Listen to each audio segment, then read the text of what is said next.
Life in a chair.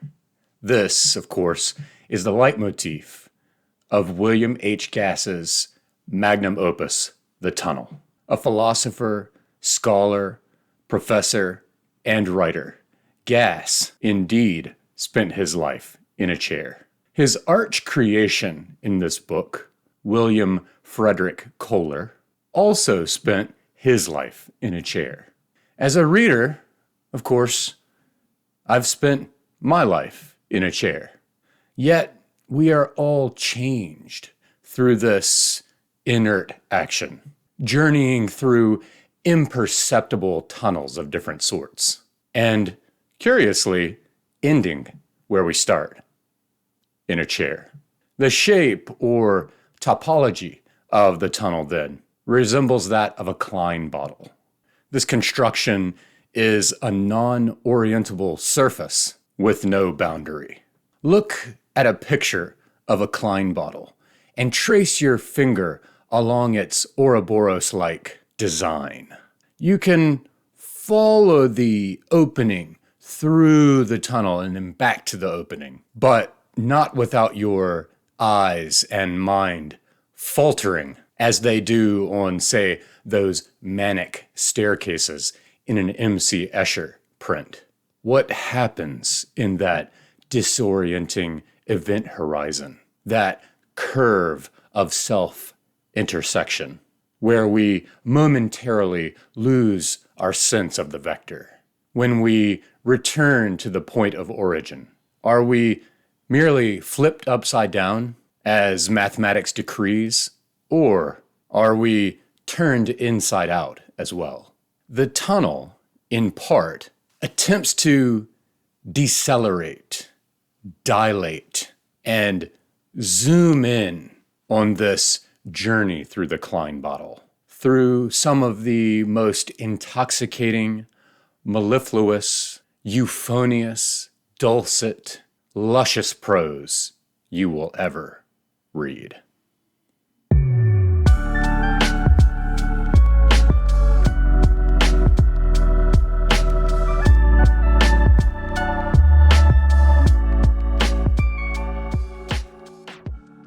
William H. Gass, along with a few others, is one of the indelible pillars in my pantheon of writers who have taught me how to read. This year, on the occasion of his centenary, I knew I wanted to revisit his magnum opus, The Tunnel, a book I first read, or survived, in 2018. But as Gass says, reading a book a first time is preparation for reading it. At first, I was just going to read it, but then I remembered there was an audiobook read by Gass himself, so then I thought, why not give audiobooks another try? It quickly reminded me why I'm not built for the audiobook experience, but instead of castigating the idea altogether, I tweaked it. I would listen while reading along in my book, thus getting a multi-dimensional experience. And this turned out to be extraordinary.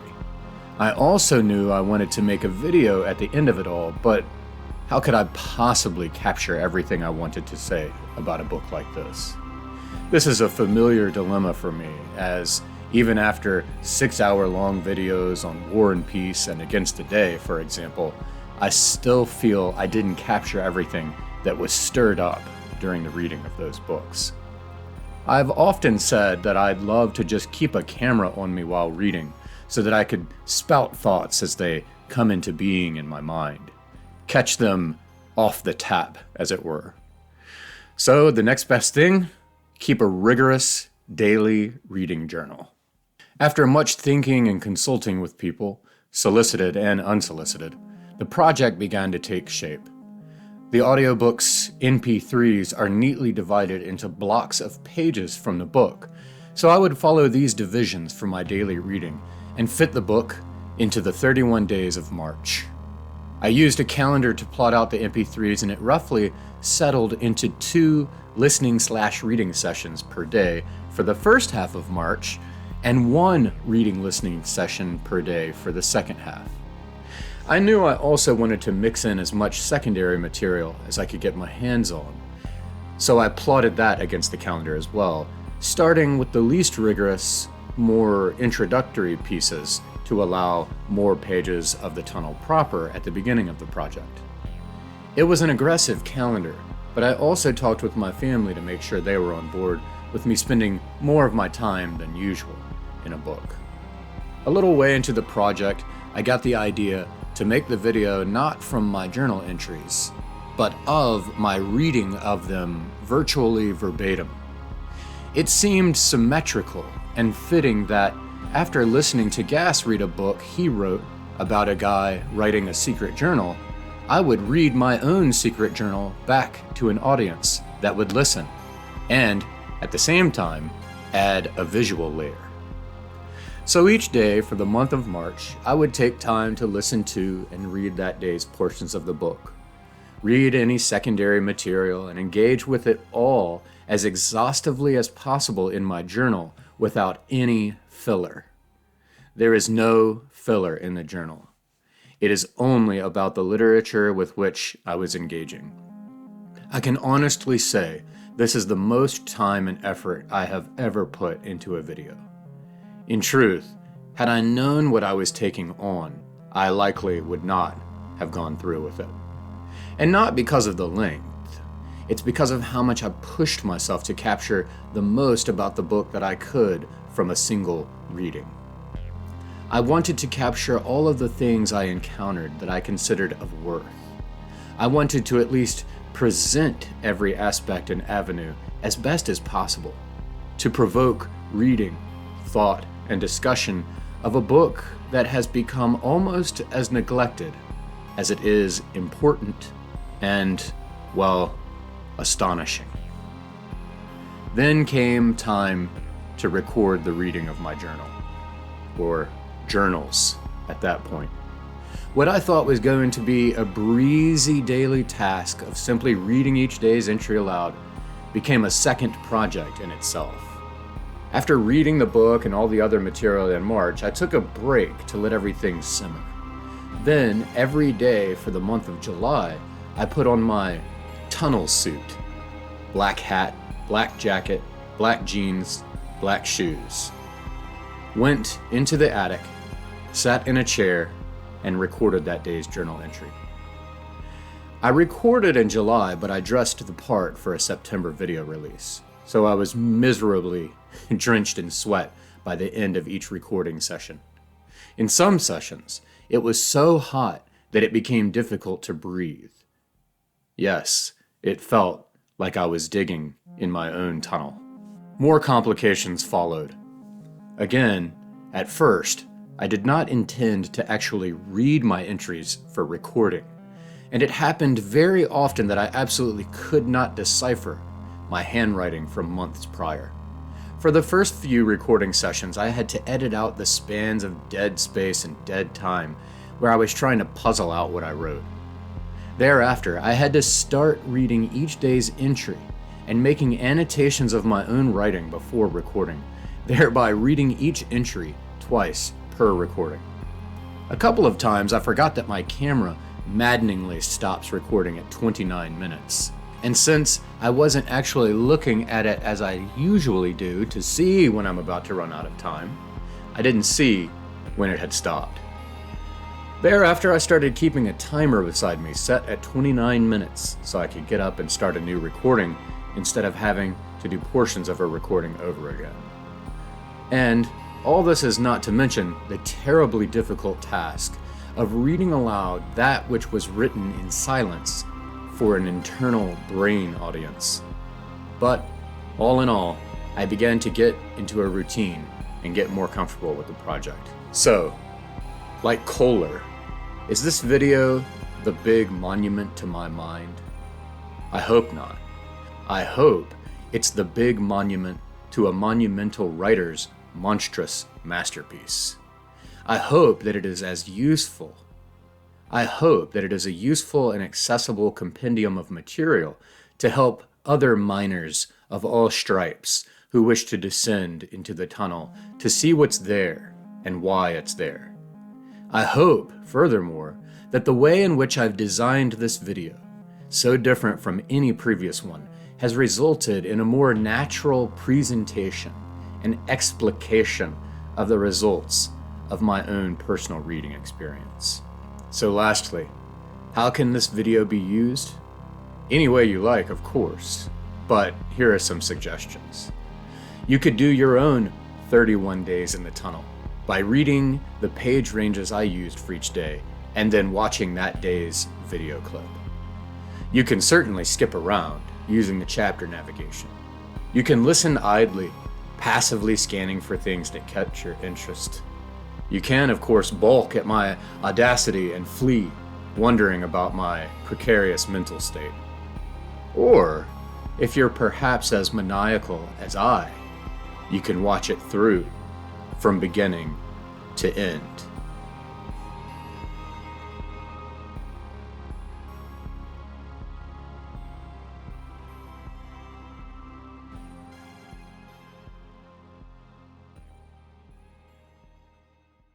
Day 1, March 1st, 2024, pages 1 through 25. Today, I begin my second dig. This time, I've decided to listen to the audiobook, read by William H. Gass himself. I've never made it more than about 15 minutes through an audiobook without my mind wandering off in every direction but the voice reading to me. Perhaps I'll follow along in the text so as to fasten my eyes on the written word, with its type and kerning and syntax, all so important to reading, and all missing in its oral transmutation. For my 5-mile run on the treadmill today, I decided to just listen to the first 15 pages, which runs about 50 minutes in Gass's measured Midwestern drawl. I found I had to have the volume quite high and noise cancellation to the maximum degree in order to fill my head with the admittedly pleasant radio voice, a gravelly voice intimating much experience and knowledge and wisdom. I was delighted to hear several mispronunciations, or what I perceived at first were mispronunciations, as I too often mispronounce words.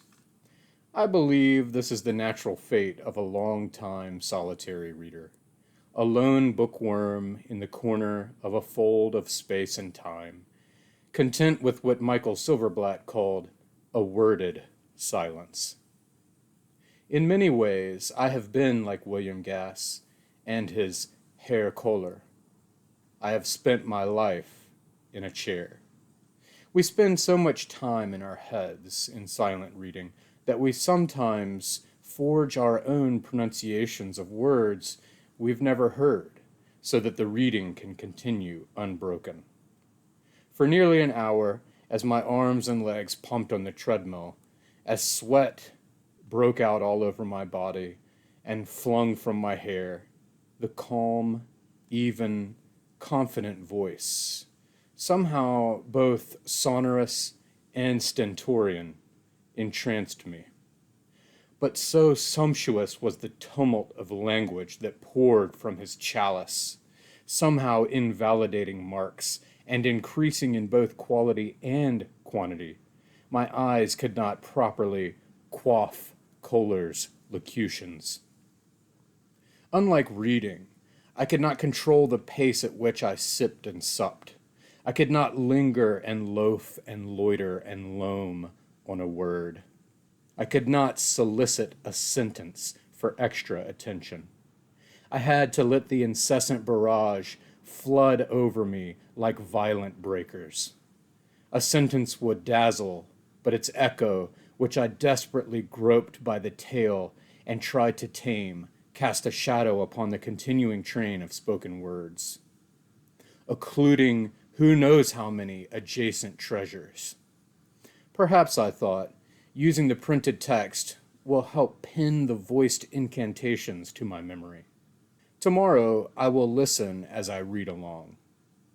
Or perhaps I will listen and read the same portions separately. Let the reading recapture the echoes, like Proust's Madeleines or vice versa. Let listening conjure the stretches of letters and symbols. In any case, in 15 pages, I already am reminded of how extraordinary this book is. There is already so much beauty, so much aesthetic splendor in the prose that it's easy to forget the anger and bitterness that fills the book. Lipstick on a pig, some say of the tunnel, but I say, that's some lipstick. Okay, I've now read the first 15 pages, and oh, how divine it was to sit with the words in silence, weighing and measuring them at my own pace. Part of my aversion to audiobooks obviously comes from wanting to escape a world of noise. All day, every day, we are assaulted by noise and terrified of silence. Well, I crave a balance. I need the silences to tolerate the noises. Anyway, enough about my cranky old man railings against audiobooks. Who knows? Like everything else, I could learn to appreciate it over time. Oh, but another thing. When I hear things I want to highlight or jot a quick annotation on, there's no way to reach out and manipulate the stream of words in my ears. So I have to go back, flipping through the pages to try and find what I heard. This is very troublesome. But maybe seasoned audio bookworms have discovered some tactics. In any case, this particular pitfall would be alleviated with the text in front of me, albeit with the added nuisance of having to pause the track while I take the annotation. Day 2, March 2nd, 2024, pages 25 to 55. Since gas starts over, so too will I.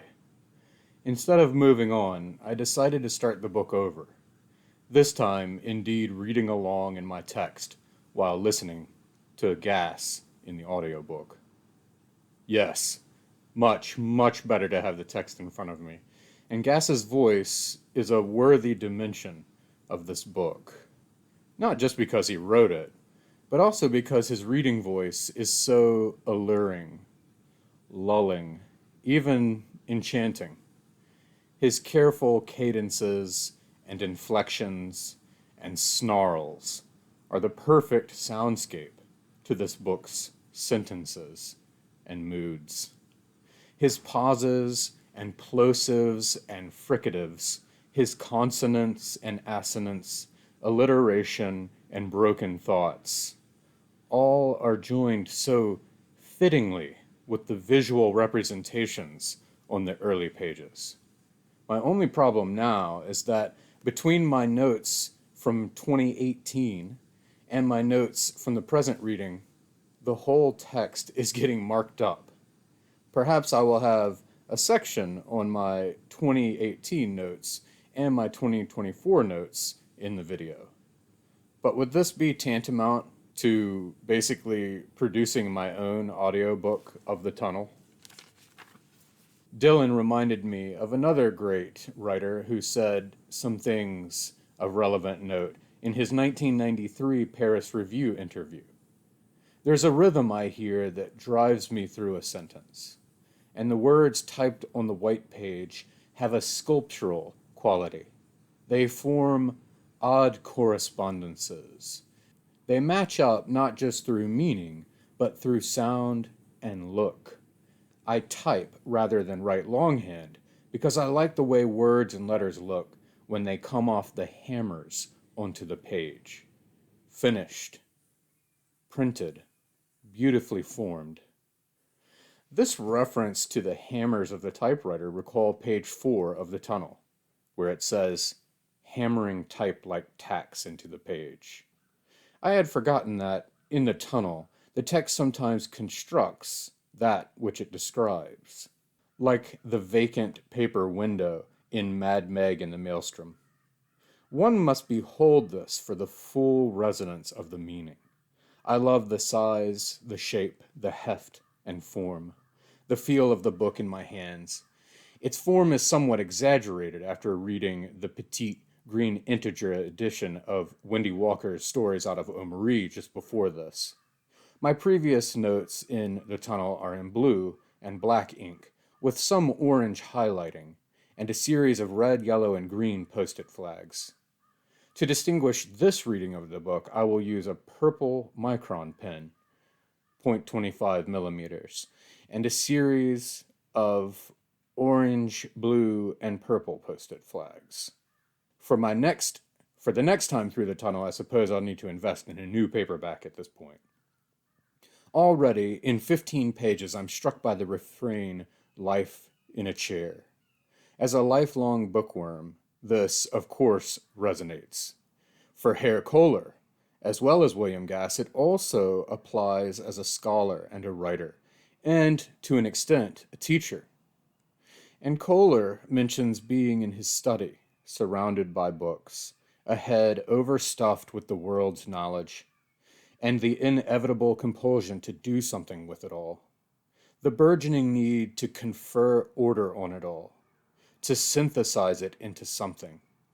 He says, "the long monument to my mind," on page 4.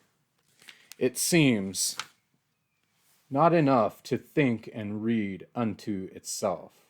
We have a teleological drive. But what are the roots of this drive? Is it for others? Is it for our own selves? Is the great work, the big book, the monument to the mind, wrapped up in the plight for immortality, vita brevis, ars longa?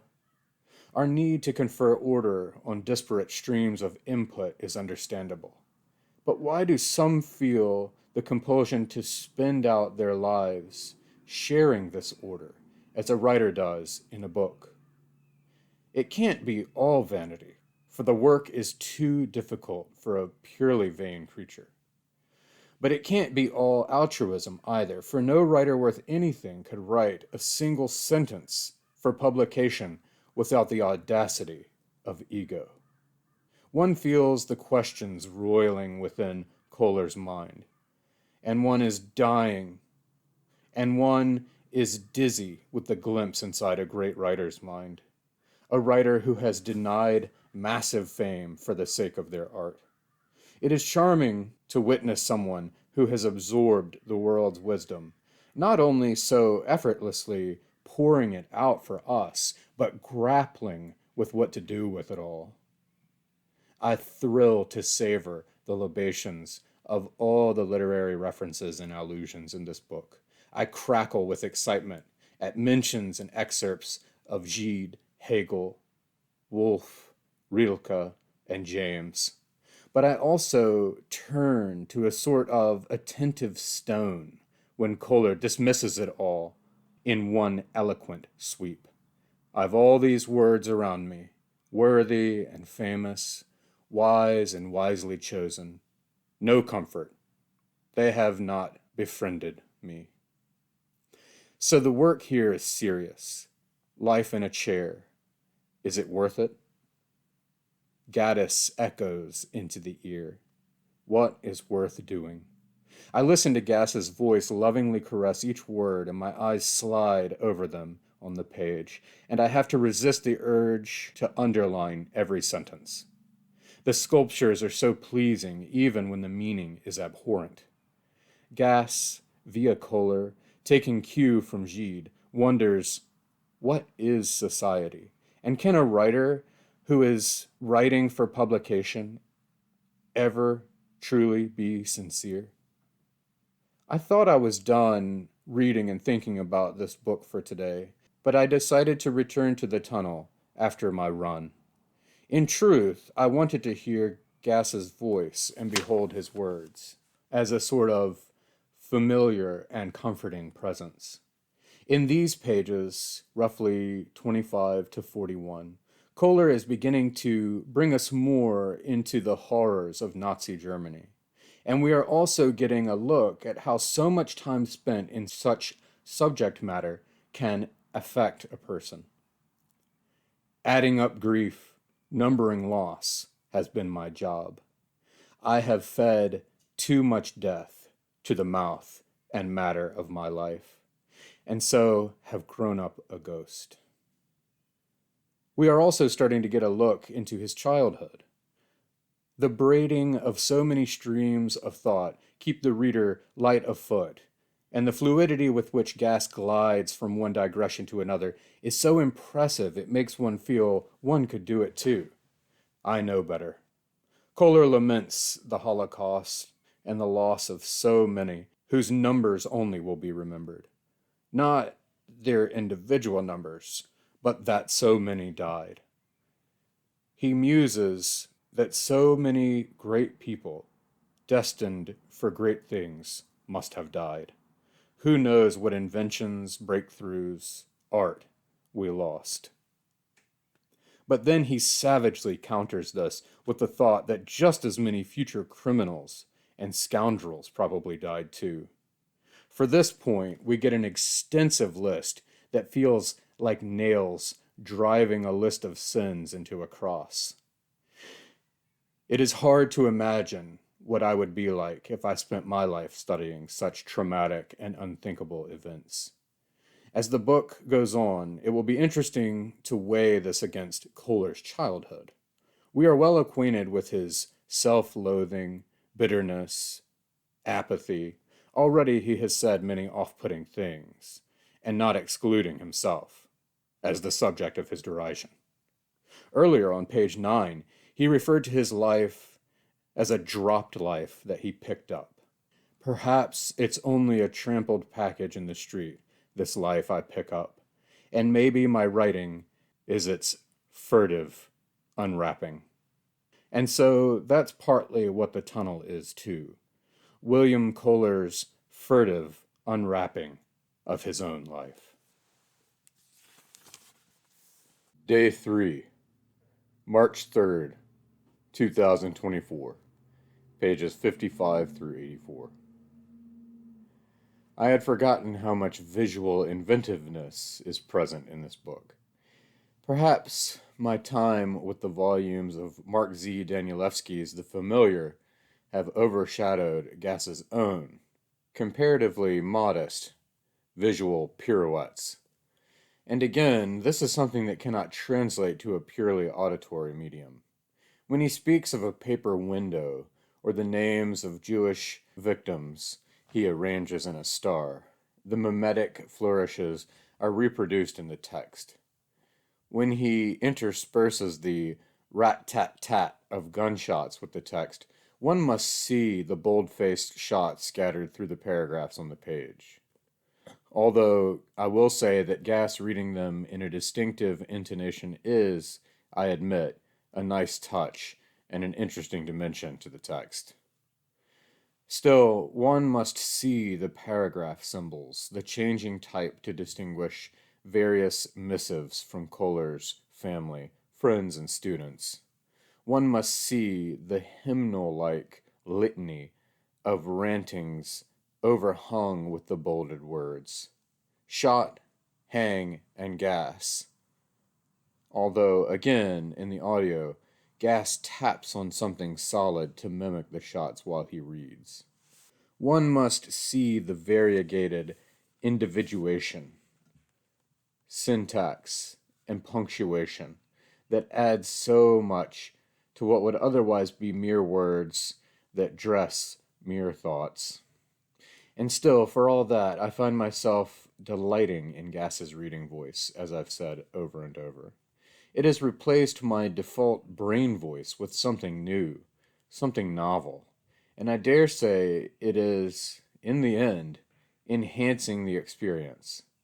For Gass doesn't merely read, he embodies, or invoices, the book. Here, Kohler comes to life outside of the page. Oh, and it's so warming to hear those pages turning along with me. An unexpected moment of connection across time and death that lends renewed meaning to a book as a means of shared activity, shared experience between writer and reader. Kohler continues to question his life in a chair, surrounded by books. He has consequently led, just like the books I've written, read, and taught, a small, Square, solid, $6, cloth-bound, print and paper jacket life. I think most people reading The Tunnel, and especially those who make it to page 41, are pretty dedicated, hardcore bookworms, and so this incessant questioning of such a life will be acutely relevant and intriguing. In these pages, 41 to 55, we begin to get more insight into the hate and disappointment that underpin Kohler's life at 50 years of age. Hate has given force and purpose to my life. I've studied it. It's studied me. These are my constituents, the disappointed people. And again, aside from so much time studying Nazi Germany, we flash back to a childhood during the Depression, when my family bought canned fruits and vegetables by the case in order to save. It was my job to arrange our hoard on shelves in the basement. So just as the future Kohler will work on his book and dig in the basement, this Depression-era child, Kohler, puts down roots by arranging and organizing in a basement. It helps to bear in mind the unique situation of time and place, of class and expectation, to properly deal with Kohler's venomous spite. For he will rail against everything. His savage invectives, his incendiary slanderings of others' bodies, and, again, as always, his own, rivals those of Alexander Thoreau for both toxicity and potency and, well, rhythmic inventiveness. I have before me an assortment of secondary texts to read this month, to supplement my time in the tunnel. The issues of the Review of Contemporary Fiction, Fall 1991, which features Gass alongside Manuel Puig, Fall 2004, which is totally dedicated to Gass, and Summer 2005 alongside Robert Lowry and Rose Feld. I have Understanding William H. Gass by H.L. Hicks. I have Into the Tunnel, reading of Gass's novel, edited by Stephen G. Kellman and Irving Malin. I have the pieces that make up the casebook that Dalkey put together, the pieces from The Tunnel at 25, an online symposium, various interviews and other critical essays. My plate is quite full, but I love to eat such feasts. And I think I'll continue on in the book without any secondary material for now, however. I like to let my own thoughts grow fairly strong and secure roots first, though perhaps I'll reacquaint myself with Gass's notes on designing the tunnel tonight. I love the care and thought and meticulousness that went into every possible aspect of this book. Just read through Gass's design notes. What a treat. Every directive has a purpose. The overall theme is that The Tunnel isn't a novel by William H. Gass. It is a disparate stack of papers, shuffled together at random by William Frederick Kohler. An editorial remark that prefaces the copy I read notes that a number of the author's intended effects did not make it into the finalized book. One's mind reels at what was cut, when what is there is so exciting. Gass states, it must not be a book symbolically. Symbolically, it is a heap of pages, or various topics, which the narrator has shuffled together. This must seem to be the case, although at another level the work is tightly organized and determined. He wanted the overall impression of the book to be bleak and cave-like. It should be completely empty and dark, like outer space or the inside of a cave. The reader should be holding a heavy, really richly textured lump of darkness. This is because, as he goes on to say, the reader is to feel, as he or she doubtless will, as if they are crawling through an unpleasant and narrow darkness. I looked, and I wrote this quote on the title page of my book back in 2018.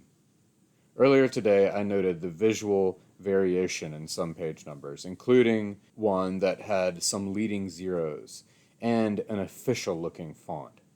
Now I'm reminded why. Sometimes, Gass says, I want to make page numbers into a camp tattoo. The other point from his notes that jumped out at me was this. Often the illustrations, if they can be called such, make visually literal what is said in a metaphor, whereas the font changes often are metaphors for what is said inside them. This is stated so much more succinctly and eloquently than I attempted earlier. Then I was reminded that Gass got his PhD from Cornell with a dissertation called A Philosophical Investigation of Metaphor. I think it says a lot about a reader like me, like so many others, when a book deliberately constructed to discourage the reading is more enticing than the most lascivious Harlequin romance. I read somewhere, perhaps I'll come across it again this month, that the first 50 or 75 pages are used to weed out those who shouldn't read the book. So I feel proud to be indirectly categorized by Gass as someone who belongs to the Tunnel's readership. I've now read and listened to pages 43 through 85. Quite an intake for a chilly, late winter Saturday. In this stretch of pages, we get more of, well, everything, of course, but predominantly looks at his upbringing, the seeds of his life as a reader and scholar, and his thoughts on the study of history. And oh, so much gorgeous prose. This stretch also continues what I feel is the most revolting segment of Kohler's memories, the boy in the park in Prague.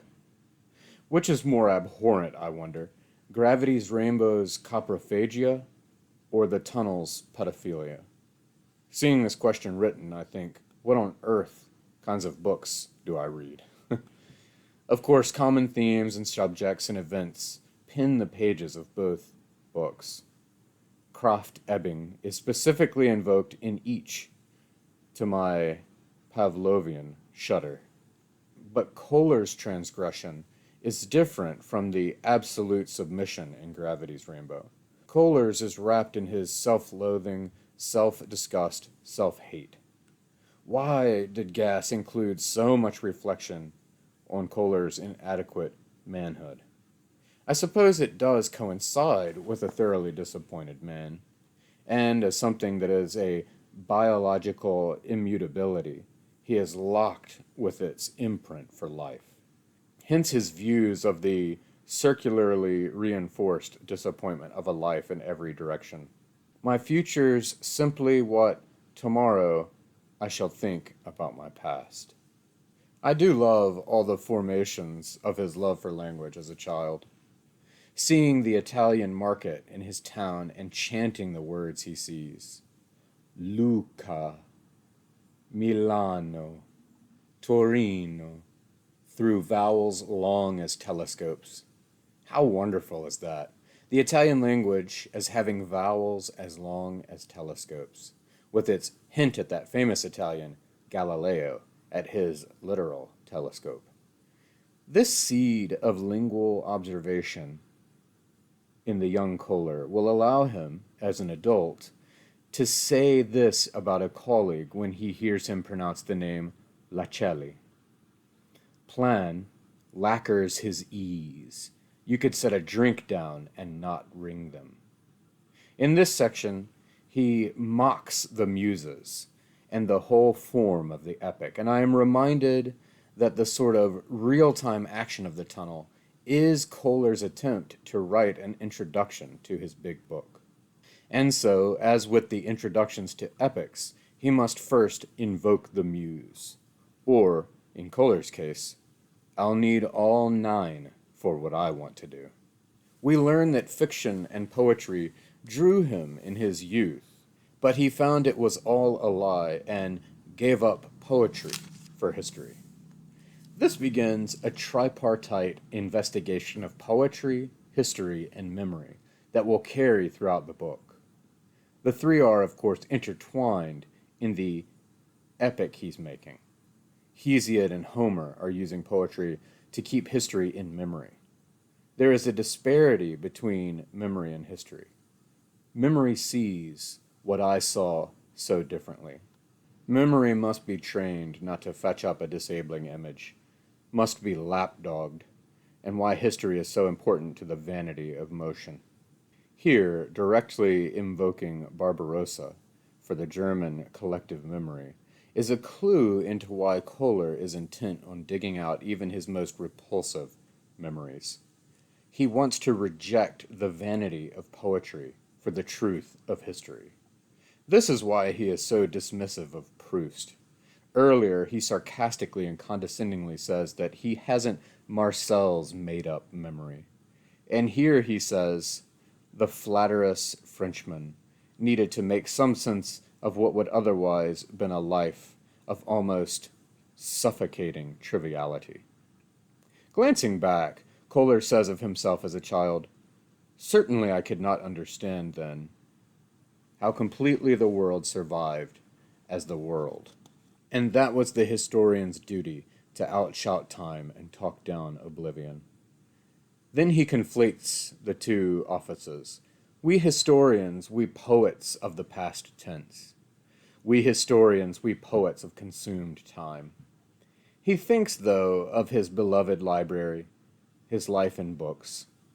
What is a book but a container of consciousness, a draft of cantos?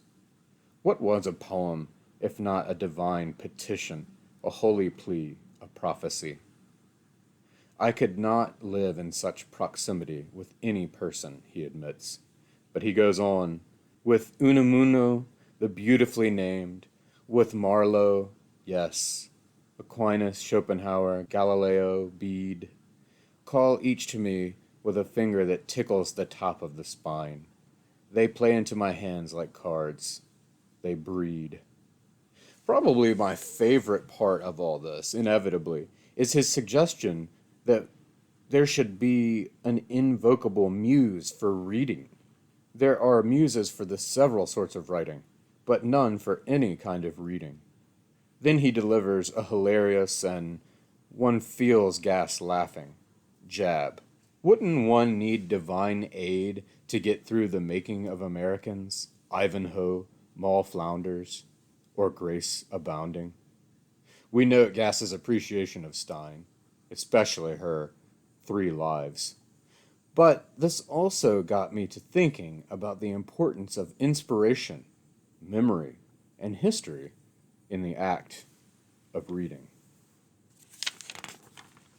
Day 4, March 4th, 2024, pages 84 through 116. Only a William H. Gass could talk about the dust of a childhood town for pages at a time and keep a reader and lover of language glued and rapt. The way he writes of Kohler's childhood home is so vivid and well detailed that it makes me nostalgic for a place and time I've never known. For all Kohler's railings against Proust's project, he too is constructing the same inevitable security blanket of his past. Nostalgia, a double-edged sword of pensive sighs, longing smiles, and dull belly aches. Kohler laments his youth as much as his adulthood. In one, he knew too little. In the other, too much. Life could be lived from the inside out, as it ought to be. Witnessed, even saved, no matter what otherwise it was. These youthful feelings, these situations, are really gone for good, and cannot even be represented now. For now, I know too much. He says he gave up his youth because he was no good at it. And then he articulates something complex, but I think common. Have your youth later, I said, when you are better equipped. It is a sentiment that rings with others, such as life is what happens when you're busy making other plans, and Youth is wasted on the young. Then he moves back into the agon between poetry and history. Poetry, he declares, stood for what might, what could, what would, what should essentially be. It was written as if from the future. It saved with poise whatever was passing, while history hurried it along and lowered life into its grave with solemn pontification. Then, in true Kohler vehemence, I love history because I hate time and all time contains. I gloat on its going. Thus, the folly of our youth is a poem, and the serious solemnity of our adulthood a cold, sober volume of history. Yet this is the very volume Kohler struggles to bring to a close, and we remember that he's struggling to provide the introduction. So, in a sense, he is in a struggle to open something. Endings and ways out entice him, but beginnings, apparently, stump him. I have an increasing hunch, he says, that I'll want to have a private page to hide between each public page of guilt and innocence, to serve as their insides. Not the tip, but the interior of the iceberg, so to speak. There is, I believe, a lot of play going on this page, as so many pages in the tunnel. Below the passage I've just quoted are the shapes of text that depict, well, his phallus. It recalls to me a story of Osvaldo Lamborghini's, in which the Argentine uses syntax for similar purposes. And the quoted part contains private page, G and I, and the tip, which all become double, if not triple, entendres.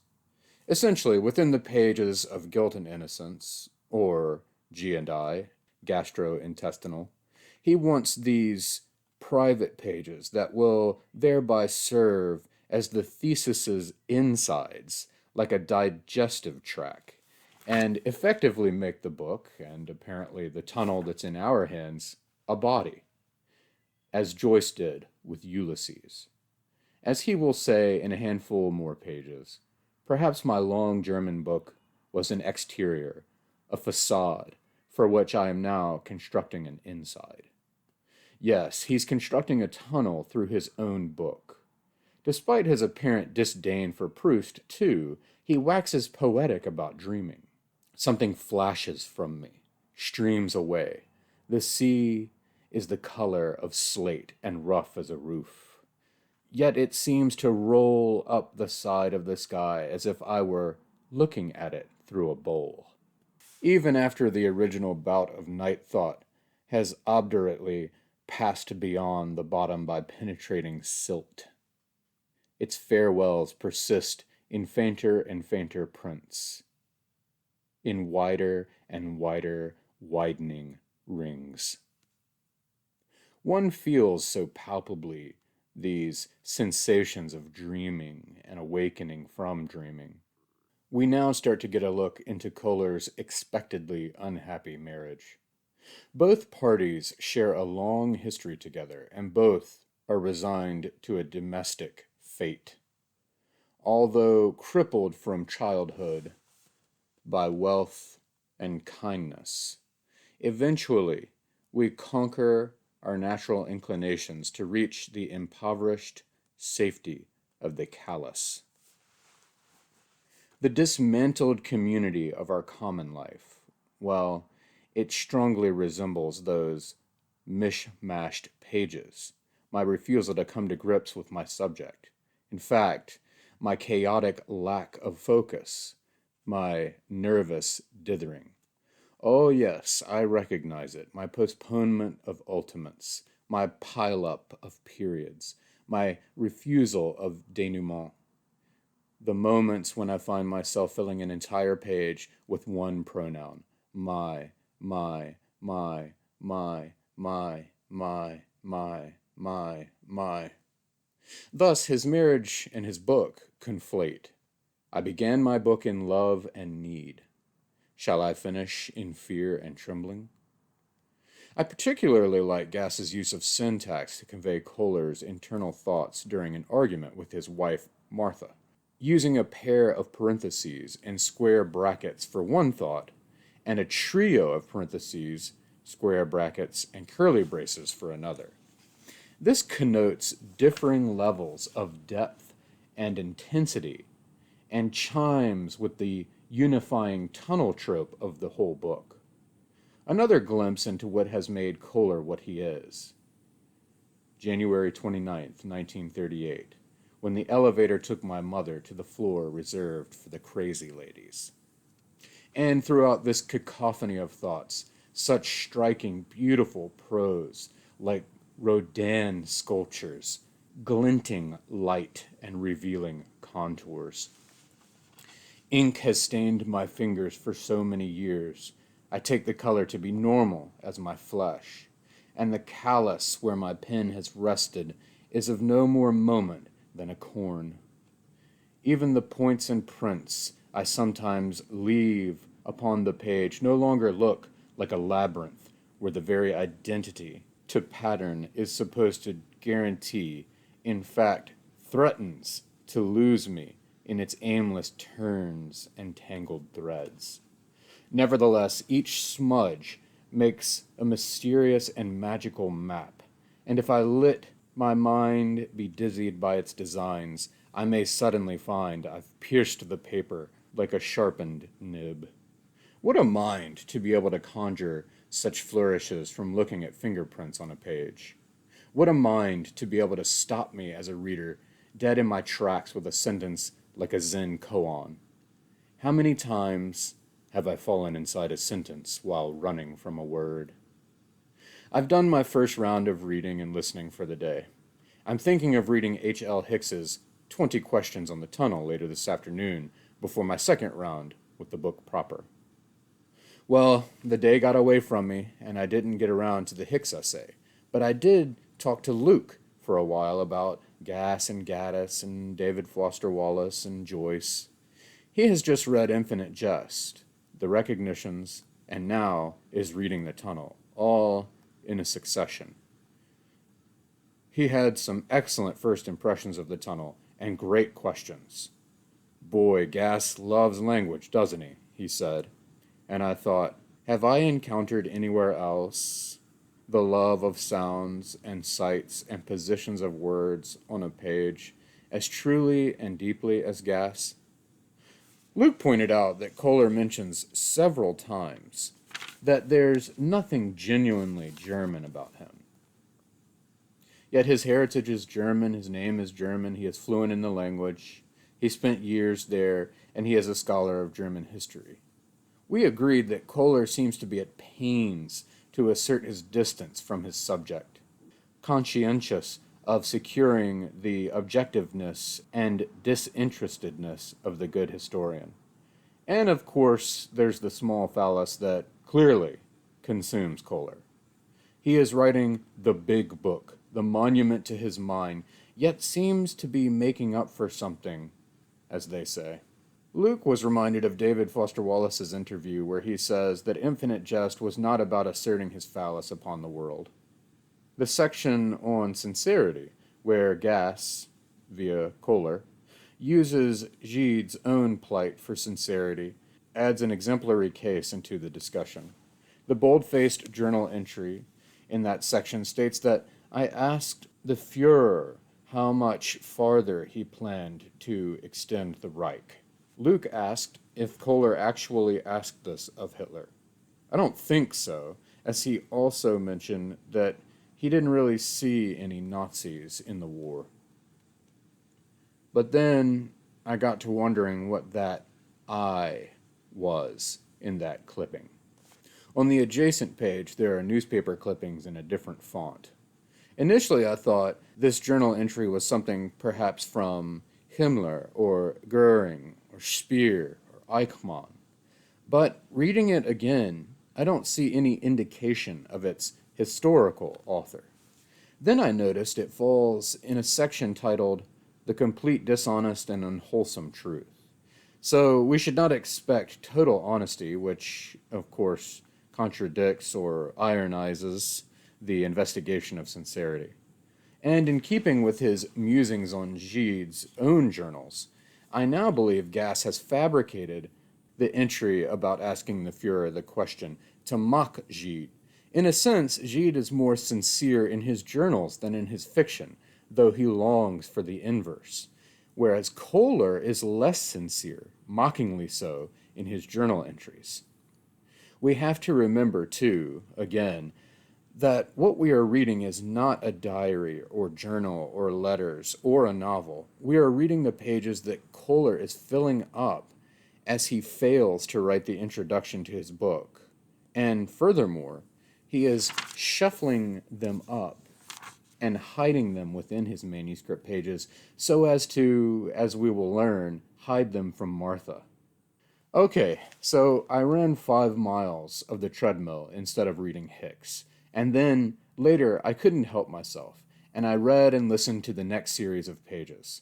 He continues talking about the dust and pestilence, at biblical proportions, of his Midwestern hometown of Grand. The dust howled and hissed, or otherwise moved with a harsh shush. But the grasshoppers had a dry whir and rustle, a toy chirp, a click almost mechanical, a stridulation which became a scream. And so they came in wide, flat, covering clouds, in enormous flooding sheets, millions and millions of swallowing mouths. He talks a little more of his colleagues, Magus Tabor, Governale, Culp, Planmanti, Herschel, and I'm reminded that Gass said they are all parts of Kohler's personality. We swing back to just what it is that Kohler is trying to do. When I write about the Third Reich, or now when I write about myself, is it truly the truth I want? What do I want? To find out who I am? What is the good of that? I want to feel a little less uneasy. We drag our acts behind us like a string of monsters. I am the Reich, the third son, the remains. This sort of thing, confession, the Father forgive me stuff, is not in my line. My thoughts fly out like Zeno's arrow, still to stand. And then he formalizes or becomes more considered about all of the stuff that's pouring out of him. My subject's far too serious for scholarship. How amazing is that declaration? For history, and I must find another form before I let what's captive in me out. Then we move into new territory. His fling with Lou, of which he proclaims, "We were happy because we had no history." And he immediately admits the irony of a historian, a writer of history, saying such a thing. He's unhappy, he's old, he's bitter. It's as if my 40s had canceled my 20s out and my 50s stamped paid on both. What a thought. And with the way it's stated, as with so much of this book, we thrill to the skin of the language just before we shudder at and recoil from its meaning. Day 5, March 5th, 2024. Pages 116 through 146. I witness how thoroughly Gass's prose is invading, infecting, infiltrating, imbuing my own speech this morning. When I beheld a picture of a friend's pastries that he cooked the evening before, I exclaimed, "Holy nostril sockets," and "lamb chops from the lunar landing." I told him I was on the way to the office, where I would conduct myself as magnanimously as a mammoth. Of course, all of these formulations are totally nonsensical, and they are bubbling up unbidden as a boil. I'm catching something of the musicality of Gass's alliterative, sonorous book, whereby the words themselves become instruments and obfuscate their meanings. This is something I'd like to spend the entire day thinking about, but alas, my day job beckons. I look forward to returning to my car on lunch break, where my headphones, my book, my journal, and my pen await. I've been thinking that now that I'm a good 115 pages into the book, it is time to start mixing in secondary texts. I will plot all of these on my reading calendar, such that I can get an idea of how to finish them all within the month. Some of the deeper ones, perhaps, I'll save for the few days after I finish the book. From the lengths, titles, and abstracts from all the pieces, I can probably get an idea of how to order them, such that it goes from the broader and more generalized to the narrower and more concentrated. As I've not read any secondary material on the tunnel before, I'm very much looking forward to it. Oh, before I start writing my reading notes for today, I need to go back and capture Magus Tabor's / Mad Meg's diatribe to Kohler on greatness.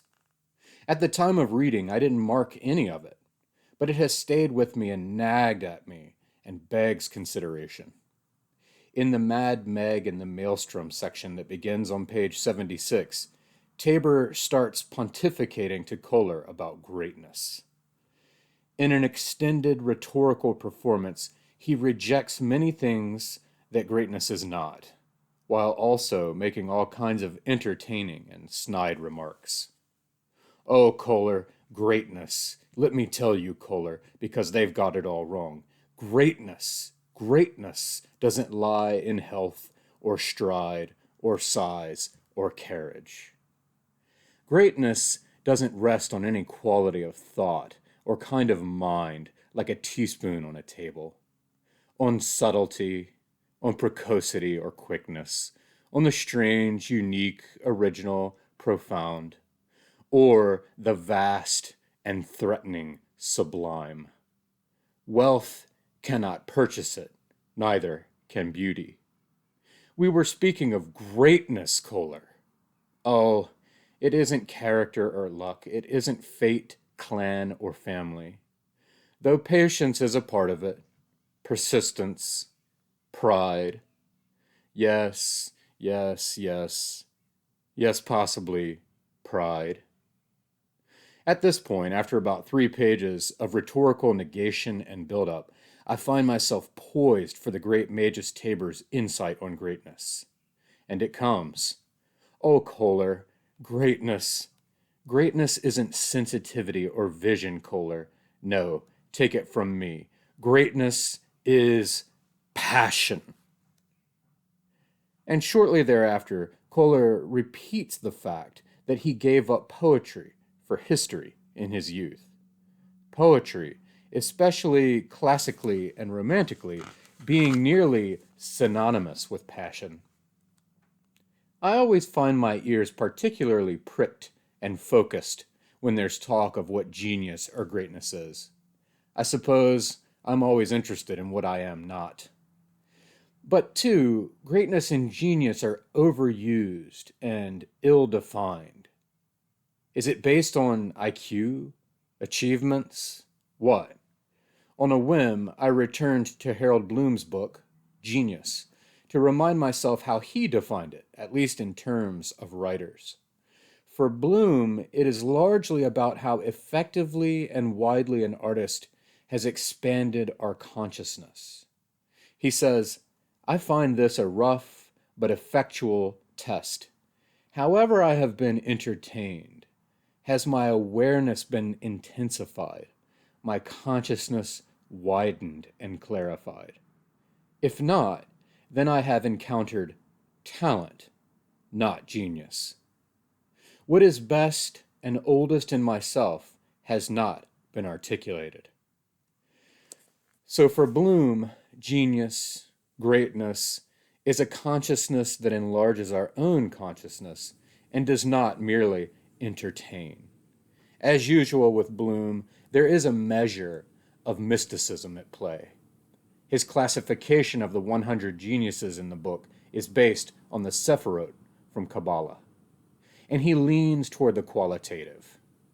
But when you align entertainment with talent, that certainly excises a great deal of false or so-called geniuses. And his measure of consciousness is apt in my current context, as Gass, in The Tunnel, has written that a book is a container of consciousness. Consciousness, then, not IQ, not wealth, not inventions, is the measure of genius.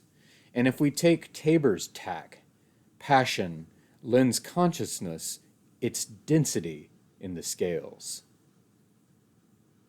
Okay, let's pause on that topic for now, save for me saying that I do believe Gass to be a genius, and his book, along with his many others, to be glimpses at the container of his genius.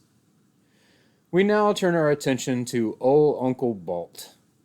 Here, Gass deftly paints such a real image of a person, and his descriptive prose continues to sing.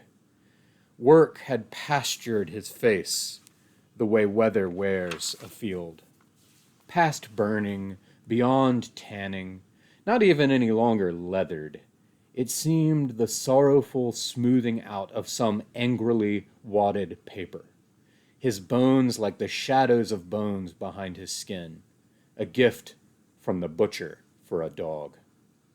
For Kohler, at age 10, mostly in these memories, his Uncle Bolt is a large, loud brute of a man who only has time for hard manual labor, and who has an infinite amount of amusing idioms at his disposal, mostly used for condescending people who are doing anything other than working themselves to the bone.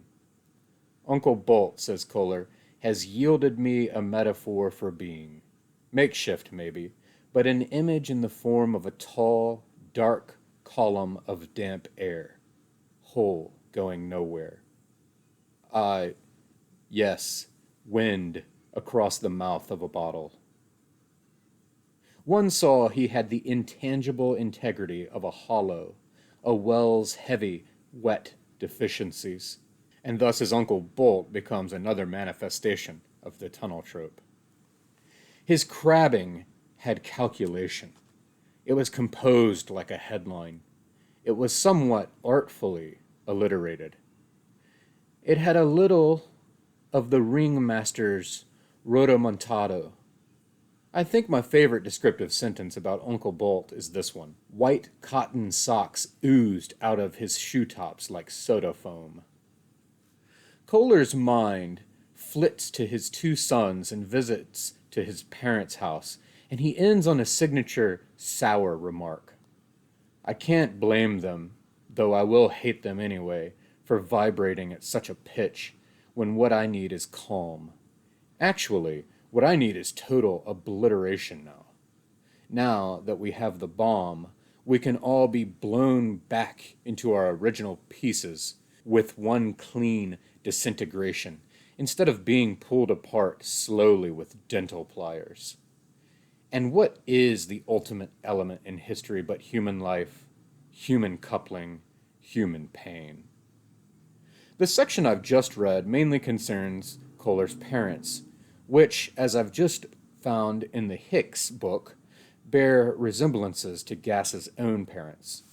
As Hicks writes, his desire to get even for his childhood shows itself clearly in his fiction, where the two features he identifies as the defining characteristics of his parents, bigotry, the father, and alcoholism, the mother, recur repeatedly. Kohler, the narrator of The Tunnel, spews out 652 pages of bitterness and bigotry. Apparently, his father also suffered from a crippling arthritis, just like Kohler's.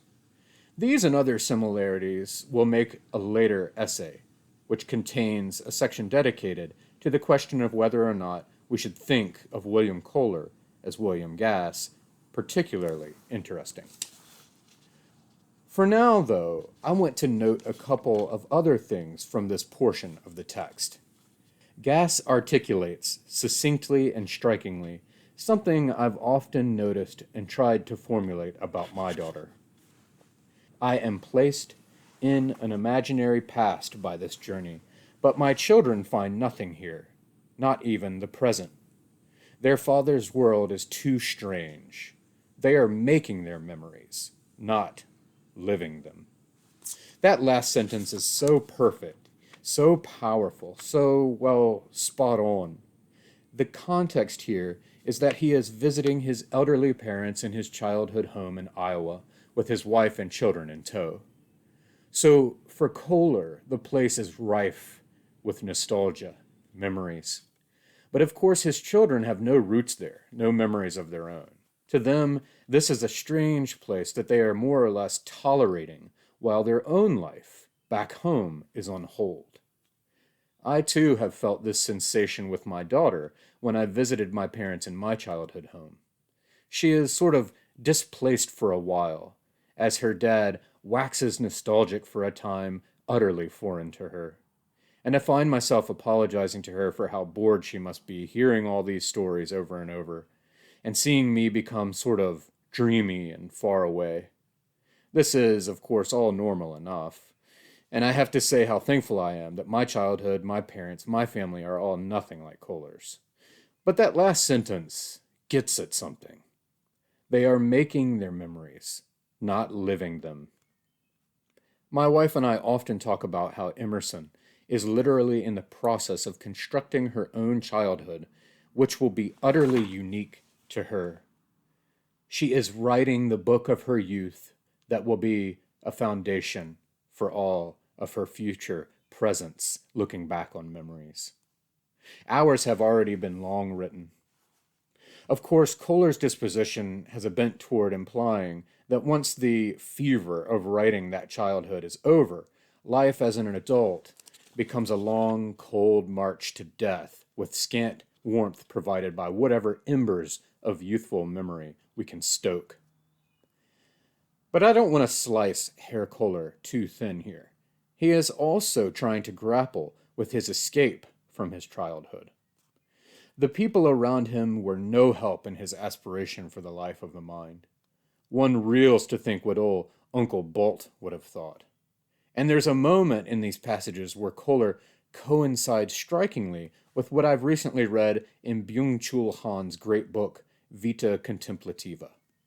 Had a little of this time and this devotion been given to thought or to feeling, to the cultivation of some sense of themselves which went beyond the dray horse, if some small effort had gone into renewing sensation, into a passion for beauty, the elevation of desire, into love, someone save the word, it does not factor, and I'm unable. Then perhaps, just possibly, but the load was too heavy. The sky was too great an enemy. And they lived the lives they lived like love handles, as washerwomen, cooks, wombs, silos, as physical locations. And now they were grandpas and grandmas, aunts and uncles, tired and tiresome, victims of the bodies they had used like plows upon themselves. And Gass, like Kohler, got out and took a much different path. From Hicks we learn that his university education was in philosophy. He attended Kenyon College and Ohio Wesleyan University, then served in the Navy for 3 years, and returned to Kenyon, from which he received his degree in philosophy in 1947. Gass then earned his PhD in philosophy from Cornell in 1954. In 1955, he was hired as assistant professor of philosophy at Purdue University, where he taught until 1969, when he was hired as professor of philosophy at Washington University in St. Louis. In 1979, Washington University appointed him the David May Distinguished University Professor in the Humanities. And in 1990, he became the director of the International Writers Center. Then Hicks provides half a page in small type of some of Gass's many recognitions and awards. So, yeah, Gass got out and made something quite different of himself than what his childhood indicated he would become. As did Kohler. For anyone interested in getting a sort of footing on the tunnel before beginning it, or for those who want to reinforce their reading, Hicks does a nice job in his introduction of the casebook made available through Dalkey Archive.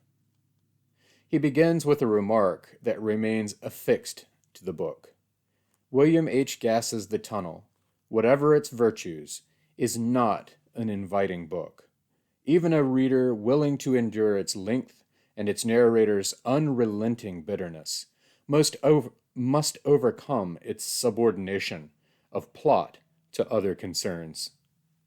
Of course, Hicks apparently doesn't have someone like me in mind, who really has no real need of neatly defined plots and Freytag following frameworks.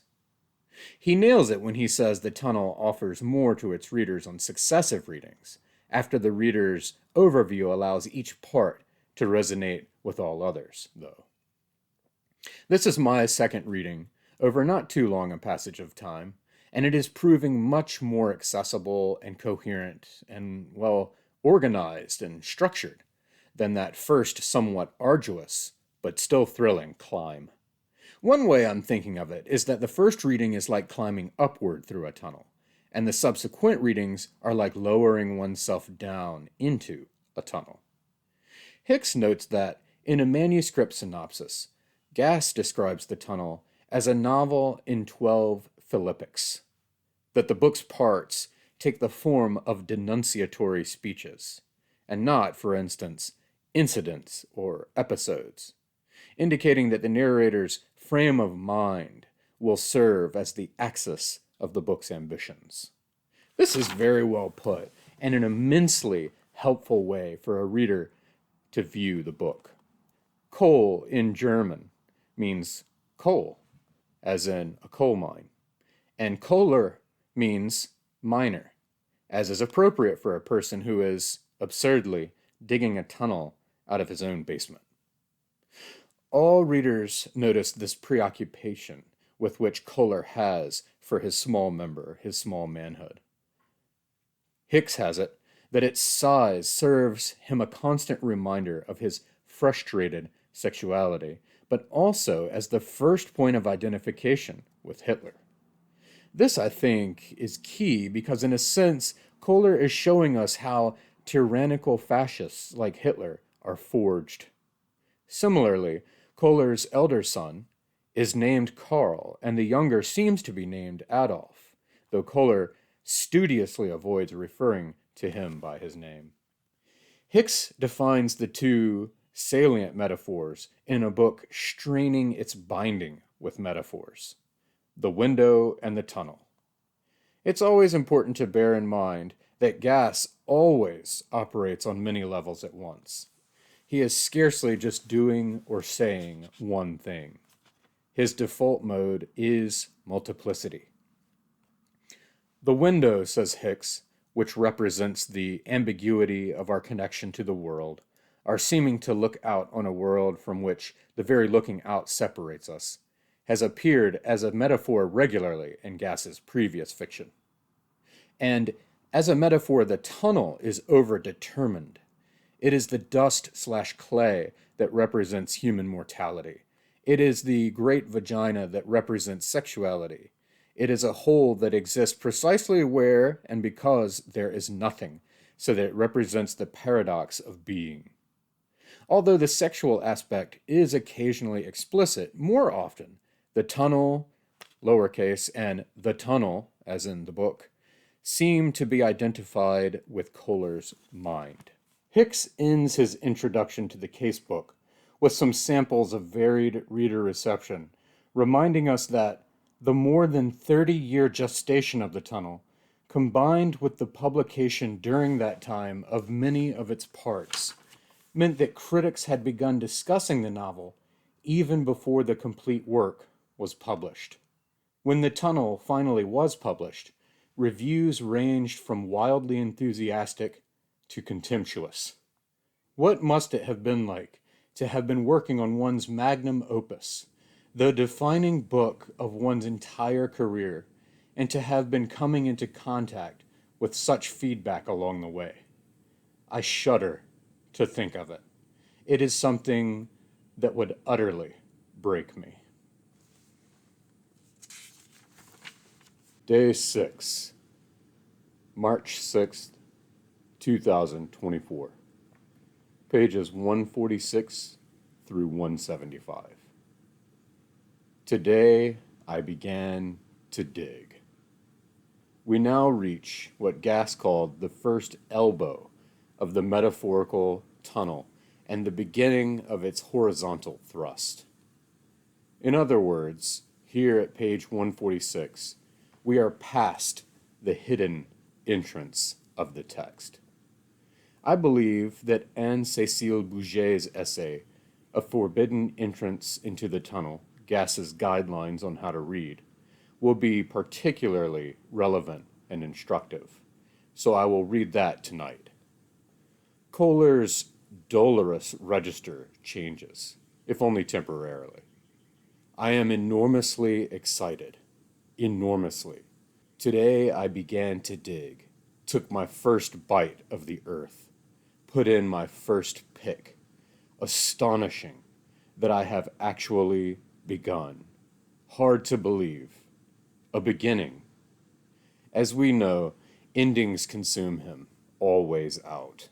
Beginnings are difficult, and he has displaced his need for a beginning to his book to the digging of the tunnel. Though this is a little bit different of a beginning. It is, in one respect, an escape, not a close or a completion. As he is sizing up the plans for the dig, he whispers the opening line of his book, Guilt and Innocence. Time cannot do to ordinary things what we timelessly do to one another. Here we get a tableau of him envisioning and speaking aloud the text that his literal tunnel will now be the introduction for, to, of, and into. It's an amazing superimposition of media and metaphor, and Gass doesn't linger on it. It's there, dazzling wildly for us. This indictment of mankind's violence against mankind throughout history recalls William T. Vollmann's remark from his intense, long, and continuing labor on the Seven Dreams series. History, William T. Vollmann has said, is covered in bloodstains. The purpose of the tunnel as an escape gets complicated, though. As Kohler says, why must one bring the world into the tunnel when the tunnel is supposed to be the way out? In this regard, the tunnel becomes the vaginal canal, not sexualized, but as a means of returning to the womb. It follows that the metaphor of the tunnel should be overdetermined, as Hicks says. It is a complicated trope in itself or ontologically. The sophisticated symbol of the tunnel completes itself in the darkness of act. It is buried in the literal. This thought comes down to us from the trigger of Kohler's glance at the sun and sky outside. The sun has scissored its shadows out of the earth and walls and sold the silhouettes. This leads via imagery into the next link en route to the tunnel. Thoughts have their shadows too, contours one could cut around, places they deprive of light. This, then, is an indication that, perhaps, for all of Kohler's shameless confessions, there may yet be thoughts in this mad book that are used to deprive certain places of light.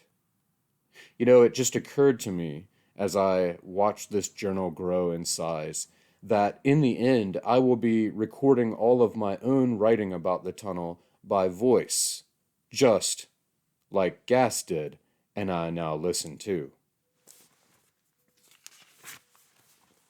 That is, Gas's thoughts became voiced into a recording for us to listen to, and I, somewhat circularly or symmetrically, will be doing the same. Anyway, in this significant section too, we find the importance of Cicero in his imagined harangue to his wife. Oh, I know my Cicero, my dear. Didn't I have to get a handle on the harangue with old Tabor as my master and Der Führer as my subject? I had to lay my eyes on all the ancients, but particularly on this man, spokesman for me now, man of the hour at least for a day, because in nearly 1,000 letters, not to mention his essays and orations, he told the truth about himself and his time. Much earlier, we recall, Kohler rejected Gide's sincerity. Here, with Cicero, he has a model. If I am to emulate his honesty, then I shall have to tell the most revealing of my lies. I must dig a hole through this house. Well, I've begun. I shall descend and bend 12 Philippics deep. Cicero, of course, deftly employed Philippics that moved the judgments of the Roman Senate. Next, Kohler says, my big book, like the big house, hangs over me as though it were the limits of the universe. So it seems here that the tunnel is not just metaphorically the book's introduction, but also the book itself. He stares at the hole has left, and wonders at the works of man, and marvels at the little bit that mostly is, and at the awkward lot that mostly ain't. This triggers the first of a couple times in the section where he mentions Martha's derision of his style. Martha hates it when I shape my sentences. She says it doesn't sound sincere. On the next page, she says, when he shapes his sentences, it falsifies feeling. There is a balancing act with the prose here, a definite, apparent disparity.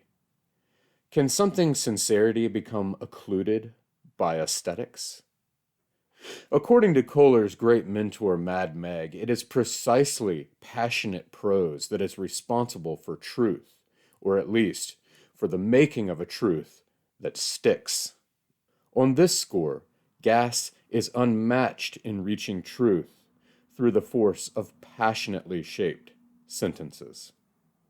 Through Kohler, we get to witness some of the mental gymnastics and lingual hijinks that form in Gas's mind. For example, he talks of putting a hole through the middle of the fur space ace. He drops the in the middle of the word furnace to mimic what he has done in reality. Then his mind seizes further on this.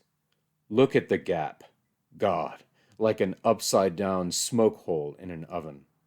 No one will find it hidden between fur and ace. Who would suspect that pair, or even pair them in the first place? There's so much going on here, with its parallels to the furnaces of Nazi Germany, to the parallels of furnace and first place in terms of sonic beauty, to the in Nazi mimicking the smoke hole in an oven, which also now mirrors what he has dug out as the entrance to his tunnel. And yet there's still more that he touches on explicitly.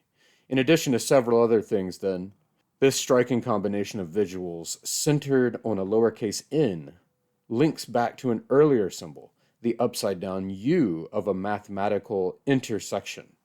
My big book, like this big house, hangs over me as though it were the limits of the universe, the in, a world of guilt and Germans, innocents and Jews, and like Cicero's, of murderers murdered. A final thing of note in this section is how Kohler braids together his diatribe on Culp and his memory of Lou rebuffing him. She was giving me the sack, and I realized, as I found the words, how she was also kicking me out of hers. I smiled. Culp smiled when he sent me one of his culpograms. When the worm has eaten the apple is in the worm. A smile, then, like the glassine window in a yellow envelope. I smiled. In that self-same instant, too, I thought of the brown, redly stenciled paper bag we had the grocer fill with our breakfast oranges during the splendid summer of sex and sleep just past. This is why rereading is so important. Some of these passages are accretive in their unfolding of memories, such that a state of confusion about an initial remark can threaten to cloud the remark's future fulfillment. I returned to Hicks and finished the long chapter of his book called 20 Questions on the Tunnel, some of which material is repeated in his introduction to the Dalkey Casebook. I found this to be an excellent and thorough overview of the novel and very beneficial for all readers at all levels. His insights are very rewarding and his critical eye quite sober, although I have to say the chapter ends on a strange, unexpected, and deflating note. But let's just make a survey from the beginning, omitting what's already been covered earlier from the casebook. Hicks begins with the premise of the tunnel as Gass's magnum opus, and this axiom will be integral to the Hicksian system. All my work up to it, Hicks quotes Gass as saying, I have privately thought of as exercises and preparations. Quite a statement. But Gass also predicts a lack of consensus for the book and says that it will be such a good book, no one will want to publish it. This recalls somewhere in an interview where Gass says he once wrote a poem bad enough for The New Yorker, a magazine that routinely rejected his work. Of the Holocaust that haunts the book, Hicks shows how Gass constructs the argument such that neither option allows us to exempt ourselves from the possibility of being in another Holocaust, either as a perpetrator or as a victim. So there are two options as follows. Number one, if the Holocaust occurred through cause and effect, then it differs from other persecutions throughout history only by its scale. Thus, it has no special connection either with Jewishness or Germanness. On the other hand, treating the Holocaust as a sacred occurrence, like a miracle made by Satan, may seem to minimize blame, but it also means that if there could be a second coming of this catastrophe, we could never predict or prepare for it. Chew on that for a while. We go on. I won't go on. I'll go on. Kohler has objectionable attitudes and feelings, but he formulates them in such a way that the reader finds some attraction in them. An anti-hero indeed. But, of course, this is not the charming, endearing anti-hero like Dexter Morgan. Kohler's preoccupation with feces symbolizes his will to tender the worst of himself, to present and display aspects of himself that social pressures lead most humans to try to hide. Now, to be fair, Kohler is still trying to hide these things, literally, between the pages of his manuscript.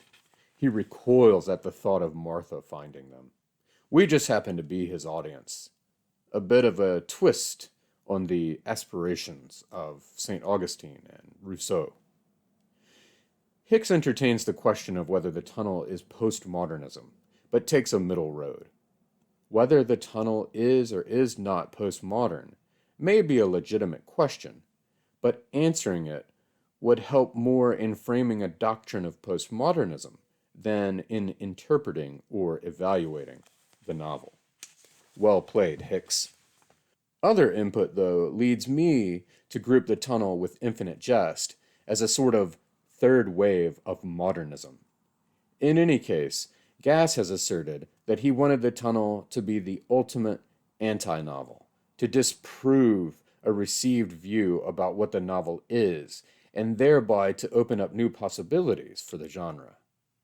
This, too, is a central axiom of the Hicks assessment. He goes on, in its preoccupation with the tunnel, Gass's book reverses the Orpheus and Eurydice story. Instead of William, Orpheus, drawing Martha, Eurydice, up to the light, she wills him back down into the underworld. On this score, the tunnel also reverses another familiar ancient mythos, Plato's allegory of the cave. Gass inverts that narrative. The tunnel depicts a non-ignorant character who wills evil and suggests that this character represents all of humanity. On this score, I've begun thinking of Kohler as akin to Milton's Satan, who says the worst things, things of such destruction in the best ways, full of beauty. Hicks contrasts the main current of Kohler's character with Sisyphus. Unlike Sisyphus, Kohler, debased by his velleities, has lost his will and accepted, even embraced, disappointment. On the question of whether Kohler really is Gass, Hicks does a great job showing the things they have in common, but reminding us of the danger of equating them in general, and as against Gass's statements in particular. He also reminds us that, in the end, the consciousness of the book is such that it is to indict us all, and so, therefore, is a sort of everyman. Many pages later, though, he delivers a more succinct and impactful counter-question.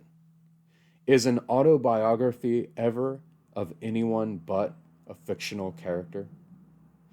Another analogous contrast that is instructive. Kohler is the biblical Job with an irrational and inflated sense of entitlement. Okay, now we come to the loathsome and unexpected end. Hicks seems to reject Gass's book as one of the great books. Everything was so sympathetic up to this point that I didn't see this coming. And his reason is that Gass didn't succeed in achieving the two axioms of the Hicksian system. Gass did not succeed in constructing a consciousness because, according to Hicks, who apparently took this biologically literally, a book is not a consciousness. And Gass didn't create an anti-novel because, quoting Hicks, a few typographical tricks and pictures of penance hardly make the tunnel an anti-novel, much less the ultimate anti-novel. Sigh. Sometimes I am so thankful to be on the outside of the academies and critical institutions. Hicks frames this as that Gass failed to realize his own goals, but the evaluation is all Hicks's. I shall now move on to other secondary texts. Anne-Cécile Bourget's essay, A Forbidden Entrance into the Tunnel, Gass's Guidelines on How to Read Contemporary Fiction, proved a stimulating read and gave me new visual references to the descriptions of Mad Magus Tabor in his chair. Bourget convincingly argues that Gass has Francis Bacon's study after Velázquez's portrait of Pope Innocent X in mind, even showing that Gass manages to translate Bacon's technique of shuddering into his own writing. His main purpose is to answer how we should read a book that deliberately deprives us of the typical narrative conventions. And she shows how Gass provides guidelines and exemplary good readers and bad readers within the book itself. After going through all of the elements that subvert the usual novel and its reading, during which Bourget posits us as thieves. Fixing the narrative upon a diary, Gass places his readers in the uncomfortable position of a thief. Reading becomes stealing. After this inventory of devices used to hide the entrance to the tunnel in both sentences, Bourget cites Martha as the good reader. The author alludes to the idea that the reader who will read the book up to the end will have to find ways to step away from Kohler's narrative path of hatred and void, as Martha continually does.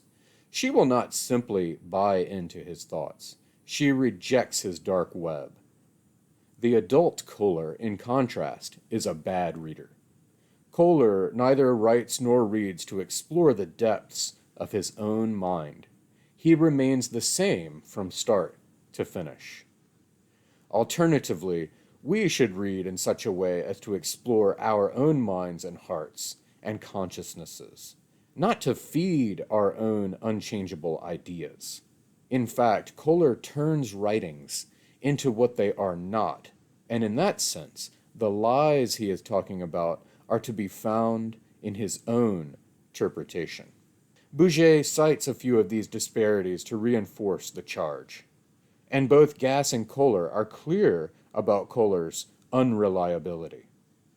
The young Kohler, on the other hand, is a good reader, the kind of reader Gass has always advocated. Bourget uses the event of seeing the Italian letters on the shop window and the shop cans, and the incident with the map on a drive. Not only does the shop help the child explore patterns of sounds, but it teaches him how language is an aesthetic context that can offer more than reality can. And instead of using the map as a tool serving the purpose of knowing one's direction, the child becomes fascinated by the map itself, its construction, and its patterns. The novel, therefore, Bourget asserts, should be read as a multi-layered map, a pattern of signs, a construction which does not exist in reality, yet helps us to understand it. Gass wants his readers to adopt the child's behavior and learn how to read a novel not as a row of words, but as a set of signs. In fact, she concludes, Gass's readers are relentlessly reminded that written language is intended to appeal to the eye. At this point, Bourget goes through the usual idiosyncrasies of the book, all the drawings, calligrams, typographies, superimposing lines, and so on. The reader has to choose between one line or the other, and shifts his eyes, his vision, back and forth from one line to the next.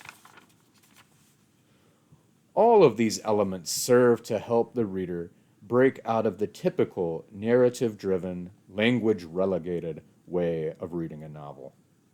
By inviting us to experience the novel visually, Gass offers us a new way of reading that does not imply following the path led by narration.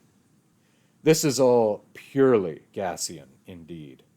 The elevation and promotion of the words on the page is something he has talked about copiously, hence Bourget's solidification of her arguments with sumptuous helpings from Gass's essays and interviews. Bourget's is a wonderful essay that succeeds in its goals and enriches my own view of this great, rich book. Day 7, March 7th, 2024. Pages 175 through 206. Day 7, and I've already filled up half of this journal. But what should one expect in response to a 3-decade gestation and careful decanting from one of our most brilliant minds? As I think about all that I've read of Gass and by Gass, I realize just how crucial he has been to my reading life. He has shown me paths into wild vistas of literature I otherwise would never have discovered. On this wet, gray, branch-naked day, I find myself back in my car, facing the building where I work. It's so wonderful to escape into literature in the middle of a day dominated by the screen. I just returned to the unexpurgated 2011 interview of Gass by one of Gass's disciples, Greg Gerke. The edited interview was published by Tin House in 2012. Greg, a critic of multiple media, a story writer and novelist, has a new book, In the Suavity of the Rock, coming out in June from Splice. Reading through this 60-odd page interview again after many years, I was once again struck by so much about Gass, and, above all, reminded of his intelligence and aesthetic sensitivity. I was also reminded that his quip about the New Yorker I talked about earlier comes from this interview. Gass tells Gerke that he is regularly rejected by Granta, the New Yorker, and others. I send them something for fun every once in a while, he says, but Greg reminds him that he did publish a poem, of all things, in the New Yorker. Gass's response is great. I said to my wife, this is bad enough to go to the New Yorker, and they took it. The interview goes into misanthropy, pessimism, hate, and anger. I hate mankind, Gass says, but I like people. I don't have trouble with people. He follows Swift in this sentiment. There is, of course, the very personal anger, he goes on, when you're trying to get started and you're trying to do something new, and no one wants it, and you keep getting rejected. I know a great many outstanding writers who could share this frustration. And you get frustrated and mad at the literary world and the people who support mediocrity and call it excellence. On the other hand, Gass recognizes that the great writers and artists in general, as they get older, they set the bar higher and they can fail. James Joyce is exemplary, where he begins with Dubliners, works his way to Ulysses, and then spins it all out on Finnegan's Wake. And Gerke and Gass posit that the literary world is still stuck, for the most part, at Dubliners. Of David Foster Wallace, Gass says, he had great abilities, and I think he needed to tame them. I think he was so good that he should have wanted to be better, and he wrote some things that are going to stay around. While I disagree that DFW needed to tame anything, I get Gass's point. I also think that the Pale King was on the way to pushing himself in the way that Gass admonishes. But the Pale King will sadly remain incomplete and frozen in time. Gass again. I have tried to read Pynchon with no success so far, but then I can't read Whitman. I try. So we just have blank spots. We can't like everything, and I don't see any rule for it. Why should you love every woman that walks by? They go on to talk about the major writers that have influenced him, which always pricks up my ears. Flaubert, Plato, James, Valéry, Stein, Rilke, Joyce, and Beckett. For anyone with knowledge of Gass's marvelous essays, these are the usual suspects. But in the interview, Gass put special emphasis on Flaubert's letters. I think it was led by Flaubert, and it wasn't the novels that did it. It was the letters. Flaubert taught me about writing. The discussion inevitably moves into lamentation when considering the state of what passes for culture today, or in the day of 2011. Everything is debased, not just language. Everything. Gass mourns the loss of unique culture that was being homogenized by multiculturalism and Western capitalism. That's been almost everywhere swept away, with nothing except the invasion of pop culture. And people want this crap. And so there's money in it for the world. The people who organize this create this second-hand culture and sell it to people. Again, invoking themes that Byung-Chul Han is taking on. We have great museums. Take 3 seconds to see Cézanne's room, so forth. So there's a false sense of knowledge of things. This was stated in 2011, and of course, it's much worse now. Now we spend 3 seconds looking at a thumbnail of a Cézanne online and think we know it. The whole concept of observation, contemplation, has been replaced by a flicker and a snap judgment. Gerke wonders if Gass thinks we need to return to the animistic, to the soul. Gass responds, Rilke does that beautifully. Suddenly, it's to feel that relationship to the world. It's much more wonderful to live in the animistic world than it is to live in the quantum mechanic world, Gass pronounces. As much as I would like to capture all of the detail and nuance of this extensive interview, I'll leave it for you to discover. Gerke asks, do you edit by reading aloud? Gass responds, yeah, all the time, everything, over and over and over. Gerke, all of the tunnel? You read the whole thing out loud? Gass, every step of the way. Oh yeah, many times. Now, they are talking about Gass reading it aloud as he's composing it. So what I find interesting is that there's no mention of his reading of it for the audiobook. Given Gass's emphasis on the visual element of language on the page, I am surprised he even consented to an audiobook, especially of the tunnel. I emailed Stephen Moore this morning for an insight, and he referred me to Ted Morrissey. I eagerly await, but do not expect a reply from Ted to this question. There's a great discussion of Gass's time at the Getty Museum in California. In 1990, he went there by invitation to do research.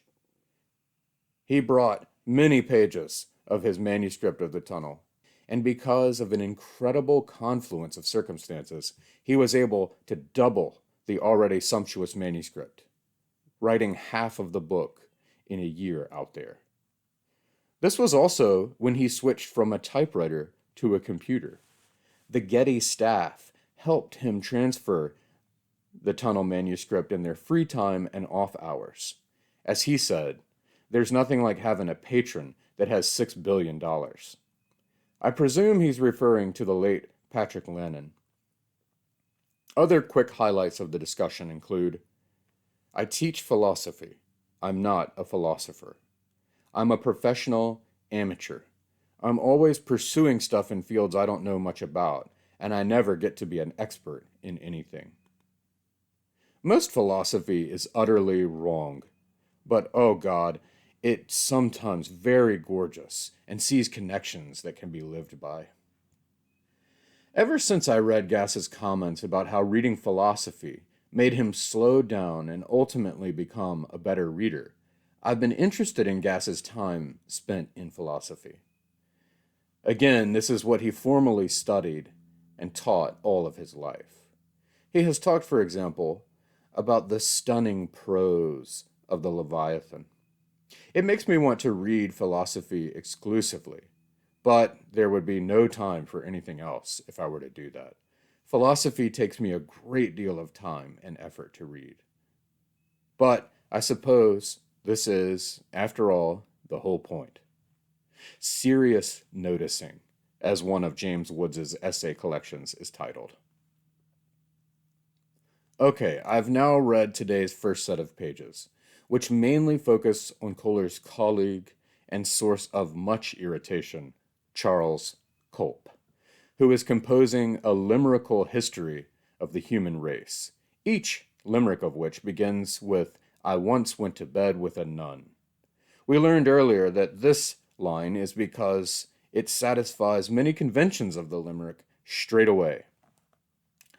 But predictably, Culp's whole project, maybe even Culp's whole existence, irritates Kohler interminably.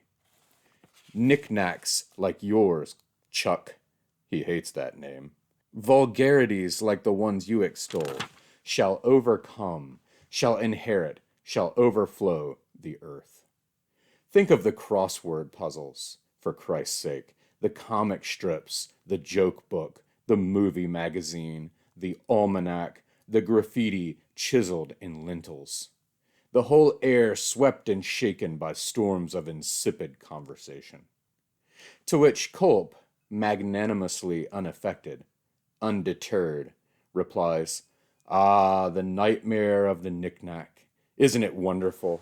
That's the great aim of all these splendid artifacts, led on by the limerick, their true leader, and like the Führer, their destroyer too." This sets off a burgeoning lecture on rhetorical modes and their use and value that splits between a lecture to his students and another to his colleagues. But first, we enjoy a quick interlude for Kohler to profess the progression of his tunnel, which, as always with gas, has meanings on multiple levels. But I am breaking through the surface, I can tell him now, him being Plan Manti in this occasion. I can sneer at him while I am announcing it. I can sneer while spitting in his face, because the other day I began to dig. Yes, the sound my small pick makes inside the furnace, now I've begun to dig. Is it 2 days since? Is like those eerie echoes you sometimes get in caves.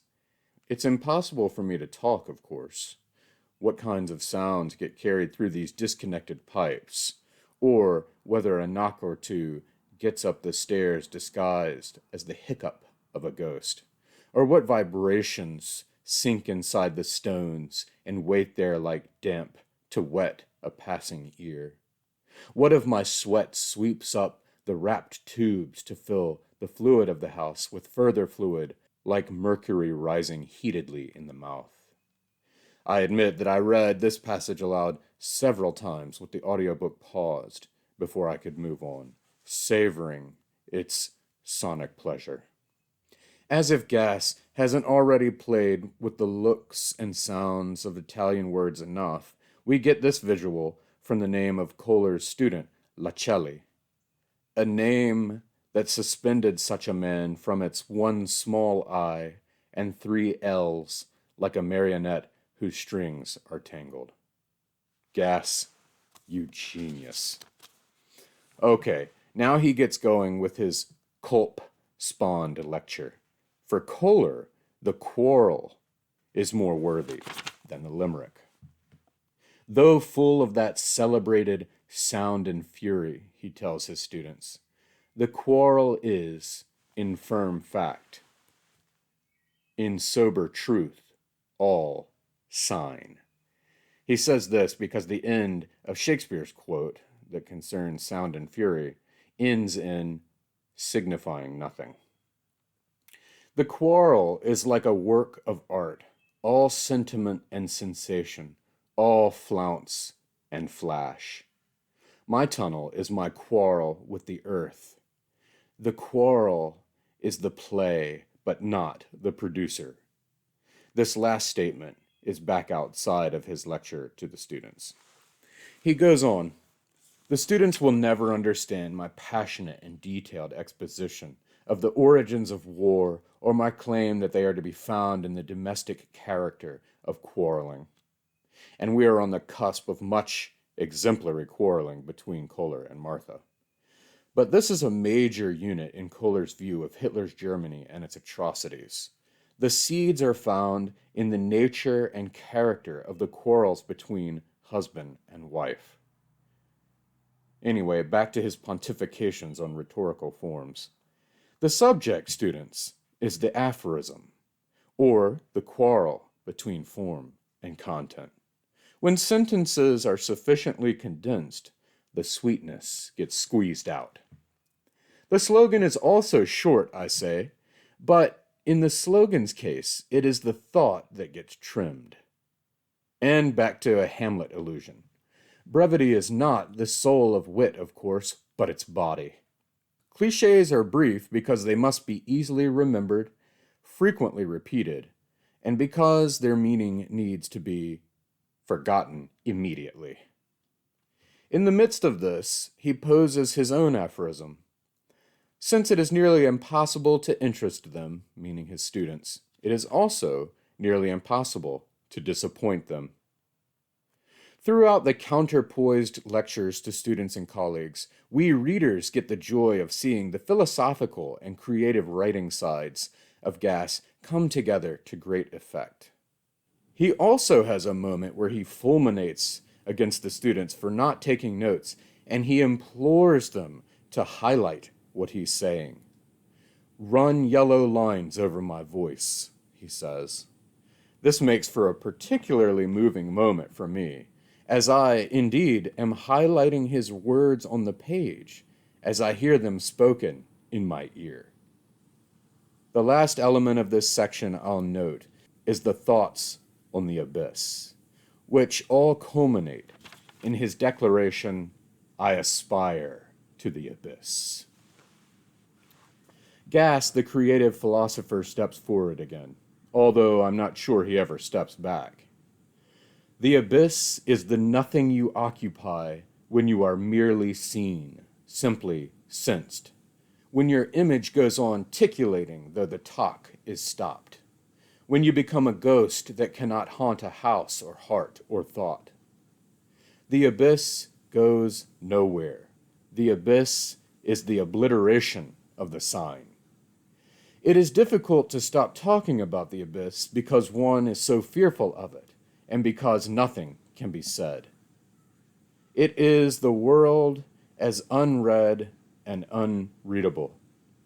Yes, I aspire to the abyss." In the midst of this, Kohler muses on the word doom, which, he says, has become comical and silly. I prefer the word doom to others because of its skull-like eye holes, sockets into which darkness can be screwed, like a dead bulb. If there's one thing Gass has taught me, it's that I really need to look at words more. All right, I've just read a wonderful essay on the anti-novel structure of the tunnel. The curiously named Isabel Gass writes in her essay, The Architecture of the Anti-Tunnel, William H. Gass's The Tunnel, that Gass's novel subverts Mikhail Bakhtin's concept of the chronotope, this coming from his book, The Dialogic Imagination, and Jeremy Bentham / Michel Foucault's concept of the panopticon. As the Bakhtinian chronotope is to the novel, so the Foucauldian diagram is to the building. An ongoing stratagem, the system that constrains, defines, and orders action. In short, the novel and the building are equally architectural inasmuch as each requires the inventive construction of a chronotope, the formulation of a temporal spatial milieu that constructs activity, actualizes event. In other words, the book's architecture, like that of a prison in its panopticon, orders and guides the people therein. Unlike the plot-driven novel, she continues, in which time moves unidirectionally, such that action takes place, literally assumes a spatial presence, the narrative of the tunnel remains in the minds of its narrator as an involuted display of disjunctive personal reflections. Indeed. So how does trading out the movement of time and space within the world and its buildings for the interior of someone's consciousness bear on an experience as readers and this implicit or received generic expectation? Again, Isabel Gass. Kohler's tunnel, ostensibly, destroys and evades the architecture of the domicile, while his autobiography destroys and evades the structure of the narrative. Well, to underscore the answer, Isabel Gass cleverly looks back to the ancient Greeks. The chronotope of the agora, ordered the chronotope of the biography. Only the publicly visible, politically relevant aspects of its existence served to configure the biographical narrative. In essence, the encomium was the turning inside out the biographical subject. In other words, the central public space of the polis, the agora, influenced the genre of the encomium to engage in what was public and shared and withheld, or suppressed what was personal, internal, individual. Armed with this context, she then swings back to contemporary America. In contrast to the public concentration of the agora, the American suburb, or as it figures in the tunnel, is a sprawling evasion of urban corporeal proximity, a milieu characterized by an introverted desire to establish an intensely secluded sense of home. And here I am, sitting at my desk in silence, looking out at land surrounded by trees, not a house or neighbor in sight. My wife and I chose this location specifically motivated by what Isabel Gass describes. Gass's novel reflects this suburban effort to turn the events of the globos outside in, to relocate public or political history within the private space-time of the character. I love these moments when someone touches on something so right, so illuminating. I feel like I'm being given a broader way to view my world, and the tunnel, of course. Then, in a moment of serendipity, she quotes from a passage that I read hours after her essay. The subject's mental life, a history of his head, as Gass writes, in all its infinite nothingness, constitutes his time and complete history. In fact, Kohler argues, it is this history of the head that generates the political event. She goes on to point out that Kohler's proposition that the Oedipalized, psychologically invented antagonisms that arise between members of a family in the domestic home are the self-same motivations for major worldwide warfare. This keeps with the inside-out chronotope, from mind to household to world. So now to the aspect of evasion, she writes, to evade the legacy of the Holocaust and his responsibility to document it, Kohler seeks to entirely escape his membership to civil society. The House of Kohler, created by the tunnel, is a self-sufficient polis, an ironic reformulation of patriotism as narcissism achieved through the dissolution of architectural space, the tunneling out of the social implications of life in a building. Excellent. This is an exemplary critical essay. Now to wrap it up and tell us the positive use of a novel like The Tunnel. Gass's novel poses a profound question about contemporary American suburbia by asking to what our extreme physical isolation affords our socio-political efficacy. Okay, Ted Morrissey emailed me back. The Tunnel is a visually interesting text, he writes, but Gass also wanted readers to read with their ears as much as with their eyes. And on a practical note, what better way to drive home what the text is supposed to sound like than to do a high-quality recording? Morrissey admits that he doesn't have a definitive answer to why Gass did the recording, so in addition to what I've quoted already, he mentions that The Tunnel threatened to come and go very quickly. It was not universally loved when released, and in fact, Knopf let it go out of print. So the Dalkey paperback in 1999 and the audiobook in 2006 were also efforts to keep the book alive. Morrissey also notes the inclusion of the liner notes with the audiobook. My sense has always been that Gass used the audiobook to explain things that reviewers and other readers missed. And he concludes with the proposition that, in the end, Gass just had fun doing it. In a subsequent email, he says that he already needs to pose a few things to Gass's widow, Mary, so he'll add my questions to the batch. Thanks, Ted. Now, we turn to my second reading-listening section of the tunnel for today. Kohler is still in his triple-threaded discourse on the quarrel, distributed across 3 audiences. War works in history the way the quarrel works in a marriage, he espouses in one thread. In another, he goes into true biography being the complete history of the head, as we saw treated by Isabel Gass. And in the shadow of this argument, we hear Ralph Waldo Emerson saying, history is biography. In his thread to his students, he takes an envenomed turn. You've frightful manners and no perspective. You read one word and think you recognize the world. This puts me in the mind of, I think, Alan Bloom's Closing of the American Mind, with his indictment of premature activists.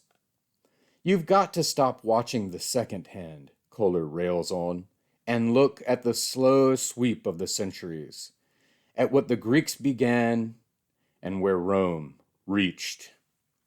I must admit that I feel some of Kohler's scorn personally. I feel that history is my weakest subject, and I know I need a much bigger and more detailed view of it in order to better situate and evaluate my present. Again, it goes back to taking the time to observe and think, to slow down and make space within the bustle of every day. Stand still as a listening animal and listen. Then you will hear it, time's labored breathing, somewhat like the seas heave, the death rattle of history. As he declaims, we move from Culp to another colleague, Herschel, whom Kohler paints as a heavy gray cloud of moodiness and torpor that saps the strength and nuance of Kohler's arguments. No, you cannot quarrel with Herschel, yet the hedgehog lets nothing pass. If thoughts wore ties, he'd always feel compelled, in his wifely way, to straighten them. So with Herschel, one is habitually in a state of mitigated exasperation. This stretch of pages admits another of Kohler's childhood memories that conveys a sense of who he is and gives weight to his views on the quarrel. This memory concerns the time that he and his mother and father had to turn the car around and backtrack because his mother thought she left her rings at the motel. Throughout all this, we learn that while Kohler's father was not physically abusive, he belittled me, cut me down to size, broke my ego's every bone, blackened my capital I, and left me less visibly scarred than did my adolescent acne. Can we begin to sympathize or possibly empathize with Kohler at this point in the book? Do I? I don't know. Day 8, March 8th, 2024. Pages 206 to 228. Another gloriously gray and gloomy day in Kohler's epic screed. And I actually declare this without sarcasm. Now it is Herschel, not Culp, who has triggered Kohler's mad, impassioned stream on history, war, the quarrel, philosophy, etc., while his mind also flits to the scene of Lou's breakup, quarreling with Martha, digging his tunnel, and a drive in the car with his parents as a child. Again, I'm reminded of how much order and design has been imposed on this text that also attempts to impart a sense of the ungovernable, free associative human consciousness. We fight wars to conceal a whole world and its desperate condition. Not one itty-bitty social gaffe or sneaky office memo. Wars and quarrels differ in scope, sure, in comprehensiveness, in destruction, and general violence, of course. But the figure of the family is the model in the photo. Here, Kohler nuances his argument of the domestic quarrel as a microcosm for war, while also playing the iconoclast to the sacred institution. We hide bad blood with blood, Herschel. That's the trouble.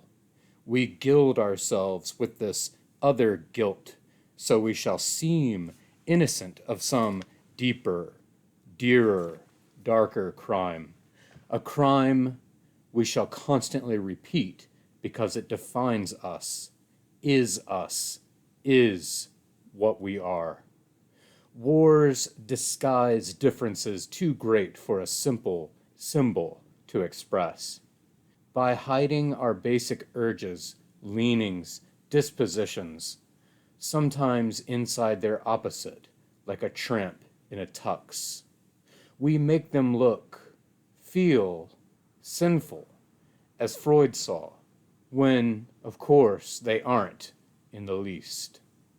Even the laws of nature have to express themselves in crudities and outrage, in bee stings and earthquakes. One of the pleasures of reading The Tunnel is that, whether you agree with Kohler or not, the rhetoric is so fine and forceful and compelling. And I often revel in his vicious audacity, purely because this isn't how I think or speak. In a way, every sentence is a thrill because a surprise. In that way, you like to hang out with a certain person because you just never know what's going to come out of their mouths, and you say this about them with a smile. From here, Kohler churns through Manichaeism, the dualism of good and evil, and Cartesian duality. The one and the many can occupy the same camp, because every many is made of ones. But between mind and matter, and who knows how many other oppositions, there is no sweet little worm-shaped serpent, a pineal gland. There is no mark of recognition like a circumcision. There is only the abyss. We note his charged words like camp and circumcision. A page later, he recognizes that in the stream of his thoughts, he is conjuring figures like Martha and Herschel, which once again dissolves the illusion of action and characters and dialogue in the conventional sense. And strikingly, he transposes these mental conjurations to his tunnel. It's as if I were making a creature down there in my dust, a creature out of pure crawl. One of my favorite lines in the book comes as he remembers tripping over a leashed dog when running after Lou post-breakup. The little dog barks once like a Pekingese, once like a pug.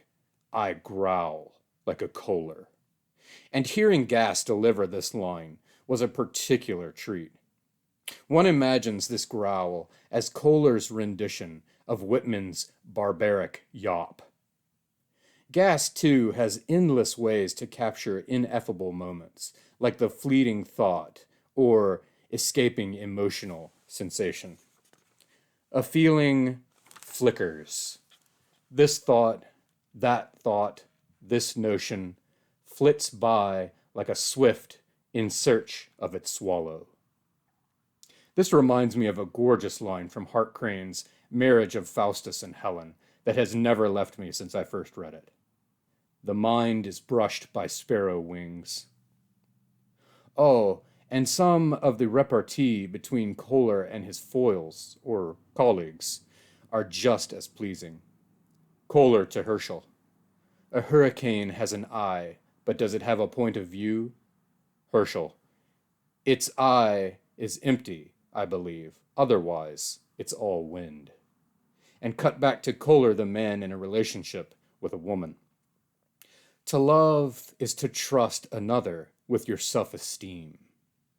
I admit the truth of this line greeted me at once, but I've been chewing on it ever since. Kohler goes on to the danger of this apparent vulnerability. And then to see them measure you, to see the red line drop into the bulb at the bottom. My God, how you hate yourself then for the gift of your vanity, the care of your conceit. On the heels of this, Mad Meg returns, and we see his smile widening like a syrup spill. Am I detecting a pattern whereby when Kohler becomes particularly exasperated or forlorn, his thoughts go to Mad Meg, his intellectual advisor?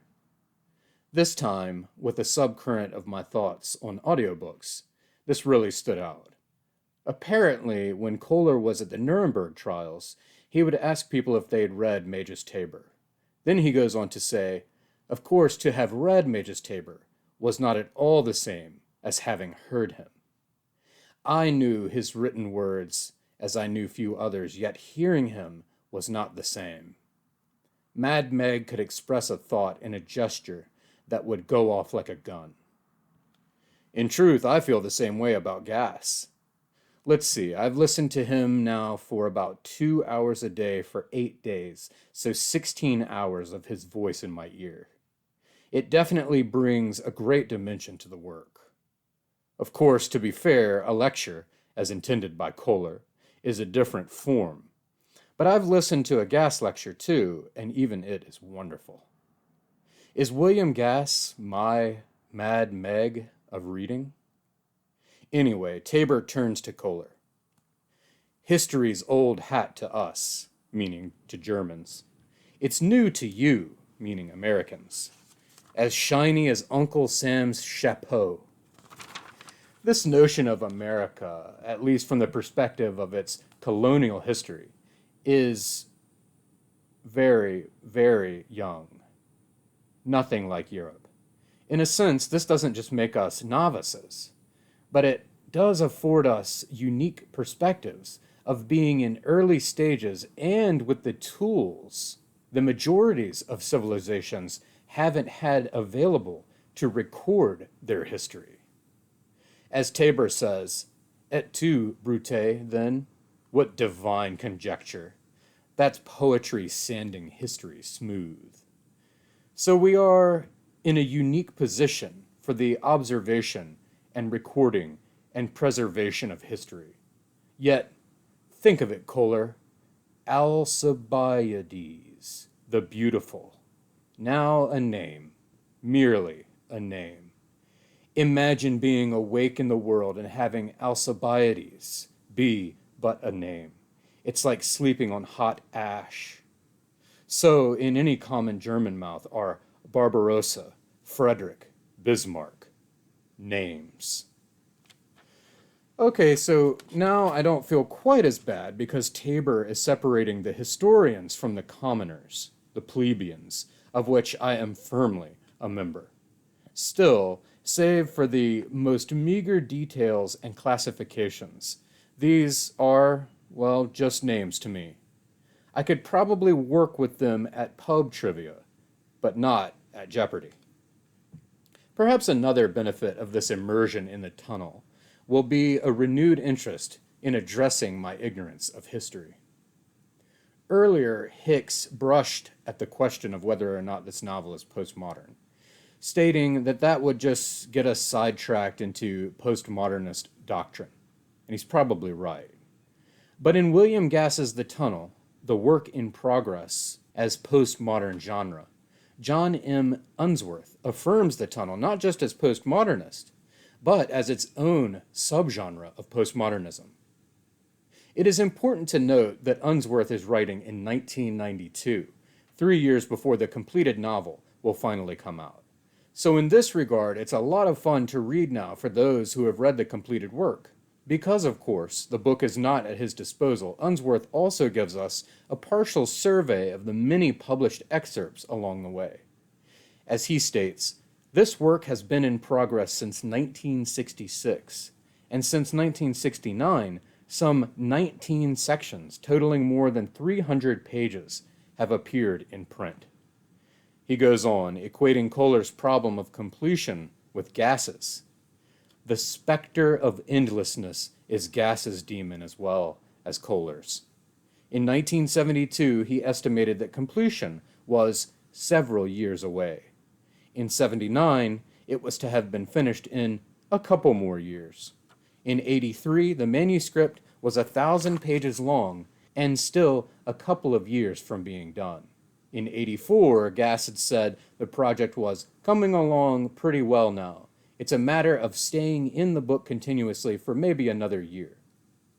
Nor, Unsworth concludes, writing in 1992, is there any indication today that its advent is pending. So Unsworth sets his essay up to consider this constant prolepsis as a form unique to postmodernism, using the poles of Tristram Shandy and Finnegan's Wake. Stern's book, like Gass's, explicitly delays the telling of its history. The Wake had a long gestation period and also had portions published under the title Work in Progress. What makes a work in progress paradigmatically postmodern is the disappearance of the idea of the finished work as an effective or believable justification for the work in progress, and the metamorphosis of this mode of publication from a provisional into a permanent state of literary production. The book seems, in practice, to have accepted endless revision and forestalled completion as the condition of its existence. The situating of a work like this is tricky. Writers of Gass's generation, which is not the 90s, and ilk, are balanced somewhat uncomfortably between the modernism of the aesthetes they formulate to describe the intended effect of their work, and the postmodernism of the situation in which that work is actually produced and consumed. This leads to the consideration that, unlike Stern, and to a certain degree Joyce, Gass's generation was shaped by literary theory. Gass, for example, was honed by the new criticism at Kenyon College. Gass is intensely aware of theory, of course. Unsworth gives us a sampling of Gass's academic, though literary, essays, which kept coming out during the Tunnel's writing. Given the self-reflexive nature of representation in Gass, it is arguable that this inability to finish the novel is a result of an utterly non-symbolic concept of representation, in which the sign must be isomorphic and coextensive with the signified. Unsworth draws special attention to all of the nonfiction Gass produced along the way, something which Joyce and others did not do. The essays would appear to be integral rather than peripheral to Gass's work in progress, since they are, in effect, a rehearsal for imaginative acts performed in the fiction. This can be applied for many interpretations and conclusions, but Unsworth's path seems to take its cue from a quotation in an interview with Gass. My texts are not open at all if I can have my way about it. I want the instructions to the reader to be my instructions, although I hope the reader will indeed create the work, because otherwise it will not, in a sense, exist. But I want that creating to be done in accordance with my text, which I hope will provide the instructions. In this way, we see that Gass intended a hermetic system in the formalist mode of the new critics, a complete formal system as dreamed of by Whitehead and Russell for mathematics. And certainly someone of Gass's stature and prowess was wary of the democratization of mass reception. In this way, I do think Ted Morrissey's remarks about the audiobook effort are likely correct. In addition to all those essays, the liner notes as one more effort to give markers and instructions for his system. So then, do we chalk the Tunnel up to a book for specialists? Quite possibly, yes. And is this bad? Well, If by specialists we mean those who are willing to put in time and effort for difficult pleasures and lasting rewards, then I say no.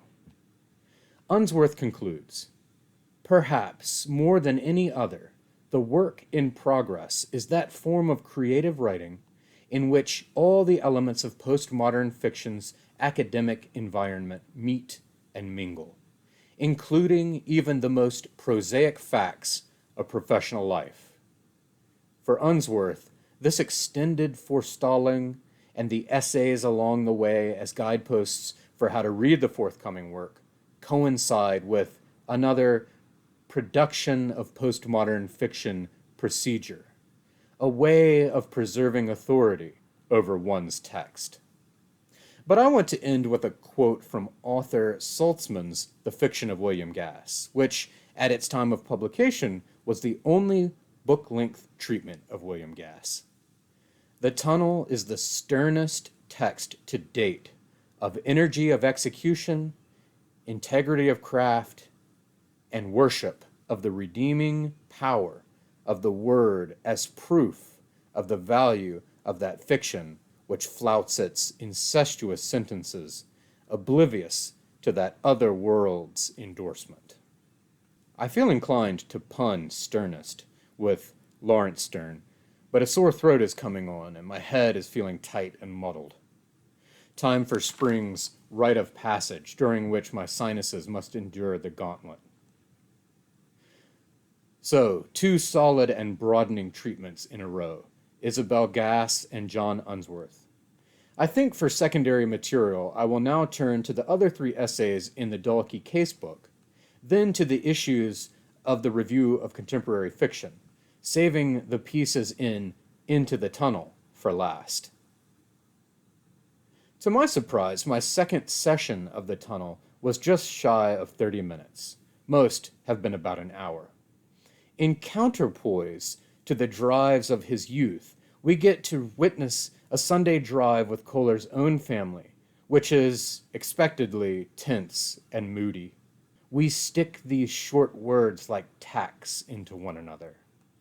This immediately recalled the very early line, hammering type like tacks into the page. Within this section, too, is his burgeoning idea of forming his own pseudo-political party. I wonder how many men and women, kids and dogs, go through life in a state of modest misery. How much communal coldness there is, how much extinguished hope. Perhaps I should form a party for the disappointed people. This recalls Henry David Thoreau's famous and often corrupted line, "The mass of men lead lives of quiet desperation." And now, for me, it's time for medicine and sleep. Day 9, March 9th, 2024. Pages 228 through 259.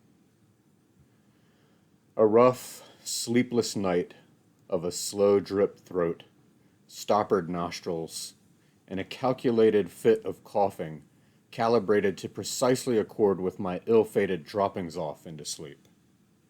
I think I'll take the day off from work and immerse myself in the tunnel until dinner. For this morning's reading-listening session, Kohler braids together his memory of the Sunday drive with his parents, his memory of the Sunday drive with his wife and children, and his memories of Tabor's Mussolini-esque fulminations from the podium. But in this stretch of pages, we get so many Rilke-fevered poetic flourishes that one can become dizzy even without being sick. It begins with the young Kohler standing before the freezer of flavors in the ice cream parlor. I'd stand in front of the long white counter where the glass curved back over the tubs of ice cream and study the excavations. Strawberry always had a deep, redly streaked hole in it, a sign that it was popular, I supposed, but it was a flavor I scorned, at least the way Daisy's Dairies made it. It looked like wounded vanilla. Neapolitan was another kind I despised. Neapolitan was nothing alongside the gaiety of Rainbow. Neapolitan was like eating a flag. The chocolates and the fudges made the best quarries. The ice cream spade would cut great cliffs in chocolate, make Maine coasts, shape desolate shores. I'll stop there, but I mean seriously, how excruciatingly exquisite is this prose?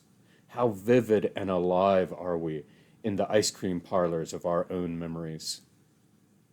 As expected, Kohler's father has to badger and belittle him even about his preference of ice cream flavor, though at least it still retains Gass's intoxicating sensuousness. My father considered Rainbow nothing but a hash made of tub leavings. Dinner's garbage reboiled for breakfast, he said it was. But I loved its accidental and chaotic benevolence. Okay, folks, get ready for this one. It was like having a noise melt in your mouth.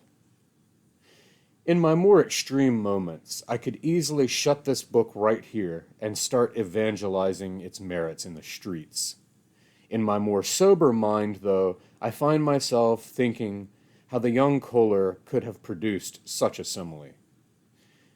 Yes, I know it's the grown-up Kohler glancing backwards, but I wonder if Gass maybe thought about that too, when scarcely more than a page-inch later, he says, "The youthful mind is a barren plain. There is no range of reference." This proclamation comes on the heels of him switching to prefacing his similes with, "Later I could have said." One constantly wonders about the merits of accumulating these ranges of knowledge to fill the barren plain. Sometimes ignorance really is bliss, but without the crowded landscape of much knowledge and much experience, how could we have such exquisite poetry? Yet, is poetry the lie of feeling or the organizing of congested landscapes? Here again, we face the major theme of poetry and history, which, back to the ancient Greeks, used to be the same thing. And as the prose continues its poetic sweep of memories, a shard juts out and snags us. I learned very early that adults lie about every feeling. This, then, is another piece of the Kohler psychology. In reaction to this youthful insight, Kohler is determined not to suppress or lie about any of his own feelings. Here they all are, nakedly on display. Let's enjoy some more beautiful prose, though, as when Kohler beholds 3 scaling gray silos in the countryside. Wrapped in loops of fine wire, they rise, like the gigantic stumps of some prehistoric tree, and their shapes, as well as the patterns of the stains which have descended their sides, and the lines of the vines which have climbed them, delight the eyes the way good monumental sculpture does, by the force of its immediate mass and the caress of its eventual texture. That last bit recalls Gass on Rodin, a figure whom Rilke adored and basically left his poor starving family in Paris to study under. Okay, I've muddled that a little bit. Rilke wrote the 2 pieces on Rodin, and the wonderful people of Archipelago Books bound these pieces and adorned them with plates from Michael Eastman and an introduction by William Gass. By the way, Eastman and Gass teamed up on another project called Abstractions Arrive. Anyway, back to the tunnel. The young Kohler remembers his father swerving to narrowly avoid the worst of an auto accident, which covers Kohler in juice from the blackberries they've just picked. When his mother looks at him, she's temporarily aghast. I was spotted with purple berry juice like someone afflicted with comics page measles. Such simple but striking imagery. Let's rat-tat-tat through some more of these great lines. When I cut into our bread's crisp crust, tiny bits of it will fly about, and the softness of the sawing sound will be pleasing as a creak. Water stagnates in a wheel rut, and weeds fill the clearing. When I slice into the bread, little bits of being fly up whenever I make a cut. I love these spaced and measured repeatings, like layering on a cake. Then the sight of the barns stopped the adult Kohler and bring something out of him. These barns have been abandoned, but they have been abandoned to beauty. They are no longer barns. They are themselves. A leftover light is burning. The barns, they have been left alone to breathe. There's a lot wrapped up in all of this. Philosophically, Gass is showing that stripped of function, the barns become ding en sick. Personally, Kohler is seeing a liberation in the barns that he so desperately desires for himself. This prompts him to say, I shall have the furniture carried out, heavy as it is, and the kids, light as they are. A horrible thought, but an excellent economical sentence. He's referring to all the old antique furniture that Martha is collecting in their house, the empty drawers of which will play a crucial role in Kohler's dig. Just before we flip over to an oration by Mad Meg, we must note that Kohler also refers to his father as a little Führer. This time, Mad Meg fulminates against facts in an extended theatrical production that kept me rapt. For a fact, as we know, we've been taught, we are now to be taught again, is a permanent unlikelihood, a counterfeit miracle, a wonder which nature can never have honestly produced. Coming from a prominent historian, our attention is firmly in his hands. As his diatribe increases in intensity, one thing exceeds the eternity of the stars, he cries, and that is the dark that surrounds it. I begin to recognize another mad literary figure. Tabor packs these trifles in the balls of his fists. I am asking them to surrender, to throw down singularity, he shouts, a new mood invading his face like a troop of horses with bugles, crackling flags. For one death is nothing, but 10,000 wounds are a battle. For history, gentlemen, is American or Mongol, and likes both size and winning. I am pressing against them, that is, facts or single pieces, with all my strength, rounding individuality, flattening character and region, sponging wind and shadow. And then it comes to me. Mad Meg resembles Mad Captain Ahab, with the truth of history standing for Tabor's white whale. I wonder if I will encounter this parallel as I press deeper into the critical texts. Since I'm taking the day off work today, and the house is empty, Kohler would be happy about that, but I always feel lonely and incomplete without my girls around. I thought about doubling up on my reading and listening to the tunnel, but in the end, I think the roughly 30 pages a day, broken into 2 sessions of 15 pages, is a more appropriate pace for this book. There's just so much packed in for the eyes, ears, and mind to process that too much threatens overload and missed opportunities. So instead, I'll use the time to read secondary material and the latest batch of publications of electronic book review for the Gaddis centenary. How about that?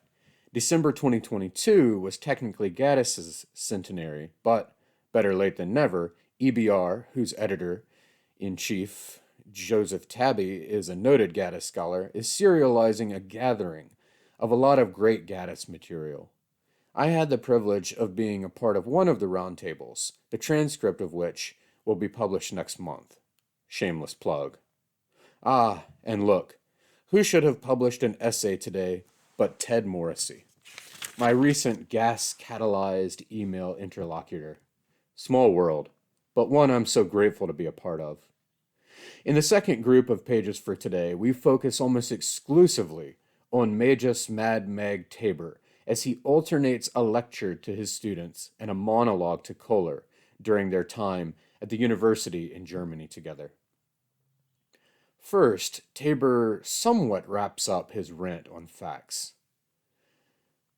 At first, the facts are there to be created, but after a few slew-footed historians have tracked the snow, only another snow will seem to restore it.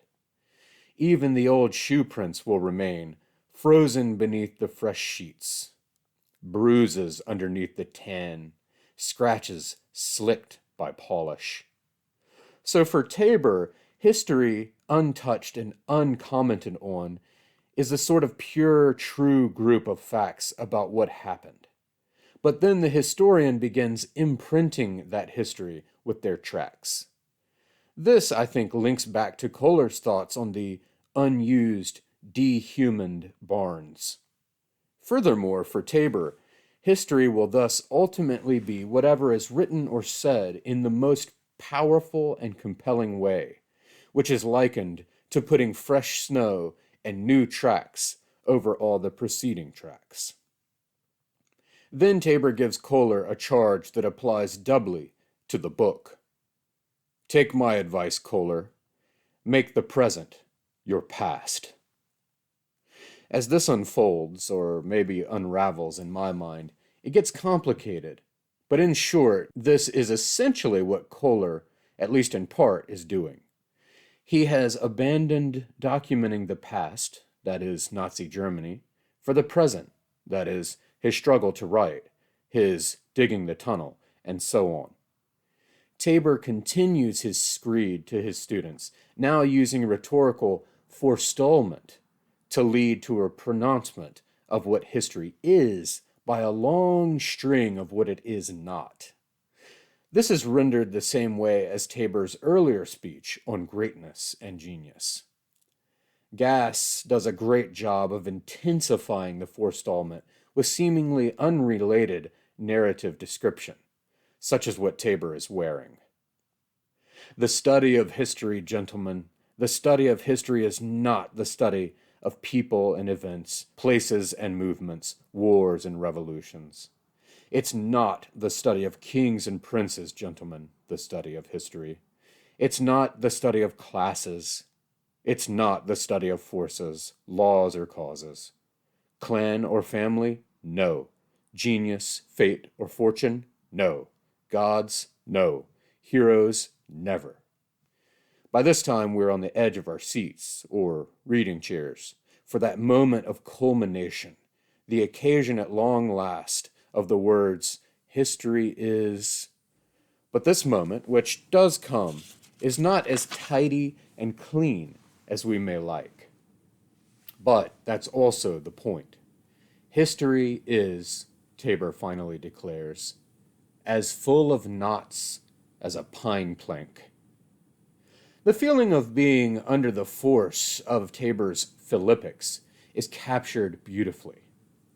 He took us all with him when he went. That was the worst of it. He laughed at our laughter, our skepticism, our rejection in principle of such effects, of the tirades in the classroom, the demagoguery of Mad Meg, and he swept us along through absurdity, dazzled us like country maidens with glass and glitter, frightened us with heights we hadn't thought we'd scaled to, and caused the hair on our napes to rise, to run from its roots when he looped us down the long slopes of his speech. Again, I cannot help see the similarities to Melville's mad, majestic creature. I feel myself drawn to Tabor as I am to the likes of Ahab, Mephistopheles, Raskolnikov, Milton's Satan, these monsters of literature. We are always more drawn to the malevolent in art, more than its opposite. Evil, crime, horror. This is what draws, hooks, titillates, sells. Why? Well, the answer brings us again to that simple, sublime opening of Anna Karenina that immortalized Tolstoy in the Museum of Memorable First Lines. All happy families are alike. Each unhappy family is unhappy in its own way. This is why we can endlessly write about the bad, and why it's endlessly interesting. Anyway, the truth was that, like a drunken, immoderate Parmenides, Tabor believed that anything of which you could form a passionate conception automatically was, because the pure purpose of things lay in the most powerful description of them. Truth, therefore, comes into being in its most powerful articulation, and the tunnel is nothing if not a masterclass in passionate, powerful descriptions. Well, Mad Meg continues, the discovery of logic is nothing compared to the discovery of rhetoric. Still, neither, you know, is an event in the same sense as a battle is, or an election, or the reign of a pope, is it? What's this? A snag in the fabric of Tabor's weaving? A moment of coming back to the ground? Men once stopped trying to think in verse or in desultory talk and sought the solidity of formal speech, the written dialogue where prose appears. Prose, Kohler, is less primitive than poetry. And soon afterward, history commences. The narrative mode arrives like rescuing cavalry in your movies. Annals replace anecdote, until that, in turn, is abandoned for the security of the scientific treatise, a format which Aristotle again, that divinity, licked into its final shape. And now, I think this is a fine place to stop and turn to the next essay in the casebook, Sentenced to Sentences, Poetry and the Tunnel, by Jonathan N. Barron. This wonderful essay makes a case for Gass's incorporation of lyric poetry as a means to elevate the novel over formalistic boundaries. Since the fiction of the tunnel cross-currents not only with real historical events and figures, but also real lyric poets and poems, like notably Rilke, it lifts Kohler out of the prison of his words and offers redemption from his fascism of the heart. Barron does a wonderful job utilizing some key moments in the book to drive his arguments in such a way that I had my view of the tunnel expanded. That is what great criticism does. And he kicks it all off with a sentence as punchy and persuasive as a tabloid headline. William Gass, consummate formalist, writes a novel dependent on the historical event of the systematic murder of European Jewry. That'll get attention. But that a positive, consummate formalist is key, as in formalism one does not point outside of the novel. The novel is to be a closed, hermetic system and does not dabble in history or dip toes into ethics. Thus, for Barron, the tunnel raises the stakes on this formalist game to a new ethical plane. As he unspools this contention between a fiction and the real history to which it's pointing, I, like Barron, can hear and have heard readers recoiling from certain things in the point, only for my reflex to be, but it's just a novel, as if to say, it's not real.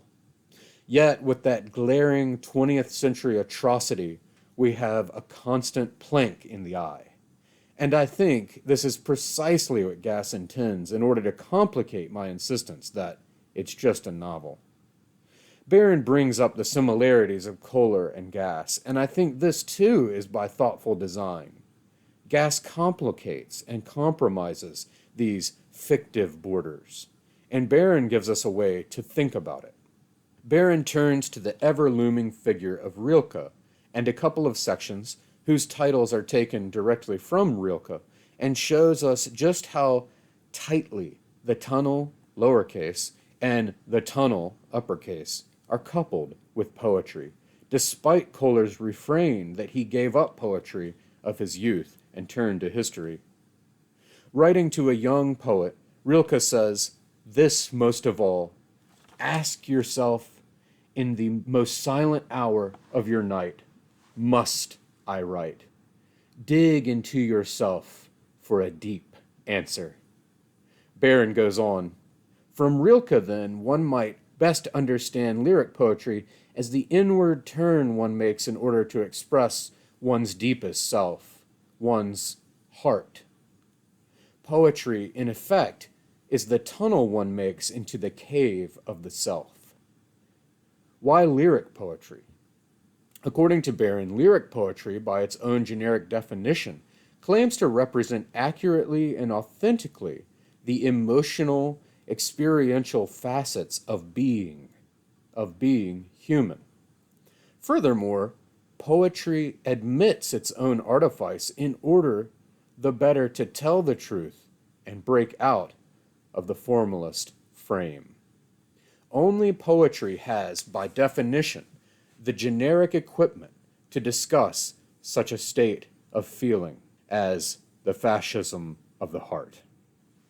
We have noted already in our reading the theme of history and poetry, and which has the stronger claims to truth.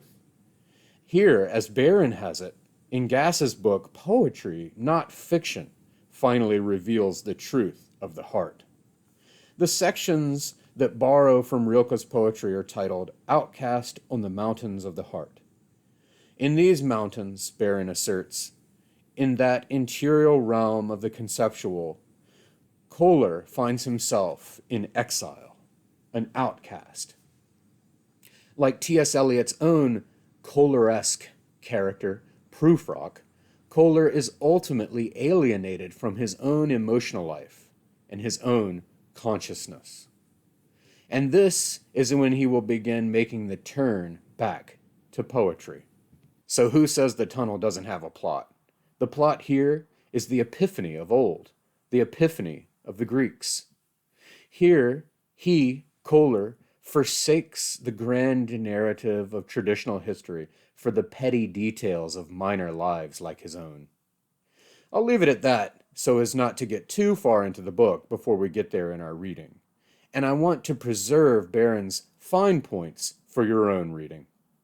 The last of his points I'll bring up for now is that of redemption for Kohler, because he and his/Gass's book can get such an unredemptive reputation.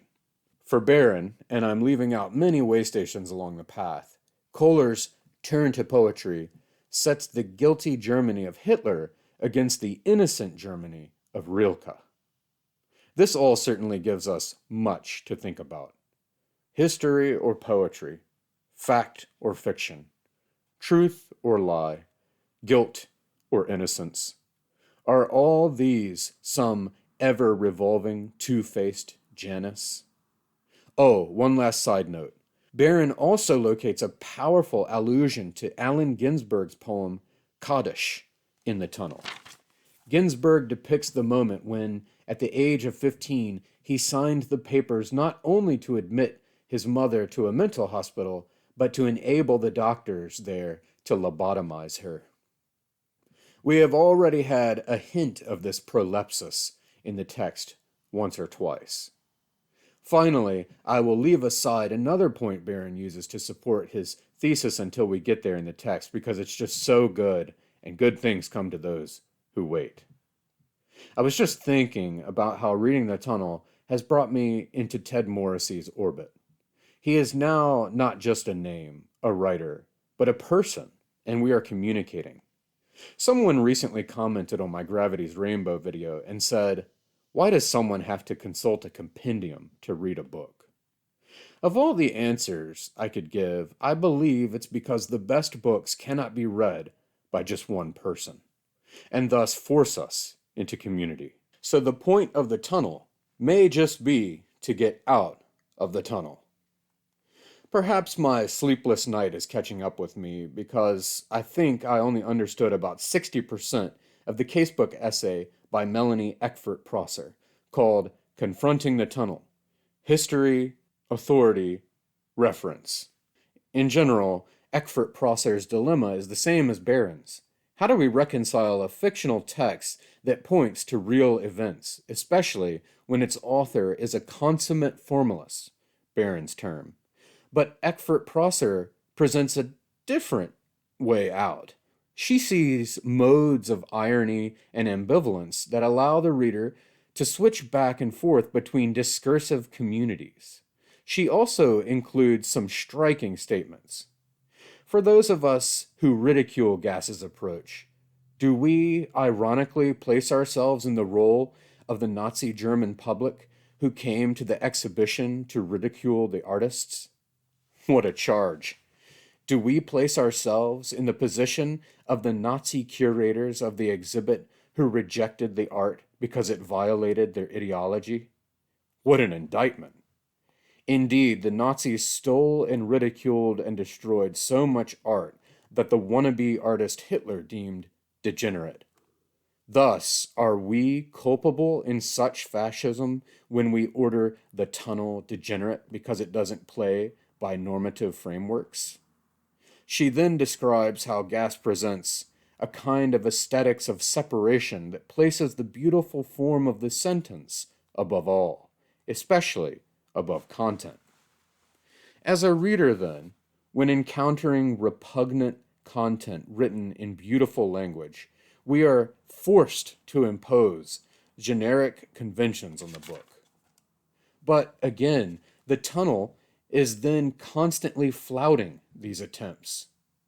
Ultimately, reading the tunnel demands an ethics of ambivalence that moves between the poles of intellect and emotion, and that refuses the usual advice about reading, such as Coleridge's formula of the willing suspension of belief. Disbelief is very useful when reading this novel. Indeed, I find myself in a general ambivalence and aesthetic separation, whereby I tend to distance myself from certain portions of the tunnel, the boy in Prague, the misogyny, by imposing the fiction genre. But then I switch to autobiography, history, philosophy, and so on, all while appreciating the language. I have to say, in some ways, I'm very glad not to be a critic or theorist because I don't think I could enjoy the tunnel at all. As I am, I can effortlessly go along with whatever the author wants to do without worrying about forsaking my theoretical creed.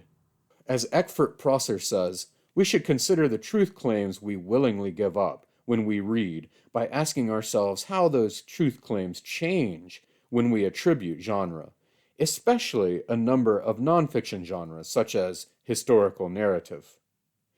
To highlight this contextual or generic relativity, she employs the memory of Uncle Bolt and what we will find out later. This is an excellent, effective example for her points. As she begins to wrap up her paper, she turns her attention to the other potential reaction to such uses of irony. Instead of a separation, distancing, and discursive switching, there is potentially the evocation of strong emotion. This takes us into passages that eluded me and that I need to revisit when I'm more clear-headed. In sum, though, whereas Barron presented the formal irony, Eckford Prosser presents a discursive irony in the tunnel that is inclusive, active, social, and political. And so lastly, at least for now, another intriguing thought Eckford Prosser gives us is an alternative atrocity not outside the bounds of the novel or fiction. The external atrocities within the projection of narrative might also be the very writing of guilt and innocence itself, the atrocity that leads the historian to abandon truth for fiction. Or, in the mind of Martha, the atrocity of digging the tunnel in the first place. Oh, how I love these moments in secondary literature when my attention is called to new discoveries of the primary literature. This idea also highlights the complex ambivalence of genres at play and the concomitantly slippery claims to truth. Really, another wonderful piece that enlarges a great book. Day 10, March 10th, 2024. Pages 259 through 291. Rainy day today as I awaken from a Delsum-induced blackout. I hack up phlegm, stretch, make a coffee, and return to my own life in a chair. The mad magus is dying. And to compound the finality, he finally switches from what history is not to what it is. He goes from, it is not, I am sorry, but it is not the study of the past. How can we even study the past? There is nothing. No, indeed, there is nothing to study. He goes from that to, the study of history must be the study of documents and records, of recipes and regulations, so to speak, of laws and lists, speeches and plays, paintings and maps, of remains, whatever remains. Thus, for the contemporary historian, perception is a form of inference along a line of causes. There is history, Tabor affirms. There is history remembered, which is history, too, the second time around. The study of history is essentially the study of symbols and markers, of verbal remains and tombs. Our study, gentlemen, the study of history is really a study of language. Only words speak past the present. Only words have any kind of honest, constant visual life. These voices shine their distance like the constellations. Yet there are so many signs, so many. What words, whose words, should we study and love? He gives the big examples of whom he is talking about. Thucydides, Tacitus, Livy. So in the end, he proclaims, historians make history. That war on the Peloponnesus, he says, the war is Thucydides, I tell you. He waged it when he wrote.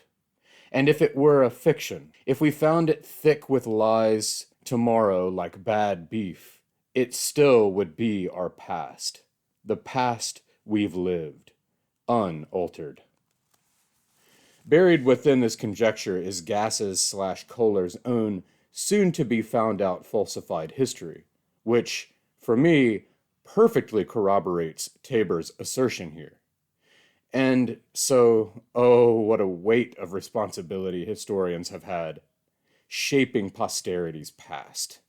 During the course of these remembrances of Kohler's mentor, Kohler names him the spiritual founder of the party of the disappointed people.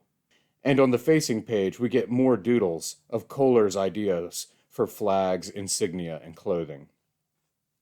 Myths are history, Tabor thunders, and myths are made, preserved, and propagated in some language. So here we see Tabor connecting it all back to language, and especially language written with the most passion and beauty and power. I mean those words which, when beautifully contrived and drawn together by an Angelo, stain the sky they're shouted at, outshining any sunset. I know I sound like a broken record here, but I cannot help but hear Ahab again. Talk not to me of blasphemy, man. I'd strike the sun if it insulted me. So, the study of history is the study of language in one form or another. Hence the importance of fields and disciplines like textual analysis and hermeneutics, yes, But it also leads Tabor into another, more pernicious danger, which recalls his metaphor of the tracks in the snow.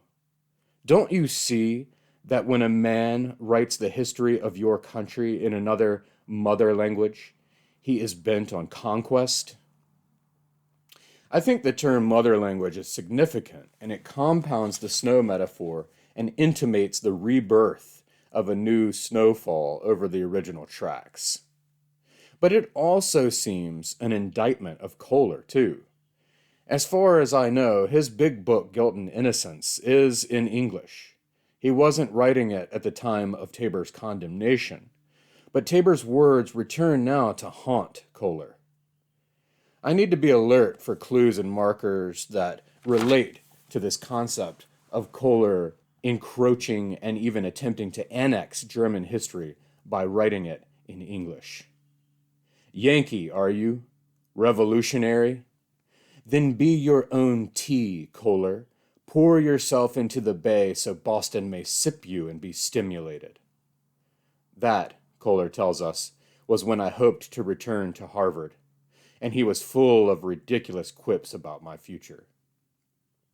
Tabor's ridiculing and cajoling of Kohler here is not only a joy to read, I admit it made me chuckle.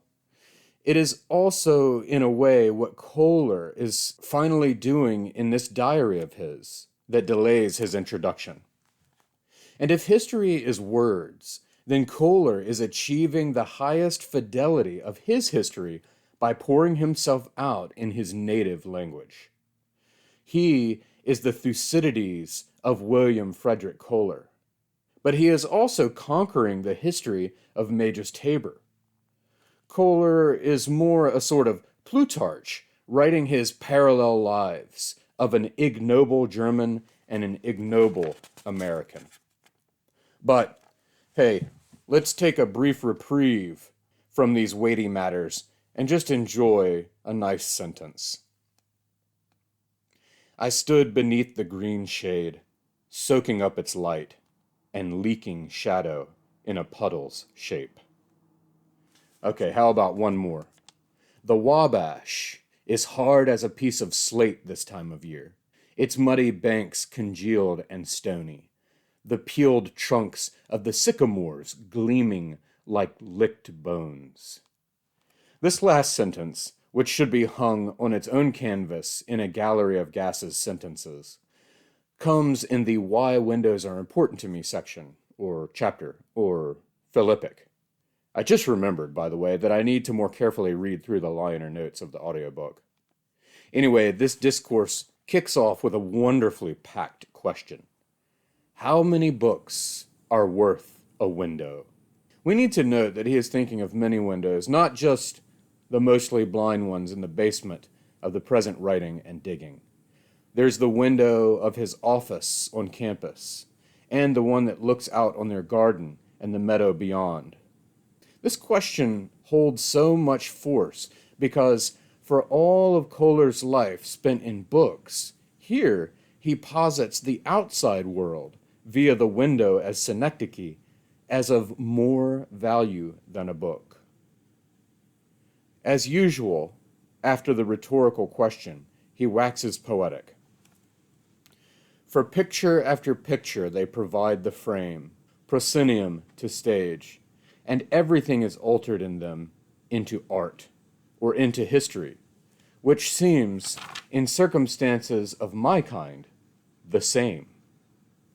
The window frames the visual into art. The page writes the textual into history. It's notable that Kohler here equates history and art. A page later, his waxing poetic reaches a crescendo and a quiet, sincere question. The wine that lingers in the throat like a long evening, the meadow that's on fire with flowers, an azure sky so framed by twigs to make a lake, or instead some wondrous realization sudden as a swallow, the right note, the right line. These are what should comprise life. Why should they be unendurable? We feel the longing sharpness in this question. And I have to wonder, are we seeing a turn, perhaps, in Kohler? For these are the thoughts of the aesthete, the poet. The dreams of a life comprised of sublime lines of poetry that never lose their shimmer. But, alas, Kohler again. Of course the sky clouds over the way moods do. Nothing can be sustained, he laments. But, and here is that other side of the pessimism trying to poke through those gray clouds. I also know that if things did not pass away, our interest in them would. So mutability produces only a small part of the pain that peace and beauty bring. A small part. Here we face the necessity of transience to beauty. Things retain their worth, their luster, because of their brevity, like autumn for me. This welling up leads to what I believe is a proleptic allusion or foreshadowing of Kohler's ultimate epiphany and Lucretian Kleineman. We are miserable outcasts on the mountains of the might have been. But then the disappointment seeps back in. There is an enemy out there who has stolen our loaf, soured our wine, infected our book of splendid verse with filthy rhymes. We are filled with resentment. What do we protest? That we die alive. So I salute the PDP, growing hourly, daily more enormous in my mind, just as my dig deepens its subversive length. This sends him thinking of all the trappings his party will need: salutes, insignia, symbols, boots, and caps, which invokes, of course, the Nazis. On the final pages of today's reading, we get a center-aligned list that contains the refrain, "Fascinating remarks," by Mr. Rosenberg. We could pluck many berries from this copious bush, but one stands out, probably because of yesterday's essay from Melanie Eckfurt-Prosser. The references to Lou Salome, who has a salacious history with Nietzsche, Freud, Rilke, and Paul Rée. Here, her spurning of both Freud and Nietzsche is explicitly mentioned. Is it possible, following Eckfurt-Prosser, that Lou and this whole summer of love and the breakup scenario are all fictions? I mean Kohler's fiction. All right, the last of the casebook essays is Jim Barloon's Gotterdammerung in the West, William Gass's Little Big novel. As the overstuffed title implies, Barloon will show how the tunnel is both concerned with smallness and overthrowing the last of the gods. It seems that his reading of Gass has infected his own writing, as there are several amusing puns in the mix. Kohler uses words to fill his fat self up, to experience, to manufacture the feeling of satiety that his starved life cannot provide. He roots up verbal delicacies as the pig does truffles. He is a word pecker. It took me a while to regain composure after that word pecker.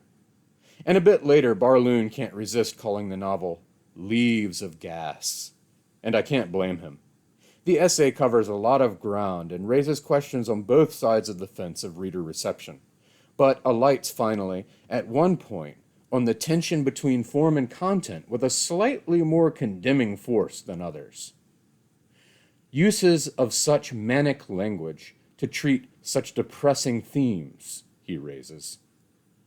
Samuel Johnson complained that Shakespeare could not resist a pun. How then should we respond to a man who composes pitiless limericks about the Holocaust? This question comes on the heels of another quotation. Gass's book will be hated. Of course, I can easily call out all the fallacies here of attributing to the author the actions of the author's characters, but the point here is understood. This is an extremely sensitive and horrific topic. There's a part of me that wonders if Gass didn't forestall publication in order to put more time between 1945 and the tunnel. But Barloon swings the camera back to Kohler. Kohler's sense of solidarity with the Nazis does not stem primarily from bigotry. though he is a bigot, but rather from the view of the Nazis as little men, disappointed people like himself, who, for once banded together, rose up and struck back. Very good point. I kept waiting for Barloon to mention that Kohler's own father, whom Kohler calls a little Führer, belittled him, cut him down, and thus Kohler has both become his father and is full of resentment for being belittled. Barloon does go into this, and Barloon does mention Kohler's belittling of figures smaller than himself.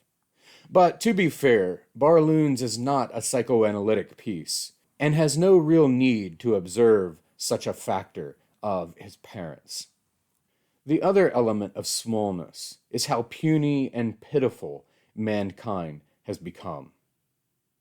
To Kohler, mankind is quietly becoming, if it has not already become, a race of Lilliputians.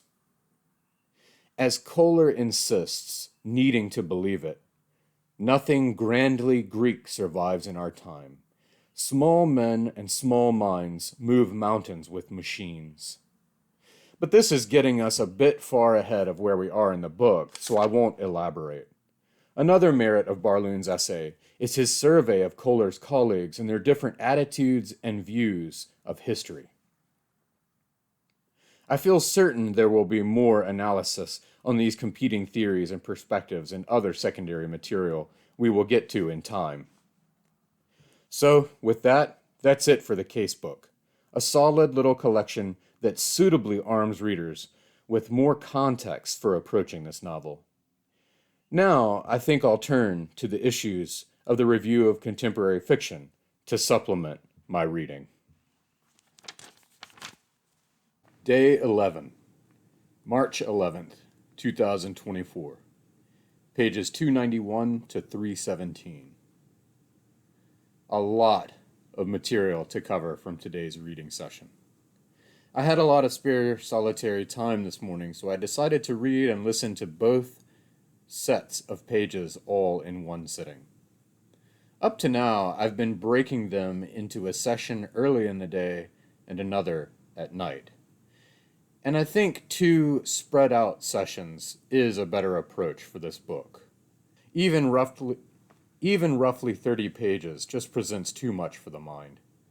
And, as with today's second session, there is sometimes a long stretch of exhaustively detailed and aesthetically ornamented thought, such that one needs to be quite fresh to receive it. In particular, today's concerned all the thoughts catalyzed by the blackboard. I may well have to reread and re-listen to this part again tonight. At the top of the first of today's sessions, though, Kohler is musing on all of the interior spaces he has been drawn to, which compound with getting inside the trunk in his attic as a boy, and, of course, digging the tunnel in the present.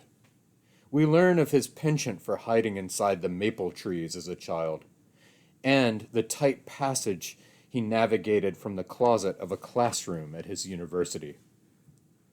To enter yourself so completely, he begins, echoing Rilke's letter to a young poet, that you're like a peeled-off glove, to become to the world invisible, entirely out of touch, no longer defined by the eyes of others, unanswering to anyone, to go away with such utterness behind a curtain or beneath a tinted table, in the unfamiliar angles of an attic or the menace of a basement, to be swallowed by a chest or hamper as the whale god swallowed Jonah, and then to find yourself alive, and even well, in the belly of your own being. To go supremely away like this was to re-enter through another atmosphere and to experience, perhaps for the first time, a wholly unpressured seeing. It was bliss. In addition, as always, to noting how strikingly written this is, I also notice that profound absence of the mouth and shaft of a tunnel that Kohler remarked about early on is like this notion of being swallowed up into oneself, like a collapsed star, leaving only a black hole visible to the outside world, a Miltonic darkness visible. To be free is the greatest blessing the world never gives. And in this vicious circle of the world spurning Kohler and Kohler spurning the world, it is only being completely detached from the world that offers him freedom in it. That's why windows are important to me, and I suppose why I continue to crawl behind my office wall like a worm in the building until I found myself caught in the passage, unable to back or turn, and frightened of going on. Now I know how it feels to be lodged in a throat. That last sentence is such a perfect bow on the debacle he's describing. And yet, despite all the burrowing and tunneling and hiding, despite the intense existential desire to escape, and escape into himself at that, despite all this, the inclination toward community cannot be stifled. I'm not working at my digging the way I ought to be, he confesses. Now I'm taking too much time designing outfits for the party of the disappointed people. There should be a women's auxiliary, I suppose, and a youth brigade, too. Yes, he's mimicking the Nazi party again, as we've noticed. But isn't it utterly significant that he has put off the dig into the escape into himself to put in plans for a community of people? Of course, like Hitler, this will be a community of people that he can control, a community peopled by little Kohlers.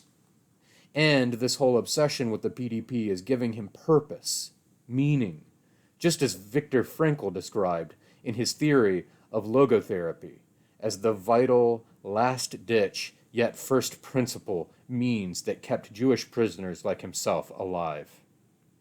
I also note that his wormholing himself into the insides of his office building took place, apparently, on the 4th of July. And while he's in there, flags snap and flutter in the general shout as the yellow polished brasses bellow. And in the midst of all the mental cacophony, we get our first strong hint that Uncle Bolt is Kohler's fiction. And it comes like an M. Night Shyamalan movie twist by the external affirmation of Martha. She addresses some dirt on Kohler's pants, and instead of telling her what he's really doing down in the basement, he quickly makes up a lie about looking through old photo albums in the attic. And he says, as good liars do, adding details to bolster the story, "I remembered Uncle Bolt. You remember Uncle Bolt, no? Haven't found his photos yet. Everybody else's image seems to be there. But so far not his. No Uncle Bolt." Then the final admission explicitly gets tossed off nonchalantly in the web of other thoughts that, as ever, threaten to crowd out details. So I might as well have an Uncle Bolt. His invention affects me more in this moment than he would if he'd ever lived.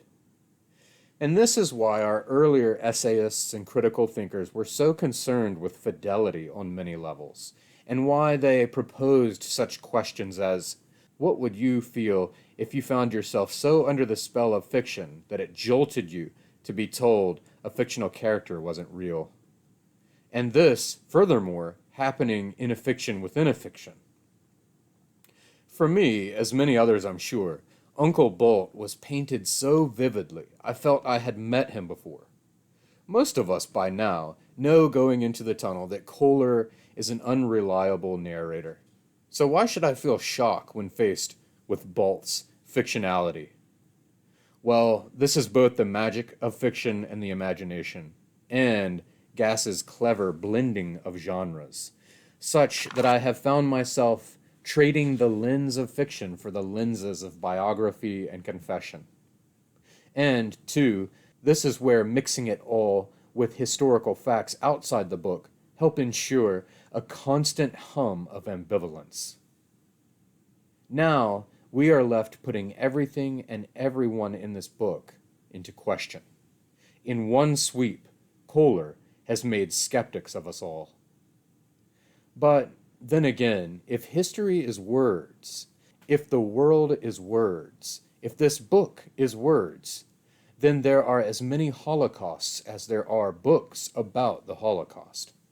And if this isn't the Holocaust, but rather Kohler's Holocaust, then we're right back within the safe bounds of formalism.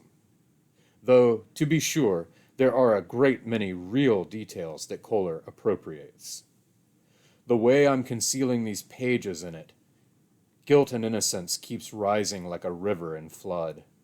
I'll soon be running out of Wortraum. I believe this word choice is meant to invoke the Lebensraum of Hitler's annexation of Europe. I could call these sheets I've slipped between more sheets my struggle. And the PDP, which, as he says, is meant for people of broken promise, for whom there was once hope. Kohler recalls some papers he wrote his teacher, whom he calls Miss Duck, and about which he expresses doubt that he wrote them. And he does eventually admit that some of it came from his dad's copy of Schopenhauer, but with some words swapped out so as to avoid total plagiarism. The first sample of this writing is about books. A book, I wrote, is like a deck of windows. Each page perceives a world and tells a future. Each page at least faintly reflects the face of its reader and hands down a judgment. Each page is made of mind, and it is that same mind that perceives the world outside, and it is that same mind that reflects a world within, and it is that same mind that stands translucently between perception and reflection, writing, uniting and dividing, double dealing. This is so excellent, it's hard for me to know whether it is Gass or Schopenhauer. I also can't help but recall the possible contradiction of Kohler earlier saying, how many books are worth a window? Whereas here he equates a book to a deck of windows. So maybe that's the clue that it is indeed plagiarized. I'll have to look it up because it isn't familiar to me. I love this idea that reading a book is like perceiving a world the author has provided with our own imprint over top of it all, like our faint reflection on a window pane. When his resentment starts to boil, he begins his usual ventings. I had learned rather early how much truth was disliked and distrusted.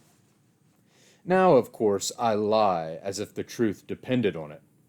No one wants balanced truth or fairness from history. No one. Everyone wants a consoling myth. But he savagely even punctures the biggest consoling myth at his disposal, the Judeo-Christian belief. When Cain killed Abel, it was the equivalent of a Holocaust, if you consider the percentage of the total population that one bad act subtracted. In a sense, this is a frustrated child who is sick of being told to act in a way that no one believes in. We're told not to lie, but everyone around him lies. And when he tells the truth of what he sees and thinks, he's reprimanded. For, after all, as he points out, only further murders, theirs, that is, the murders of the Nazis, prevented them from murdering further, as we flew bombs to Japan and powdered them to peace. I think I'll stop there for now. Right or wrong, I need breaks from Herr Kohler. I had another phone call with Luke today. We talked again about Kohler's refrains, "There is nothing genuinely German about me," and "I gave up poetry for history in my youth." Yet he is writing constantly in such a poetic mode, not at all how he writes history, or at least how one is supposed to conventionally write history. We must remember from Gass's design notes that he didn't even want his name on the cover. Gass wanted the reader to think of this as literally Kohler's secret text. In that case, I realize that I have to think of all of this as if it's really written by Kohler and not Gass. My mind always goes to Gass as the author, especially in appreciation of the beauty of the prose. So this is actually Kohler writing poetry. And therefore, even though he has rejected the office of the poet de jure, he's fulfilling the role of the poet de facto in his gorgeous writing. Kohler rejects all these things that he's fated to and cannot escape. Thus, the incongruity between form and content. He disdains and disparages Proust several times, yet he's doing exactly what Proust did.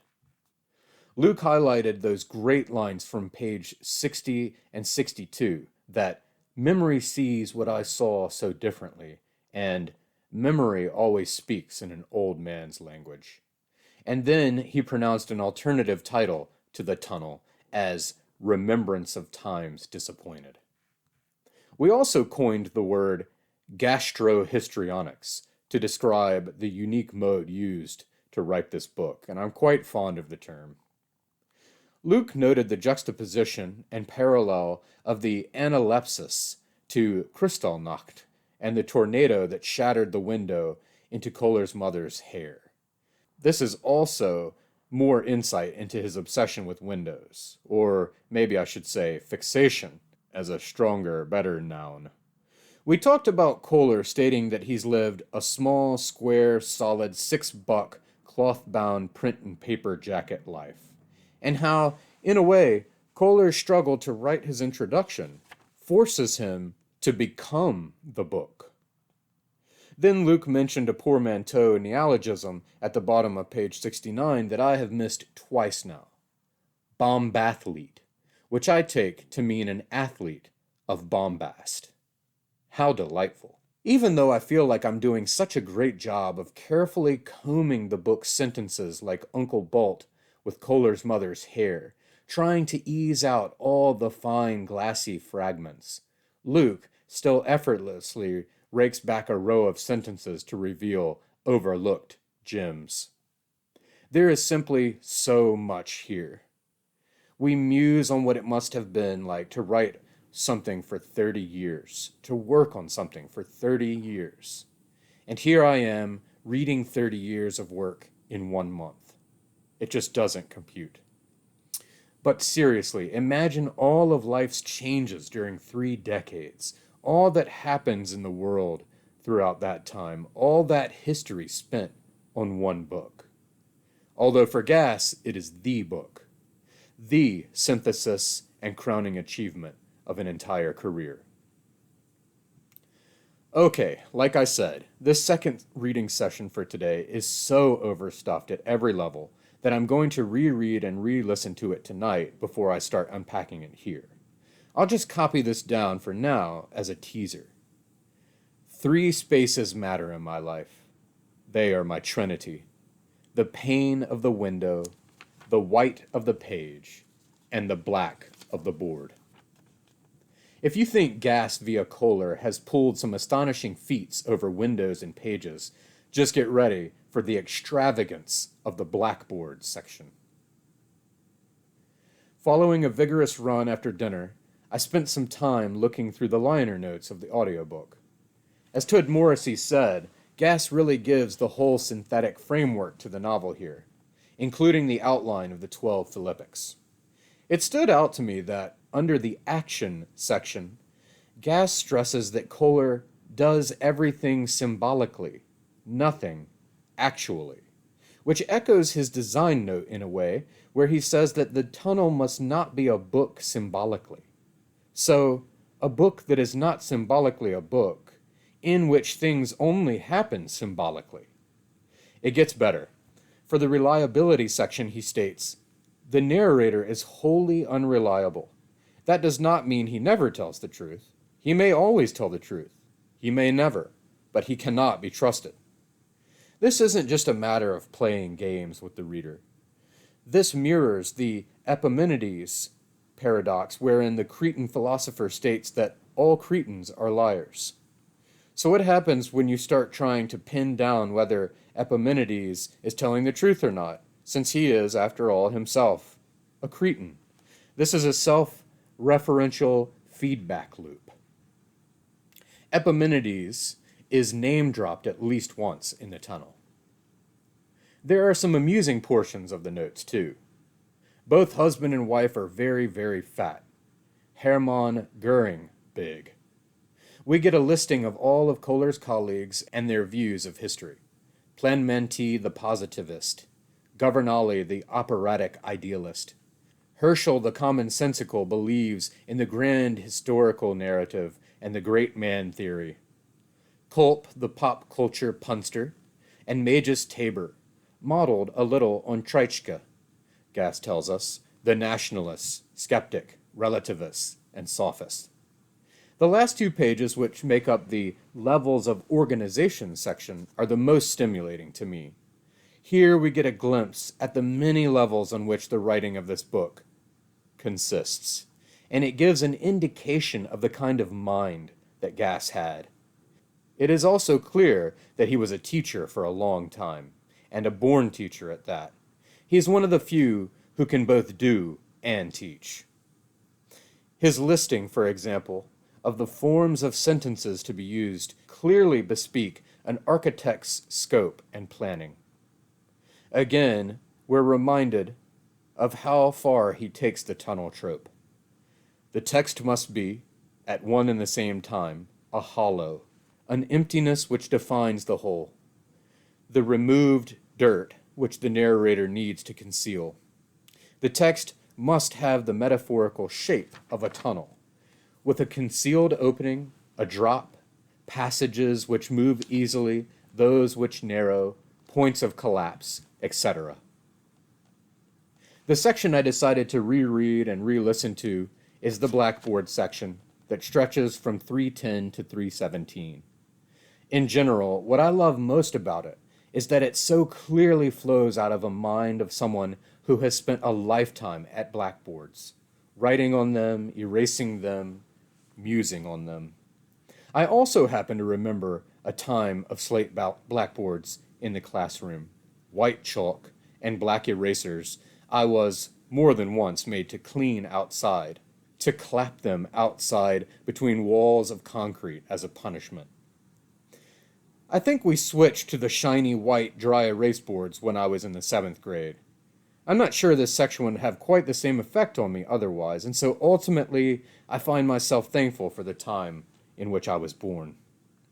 So part of my admiration for this passage is indeed wrapped up in my own childhood memories, which is what he's talking about, though of course Gass will take this far beyond where I could ever imagine. Plus, he has the long perspective of the teacher, not just the transient student. But again, there's such a palpable love for these memories that reminds me of the passages on the library in Middle C. Some of the fun is in the details. Chalk would sometimes cause the board to scream as if it had been cut to the quick. I would say to the class, now we know that the distinction I've been making is truly carving reality at the joints.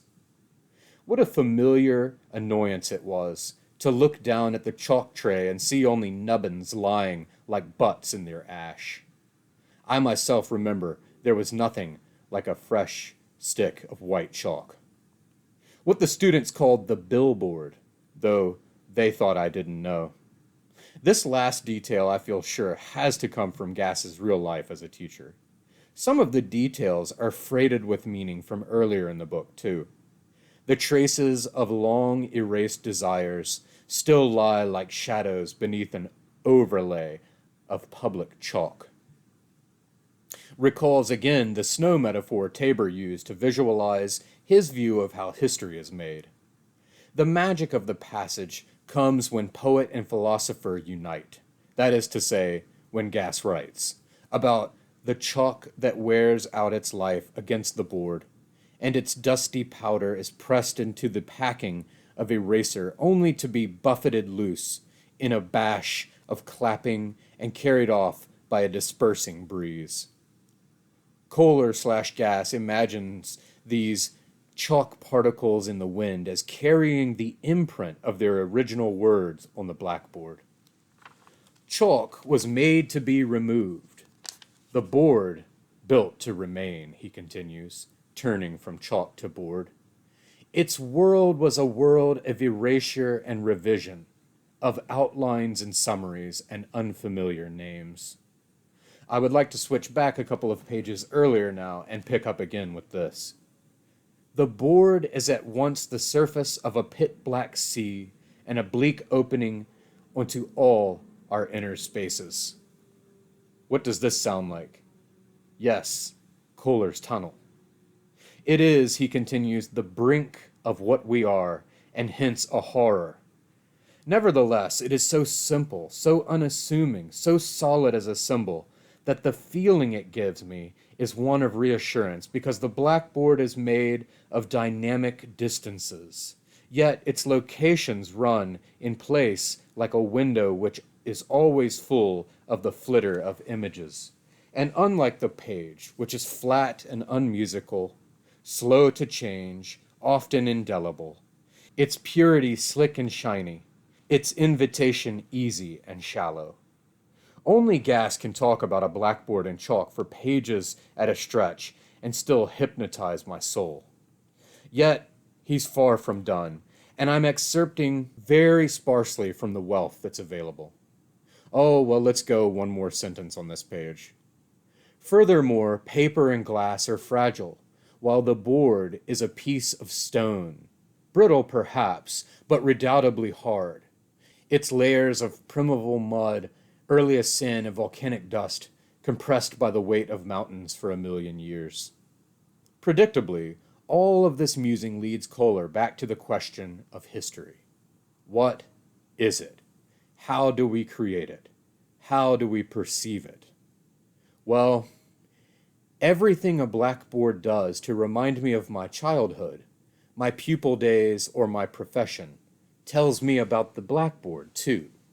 For history, I do believe, is not a mighty multitude of causes whose effects we suffer now in some imaginary present. It is rather that the elements of every evanescent moment endeavor to hitch a ride on something more permanent, living on in what lives on, lengthening their little life by clinging to a longer one. There's more, as always, but I'll stop for a moment so we can recover from the vertigo of the way this thought was just presented to us.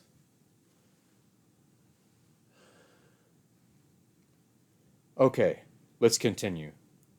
A word's history is what the word is. Its future, an incrustation like a cloak of bark.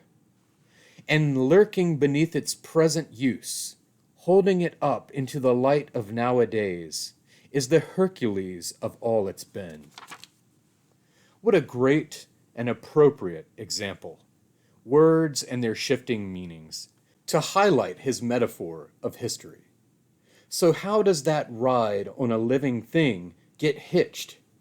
For this, Kohler dips into the metaphysics of George Berkeley.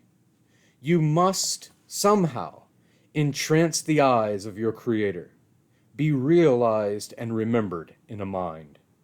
For Berkeley, if a tree fell in a forest and no one was there to hear it, it still really fell because God was there perceiving the sound.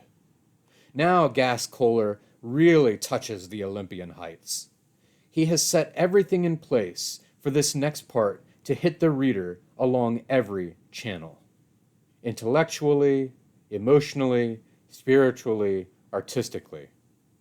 Reconnecting to the image of a pupil clapping the dust off a blackboard eraser, he tells the white cloud particles to be, indeed, a pesky cloud, about to blow back over your clapper's hands and arms and hair, and hence into the memory of a retreating step, a sneeze, a fanning of the hand, into a memory to which its link with language may one day bring you back, perhaps at the sight of another pat of powder, a puff like the puff you'd been before you became an expression, an image, and therefore understood, as this fresh occasion which you now invest, to be the dust of a few wiped away words, returning to the nowhere from whence they came, to be the residue of all such words written where writing is fugitive, to be the ash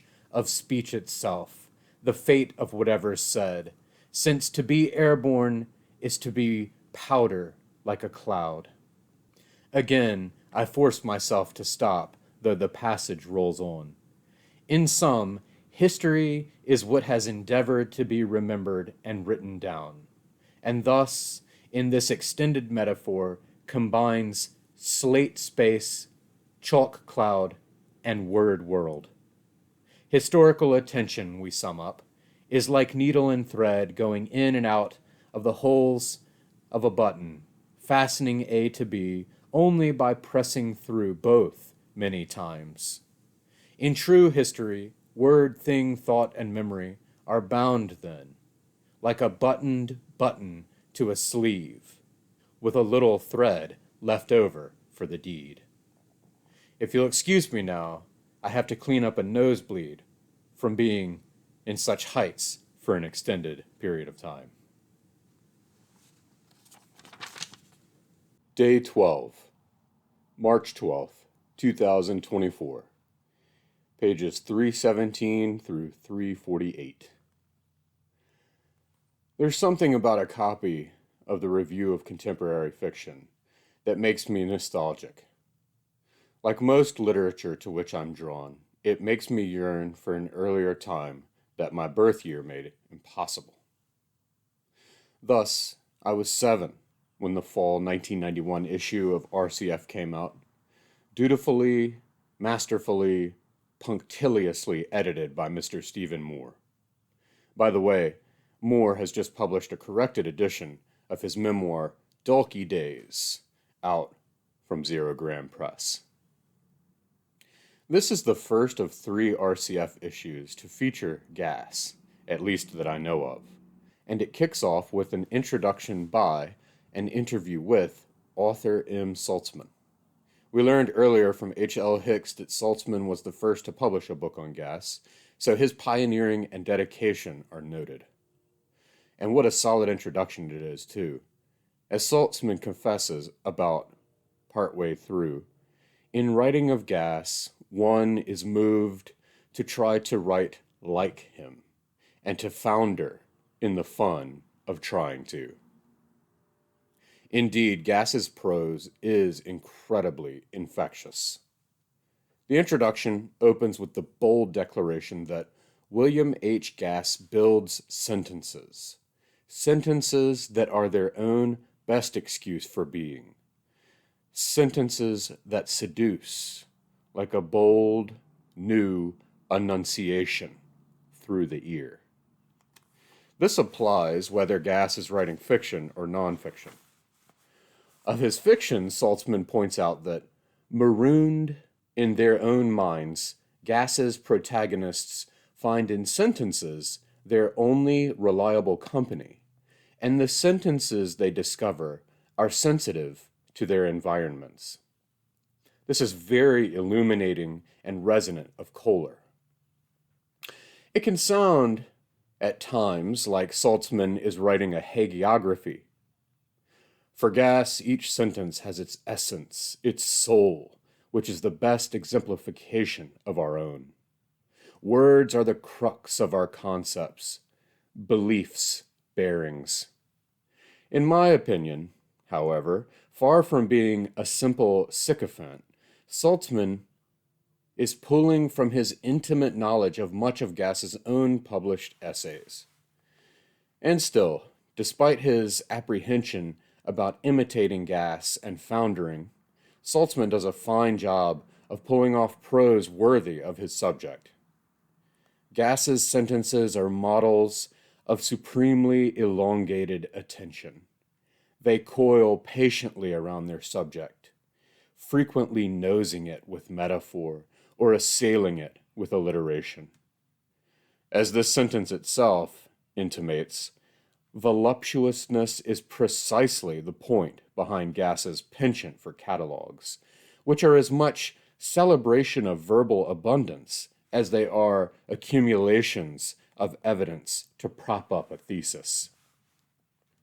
On the other side of the gorgeous sentence sculptures, however, Saltzman questions how to grapple with the contention that consciousness is all the holiness we have when such an ugly consciousness prevails. This is one of the central problems in Gass's fiction. For example, responding to The Tunnel, the massive novel still in progress after more than 20 years, Alvin H. Rosenfeld worries that the Orphic way out or around the Holocaust may be meretricious or worse, a betrayal of conscience. As reformulated by Saltzman, is it irresponsible? Is it hedonistic to offer the rigor of sentences while millions suffer real death sentences?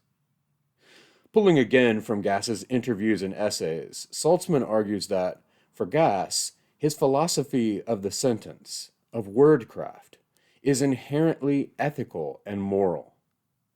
Gass's prose-soaring, supple, startling, asks us to live up to it. And if, as contemporary linguists assert, reality is as much constituted as evoked by language, we must be scrupulous indeed about how we word our world, for each phrase fates us. Part of the philosophy of aesthetics is that the discipline of learning to appreciate beauty will make us better people, better citizens. There's much more to look forward to in these issues. For now, though, I turn my attention to The Tunnel itself. Today's sessions covered Kristallnacht and the first winter of my married life. The Kristallnacht episode brings together many themes and, finally, fulfills a lot of foreshadowing. Here, Kohler recalls his time in Germany spent studying the fateful caper of the Polish Jew Herschel Grynszpan, whose actions were used as a pretext for the anti-Semitic pogrom that we now call Kristallnacht, or Night of Broken Glass, because of the rampant destruction of Jewish-owned property, especially glass storefronts. It also includes the narration of his own complicity, albeit an ironic complicity.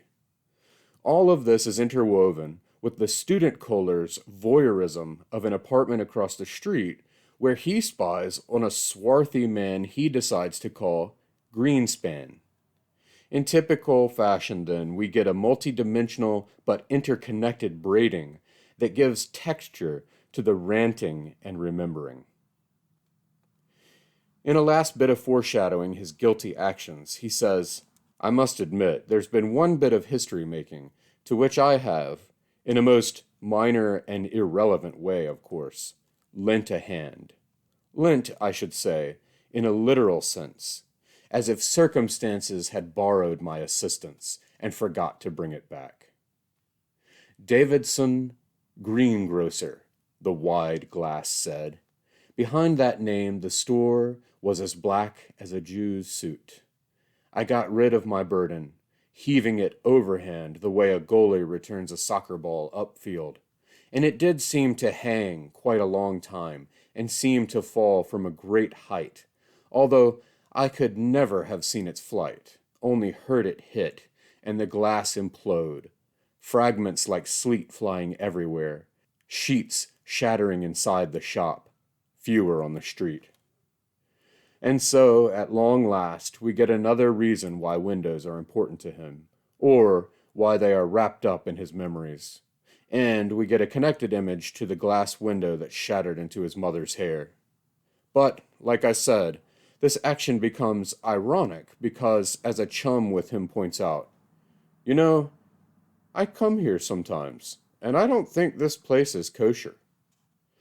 So, Kohler's meager participation in what would become Kristallnacht was a failure in a way, but it leads us to conclude that Kohler isn't anti-Semitic so much as he is misanthropic.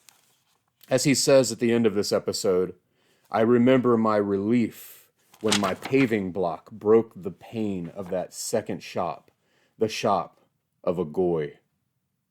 You see, I said to my cold soul, for my part, it wasn't just Jews.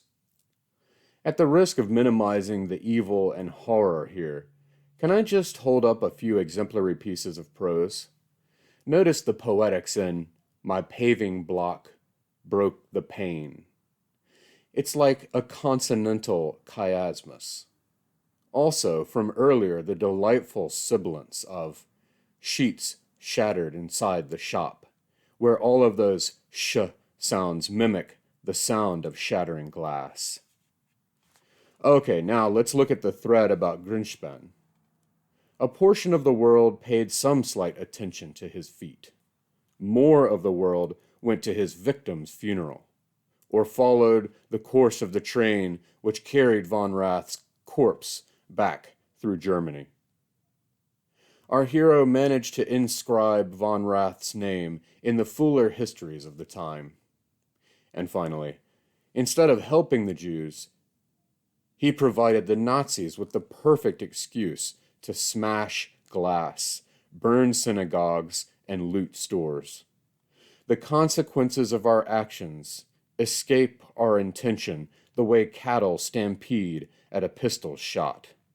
And there are always friends and enemies ready to steer corollaries into their own corrals.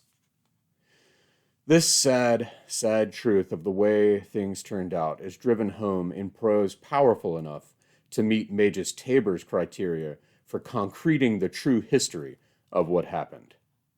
Within all of this, Kohler offers a sort of Greek chorus that interjects with a series of statements about the study of history. Welcome to history, to incident and anecdote, chance and serendipity, to the country of the cruel joke. Welcome to history, to cause and fate, power and purpose, to the country of the clever calculation and the con. Welcome to conspiracy and criminal connivance, to a world of rig. It's quite a heavy section. To help give us some space to breathe, I'll offer this one minor discrepancy between the written text and the audiobook. On page 322, the text has, "It's anybody's guess," including one stab at the age of the chair which sits in the room like a lonely lodger. But Gass says on the audiobook, "the edge of the chair." There are a handful of these moments, and it is indicative of, on the one hand, what an arduous task it is to read this text aloud for a recording, and, on the other hand, what an incredible feat it is that Gass pulled it off with such high fidelity, given the style of this particular book. I shudder to think about ever reading this humble journal of mine back into a microphone and trying to maintain accuracy. Here's another sentence for our pleasure. Only the eye can reach out to things without bringing along its shade.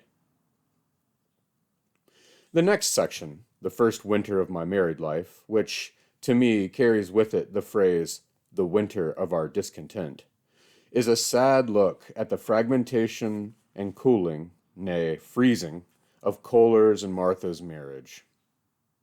Early on, he gets a teaching job at a college that puts them in a prefab duplex with a biology teacher and his wife as their neighbors. The walls are so paper thin that they can hear everything from their neighbors, which makes them hesitant to make a sound on their side. This ultimately decimates any semblance of privacy and intimacy. They argue and disagree as expected about finances, but what carries him is his surety in a promising and rewarding future because he knows he will produce a great work, whereas Martha doesn't foresee a future at all over time. Though early on, Martha kept faith in a challenging future. I lapse like an unpaid policy. This always makes me chuckle. It's just so Kohler. Culp will offer a similar quip about his domestic life. When hunger becomes overwhelming, I assuage it by chewing on checkbooks till the bills taste paid. This prose is just utterly fantastic. But it's a poor bit of levity in context of the situation, as usual. I ceased singing in the shower, Kohler says. We kissed only in distant corners, and as quietly as fish. We gave up our high-spirited games. One day, as he's looking out over the winter Indiana landscape, he says, I had suddenly seen that the world was held together only by frost and by freezing, by contraction, that its bowels contained huge compressors and ice-cold molds, which mirrors his cold soul, as he said in the close of the Kristallnacht, and of course, the chilling of his marriage. It's all part of the immense isolation that chokes the adult Kohler's hearts. They don't even interact with these neighbors, despite, or perhaps because of, such close proximity. In fact, they even muse that they aren't separate beings from their neighbors at all. Sometimes I think that's all they are over there, echoes of us. That whole half of the house is our echo, a later ring from our present life. And it's me, then, I hear going up the stairs. This is indicative of a nascent solipsism that will govern Kohler's worldview. Day 13, March 13th, 2024. Pages 349 through 379. A sunny, warm, though leafless day today, in tension with the remainder of Kohler's frozen marriage. One can sense the remote seeds or vestiges of a warmer, more compassionate Kohler in his remembrances of how he wanted an intimate, tender relationship with Martha. But those embers are quickly annexed and snuffed out by a panzer of bitterness and hate. So first, let's look at some more RCF material, beginning with Saltzman's interview. Early in, discussing the recent fatwa on Salman Rushdie, in reaction to the satanic verses, Gass states, any work of art is going to be dangerous to a point of view. The inverse implication being that any work that isn't dangerous to a point of view isn't a work of art. Relatedly, the reaction from critics about his work in progress, The Tunnel, and its aesthetic treatment of the Holocaust arises. I am not trying to take on the Holocaust, Gass makes clear. It's just the background. I'm really dealing with a more American subject, in a way, what I call the fascism of the heart. But I am interested in the same kind of problems that Jack Hawkes comes up against in Virginie, to see whether or not one could write beautifully about the grotesque. He goes on to proclaim that any great writing is a celebration of its subject, regardless, and that's what bothers people. Saltzman does a good job of pushing back on this and giving voice to the concerns, but Gass simply does not think on the level of his detractors. The crucial problem for me, it's a way of proving something, is being able to redeem any subject matter or character by virtue of the language. Next to this is another concern, not an artistic one, but a moral one, the banality of evil. Not that evil is ordinary, but the evil of ordinariness. Kohler, he continues, is going to be someone, I believe, whom the reader will get to know deeply. He may see something of himself in that consciousness, and that may prove scary. Coming close to things is scary business. On the flip side of the talk, of course, they discuss Gass's craft. Saltzman is interested in Gass's process of sounding sentences out, for example. Gass says, a passage generates its form, and form is an elaborate auditory and visual pattern. At first, I was putting a lot of weight on the auditory. I put intellectual weight upon the visual, but I didn't feel it. Now, in the last 10 years, I've taken a much more visual strut. Gass then relates the catalysts of this emphasis on the visual form. I do a lot of photography now, and I go around lecturing about it and about architecture.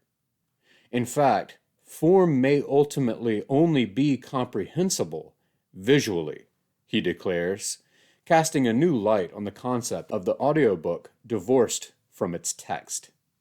When one begins to develop the form of a passage, it's increasingly architectural. This leads to his insistence that, like an architect, he wants to blueprint sentences. For instance, I can show in what way a sentence by Henry James is a spiral staircase. It has the same thought, and my mind works that way.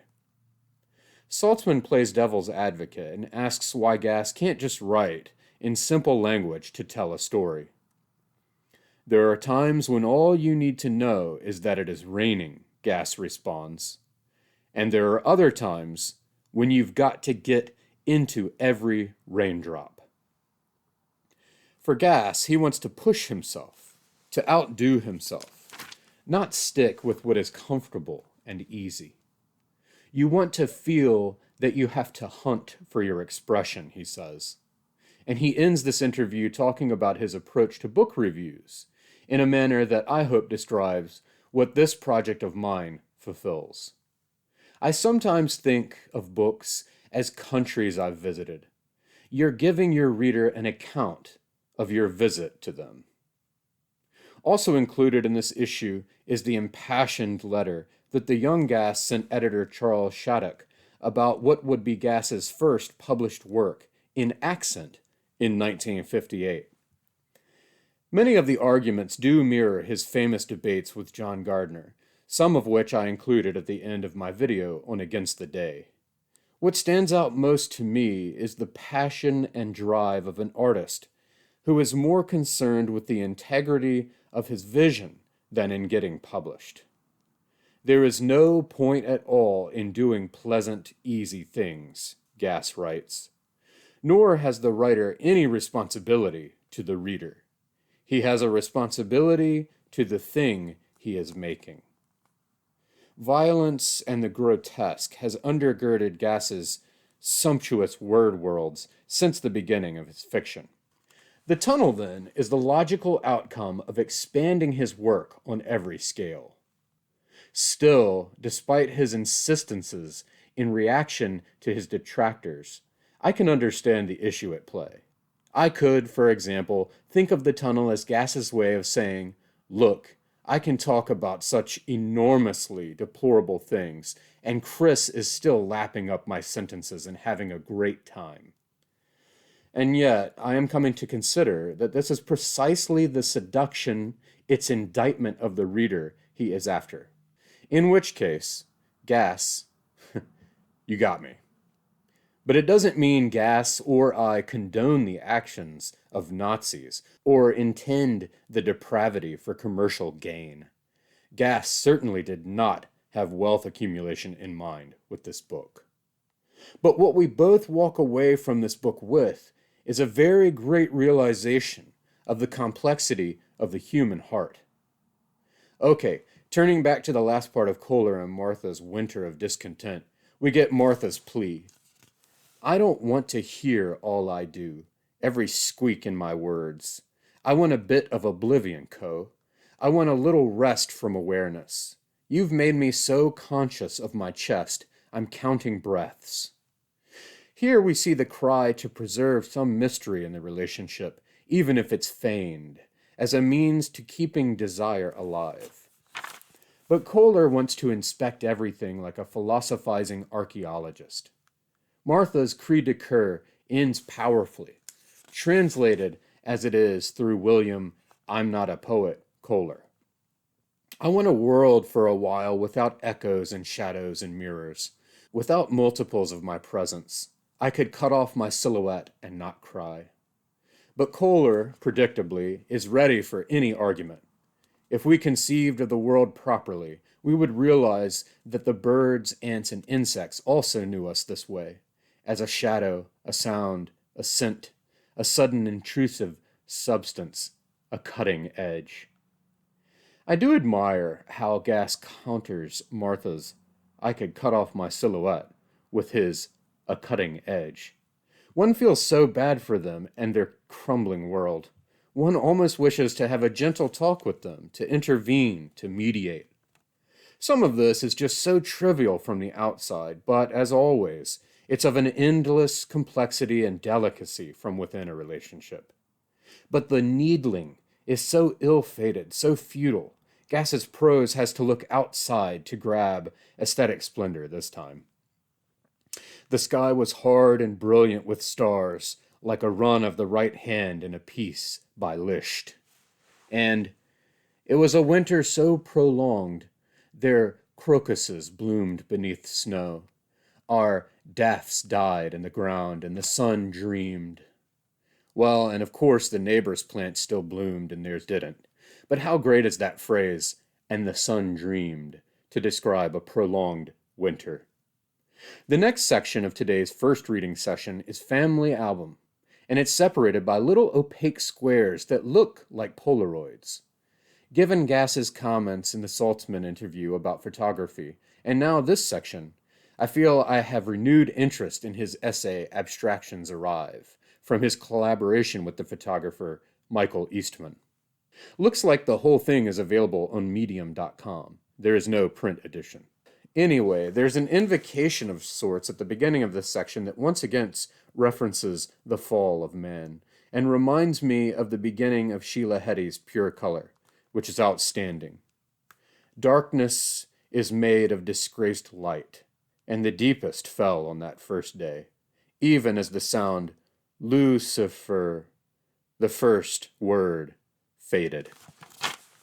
Chaos could have been a camera cloth, the space God-faced, a coated paper, and creation simply click. I feel the photo of my last face has been taken. Whereas Heti imagined God as a painter stepping back from the first draft of his canvas of creation, here Gass imagines God a photographer. What a great way to lead this pericope of photo flipping. Throughout, Kohler's thoughts flit from nostalgia to philosophy. We can't turn back for a second look because no one gets a look at the same thing twice, which smacks of Heraclitus's Pantarei, and Orpheus looking back at Eurydice, and Lot's wife looking back at Sodom. And we recall the first lines of Anna Karenina once again with, "Love has its limits, but hatred is boundless." But it's his baby picture that really sets him off, probably because he looks on that innocent child as having lost in the lottery of birth. He sets this impending fulmination up with his tunnel trope. Oh, sometimes the very emptiness of emptiness is appealing. So I shall show you now the inside of myself, your narrator. The your here is Martha, the imagined Martha, of course. All right, here I am. There's the burden of the baby. This is Billy Boy from the time he was a baby, from right up to beyond now. From the first, he learned to protect himself, to steel himself against the blows of fate, to harden his heart with a little glaze of hate. From here, he spouts a string of slurs and derogatory remarks before confessing, "There are plenty of reasons for any prejudice. History is a goldmine of excuses. So I collect racial slurs instead of stamps." But before we call him a white supremacist or an anti-Semite, he declares, "No, there are no superiorities in my system. My indifferent principle is simply that nobody can really stomach anybody else. So I'm the human racist. I play no favorites. I leave no one out." Just in case this wasn't clear for us before. For the rest of the photo album section, we learn a few things for the first time, at which we've had hints. First, we learn that his first book, which was rather short, rather direct, and hurried into the world, was called Nuremberg Notes, and because he merely wondered about the reasons for this legal charade, as he puts it, people condemned him and called him a Nazi. Next, we learn that Martha seems to have named their youngest son Adolf out of pure spite for Kohler. Up to this point, I noticed that we only get Karl's proper name. Well, now we know. I warned Martha that if she dared to give him the mean and spiteful name, I'd never utter it, never write it down, never acknowledge it. And still, of course, he hasn't told us.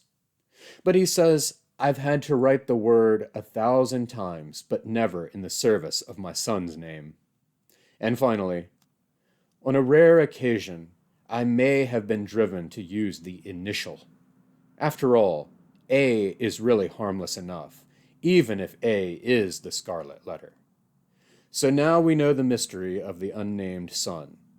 But isn't it interesting that Kohler refuses to use the name? Not just for his son, but, so far as I can recall, in this entire diary. He has used the Führer and Hitler, I believe, but not the name Adolf. For some reason, this man for whom seemingly no word is off limits has a limit here.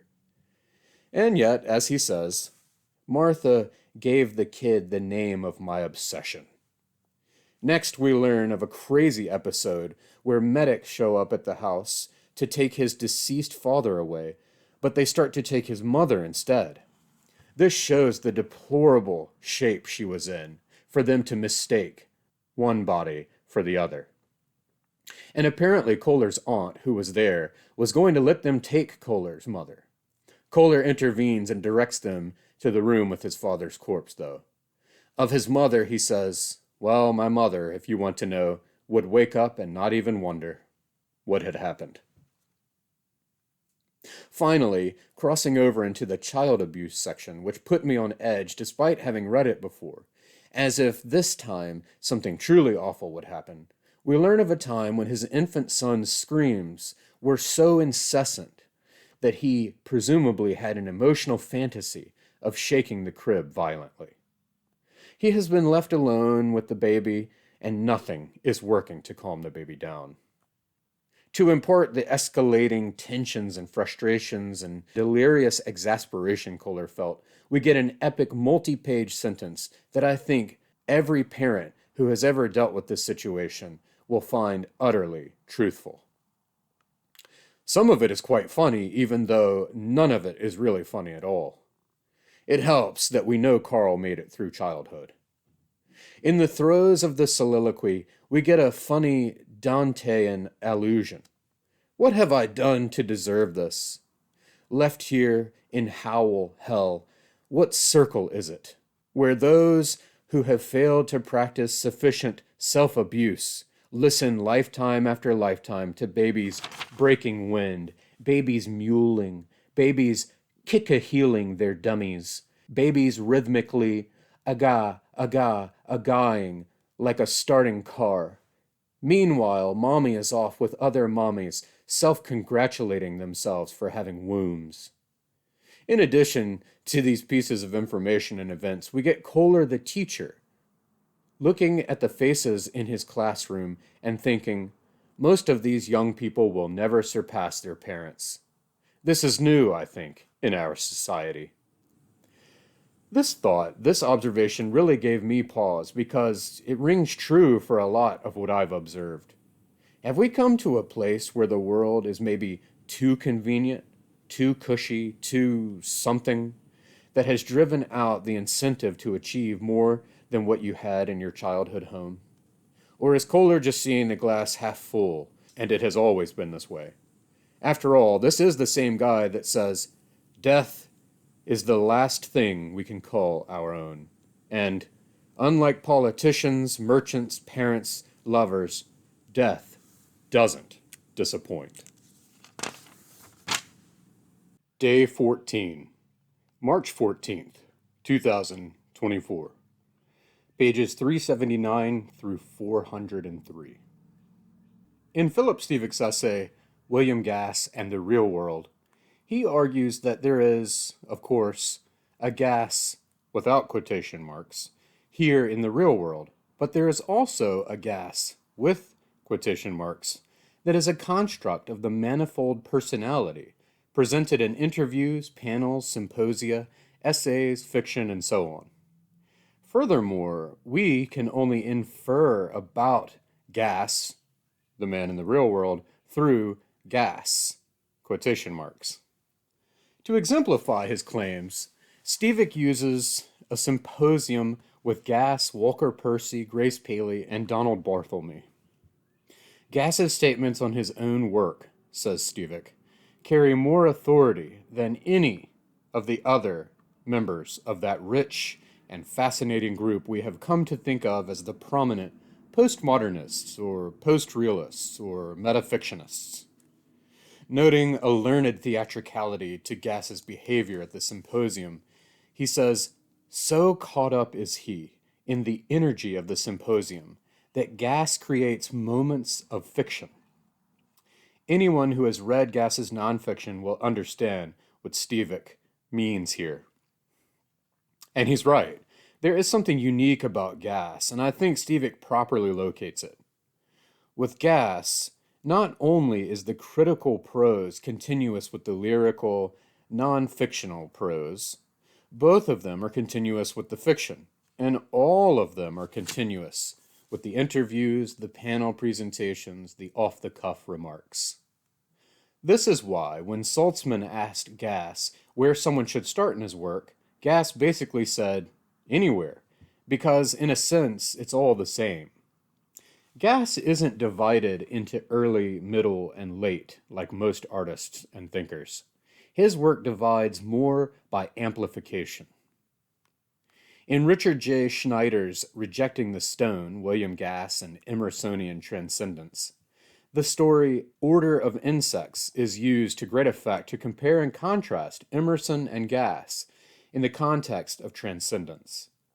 This essay also reminded me of the great Frederick R. Carl that he wrote on Gass, so I must revisit that work.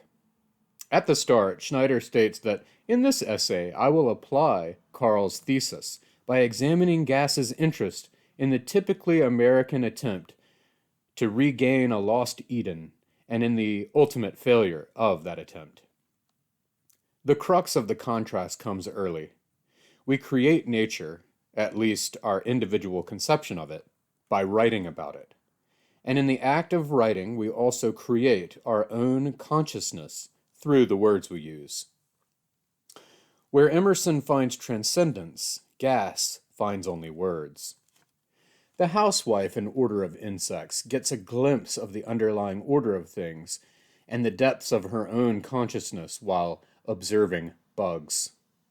This transcendent glimpse is fleeting for both Emerson and Gass, but whereas Emerson would like to attach a sort of mysticism to attaining and sustaining the experience, Gass declares that there is nothing there outside of language and our own consciousness, which is made of that language, and to pretend otherwise is misguided. The human dilemma in our inability to perceive, except in death, the hidden order in both our bodies and our souls, Schneider says. Yet it is precisely such forbidden perception which the woman thinks she has acquired. For Gass, the woman thinks that what she has achieved is a higher consciousness, but instead of perceiving this order, she has created it through her words.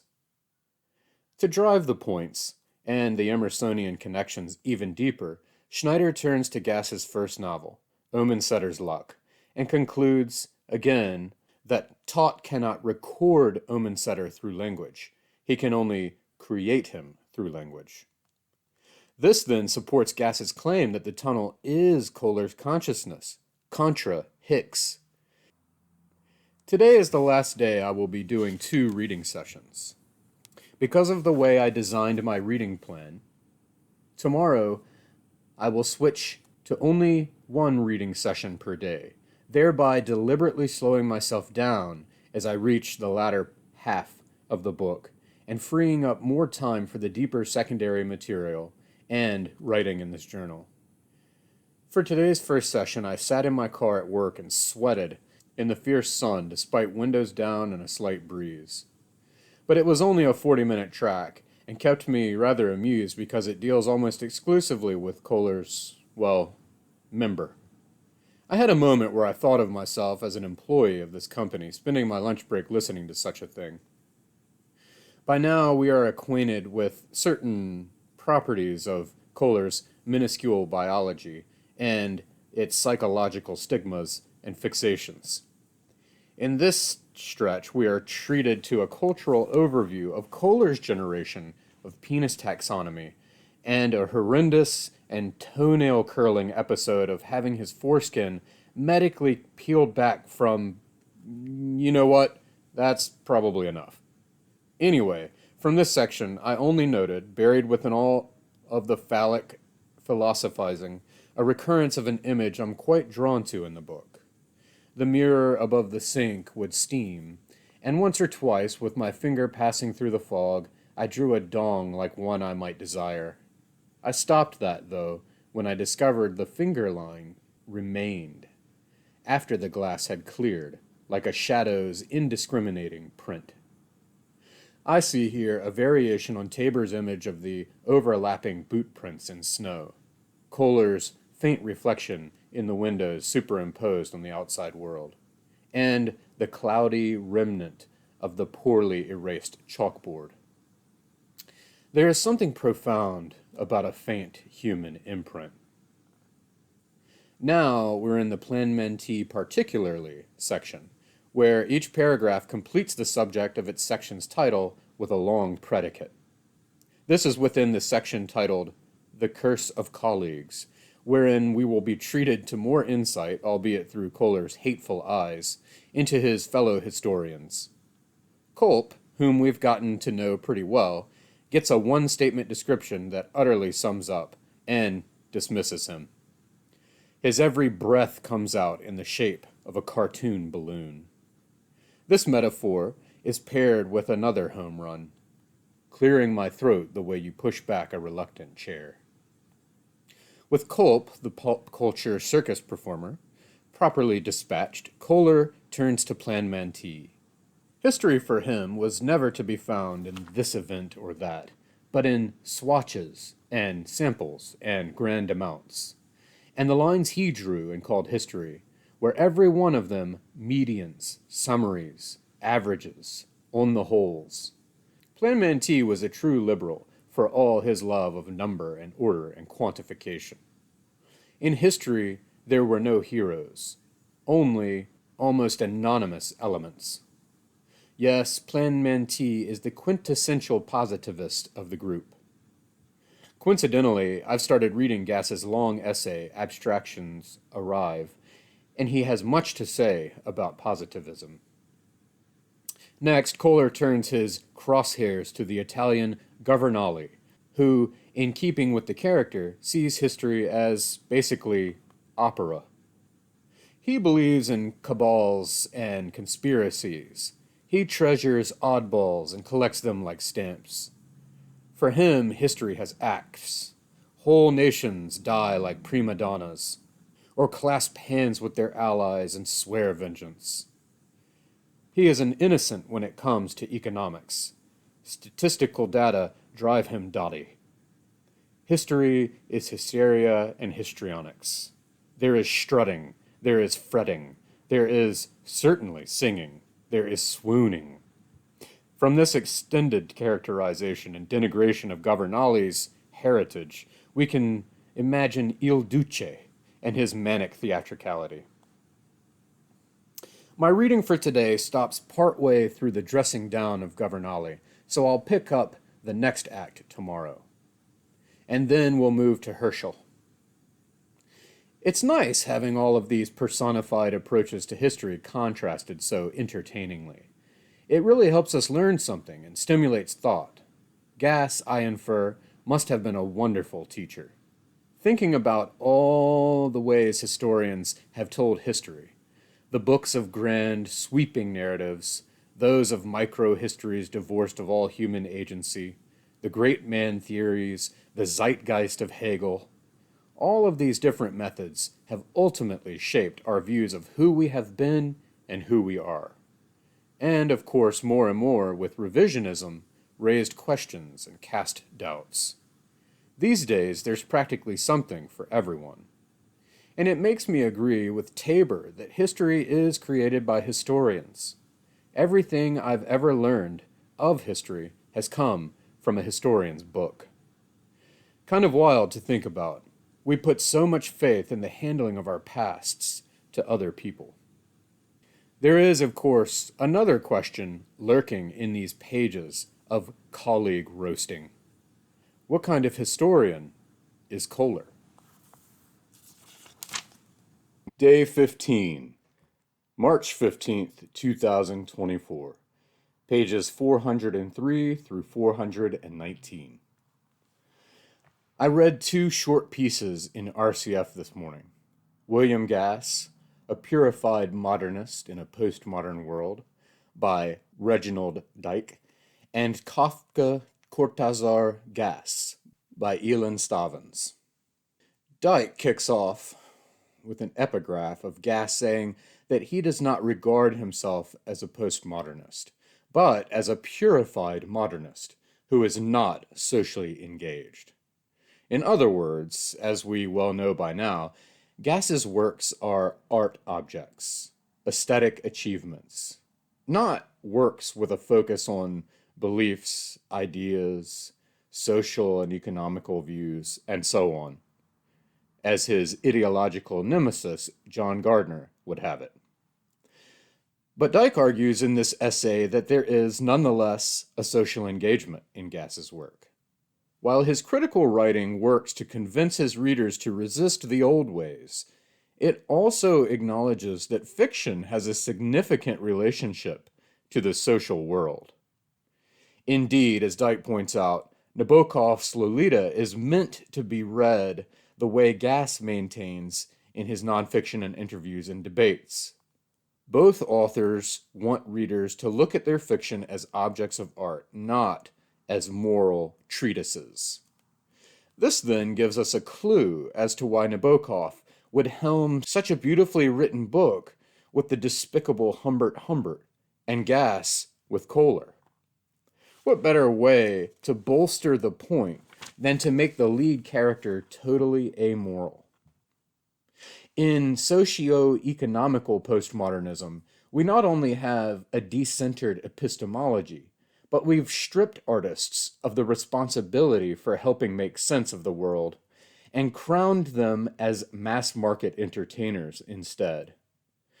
And according to Dyke, postmodern art has responded to this loss of meaning in two ways, with a sense of liberation or with a sense of isolation and betrayal. Although Gass's criticism celebrates the first, his fictional characters experience the second. And even though Gass insists that novels are forms of communication to the extent that they are constructed metaphors for our world, Dyke offers that metaphors are models of reality that posit conceptual connections among data. So, although modernist in its formalist aesthetic, Gass's world of words reflects a postmodern perspective of contemporary culture. From here, Dyke cleverly contrasts Wright Morris's Ceremony and Lone Tree with Gass's Icicles, leading to a conclusion of his thesis. Rather than as a purified modernist, Gass can better be understood as a modernist engaging a postmodern mass society that does little to encourage artists or any individuals to think that they can affect their world. And perhaps this is one factor driving Kohler not to complete his history book and send it into the world, a world that scoffed at his first book, by the way, but rather write his hidden diary and tuck it away, out of sight.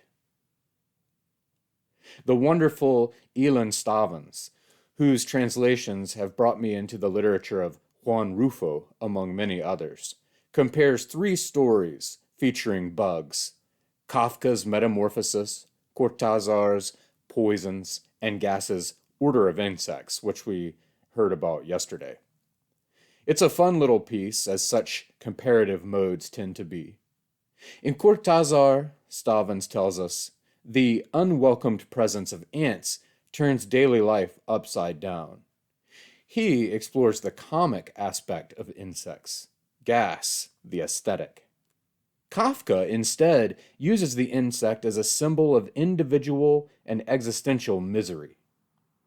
For Gass's insect-obsessed housewife, though, it isn't totally aesthetic for Stavans. Her ultimate quest is for transcendence. Like the bugs, it is a disembodied existence, which is opposed to that of housewives who are only domestic servants. The roaches here become a fascinating object precisely because they are ugly, hateful, and unpleasant, like the housewife herself. So not only does this prop up Dyke's proposal of Gass's prose's social engagement, we come back to the eternal presence of the grotesque in Gass. Just as Stavans says that the bugs are fascinating objects of study precisely because they are ugly, hateful, and unpleasant, this equally applies to our good buddy William Frederick Kohler. Not that the other essays in this RCF aren't great, but they definitely saved the best for last. In On Translating the Sunday Drive, Haida Ziegler breaks down her translation, to German notably, of this excerpt from the tunnel, paragraph by paragraph. Unlike the original publication of this piece in Esquire, which removed all the bits about Kohler's childhood Sunday drive, here Ziegler translates and comments on the whole section. In addition to the usual checklist for good translation, she adds that the translator needs to understand the underlying aesthetic principle of the text to reenact it within his or her own cultural setting and linguistic context. This is especially prudent with Gass, of course, but she also confesses that any such translation mirrors, among other things, the translator's experience of his or her personal encounter with the text. Thus, this creates a romantically erotic act out of the art of translation, as a tension between wanting to serve the text and wanting to gain power over it. The choice of the Sunday Drive is great too, because it is such a beautifully designed section and among my favorites. The first thing she mentions about the text is the distance Gass is intent on maintaining from and for the things of his text. For example, in these passages, the barns. And I commented plenty on the barns when we first encountered them. She also asserts that these metaphors repeatedly force the reader, and especially the translator, to redefine beauty as attentiveness, intensity, devotion, all directed towards the word. One of the ways Gass achieves this effect is by letting various times overlap. As narrator, he does not distort time sequences, but rather collapses various time levels into one now. Very perceptive and very well put. Again, at the time of reading, we noted that Gass braided Kohler's present time of writing with his memory of the drive as a child and his memory of the drive as an adult.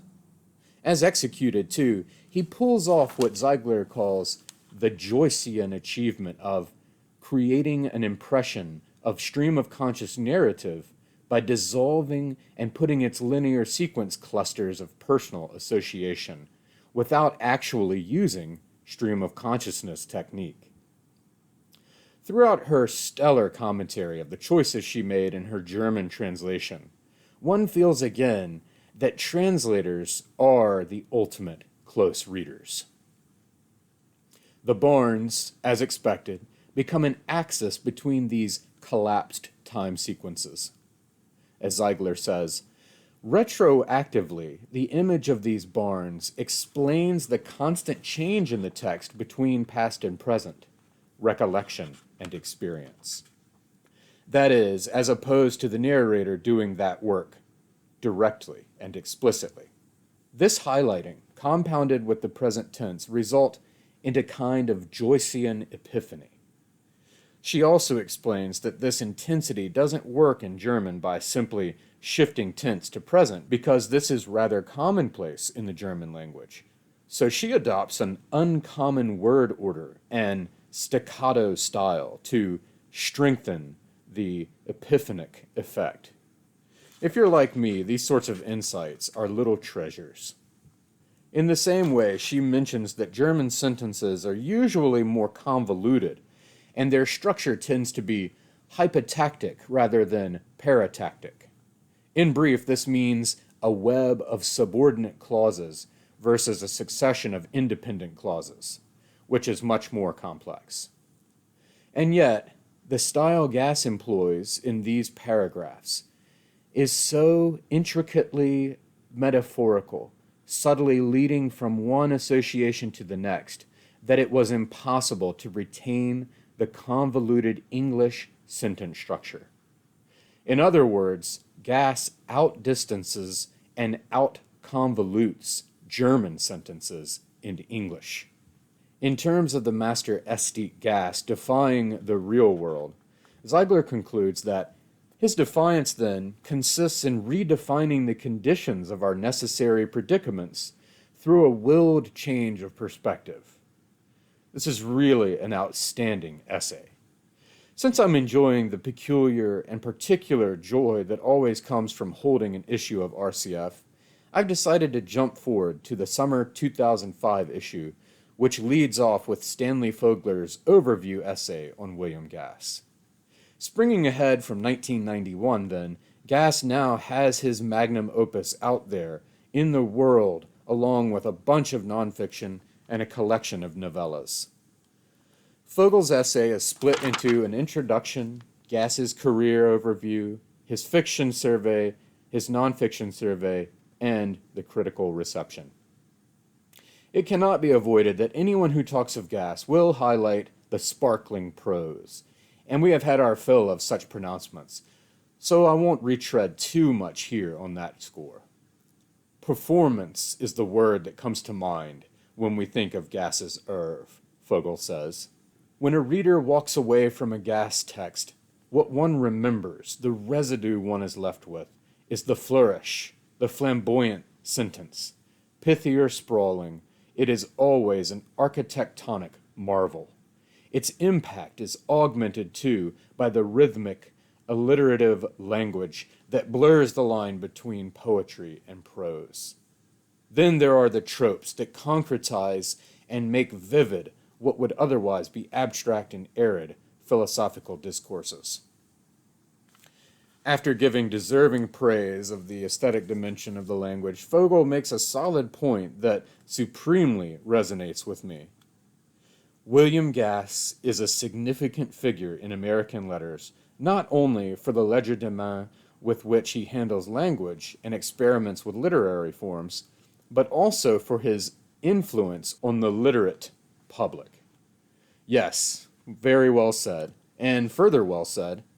Gass has been, for a good many years, shaping the values of readers, cultivating a coherent theory of literature, and a taste for certain writers whose work affirms and embodies that theory. As I've said many times, Gass has had a tremendous bearing on the way I read books. Still, though, those sentences. As Kohler, the Tunnel's narrator, has it, the art of the sentence minimizes the mundane quality of life. He renders this in his wife-hating tirade. Martha hates it when I shape my sentences. She says it falsifies feeling. And indeed, like Harold Bloom once said, the greatest works, the best prose, makes one's interior life a little more interesting. If memory serves correctly, he actually used this statement to undercut any external teleology for reading the great books, which sounds right for Bloom. Or I think of C.S. Lewis saying that reading of enchanted woods makes all real woods a little more enchanted. But this point also got me to thinking about how, for so many of Gass's characters, like Kohler, the sentences are so good because of their disappointments in life. I suppose it equally applies to Gass himself, who has referenced his fascist father, alcoholic mother, and the barrenness of his birthplace. As Vogel says, parenthetically, possibly Gass's rich, luxuriant prose is meant as compensation for the landscape's austerity. Like many others, Vogel lists the near fits of labels like formalist, modernist, and postmodernist, but ultimately settles with metafictionist, leaning on Gass's own essays for that. Going further into Gass's career, though, Vogel makes the claim that his work as a literary theorist, philosopher, and essayist will be how he continues to be known. His legacy might rest primarily on this dimension of his multifaceted work. Wittgenstein's idea that philosophy should be written as a form of poetry finds its apotheosis in Gass's oeuvre, in which the reverse is also true. In fact, Vogel points out, of his set of metafictionists, Coover, Barthelme, Elkin, et al., only Gass has been enmeshed as much in scholarly arenas as artistic ones. Vogel sees both currents, the scholarly and the artistic, running through the tunnel. The tone of Vogel's voice toward the tunnel is cool and tentative. He seems too taken by Omensetter's Jethro, which is understandable and forgivable. As he has it, Omensetter's luck is redolent of more vitality and crackles with more tension than does the larger work. Nevertheless, while Gass's narrators aren't, for the most part, likable, they are, like Alex in Anthony Burgess's A Clockwork Orange, compelling and interesting. He attempts to answer why the critical reception, like his own, was so cool toward the tunnel. Wit and compression give way to an amplitude, a drifting even, that, for a good many readers, possibly leaves the text freighted and burdened. He does remark, however, that the academics and critics haven't discussed the tunnel as the acknowledgement of the propensity of all the metafictionist writers to try their hands at the great American novel, the hyperthyroid opus with encyclopedic range. I don't think Gass was very concerned with producing a great American novel, but rather in synthesizing a magnum opus of his long career. Still, this context was also brought up, I think, in Hicks, about recognizing the quest of the career-summarizing big book.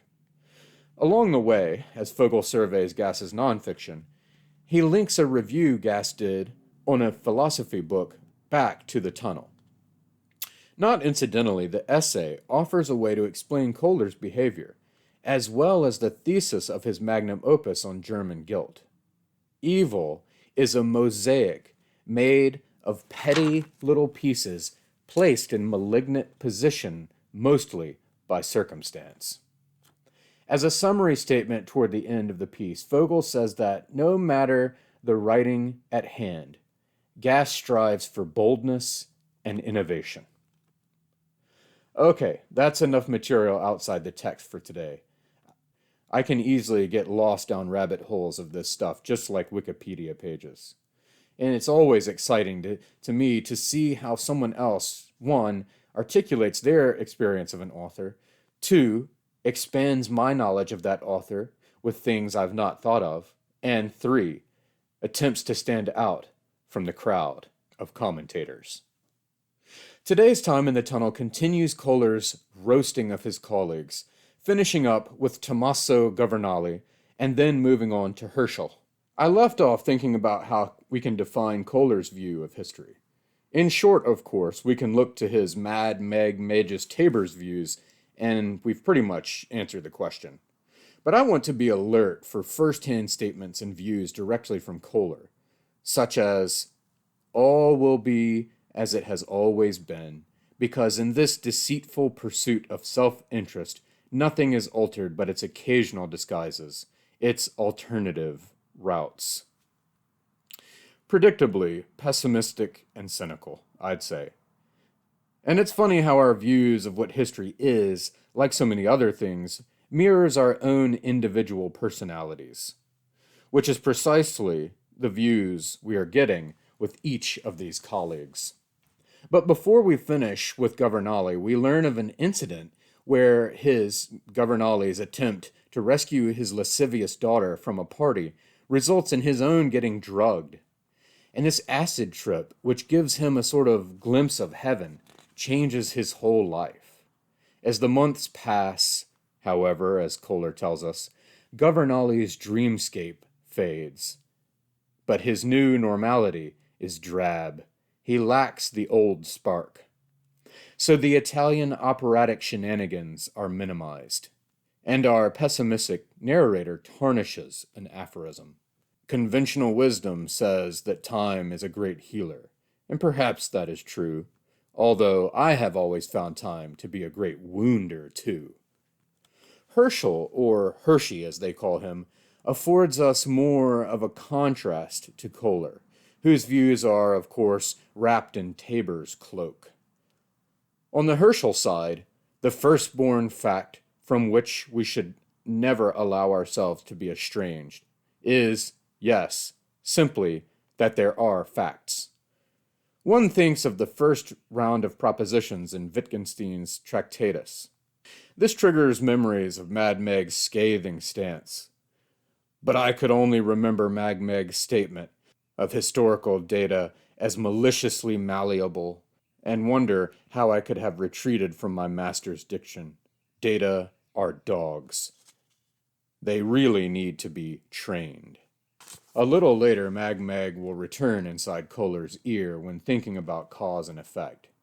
That's what causes are, I answer in Mad Meg's mode. They are lies that advertise, lies that have fan clubs. One need only think of the divided opinions on the spark and purpose of the Civil War to feel the truth in this assertion.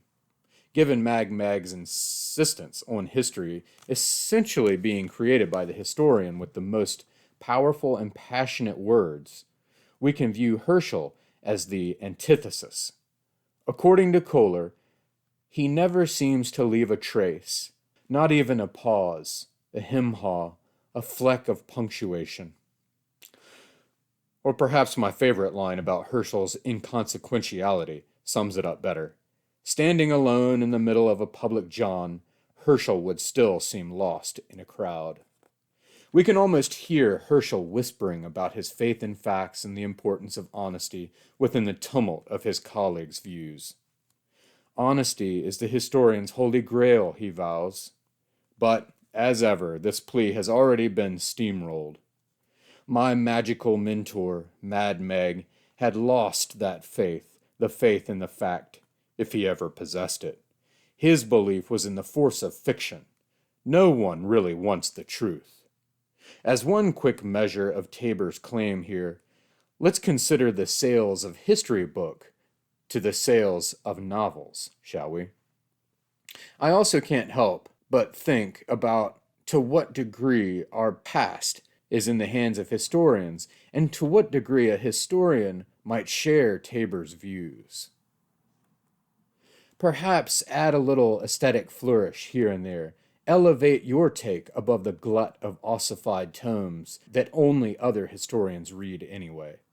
Maybe slip into the historical novel to boost sales and recognition. Turn into Dan Brown, say, because, after all, it isn't like you'll be arrested or fined or anything serious. As Mad Meg says, the worst they are charged with is misinterpretation.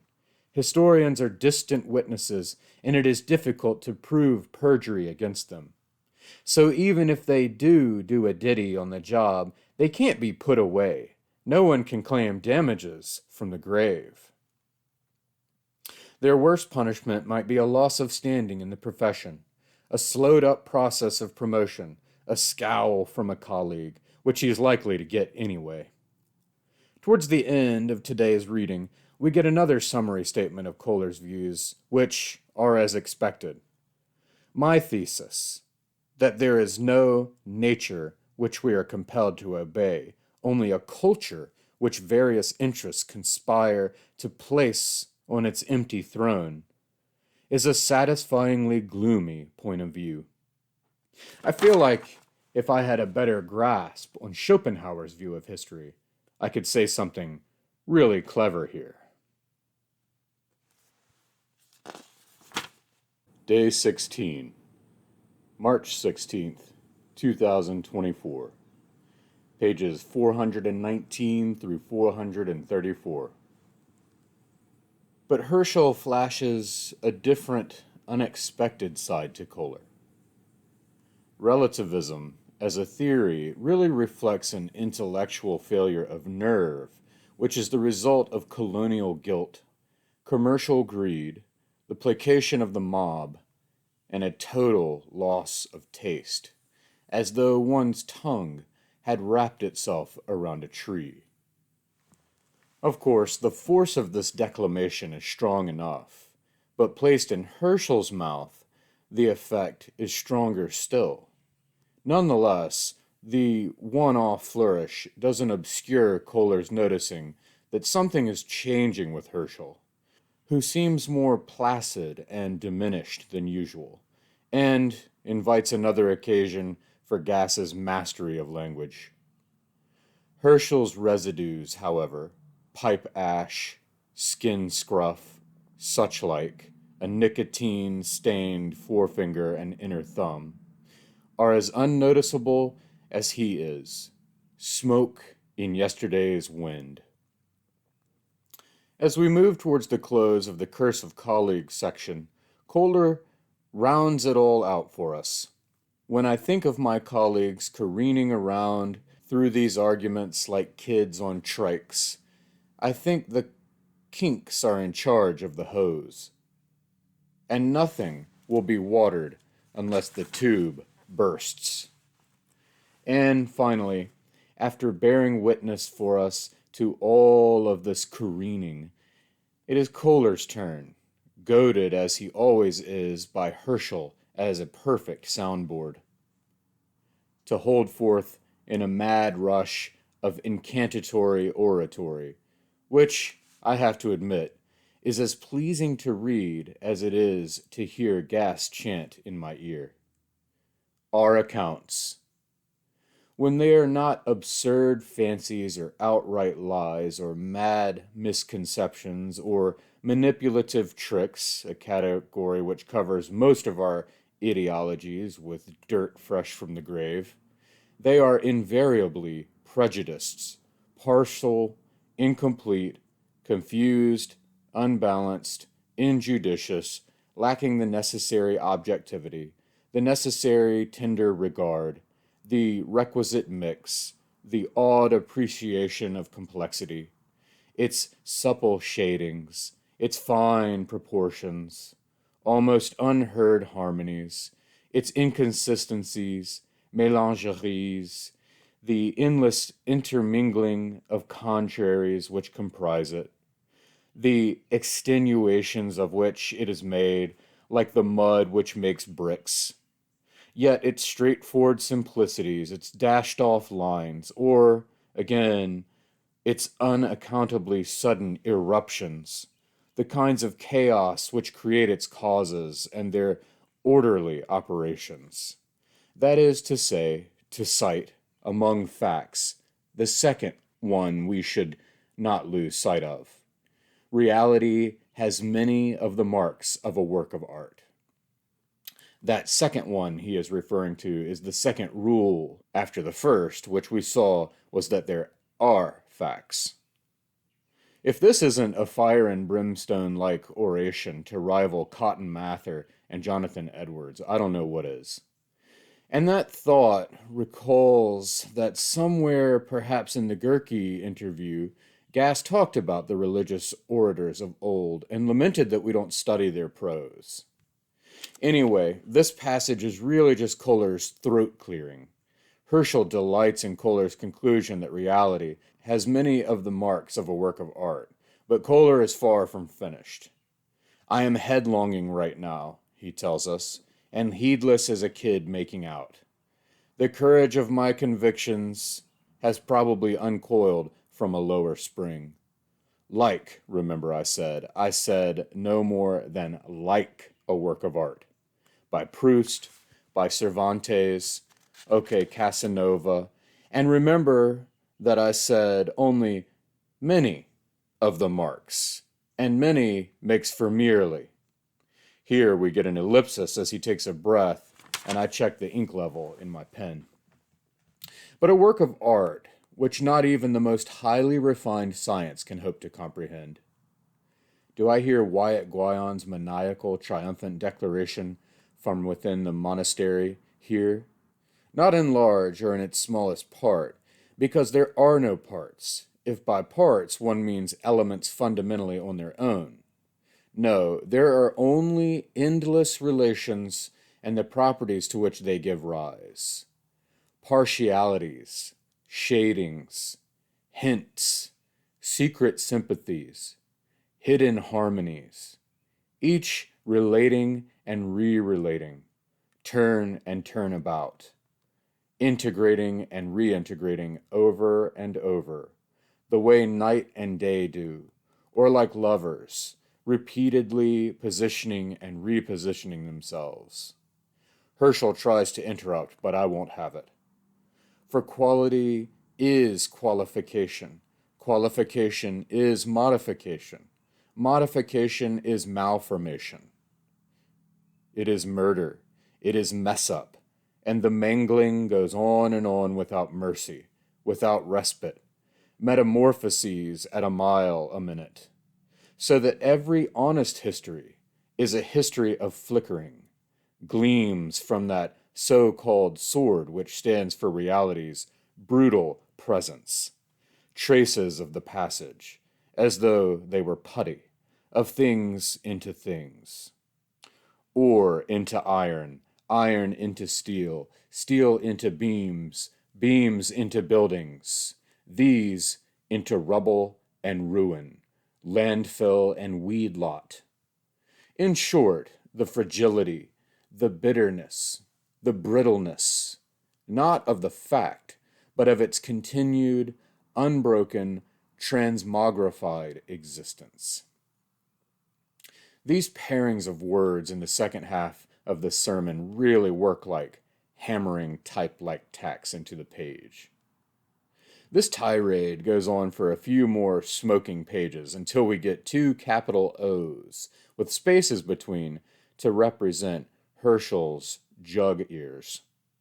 Oh, oh, the lobes allow themselves to say, oh, indeed, Herschel. All of this rolls up into Kohler's definition of a fact, which bears a notable contrast to his own master's definition. A fact is the mutual influence of simultaneous presences in the same space. Today's reading takes me a toes dip into Scandal in the Schoolroom, which gathers all of Kohler's colleagues into a sort of intervention. A student, whom they call Betty Boop, has had her roommate come forward and accuse Kohler of making sexual advances on Betty Boop. The other of the two orders of business concerns a thesis topic of another of Kohler's students that Planmantee, at least, thinks should be rejected. This is not the first time, as there are references back to a thesis on Ezra Pound that a couple of the professors deemed deplorable. This time, in keeping with certain aspects of Pound, the figure in question is Gabriele D'Annunzio. Notably, despite being a historian who renounced poetry, Kohler has approved theses on two poets of the theses we get by name. Although, to be fair, D'Annunzio was much more than just a poet. There is also the element of fascism in Pound that evokes more about Kohler. During the course of the meeting, held forth by Planmantee, and with many stirrings of the group, Kohler notices something intriguing. None of these people behave at all according to their theories. They behave according to their characters. What are their theories, then?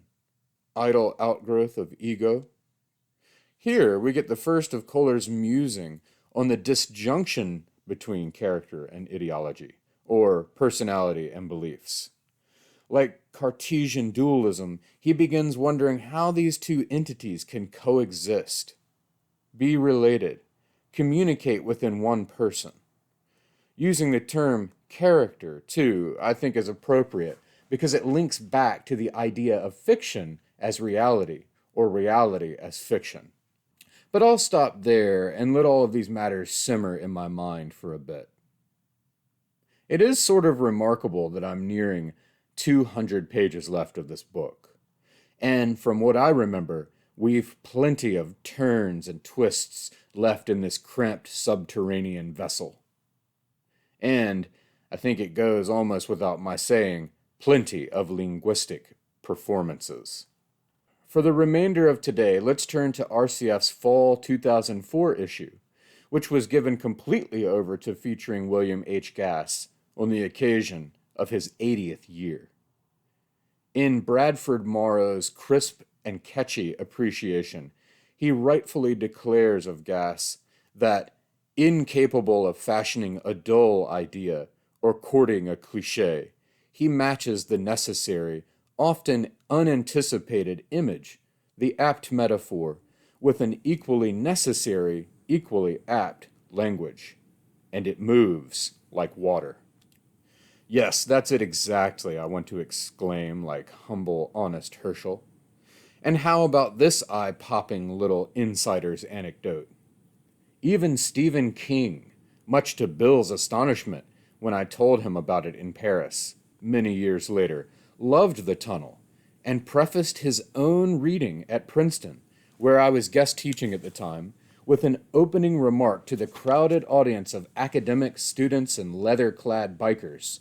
Have you heard of this guy, William H. Gass? He's unbelievable. Let me read you from his new book. And so he did. Mary Camponegro paints a wonderful prose ode to the master, stating that Gertrude Stein and the geography of the sentence was the first critical essay that made me see literary criticism could aspire to poetry. Of The Tunnel, she hovers over the passages about Finger Lakes, which are imposed as calligrams on the text. Thus Herschel's lakes become Kohler's lakes, become our lakes. As we, through dual sequenced signifiers, have their digit shapes instilled indelibly yet delicately in our eye's mind. And this suggests to us that memory is not a strictly private matter, and that it might just literally recreate experience through Gass's unique literary transubstantiation. On the end of the tunnel discussion, her parting shot is a bullseye. The visceral, not severed from the intellectual, is always Gass's gift. And again, one could write a dissertation on a paragraph, because the genius implied in his range and breadth of prolificacy is patently evident in almost any morsel microcosmically. Which leads into her words on what a generous and thoughtful person he was. His own classes at Wash U were open to anyone off the street. He distributed buttons upon which were written the words, "We are Salman Rushdie." This sets up nicely for Sally Ball's encomium, which talks directly about Bill Gass, the man behind the words. He is a sweetheart, an embodiment of generosity and even gentility. And he is wry and funny, and he looks like a turtle, and I love him. I loved him right away. No trace of Herr Kohler in these words. As she says later, it occurs to me to ask why bother about all this likeness business, meaning the likeness between Kohler and Gass. Isn't it really the meaning of the metaphor that matters, not the biography of it? Meaning is what might become immortal, whereas biography we know to be a finite earthly subject, much pursued on television. There's a very short piece by John Barth where he talks about receiving a galley from the publisher of Gass's first novel. Well now, I thought, imagine a professor of philosophy, so the jacket note identified the author, who can write pickles drowsed like crocodiles. There's a piece from Joanna Scott titled simply Homage to Bill Gass. Thinking of the tunnel, she proposes that a successful novel is immediate and resonant. It is exactly what it is, and more than we will ever even guess. At its best, fiction expands knowledge and resists knowing. This second claim really seized my attention. I sat with this axiom for a while, chewing it, tasting its clever coating, and savoring, eventually, its inner veracity. We're always in danger of forgetting, so the author of The Tunnel is going to keep reminding us that representation is as blissfully precarious as it is potentially beautiful. She goes on. This mighty novel offers, with its original examples, tribute to such precedents as the puzzle of Bourget, the music of Joyce and Stein, the flamboyance of Shakespeare, the impressions of Woolf, and all the worthy artists Bill Gass has celebrated in his essays, including, but not limited to, Henry James and Sterne and Colette and Flaubert and Plato, and Sir Thomas Malory and Beckett and Cortázar. It strikes me that this may be the quote I use as a hook for my forthcoming video, which, to be honest, is growing larger and larger into a daunting, looming, spectral leviathan. Day 17, March 17th, 2024. Pages 434 through 447. Happy St. Patrick's Day. Let's celebrate with Kohler's version of a gloomy, sad, mournful Irish pub song. Nothing grandly Greek survives in our time. Small men and small minds move mountains with machines and nudge even nations through the noxious mechanisms of the media. A lamentation, yes, but with fangs and fury. Really, the rhetorical force is worthy of Kohler's patron saint, Cicero.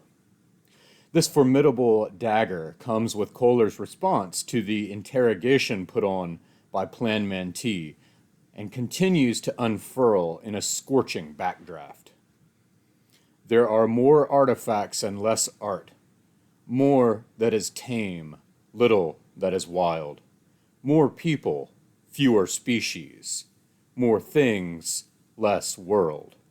So, don't take your anger and resentment out on me only because I took the villain's part for once and tried to understand him.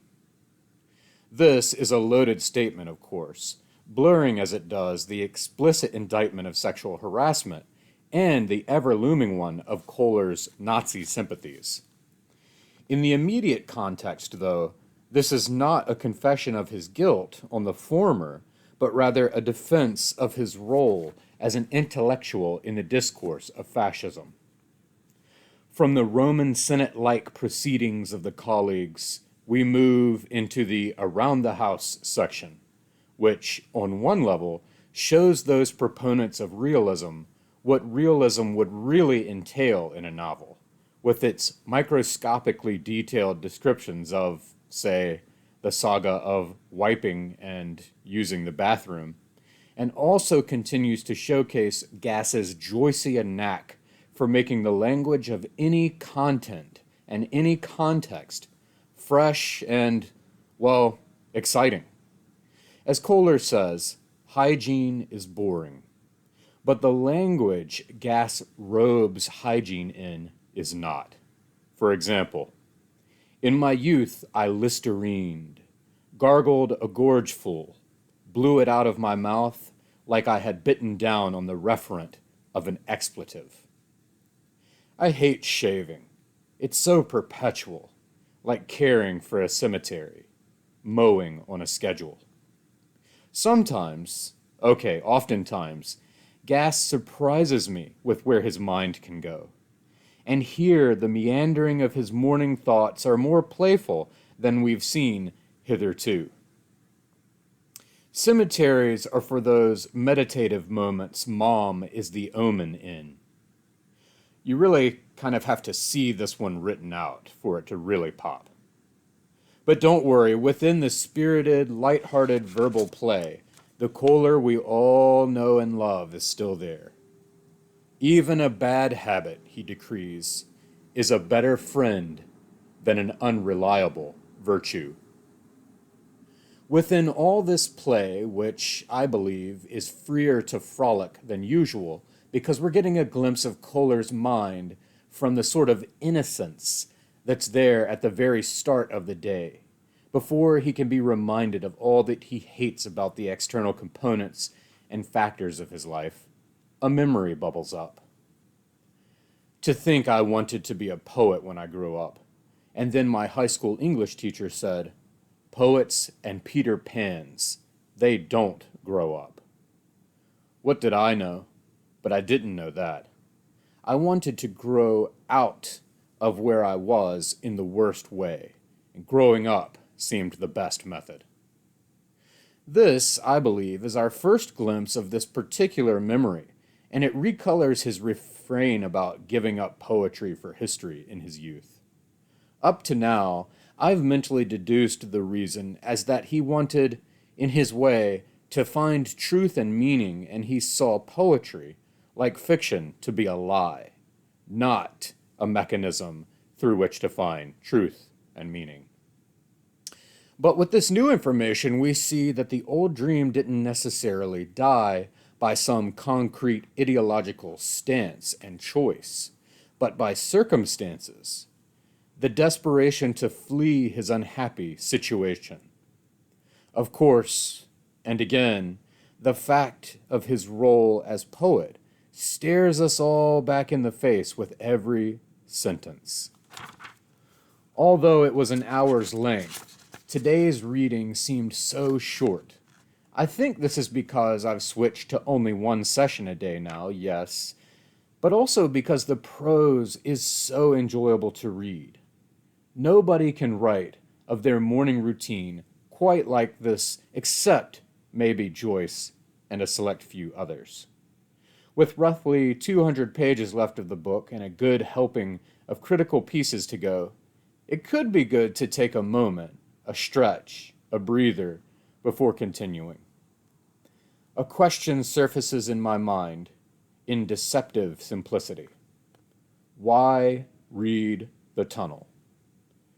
For someone like me, already convinced of literature's merits and worth, already with a lifestyle conducive to long hours of reading and study, the answers are legion.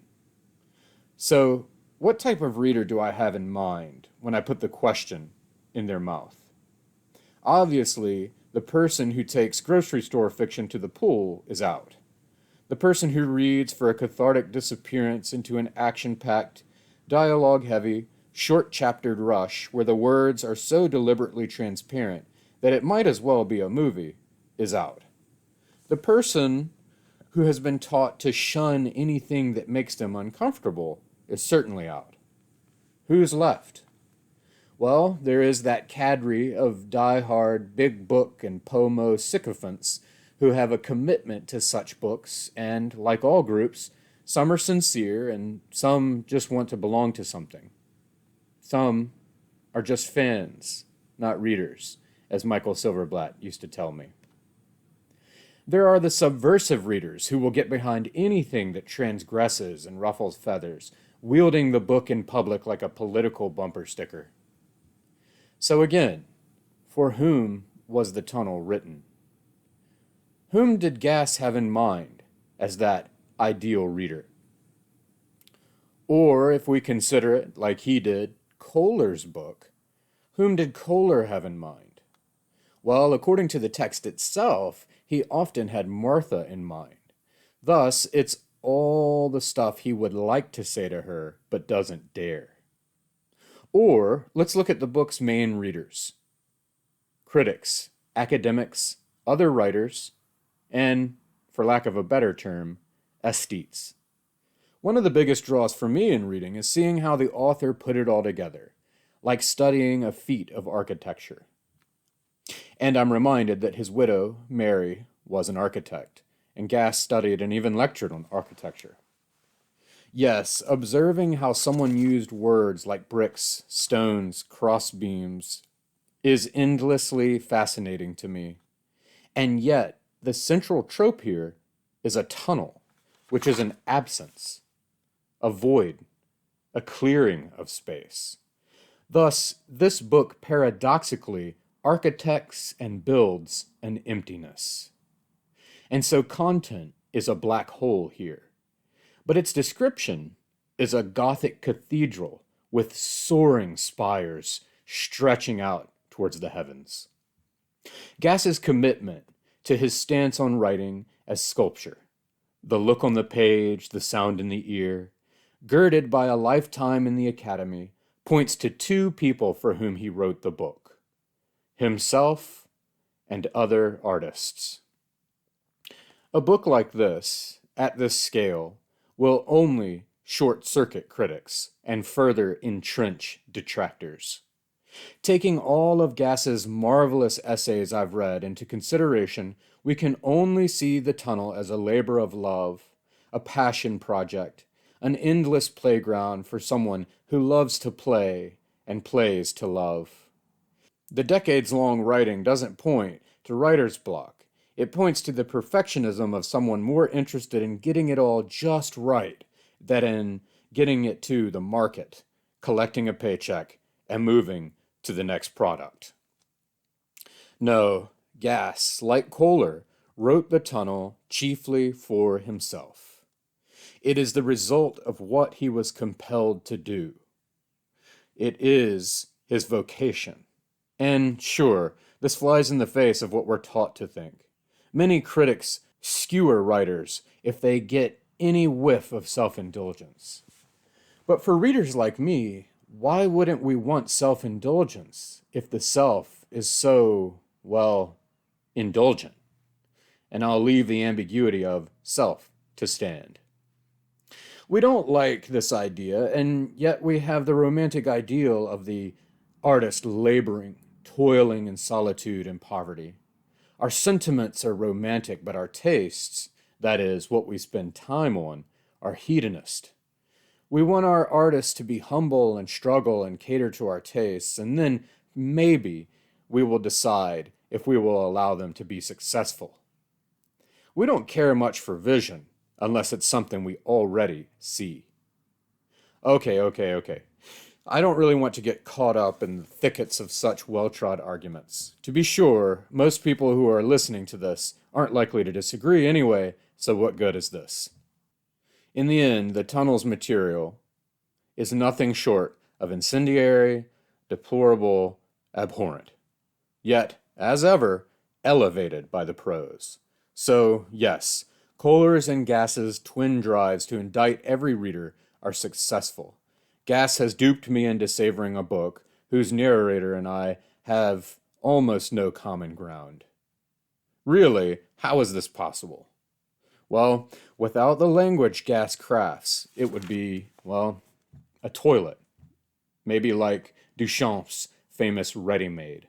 Without the design, the structure, the architecture of the book, the content would simply be the receptacle of all of Kohler's waste. The tunnel, a septic system. So, in the end, Gass is showing us how to look at art, how to appreciate artifice. The truth is that the masses are clearly drawn to hideous things. Think, for example, of the craze for true crime, of which I am a proud member. But our ways of being entertained have become impoverished. Gass again. Small men and small minds move mountains with machines. To spill over into tomorrow's reading, the secret of life is paying absolute attention to what is going on. The enemy of life is distraction. The difference, then, between those for whom the tunnel is written and those for whom it isn't hinges on the difference between paying attention and being distracted. Day 18, March 18th, 2024. Pages 447 through 462. A nice pairing with meditative moments Mom is the omen in today. Mom's omen is ominous. The morning mind of Kohler is proving to be a real treat, and tending toward Joyce, who is, finally, explicitly invoked. A snot-green film blown from the nose of James Joyce has hankied about its holy gloom. This recalls Joyce's snot-green sea from Ulysses, itself a corruption and homage of and to Homer's famous epithet, the wine-dark sea. Joyce, too, had a scene in an outhouse that caused a scandal in the literary world. And now, Ulysses is celebrated as a high achievement as literature, once again bolstering the ghost of gas, telling us that literature is that which is well written, and perhaps the long lash of Mad Meg declaiming the same about history. Because this whole morning sequence in the tunnel is so Joycean, so Gassian in its exuberantly presented banality. In these small moments of the early morning, before Kohler's corporeal reminder of wife and children, without the duty of the office and classroom, he is free to focus on the simplest of things in the most creative of ways. These things are signs of peace. Perhaps it is, after all, good to be alive. Certainly, it is good to be alone. Peace has that price. He lets loose his reveries on locution in a stream that could only be given its current by genuine passion. I've figured out that when I begin to play with words, to take them apart like breakfast, and make my own microcosm, compare them to their bedfast cousins, revolve them or doodle them dipsy, like fast break or break wind, wind down or downcast, if I anagram them out of recognition, if I fix my mind on their precise definitions, snuffle out their etymologies, pun on them, rhyme with them, riff and generally fondle them to fits, then something about their wordless counterpart has made me nervous, anxious, reluctant, so I spell my way out of the reference presence, manage the moment by managing its sign. But, oddly, then, just that disinvolvement frees me to find the truth, the solution, the what in the history of meaning, to see a fast as a whole loaf, to understand that when I break a fast, I'm momentarily sharing a rare affirmation in a life of relatively continuous monastic denial. Break chaste could be where one stores a dinette set. That, in fact, I'm eating my abstinence. That to break is not merely to interrupt or bust, but to place in pieces something that once was, and then to reverse the orientation of the fragments. The passage goes on in both directions, but I stop here, as I did when I read it, to catch my breath. I can't get enough of these Gassian thrill rides. The passage perfectly exemplifies the type of reader for this book. Here, the word breakfast has been severed from the narrative action of eating breakfast and scrutinized fastidiously as an art object. And what does this arabesque lead to? It's time, the moving whisker tells me, to hide inside my work, which is, of course, a fortress also made of language, the castle of what comes between commas. Despite being, once again, a great sentence, This notion of the book being a fortification into which he can hide himself reminds me of two books, The Great Books by David Denby and Rejoice by Anthony Burgess. In the Burgess, which is a wonderful book on Joyce, he says, "Out of the stones that life threw at him, he made a labyrinth, so that Stephen earned the surname Daedalus. That is, he went from the martyred by stoning Saint Stephen to the ancient Greek architect and craftsman Daedalus." In the introduction to the second edition of Denby's book, he says, "In face of hostility from outside and incomprehension from within the country, it is tempting for those of us who love classic texts to turn into ourselves, to assemble Western values around us, and to withdraw into a kind of fortress. At least, then, we have another way to view the tunnel. It is a word world erected as a refuge from an ugly world both within and without. The universalizing theme, then, is alienation and exile, just as with Joyce, who had to leave Ireland, adopt the language of his oppressors, and publish his book in Paris. So, to the aesthetes and art appreciators, we add the disappointed people, those who don't comprehend their world, to the ideal readership of this book. In today's reading, I think we get the first indication that Kohler is putting dirt from his dig into the drawers of Martha's antique furniture. There are worms tunneling through the dirt in her drawers which she doesn't know about.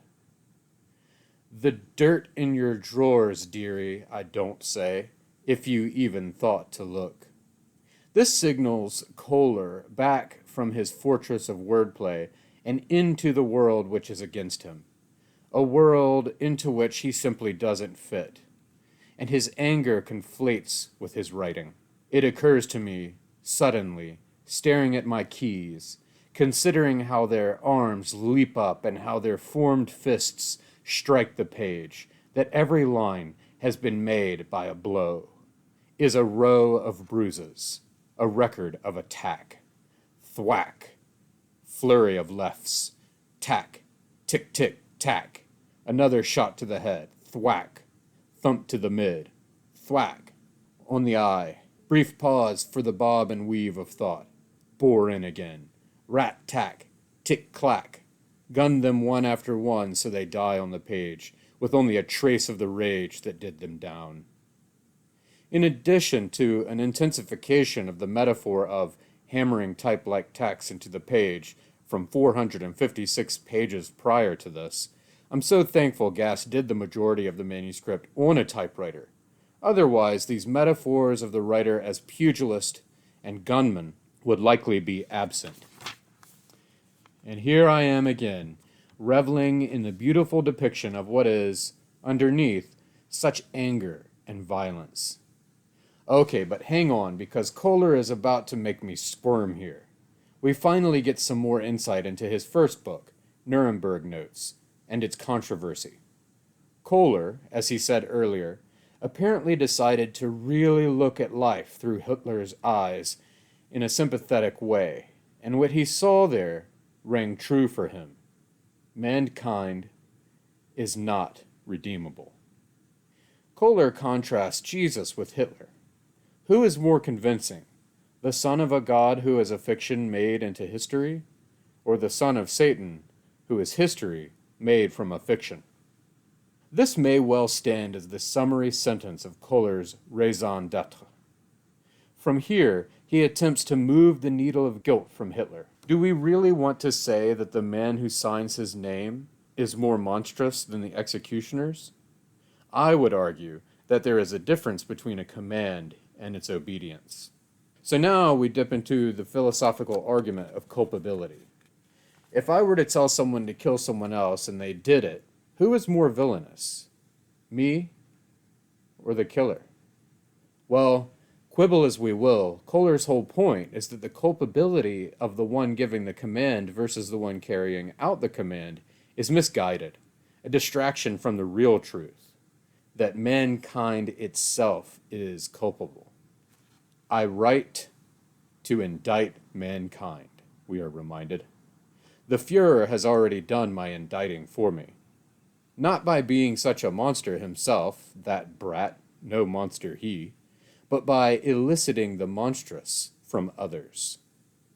Kohler acknowledges that revisionists will dress him up to be a clever orator and militarist. The context of disappointment and desperation of the German people will be cited. But the truth is that it wasn't Hitler.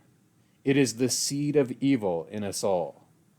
It's sort of a Calvinist total depravity without a savior. Day 19, March 19th, 2024. Pages 463 through 476. Let's enjoy some more gas appreciation from the 2004 RCF, shall we? German literary critic and translator Heide Ziegler says that, on getting to know Bill, I was amazed at how much more he knew about German literature than I did. Indeed, she continues, almost everyone who gets to know William H. Gass is first amazed, then astounded, and finally ashamed, encountering his seemingly all-encompassing knowledge of literature and philosophy. Of the tunnel, she says, Mad Meg, the Faustian German philosopher who tempts the young Kohler, is a thwarted Socrates, and William F. Kohler becomes his inadequate American Alcibiades, unable to bristle with the essence of life Mad Meg seeks, unable to act, unable to incorporate self-sufficient beauty, able only to recall and describe. In the humorously titled Toast or Corn, notes I made for this speech and then discarded, Ingo Schultz notes that Georg Lederach, to whom all of us who read Gass in German have much to be grateful for, has stated that W.H.G. never writes a sentence that is not of greater material density than the earth itself.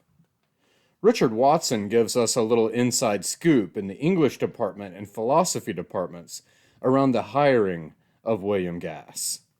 Bill Gass's appointment as a full professor in the Washington University philosophy department did not proceed without opposition. The two most distinguished full professors in the department objected. Bill Levy resented the English department's role. Who was Jarvis Thurston, who beat Levy at golf, to decide who the philosophy department should hire? Herbert Spiegelberg was scandalized at Gass's announcement that he would write and publish no more philosophy. I assuaged Spiegelberg that everything Gass writes is philosophy.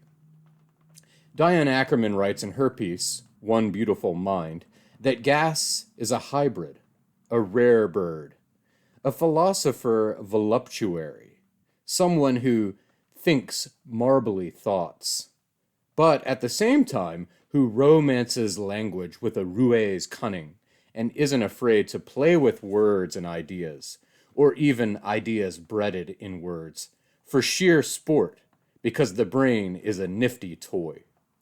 She goes on, one great charm of Bill's mind is that it has more ideas per square inch than just about anybody's.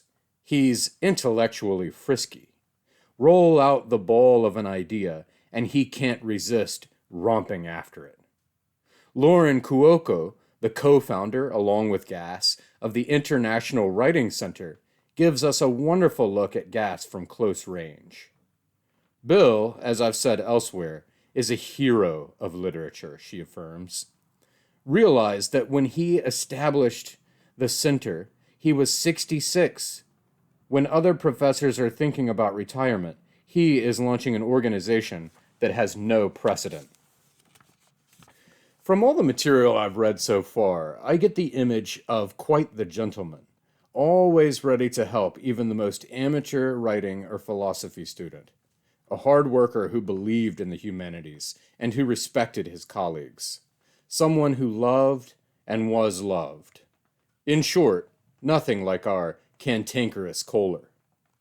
I've only got a few more appreciation pieces before I look into the critical work collected in the anthology Into the Tunnel, which will do well to help me dig in deeper as I come to the end of the book. I'll then turn to the work collected for the online symposium, The Tunnel at 25, so we can get a feel for reader reception after a quarter century of time has passed since the publication of The Tunnel. Today's reading continues to give insight to Kohler's thoughts on Hitler and different thoughts that presumably lined Nuremberg notes to some degree and guilt and innocence to a much higher degree. We broke off our notes from yesterday saying that Kohler believed in Calvinist total depravity without the option of salvation. And as it turns out, that's only partly true, for according to Kohler, Hitler gave them triumph, exaltation, purpose, a sort of secular salvation. I love the way Hitler's notorious gesticulations and thundering oratory are described.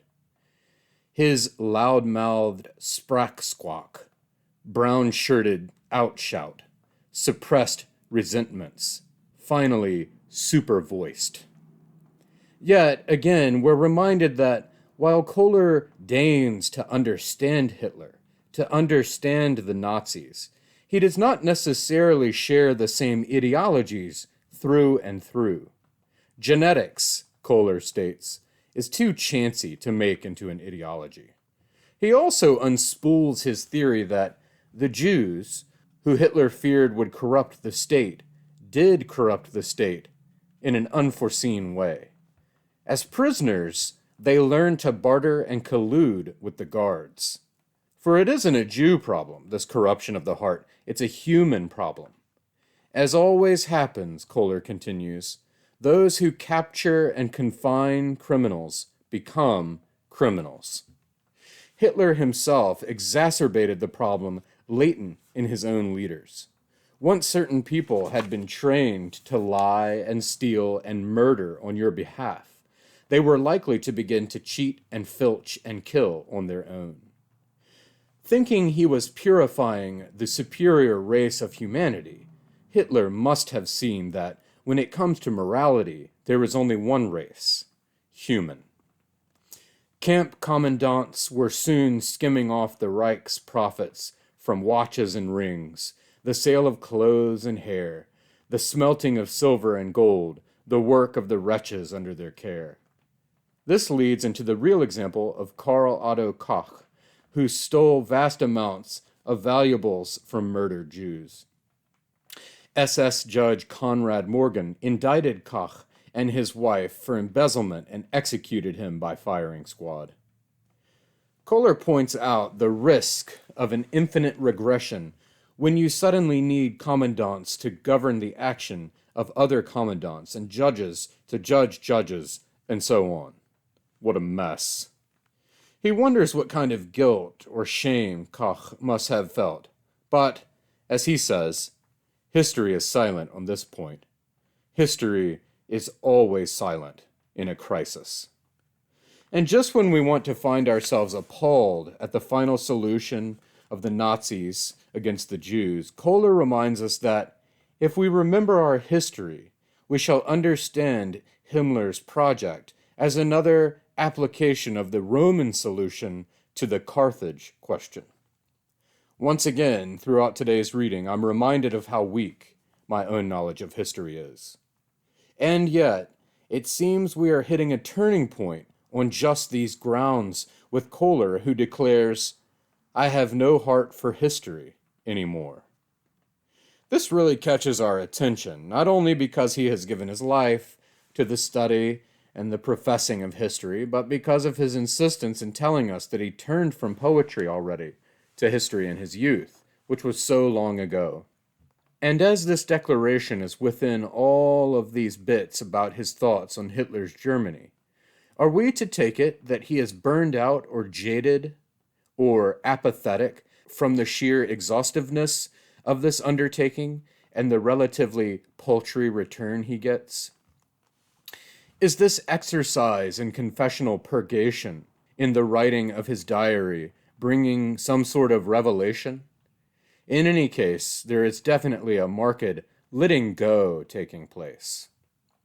I am an intransitive man, he says, sounding like Dostoevsky's Underground Man. I'm reconciled to it. Even my husbanding has no object. With my tunnel, I have committed the ultimate inactive act. After all, what is a useless whole? I can honestly say I've accomplished nothing. I love this simply because it plays with the grammar of a sentence to make its metaphor and its meaning. Kohler imagines himself a verb with no action and no object. Or rather, as he says, an intransitive verb, because the emptiness of a whole is no object, and thus he is an action in stasis. I dig.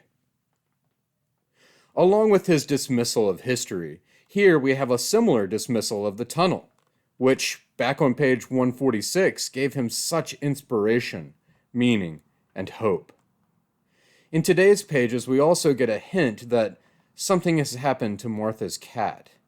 I suppose, Kohler says, after an appropriate period of grief, Martha will find a fresh cat, but for the moment my birds have nothing to fear. To finish today's journal entry, I'll join John Barth in praising Gass for another great pickle simile. Pickles lying like slimy logs in a gurky pool. Day 20, March 20th, 2024.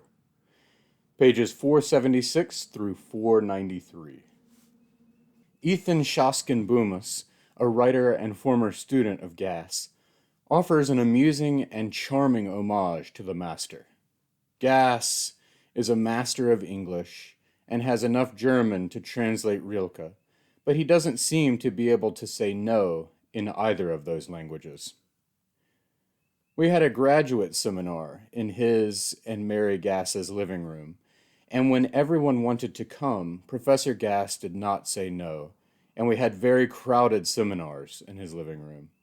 We sat still and drank little, trying to get our head around these new ways to apply philosophy to linguistics, and Nicholas the cat walked between us. In another of his tidy, headered sections that mimic the divisions in the heart of the country, Boomis gives a single sentence. 100 visiting lectures we sat through because we had come for the introduction and it would have been impolite to leave afterward. This is not the first mention I've encountered of Gass's famous introductions of people. He apparently raised the prefatory remarks to an art form. And for another detail of Gass the man, when one of the twins, Catherine, needed money for a camera, the Gasses had a garage sale. Paul West begins his appreciation piece with an indictment of those who dismiss Gass as highbrow. You have to wonder at a culture, if such, which thus chides the natural activity of someone born with a mind, like Gass, whose abstract reasoning collides with his rompy phenomenology. Indeed, Gass delights in finding things in the wrong places. This is the basis of his contrapuntal style. Others, too, have noted Gass's nearly daily routine of going out and finding the most incongruous and off-putting and ugliest things around St. Louis to photograph. According to West, he is not merely a snapper up of unconsidered trifles, but also a quantum surveyor of what belongs where it should not. The bulk of this piece, very engaging and well written, really pulses with a heart that Gass has clearly touched, thus, once again, intimating what a formidable figure he was. But when tasked with conveying what he thinks of Gass the thinker and writer, West has to soar to new heights. Like Marco Polo's, Bill's true vocation is looking, in whatever sphere. The patient pursuit of the minimum indivisible in everything, until the ultimate particle squeals to be let go.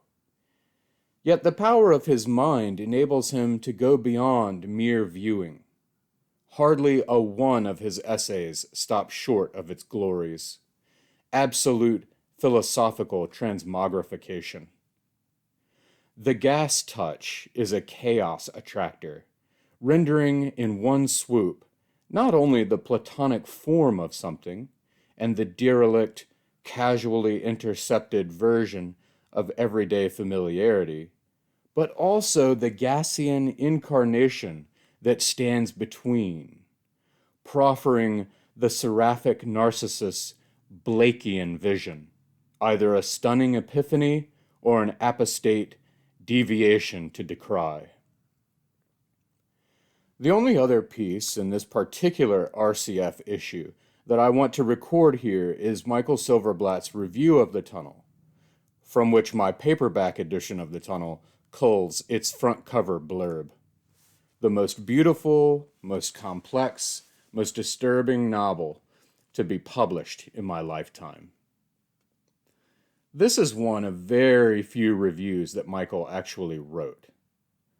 But he had gas on Bookworm many times, including on the occasion of the tunnel. And these transcripts are collected in Bookworm, Conversations with Michael Silverblatt, published by The Song Cave. I choose, though, to hold off on Michael for later, for reasons to come.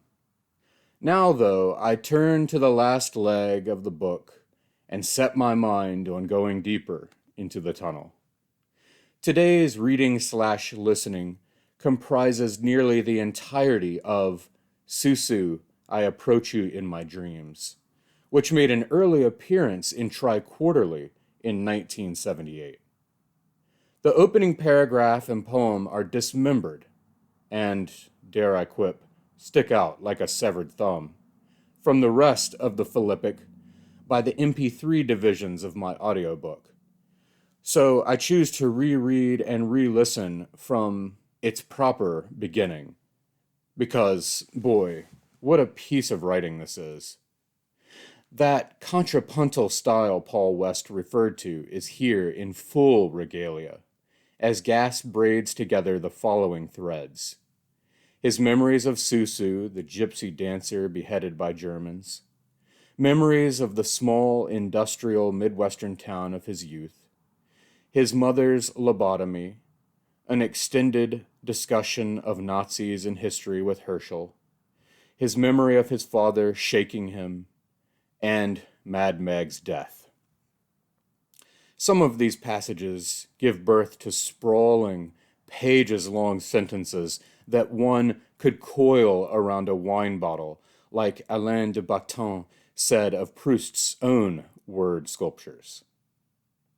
Even though we are reading now in the days of book-length sentences, Laszlo Krasznahorkai, Thomas Bernard, Matthias Enard, and Lucy Elmon come to mind, Gass brings a verve and vigor and voluptuousness that can only be found here. And the pairings of the content are far from randomly selected, beginning as they do with a juxtapositioning of Susu's body and Rust Belt towns, along what was then called the Steel Belt. As for the young Kohler, however, he imagines himself a baby Moses separated from his people and sailed into the care of a foreign land. When I was 6 weeks old, I was floated from my birthplace in a basket.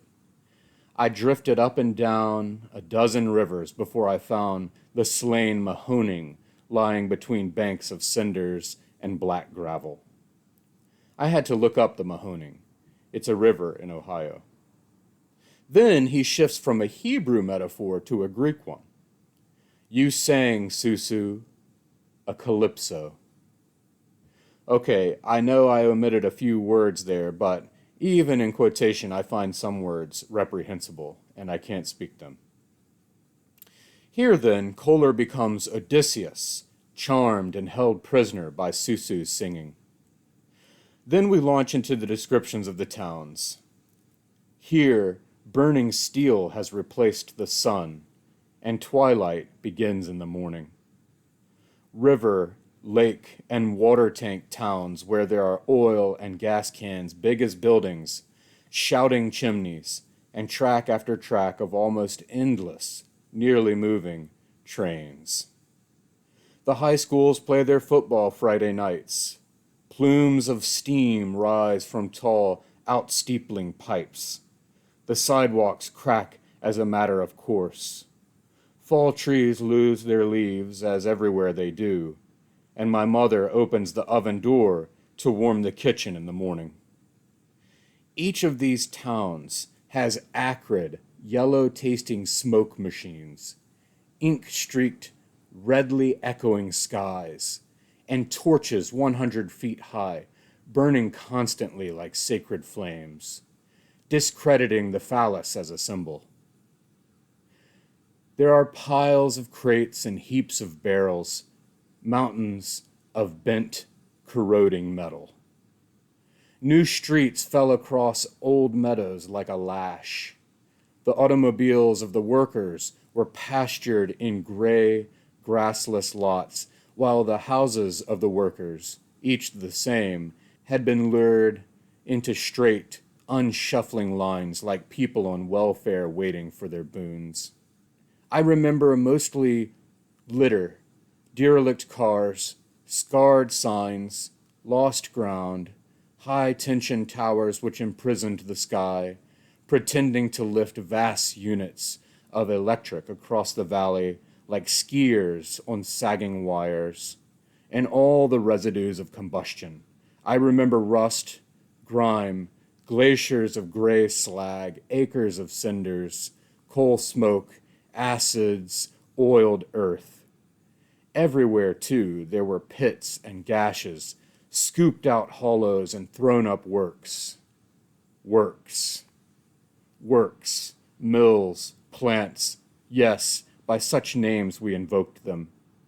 I don't know how many freight cars and cranes were occupied there, how many tons of coke and quenching oils and iron ore were daily needed, how much silicon, sulfur, and phosphorus were used to produce that thick, unbreathable, stench-stained, stinging, lung-eating yellow air, how many men, tools, trucks, and bales of wire, or by how many degrees the furnace fires raised the temperature in the valley to create a new climate.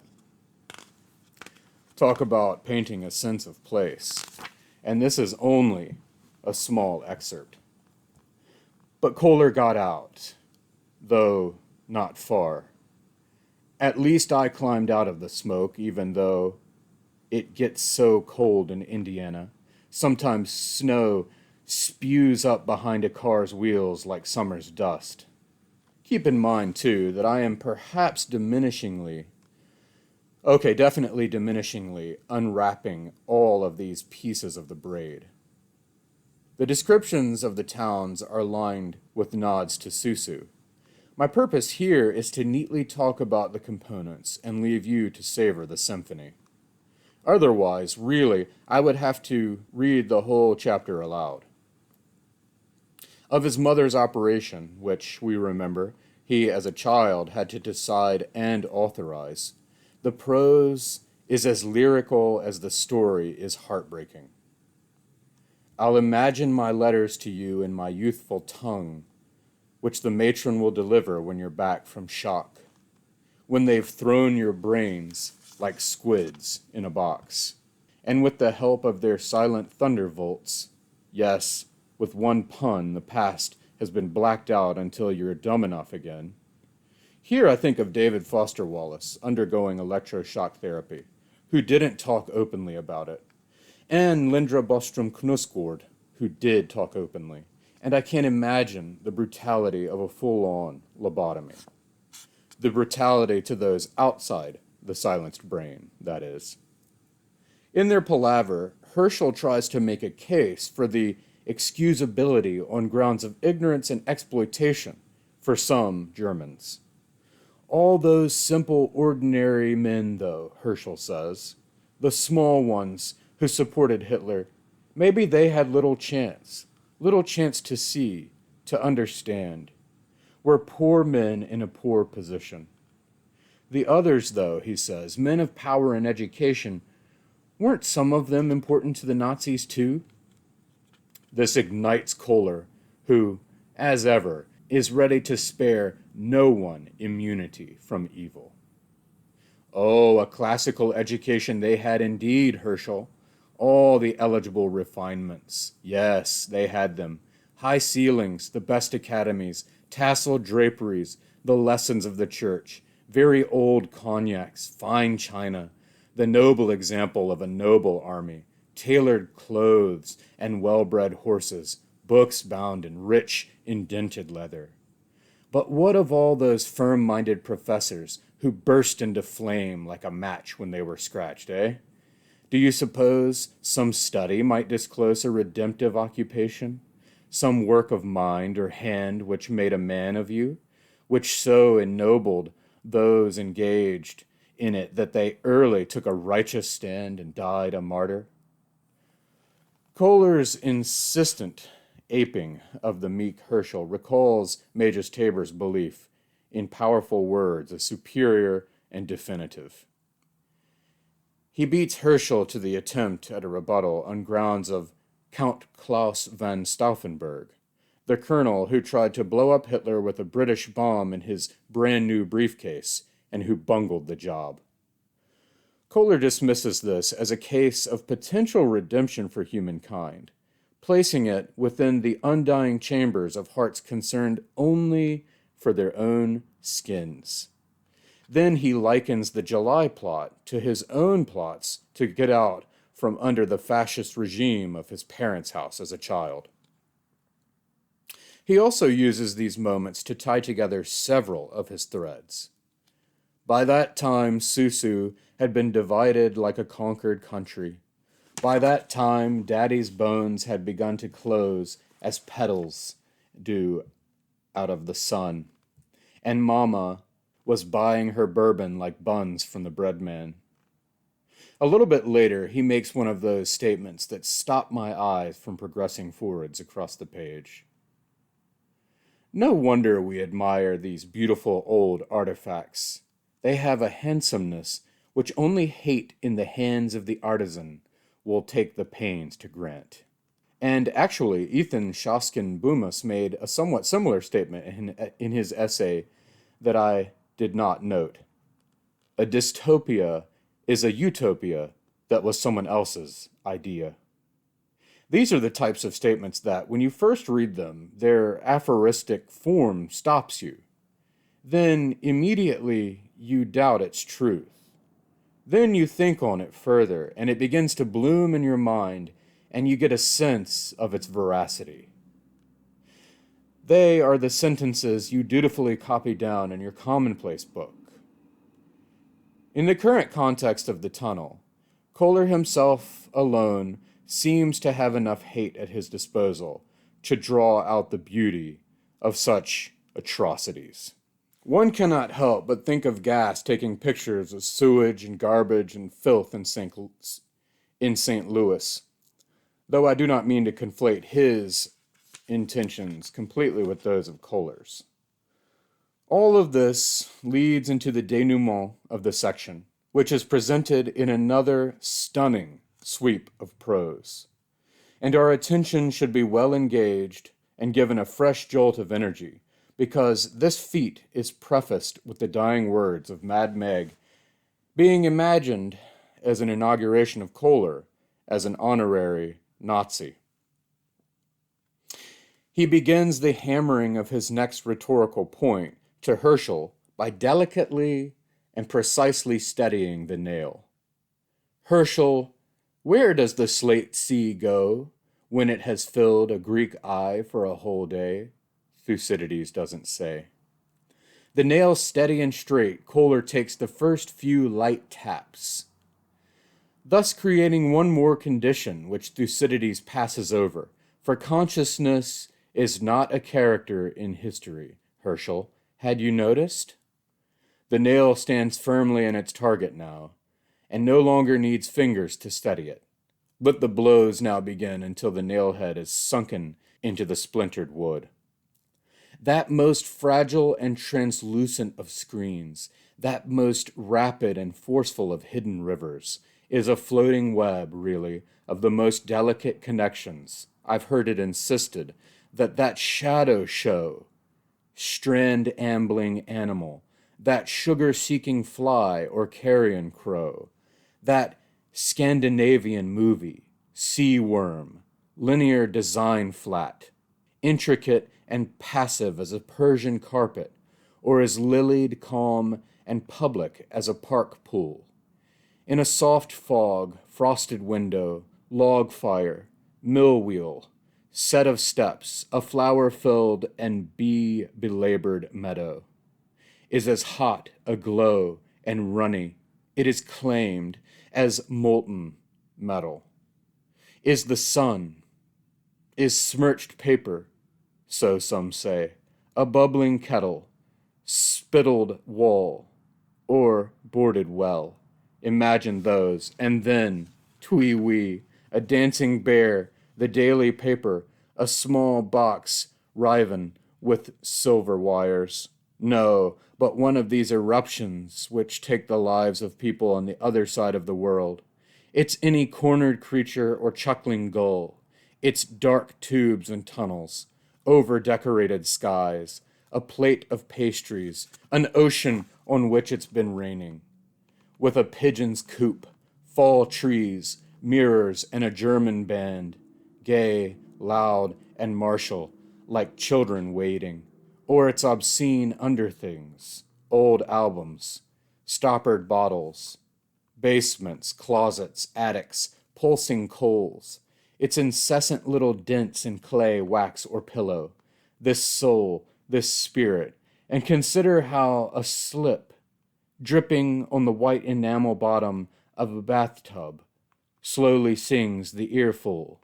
Yes, it set its cliffs with crumbling edges, or its paths up mountains, its snick, poof, wish, illumination, lanterns, flashlights, beacons, tallow candles, its boxes under beds, its strings of beads or onions, its fireflies captured in jars, the wind harp, trembling. And it has a surface, don't they tell us, soft as a bog, a reaction snick, poof, whisk, like a light coming on or a breeze springing up. It has an intention that's more murderous than any of the mantis's patient plans. It has a substance somewhat solider than the rainbow, and a reach which is as looping and as long, and like a fluttering scarf, as colorful. Yes, and does it not possess the fidelity of the weathercock? Does it not emulate the flight of the bat, simulate the sounds of the dove, and intimate the habits of the snake? Doesn't it always write itself away like chalk? Ah, Herschel, greedy as a grasshopper, wouldn't you agree? Sleepy as a sofa cushion, lecherous as a flea, as nip, as pop. This paradise of dreams and pharmacy of poisons, this veritable hail-rattle of events, Herschel, is not a character in history. No one considers how the wonder of our consciousness came about or is composed. A melting fresco gets a better press, and more money can be collected to feed homeless cats. Yet what have we made throughout our time together but just this? It warrants multiple slow readings and readings aloud.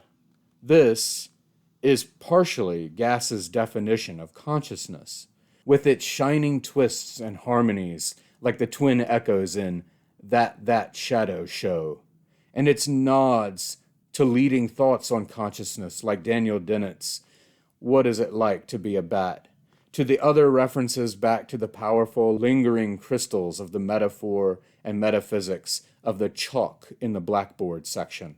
And all the while, we know this is a comment on precisely what Kohler is doing with his diary, unloading his consciousness through the medium of language, as it is a character sorely missing from history, the only thing that can truly make a book a container of consciousness.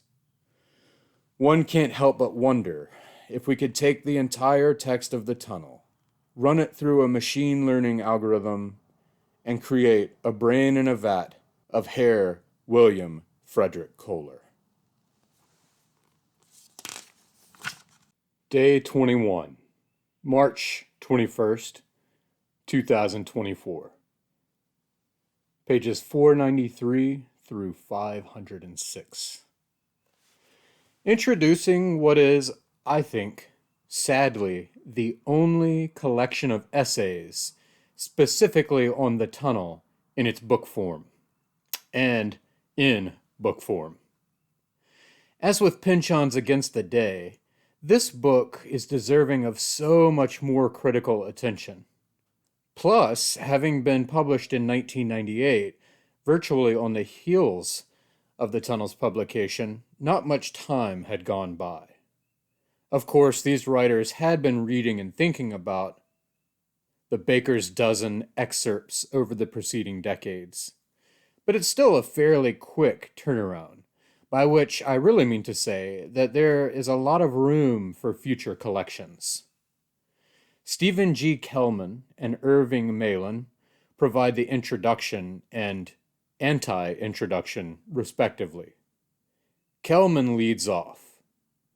For a novel that anticipates our reactions, offers elaborate glosses on itself, and mocks its narrator's scholarly pretensions, hermeneutics seems impertinent and redundant. Nonetheless, the present collection justifies itself because The Tunnel, lacking a gist, insists on multiple readings.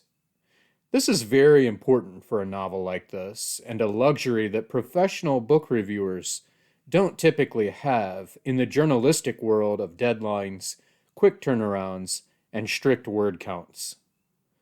So, predictably, reviewers of The Tunnel were forced to apply incompatible techniques and, consequently, lead their own readers astray.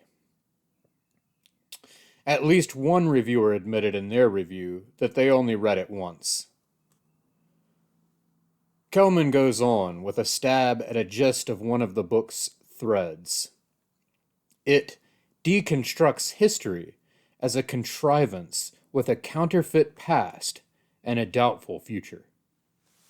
Then he situates it within the context of its 1995 publication.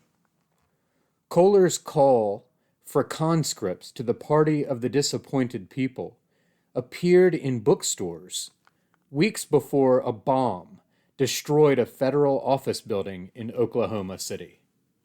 The maimed and murdered occupants were presumably victims of disappointed people, violent vigilantes terminally disaffected from American civic institutions. This gave me considerable pause. I was 10 years old, and I remember the chilling images of the building with its entire side torn away, exposing its insides like a gaping concrete wound. It was uncanny and unnerving. My parents were silent. News anchors spoke in measured tones. I suddenly didn't feel safe in the world. How appropriate of Kellman to look to the history outside the history of the tunnel to remind us that we are all in this web of whatever history is. Malin plays off Gass's anti-novel lead with an introduction that doesn't do what an introduction is supposed to do. But he did catch my attention with these two statements. It is, along with Pale Fire, a work Gass admires, the most significant novel written since World War II. And then he presses that mighty proclamation just a nudge farther. Not only does it surpass Gass's first novel, it may even surpass Pale Fire. And speaking as an enormous admirer of Nabokov's book, I may just have to agree with Malin. After these two prefatory matters, we get an interview with Haida Ziegler, the same German critic, writer, and translator we read from the RCF on translating the Sunday Drive. She begins by pointing out that the book has 12 sections relating to Schoenberg's chromatic scale. I think I read this in Hicks too, and more recently there is a connection here to Thomas Mann's Dr. Faustus and the Musician. This and other details she lists leads her to question, essentially, why so much play and fabrication and anti-convention, to which Gass responds that, I wanted to convince the reader that the text he or she is reading is an entirely private one, that it has no ultimate or public aim. In fact, as Ziegler points out and Gass confirms, he originally wanted the entire text to be unbound, just as it is between the pages of Guilt and Innocence. She questions Kohler's considerable knowledge of literature. Gass responds, the problem I had was complex. I had to create a character who possessed quite sophisticated attitudes and perceptions, not only toward literature, but to culture in general. Yet that character had to retain all his more vulgar and mean-spirited traits as well. The higher cultural qualities he has do not ultimately keep him from holding views which are morally horrific. Indeed, for Gass, the study of literature is not a means of improving one's morals. Of the selection of the surname Kohler, he adds that I had in mind the French association, Cholet, and the theory of the humors, too, the choleric man. This is in line with Gass's comments elsewhere about the French for flesh being chair, which is spelled the same as life in a chair. The first essay proper in this collection is Gass's Hamlet by James McCourt, whom I mistook initially as the author of Angela's Ashes. As I read along, I kept finding myself amazed at his knowledge of literature and depth of criticality. Then, eventually, I realized this wasn't Frank McCourt. Anyway, as the title indicates and McCourt states, William H. Gass's The Tunnel, I would characterize, metaphorically, as a performance of Hamlet. Looking at this book through the prism of Hamlet performance underlines varieties of method, as smart exponents of the role always focus on one or another of its temperamental avenues of access. To further illuminate his points, McCourt contrasts The Tunnel with Harold Brodkey's The Runaway Soul, and William Gaddis's A Frolic of His Own. As he presents his evidence, he will cite Kohler as a depressive. This renders Kohler's pathos so primal, its politics nearly absent. Depressives don't abreact. They brood, sitting around in dark places plotting a coming of nothing to pass that will end the world. He also diagnoses Kohler as not having an Oedipus complex, but as a narcissist. Most adults are, like Kohler, first promiscuous, then exhausted. Depression is the outcome. And depression isn't merely a defense. It's a defense against a defense, the narcissistic one of suicide. McCourt refers to Kohler's act of putting his dirt in Martha's drawers, the book's most stunning trope. But the way I've stated it doesn't give the full range of interpretations to the trope. McCourt states, he goes down to the cellar, digs up more dirt, brings it back upstairs, and empties it into the drawers of the hulks of Victorian furniture his wife obsessively acquires as stand-ins for herself. Another of the interpretations is Gass dumping his filth into the hulks of Victorian novels. Like Hamlet, the author, Kohler, isn't trying to make trouble, only trying to think in the midst of the cacophony around him. And yes, alas, The Tunnel is another great novel of great failure. And what was Moby Dick, after all? Next comes co-editor Stephen G. Kellman's own contribution, Boring Through the Tunnel. This is a tight piece that focuses on reader reception and does a little detective work for us. Kellman takes a sympathetic, understanding tone for readers filled with trepidation. Many will sympathize with Lou, the lover who detested Kohler because of his loathsome mind, and abandoned the man's vile meditations long before the narrator's last syllables. And yet, 10 years before publication of The Tunnel, Gass was already explicitly renouncing readers in favor of rereaders. To his mind, reports on a first reading are impertinent to the subtle ways that a complex book resonates. One of Nabokov's rules for a good reader is that they are a rereader. Kellman quotes Gide, "I write only to be reread." Happily, for me, this is my second reading. It will be interesting to go back and read the thoughts I noted from my first read in 2018, though I can already see that my highlights in the text are logarithmically greater on this reading than that first read. One needs the context of the whole book to have the right eyes to see things on subsequent readings, when a book is this dense and this spherically designed. I say this with the image of each page being like a sphere with a narrative core inside and the interturnings of sentences from various threads of memories wrapped around the outside.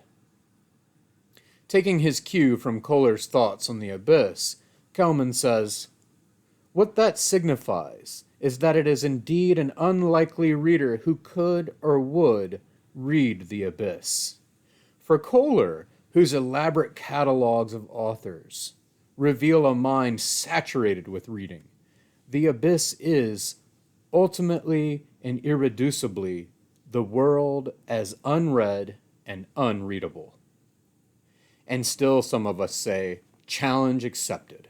Like I said, Kellman does a little sleuthing for us and debunks the apocryphal claim of Hitler seeing the film Der Tunnel as the turning point in his destiny. Well, to be fair, he calls the claim improbable. The source for the apocryphal anecdote about Hitler at the movies is apparently Reinhold Heinisch, a raffish vagabond who met the future Führer in 1908. He claims that Hitler viewed Der Tunnel during Easter 1910, whereas the novel, which it is supposed to be based on, did not appear until 1913. And there is no record of any film version of the Kellerman book produced before 1915. Still, it's a neat bit in the novel, even if the source is as unreliable as our narrator himself. As he wraps up the piece, Kellman says, "The reader's resistance to the exasperating narrative is deliberately compounded by uncertainty over the author's cunning, over the extent to which his subterranean text is set with traps for the unwary traveler."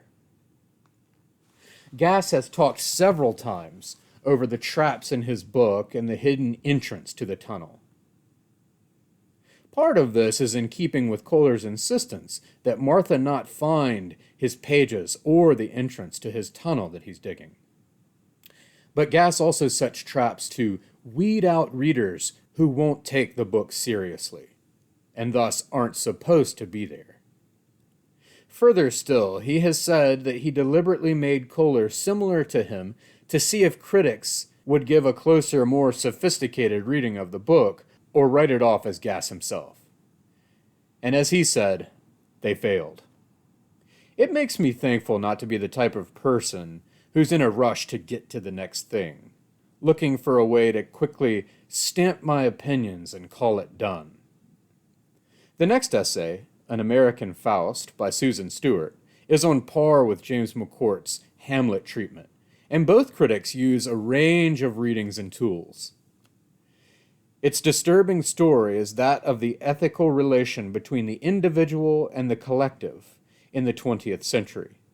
It is told in a prose of disarming brilliance and beauty from a comic perspective of moral vacuity. This captures it perfectly.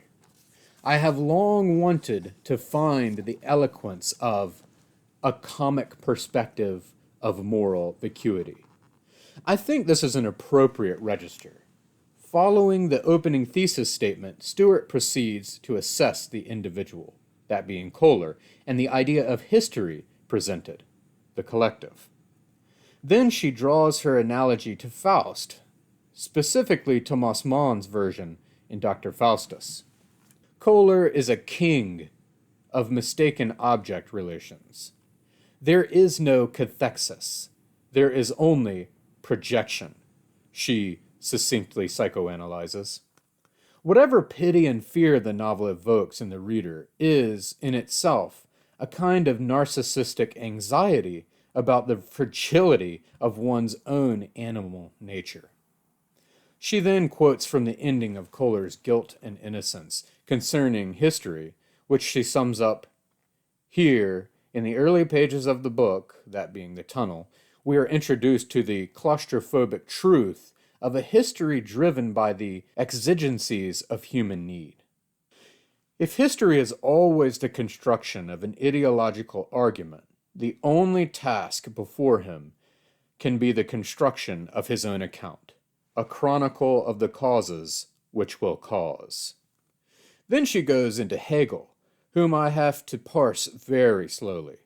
It's a brilliant point and one that loops my brain over itself as I turn it around and around in my mind.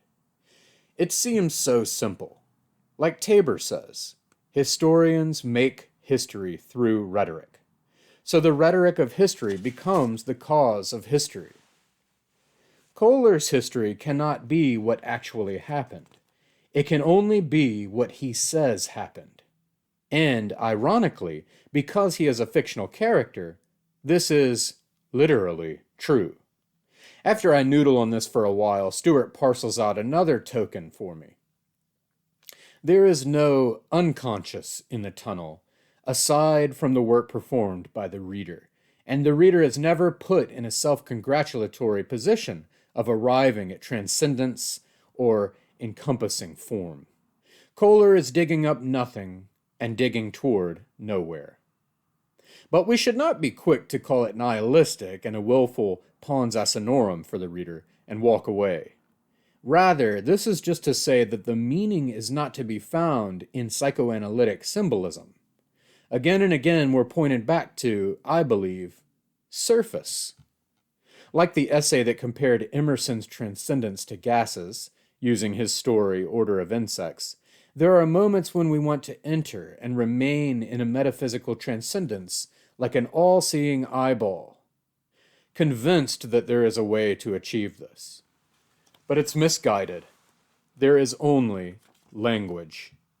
The tunnel that Kohler digs is not the vessel of epiphany that would be in a conventional novel, though it almost can't help but be loaded with symbolism. It's the language of the tunnel he's writing that's the real importance. For some readers, this will lead to disappointment instead of a sort of sign that says, surrender old tools, or keep thinking, or look elsewhere. Stewart inevitably asks, from whence do disappointments come? The answer in the tunnel, as in Freud, is from the frustrated relationship to the body of the mother. The image that ensues of his mother with her hair full of small shards of broken glass is as haunting and inexplicable as a myth. We have long since noted all the window-related fixations, but there is still more mother's body trauma to come in our remaining pages. Stewart concludes, the mother is both the source and destruction of the child's desire. As for the father, according to Stuart, he represents an interdiction in the form of an empty law. His father is bigotry and disappointment, and yet we see Kohler repeating his father's sins. Next, we are treated to a survey of literary allusions, including Proust, Rilke, Melville, Dostoevsky, Poe, Berryman, Plath, James, Goethe, Kafka, Stein, and so on. This sets up a most interesting connection between The Tunnel and Mann's Dr. Faustus. Despite the many references to and uses of literature in The Tunnel, the book most clearly is as a meditation on the Faust story and Thomas Mann's Dr. Faustus in particular. Mann wrote the book from 1943 to 1947, and after it published in 1947, he published the discursive autobiographical diary or account of his writing of the book in 1949. I checked, and there is an English translation titled The Story of a Novel, The Genesis of Dr. Faustus. Stuart draws our attention to something very interesting here. The simultaneity of the novel and autobiographical account parallels the simultaneity of the plot of Dr. Faustus itself. Zeitblom's story of the life of Adrian Leverkuhn and the progress of Germany up until World War II is interleaved with an account of the actual progress of the historical World War II. Outside the writing, Stuart points to another parallel. Mann wrote his novel in exile, high in the Pacific Palisades. Gass finished his below, in Santa Monica, 50 years later.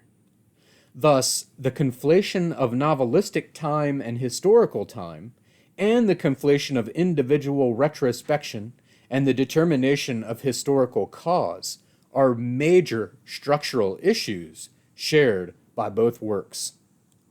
Returning to the idea of the individual within the collective, Stuart contrasts Goethe's, Mann's, and Gass's Faustian works. In part 1 of his Faust, Goethe emphasizes the kleine Welt of individual feeling. In part 2, he takes on the große Welt of public life, politics, economics, education, and art. The progress of Mann's two works reversed this order. In his diary, he discusses the novel's place in culture. Gass works dialectically with both worlds at once. She then points out that, more than any other aspect of the tunnel, the character of Magus Tabor, Mad Meg, is a synthesis of the figures of Adrian, Leverkuhn, and Mephistopheles, to whom Kohler appears as the acolyte. And, in the end, Thomas Mann used Dr. Faustus to deliver a searing critique of the weakness of both humanism and formalism in the face of evil.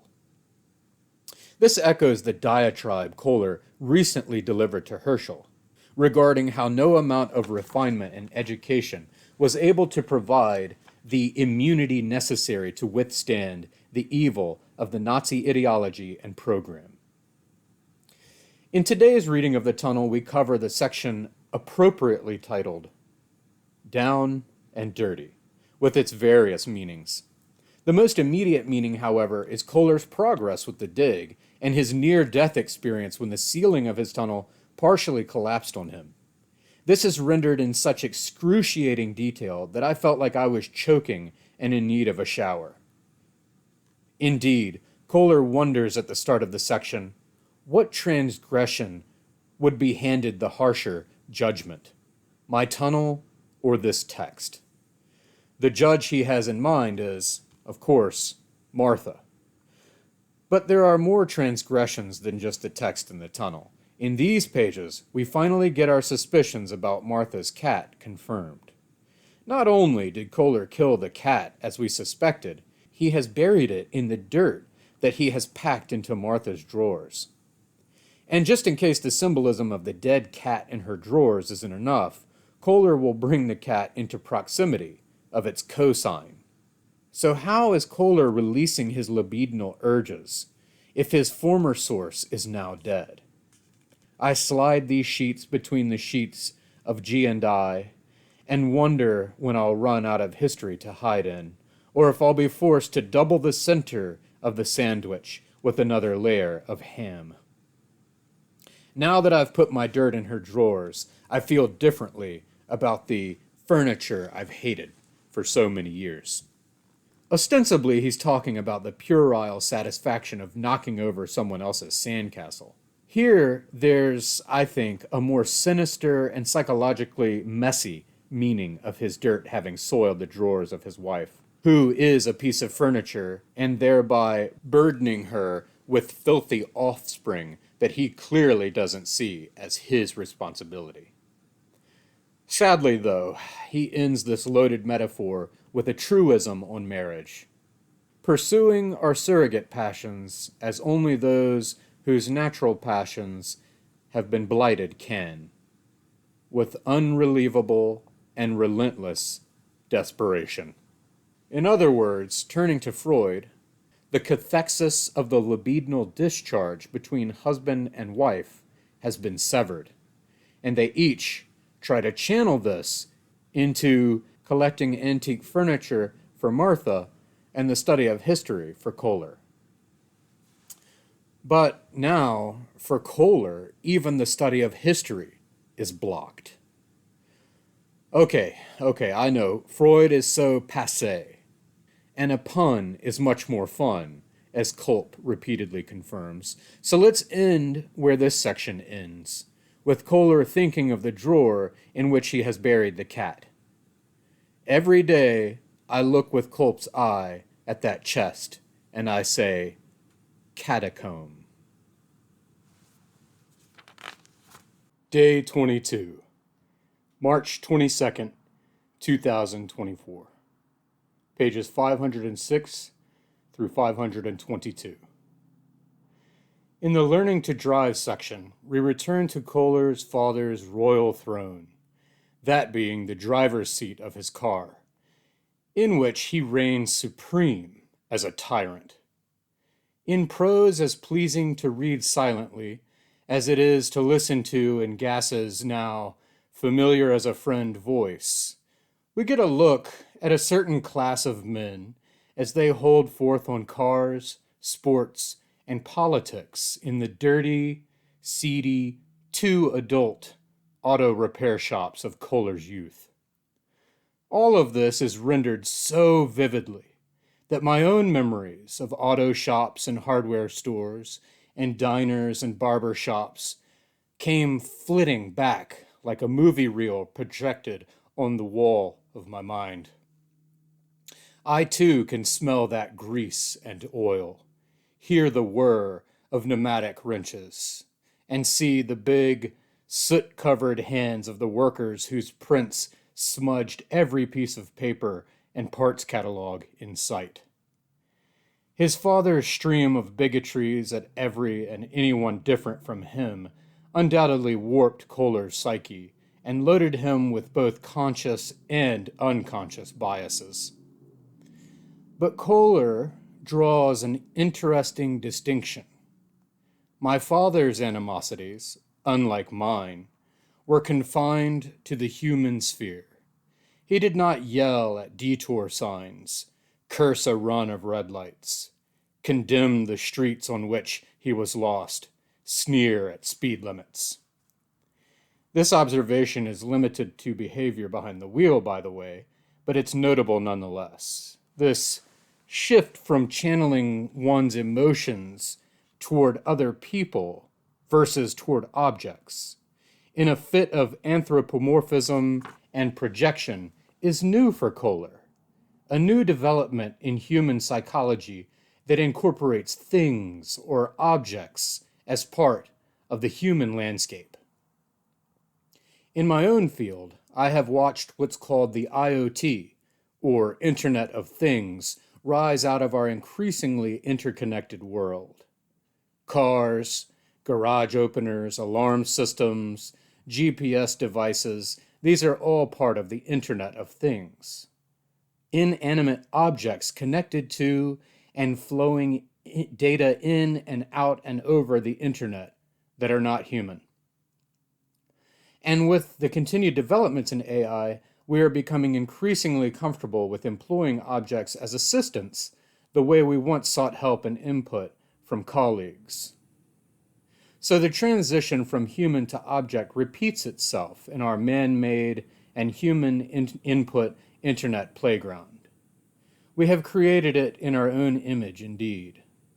And we are starting to see that our own imprints are surfacing in these objects.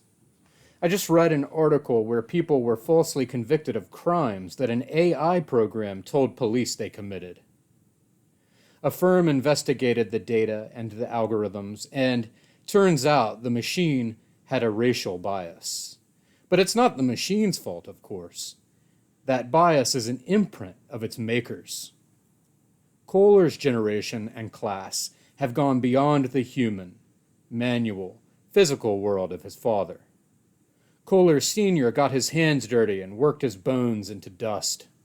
Kohler Jr. spends his life in a chair, and the outside world solipsizes into objects. I think about myself, working with data all day, every day.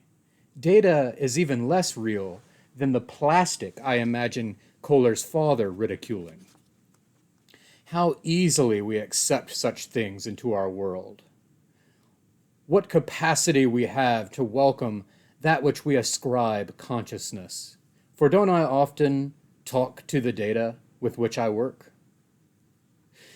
It's once again a testament to Gass's creative articulation that, as Kohler remembers the time his mother thought she left her rings at a hotel, thus forcing the father to, God forbid, turn around and backtrack, despite knowing exactly how this is going to play out. Acquainted as we are with Kohler Sr.'s temperament, we read on in delight for how the tale is told. Next comes Kohler's fascination with maps, again anthropomorphized. I still saw, as if the unfolded sheet were a scrim, an actual body of ground, with its deepest nakedness depicted, its nets of knowledge, organs of osculation, its faintly green pastures of received opinion fully represented, that darkly dotted center of passion too, or irregular areas of irritation, while habits of hoping and holding on, keeping pets and making friends, were laid out in front of me the way a quilt's design sometimes repeats the cultivated patterns of the land. We close this section on the titular event of Kohler learning to drive. Again, Kohler is uninterested, much to his father's incomprehension and dismay. Gass renders the father's verbal symphony as his son sends the car away in a manner that terrifically benefits from Gass's audiobook performance, which comes close to the staccato streams that flow from Home Alone's Harry in his tight-lipped, pained anger at the hijinks of Kevin McAllister. There is such a great deal going on every page of this book, even after 500 such leaves. But I am ever mindful of my own journal's girth and the future video's length, and so I am trying to be very selective. For now, though, I turn back to the Into the Tunnel collection. Brooke Howarth, in Complexity, Simplicity, and the Tunnel, starts by pushing aside all of the usual preoccupations of readers and critics of the novel and William H. Gass, clearing space for her singular and unique focus on the book's claims of complexity when, according to her, so much of it is rather simple and straightforward. She doesn't deny complexity, she just takes some of the air out of its boasts. Mostly using Gass's essay, Simplicities, Howarth uses Gass's own claims and views as a sounding board for the tunnel, and by the end, she shows several disjunctions as we are left with a paradox of simplicity and complexity. She begins thus: hasn't Gass said repeatedly that novels aren't sermons or editorials or self-help books? That only the fool confronted by a statue's pointing finger, looks not at the artfulness of the finger's sculpting, but at what it seems to point. This really excited me to see where Hoath would go with this admonishment from the master himself, but then it takes an unexpected turn. What troubles me about such professions of the apparently obvious is that no one seems terribly clear about what this complexity is buying us. I take this to be tantamount to questioning what the study of the artfulness of the finger's sculpting is buying us, which puts us back in the arguments of the worth of art and imposes again utilitarianism or teleology on top of art. The question of the field of aesthetics and what learning to appreciate the beautiful in art will do for us. Gass is pretty clear on such views, I feel. In the opening paragraph of this essay, John Gardner and Wayne Booth are invoked, only to be rejected. But the next sentence states Hoath's real rub. I am also struck by how much of the novel seems downright simple. I note that the claim is hedged with that word, seems. But I agree with this claim in general. Much of the book is not complex in the way reading, say, Infinite Jest is complex. So Hoath's main question is what Gass hopes to achieve by this mix of the simple and the complex. What follows is a dialectic of Gass versus Gass, again, mostly using simplicities to adjudicate the tunnel. Much that Gass writes in simplicities can be read as a rejection of much of the tunnel. The more creatively presented passages of old Kohler are pitted against the more conventional passages of the young Kohler to make a distinction between complex, or Baroque, and simple. And the question of what this essay itself brings us lurks back at Hoath.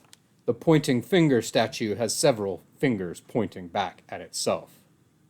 That these passages challenge our reactions, positive or negative, to the novel's more Baroque pages, making us ask why, if we do, we prefer the cozy world of Little Billy and the voice that conjures it to the more adult insubordination of Professor Kohler, or if we don't, meaning if we don't ask questions, why we don't. Channeling our attention to this question may also call attention to the importance of these homespun portions of the text, allow us to sound their depths, and alert us to where, in the 652 pages of glib intellectual banter, the real metaphysical action is.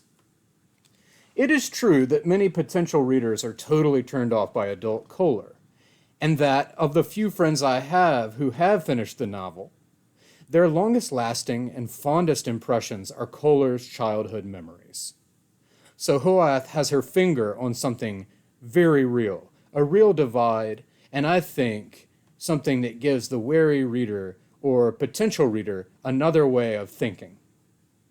And as the essay unfolds, the original charge or suspicion of simplicity is tempered. Gassian simplicity, rather, offers its own kind of complexity. But this doesn't prevent Hoath from one more takedown of the tunnel's so-called complexity. Kohler's lectures are not all that profound or original. Something similar might be said of the stylistic and narrative innovations displayed at this late date. They are simplicity itself compared to saying, without the protective camouflage of obfuscating innovations, something intelligent and affecting. So, once again, this brings us back to what is said as being more important than how it is said, which takes us back out of the realm of art and is indicative of why Gass's essays in nonfiction tend to be much more popular. If we evaluate art based on criteria of whether or not it says something original and profound, we would do better to only read the ancient Greeks and not progress further. But I agree with Lichtenberg, who said, even old truths need to be dressed in new clothes if it is to appeal to a new age. Of course, Hoath, like Hicks, is also calling the new clothes, that is the way it is said, dismissible. My mind is called to the final installment of Karl Ove Knausgård's My Struggle series.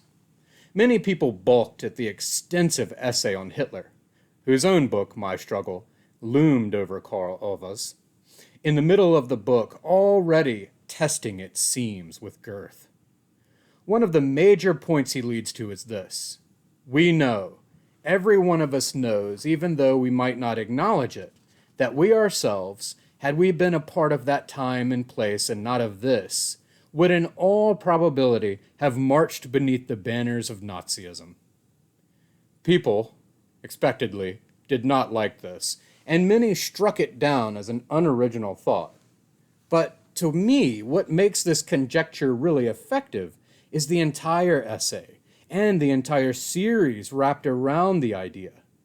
If we only mine art simply for little pieces of information and divorce those pieces from their marble structure, we don't have art anymore. We have a database. But lest I get too carried away, I will turn again to Karl Ove in his Hitler essay. The only remaining space where life was taken seriously was art. In art, I looked only for such fullness of being, beauty and fullness of being. On occasion I found it, and when I did, it consumed me. Yet the experience led to nothing, was perhaps nothing, but the projections of an over-tense soul, little lightning flashes in the darkness of the mind. I find myself swept up in this convergence of Gass, Howarth, and Knausgård, and I am given a serious pause that makes my mood grave, the stakes high, and every argument impotent. Howarth looked for the promise of complexity in the tunnel and walked away disappointed. So the question might be, how is a satisfying complexity defined here? But this is the obverse of the thesis Howarth presents. Against complexity, the novel counterposes simplicity. As I hope all of this pinballing about is making clear, the Howarth essay certainly sparks a lot of thinking and reevaluating.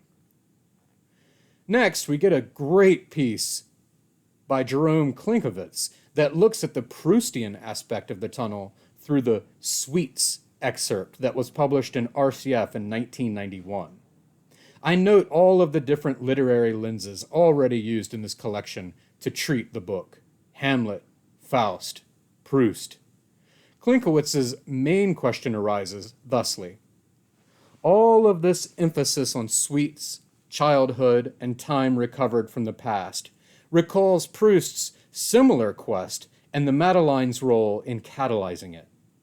But invoking this author as he does, so late in the 20th century, Gass must answer one question: which Proust? It turns out to be a great question indeed, as Klinkowitz gives us a list of possible Prousts, landing on a new one to me. The Proust that Gass emulates is the writer being taught in Roland Barthes' last seminar. He declares, but there's one problem. These notes did not get fashioned into a critical study, or, as Barthes suggested, as a novel. Luckily, though, these notions are not lost, for Julia Kristeva, his former student and friend, employs them at the start of her own novel, The Samurai. And so it is from the Proust constructed by Kristeva using Barthes' last seminar that Klinkowitz situates the search for lost time in Gass's book. In this mode, then, time is the love of little things, and time is what must be recovered. Love itself is time made tangible, a pact by which memories themselves take texturized shape as words. Hence, the focus of this narrative is not the sweets, but the words for them, words that once dominated the consciousness of a little boy. Indeed, words, not the lime blossom tea, become imbued with the incantatory power to conjure a previous time. This is why Gass names the suites so meticulously. He is not just locating an experience, but creating it by rehearsing its constituent parts. It's a slippery task, though, this conjuration of the qualia of past experience, and as impossible to sustain as the transcendence of the housewife in order of insects. That experiences cannot be sustained in their exclusiveness becomes the plot, as it were, of sweets. Not just time recovered, but one time slipping on into something else, even as it is momentarily grasped. Very well put, and really applicable to almost every narrative section in the tunnel. Hence, the multi-threaded braiding that attempts to mirror the phenomenon of one time slipping on into something else, even as it is momentarily grasped. Day 23, March 23rd, 2024. Pages 522 through 537. Being a bigot is the culmination of the preceding memories of Kohler's father. Here, the professor steps forward and gives a lecture on bigotry that gives theory and praxis together, weaving the definition, which gets more and more finely drawn, and the examples together. As we've concluded by now, but gas renders better than we, Kohler was sportless, unhandy, an indoorsman, mental. Then the moment of connection and commonality that we have inferred but not witnessed, Kohler confirm so conclusively. But I did learn from my father how to be a bigot. First, he states and dismisses the common or democratic definition of bigotry to clear space for his more meticulous and precise explication. I am aware that bigotry is often loosely defined as a kind of intellectual and moral intolerance, but the dictionary is never right, always deferring to the mob. I love that audacious provocation, the dictionary is never right, by which we can conclude that each word needs at least 10 pages allocated to a more proper definition. The deference to the mob makes me think of what the theologian David Bentley Hart says in his translation of the New Testament. He mistrusts translations by committee, which is what most Bible translations are, because you get the translation that is least offensive to everybody. Something of the same, I believe, is meant by Kohler's statement here. Throughout this section, then, as I said, we witness Kohler shaping and refining the definition of bigotry within the narrative context of his father's reaction to the Chinaman who buys the empty lot next to their house and builds his own house on it. Bigotry is directed towards persons, is our first clearly stated definition of what it is, and can be seen as our starting point. Kohler wants to differentiate it from more uninteresting labels like racists. Bigots focus on particulars, specific persons, not a whole race.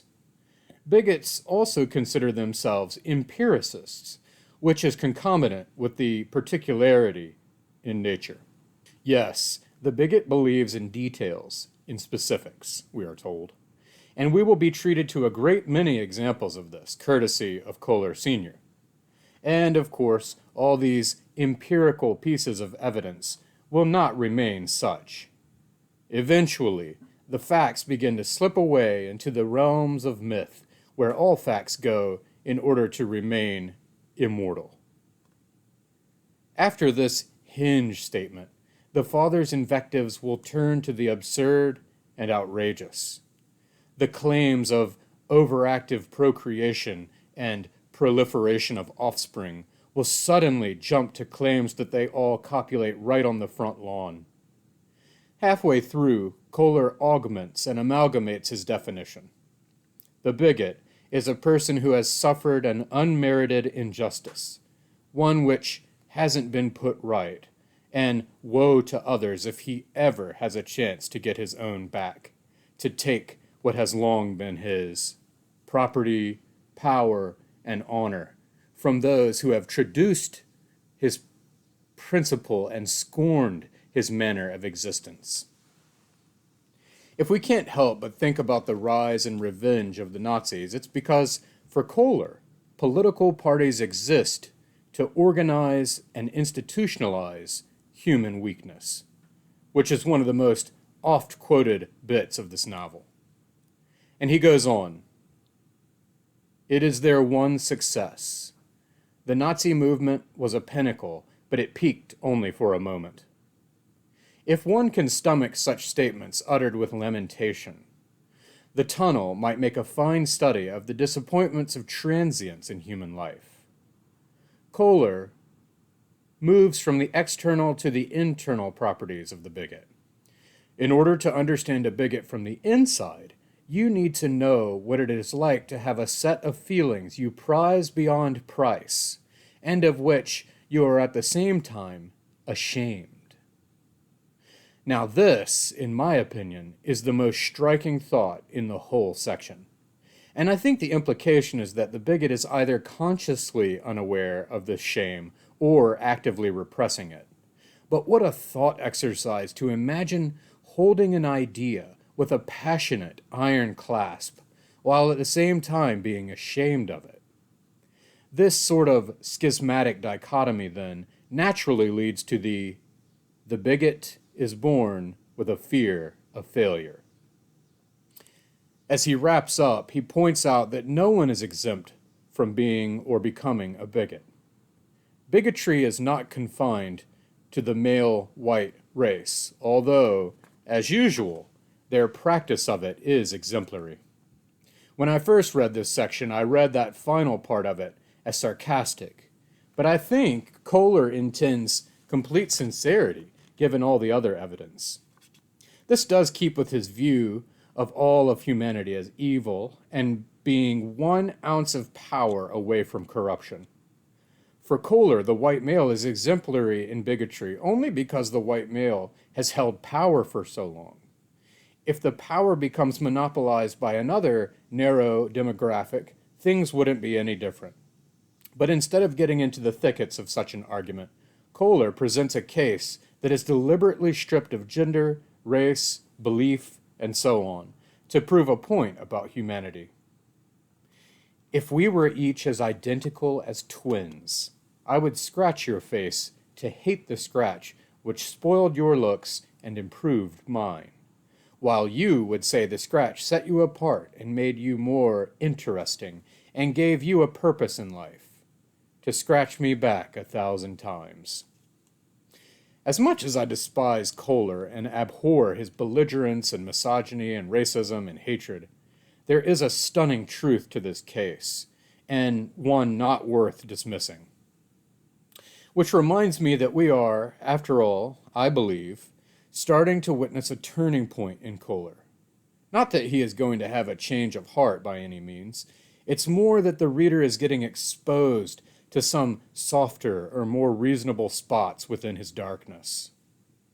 We turn once more today to Haida Ziegler, whose piece samples 22 reviews from the better-known papers and journals and responds to their consensus on several points. She suggests that we take seriously what Gass says in the aim of the novel, and expresses surprise that hardly any of the reviewers have done so. In short, Gass's stated aim is that he is creating a complex consciousness, not a character and not a novel. Ziegler's point is that, as expected, most reviewers have been unable to relinquish the tools for assessing novels and characters in novels.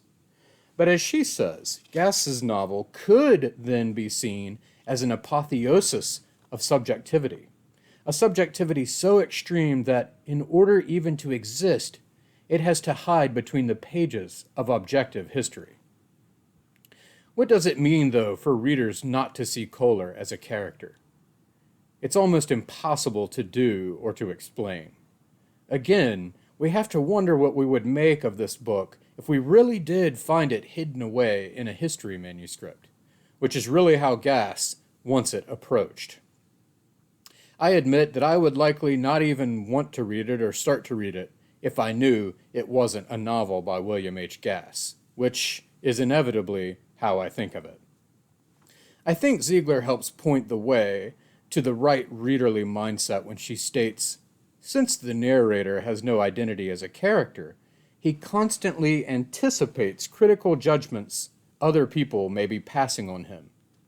He therefore projects these judgments into his environment to ward them off. I had to read this and its encapsulating paragraph several times. The thesis statement of this paragraph is that all of the responses to the book already are evoked by the book itself. In the tunnel, we are totally enmeshed in a subjective consciousness that is the sum of its words. There are no other characters against whom to differentiate a Kohler identity. There are only projections of Kohler, or what Ziegler calls excrescences of the narrator's subjectivity. This is something I will have to continue to wrestle with because it is so utterly foreign to me as a reader. She goes on to point out that while plenty, if not all, of the reviewers commented on the novel's dirty language, no critic, as far as I can see, has drawn the obvious conclusion that the dirt which the narrator excavates and hides in his wife's bulky antique furniture may in fact be those dirty words of the novel. That's an interesting thought, especially as she italicizes be, implying that the whole tunnel excavation is a metaphor and the words are real, which I think would please Gass. Plus, as the audiobook liner notes indicate, the narrator may well not actually be digging this tunnel. It also takes a step towards literalizing the title of the book. That is, the book is the tunnel. Her next move shows that Meg presented Kohler with ideas and force that resulted in total disillusionment.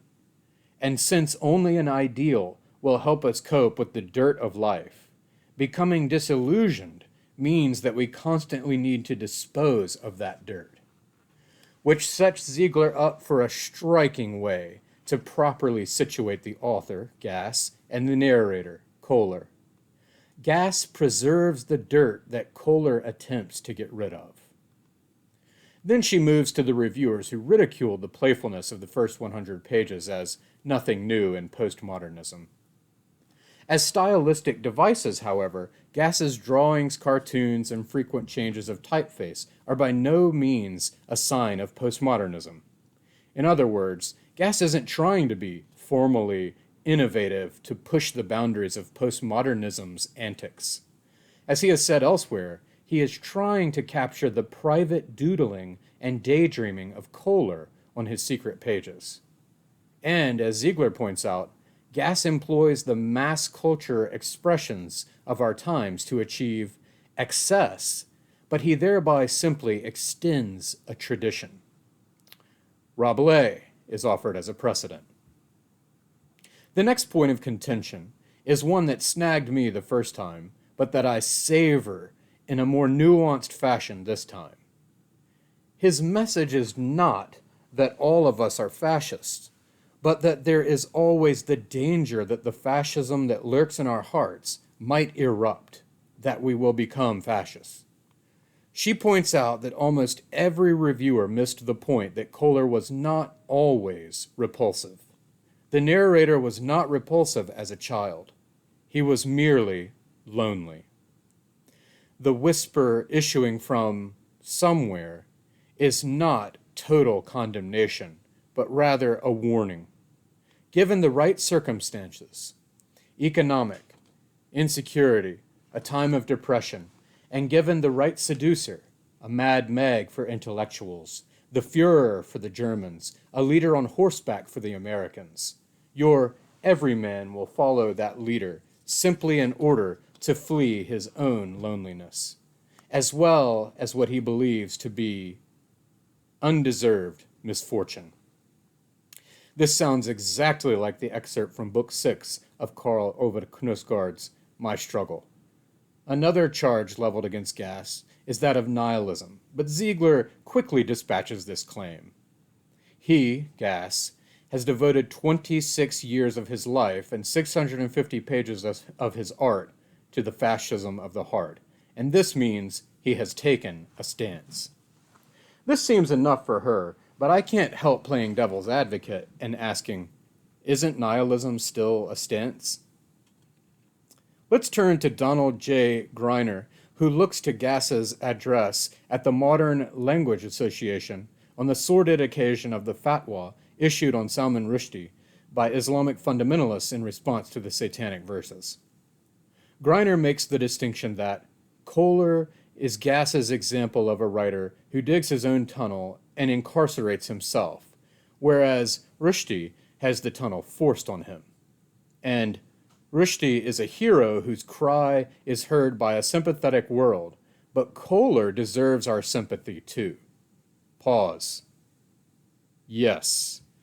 Just as Gass excoriates the Muslim fanatics and insists on our liberty of thought and expression, so he allows Kohler to claim the same freedom, no matter the vileness of his opinions. Thus, Gass is an ardent defender of free speech, no matter the content, at least in the context of artistic expression. I remember that, in general, I always agreed with the freedom of artistic expression, and still do, with some reservations. But the first person to really challenge this taken-for-granted belief of mine was William T. Vollmann in his magnum opus, Rising Up and Rising Down. In Volume 4, he writes, "As an artist myself, I offend people, and not always by choice. I resent authority. I need to express myself, and this need becomes almost a sickness, which most of us who are not artists find it difficult to understand.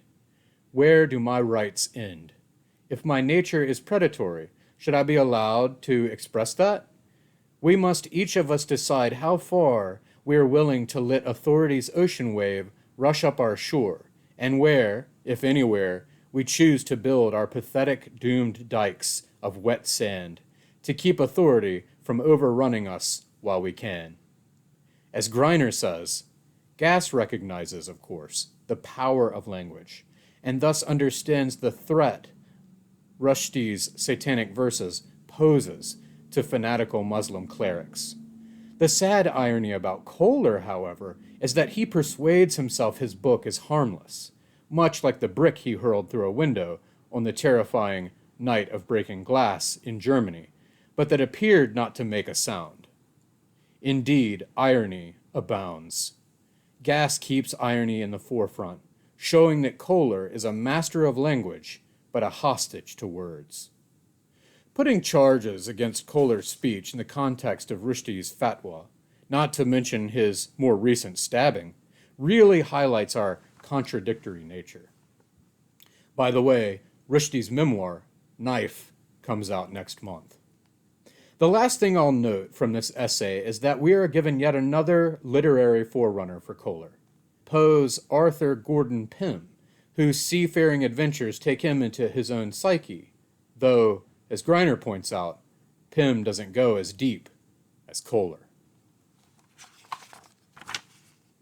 Day 24, March 24th, 2024. Pages 537 through 554. Today's reading encompasses Going to the River, subsection The Cost of Everything. This works nicely as a contrast to the next section, Do Rivers. The present narrative involves the off-putting trysts with his student Rue, where they meet at a river to play out the cliché naive student who needs help with her grades and the randy, lecherous professor who preys on this imbalance of power. The next section, Do Rivers, presents a stark contrast with his summer love, Lou, and perhaps the most tender and loving moments of the whole book, even if they are mired in infidelity.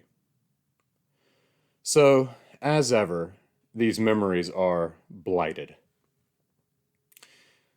Today's narrative is presented as a lecture to his students, with frequent exam-like questions peppered throughout, and Kohler of course, playing all the parts in his mind. Though this lecture is intertwined with the story of Rue and his exploitation of her, which we remember he denied to Planmanty during the earlier Inquisition by his colleagues, the enmity between Kohler and Martha, and of course a spewing of all the history he has ingested, mixed with his own venomous, though at some points interesting, thoughts. If Kohler is ashamed at the inadequacy of his manhood, he is at least equally mesmerized by the abundance of Martha's womanhood, which often affords some rather comical statements. How weary by nightfall her bras must be. Other times, his ruminations on Martha's sumptuous extrusions give way to a clever pun. Cast away on the gray knockers of my wife. And what is a woman for, if not to be the sun, the sea, and the seashore? Aqua's ducts. To be sure, I have omitted quite a few riposts from our dear Martha that are quite funny and indicative of how she manages Kohler. But to him, nothing is funny about their relationship anymore, and the best thing to come out of it is the prose that we get to enjoy. She hands me her hatred done up like a fruitcake soaked 6 months in sherry. Countless raisins, nuts, and candied cherries. And you accept that? This is his imagined interlocutor saying, and you accept that. She knows I like the wine. She sugars her scorn like cereal and butters her spite like a bun. This is antagonism artfully articulated. But again, who knows how much, if any, of all of this is true? I always find that my imagination moves me easily from prison to prison. Study, office, class, bath, bedroom, swivel chair or toilet stool. There is an indiscernible difference. This harkens back to page 1 and the refrain that lingers in every reader's ear. Life in a chair. This is to introduce a work on death by one who spent his life in a chair. One has to wonder about this imagination of someone who has imprisoned themselves in the study of a mass atrocity, and how, eventually, this must begin to distort reality. And, of course, the disparity of a tenured, published scholar's professional pursuits and the diametrically opposed attitudes of the students he constantly faces. He has already made the stirring point that hardly any of his students will surpass their parents anymore. Now, his diatribe and elegy for the culture continues. Everything's declined but costs. Alas, his patron Saint Cicero is long gone. Eloquence, so noble once, has been silenced by shouting, while the anger of the angry, deprived of dignity, and shortly after that of any righteousness it might possess, runs naked and ugly through the streets, and no one will know Latin anymore. Sounds to me much like political debates on television. This moves into his view of his students' generation as one that lives only in the present, not looking at history and not planning for the future, only living for the ephemeral. I note that a lot of Eastern-influenced views champion living in the present. I'm thinking of Alan Watts, and especially books like The Power of Now by Eckhart Tolle. Predictably, though, Kohler disdains the frustrated prison of his present, and he turns this into a lecture. What can you do with the present but live in it? He chides.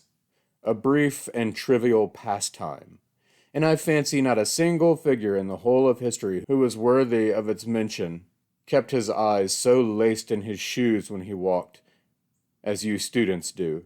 No, he looked before him and behind him. He did not let the shallow present, like a tissue-covered box, tease him into being but a tinseled ribbon on a Christmas sticker on the time. This sounds exactly like Kohler's own father, condescending those beneath him. The lecture loops back to his view that the current generation doesn't care deeply for anything real, alive, substantive, human. No, they cling to objects, their dresses, pencil boxes, bikes, as though they had no true solidity themselves, and would, without this heaviness they hold to, be otherwise unballasted and blown away. Throughout these tirades, though, I can hear the young minds answering back. But, Professor Kohler, look what the lifestyle you so hold dear has gotten you. Why would we want to be solitary, stressed, bitter, ornery, and cranky? What has all your study and wisdom afforded you? Cynicism, pessimism, disillusionment? It's the classic feud between young and old, passion and wisdom. And we know that Kohler envies their youth, their beauty, their freedom. It's a tough truth of life that we will all end up in Kohler's position, old, faced with the young. But it all works best if we can meet in the middle and work together. The young and the old need each other. Easier said than done, of course, for someone as entrenched as Kohler. Now comes the mixing into his imaginative lecture of points of the history he's given his life to studying. Listen now, attend, for now the conundrum comes. What horrors had been done to the Germans first that they should prove the monsters that they proved? It's a question raised often, and a good one. On the other side of the Germans' monstrosities, he raises the equally good point that, despite ultimately being quelled, the victims rose up. And, curiously, he pits this directly against his own victimhood of the Reich of Martha. I shall get even. I shall get so even I'll be ahead. Even if everything is lost, naught against naught is even. For the thing to remember when the ghetto has risen and the rising has been repressed, buildings bombed, burned, and bulldozed, and no one is alive to remember the Führer like a bunny in his bunker is, yes, what? To remember that the ghetto rose. When all are roasted, remember that the ghetto rose. It rose. Warsaw rose, and the slaves of the Romans. Here he refers to the Warsaw Uprising, the biggest resistance movement of World War II, fought for 63 days in an effort to liberate Warsaw from German occupation. The resistance failed, yet Kohler admonishes us to remember that they rose. Linking it, as he does, to his own occupation by Martha and his own burgeoning uprising, it makes sense that he would highlight the underdogs, because he will vie for any entity that he conflates with his own ego. This whole text is a stream of his ego and his id, free from the governances of his superego, to use Freudian terms, which I think are still valid. Nevertheless, I detect a turn, however slight, in Kohler's disposition with this memento mori. It also keeps with the theme of the section where everything rises, especially the cost of everything. After this heavy onslaught of a lecture, which I have not captured at all in its density and provocation, we get a sort of comical punchline, a pathetic landing. I appreciate that answer. Thank you. I'm not sure if it's the clipped, curt rendering on the page, set off in its own paragraph, against the walls of diatribe, or the equally clipped, curt, magnanimous way in which Gass reads this line in the audiobook, that really makes it work. But I couldn't resist a laugh. It's like the psychiatrist at the end of Philip Roth's Portnoy's complaint saying, "Now we may perhaps to begin, yes?" As if, in both cases, all that came before was just a warm-up, or prelude, or unclogging of the drains. And perhaps this whole book is a sort of clearing of the mind in preparation for his real history that we will never get. As Rebecca Goldstein says in her essay Beauty and the Beast in William Gass's The Tunnel, trying to discern fact from fiction in Kohler's diary is something like the difficulties confronting students in Greek philosophy in trying to determine where the historical Socrates ends and Plato's own Socrates begins. Indeed, for Goldstein, any question as to what the wife, the lovers, the colleagues might be like in themselves is as ludicrously naive as the demand for a real plot in a postmodern novel. Words are the characters in this novel that Goldstein humorously calls William Gass's crime and pun. Mixing Gass's essays and On Talking to Oneself with her own clever and informed thoughts on language, Goldstein pronounces The Tunnel as a book that actively, wildly, gleefully promotes this mild aphasia.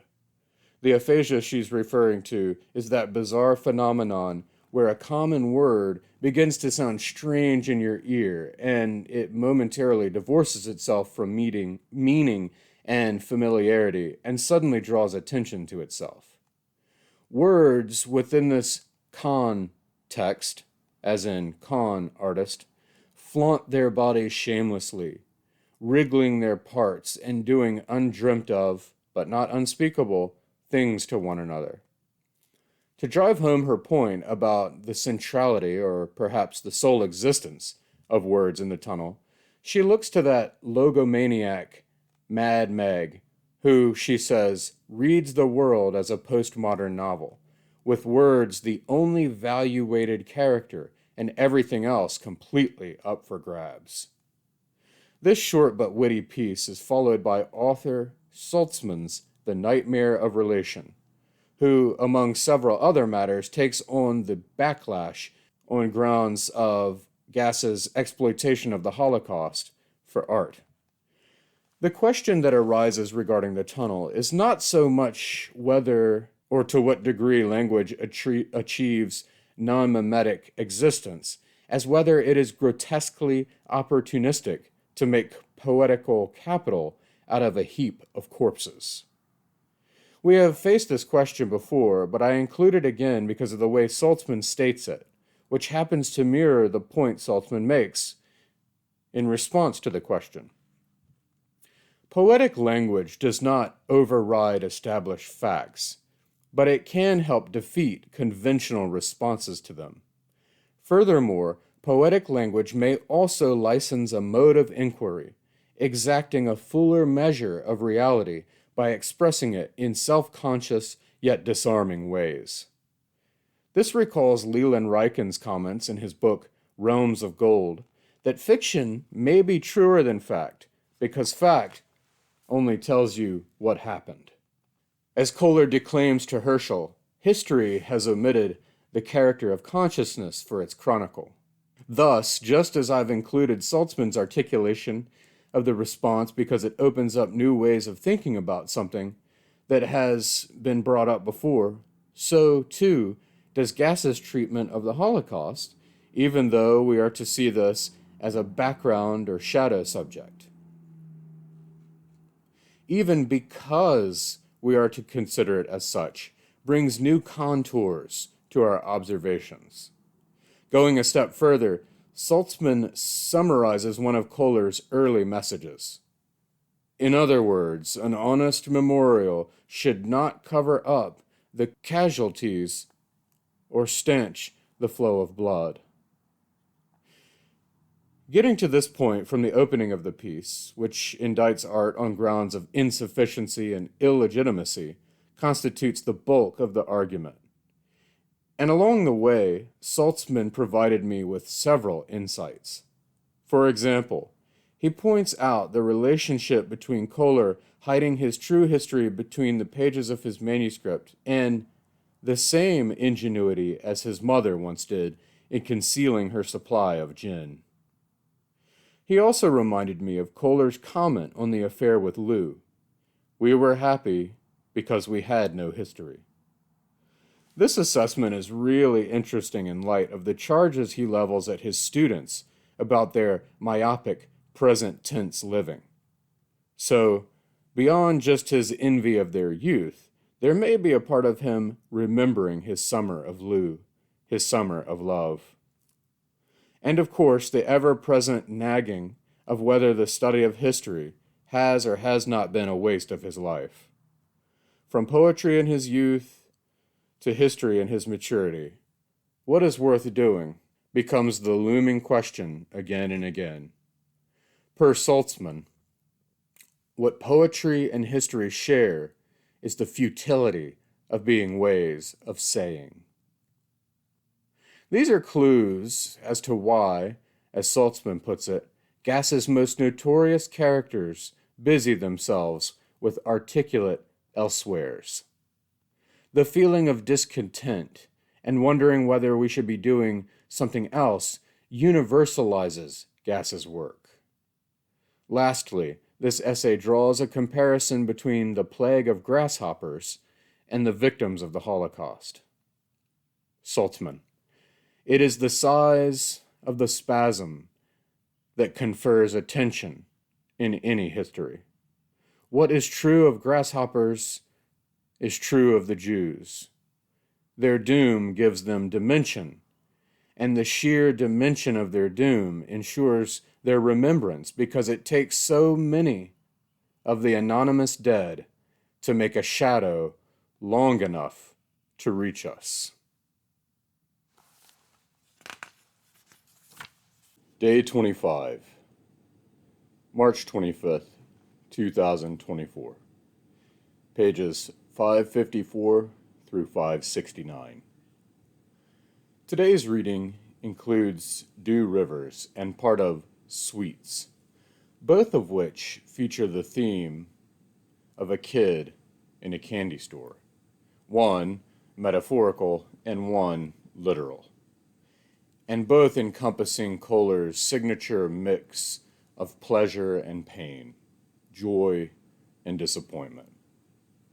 Dew Rivers boasts the most romantic elements of the entire book.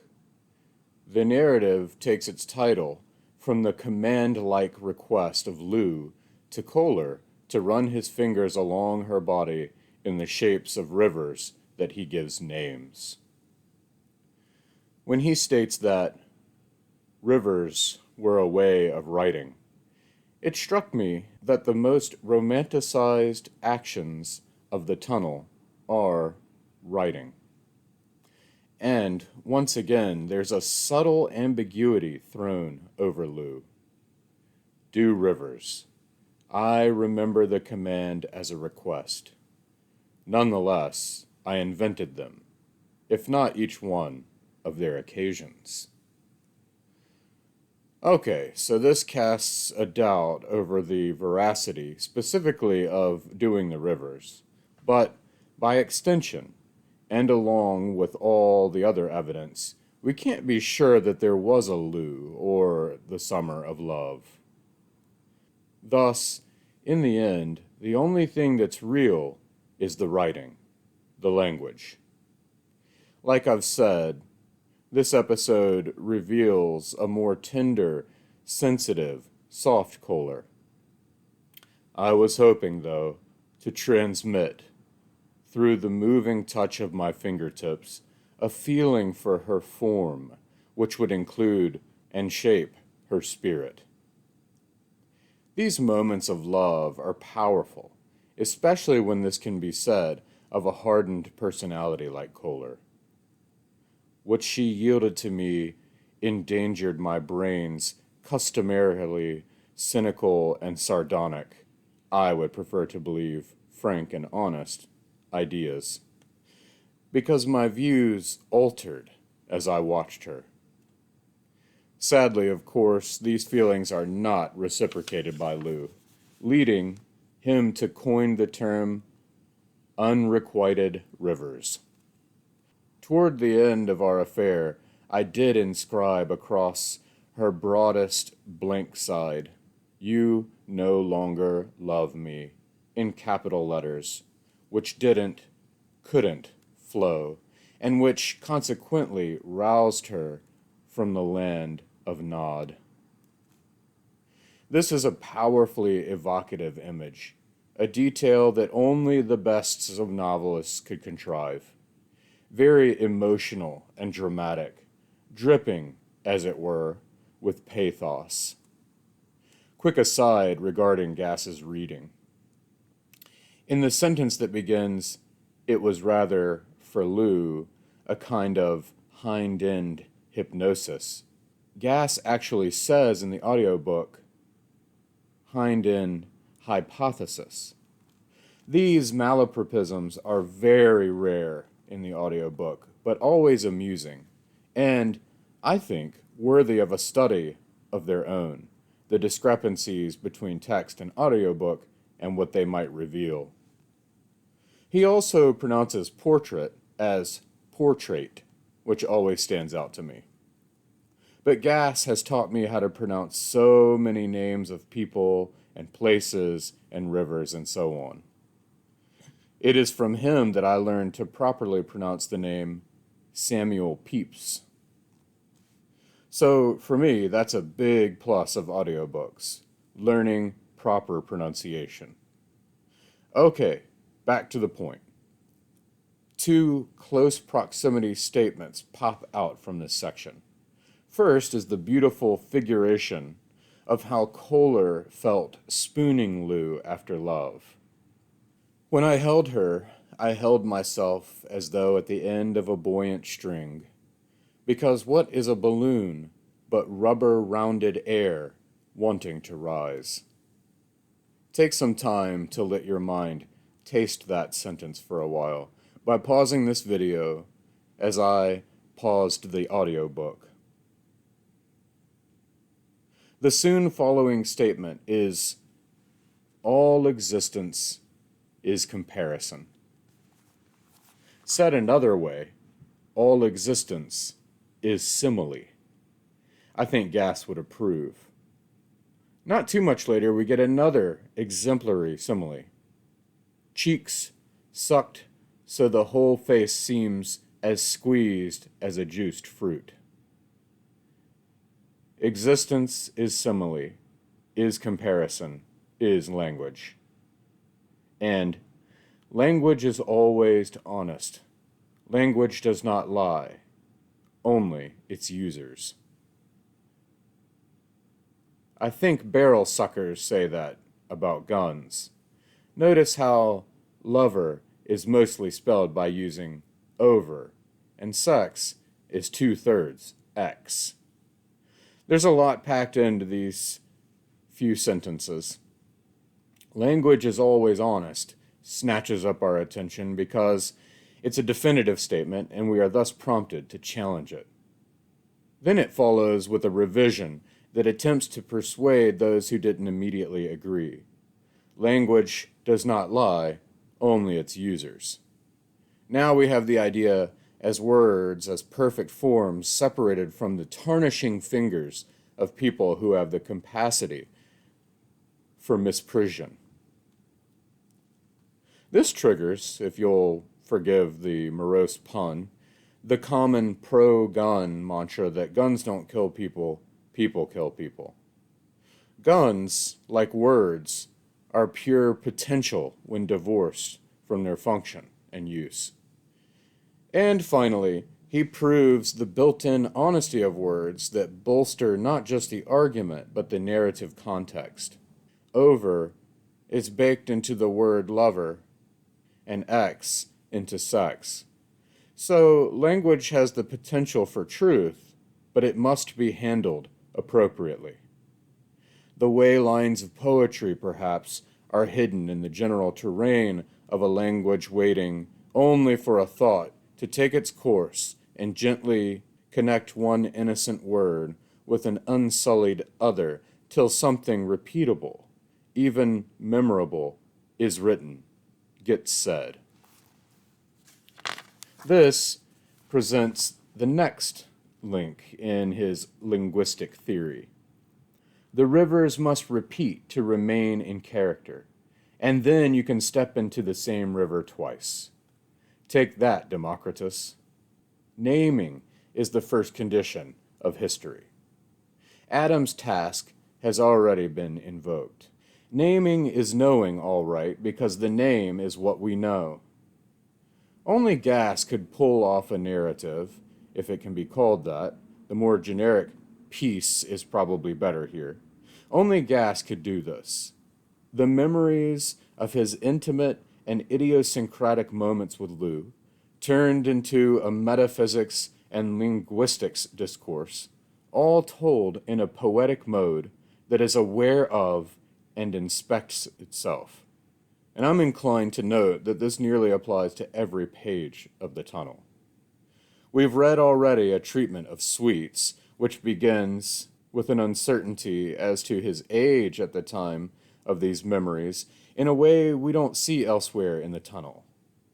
I might have been 7 or 8. Childhood doesn't include clocks.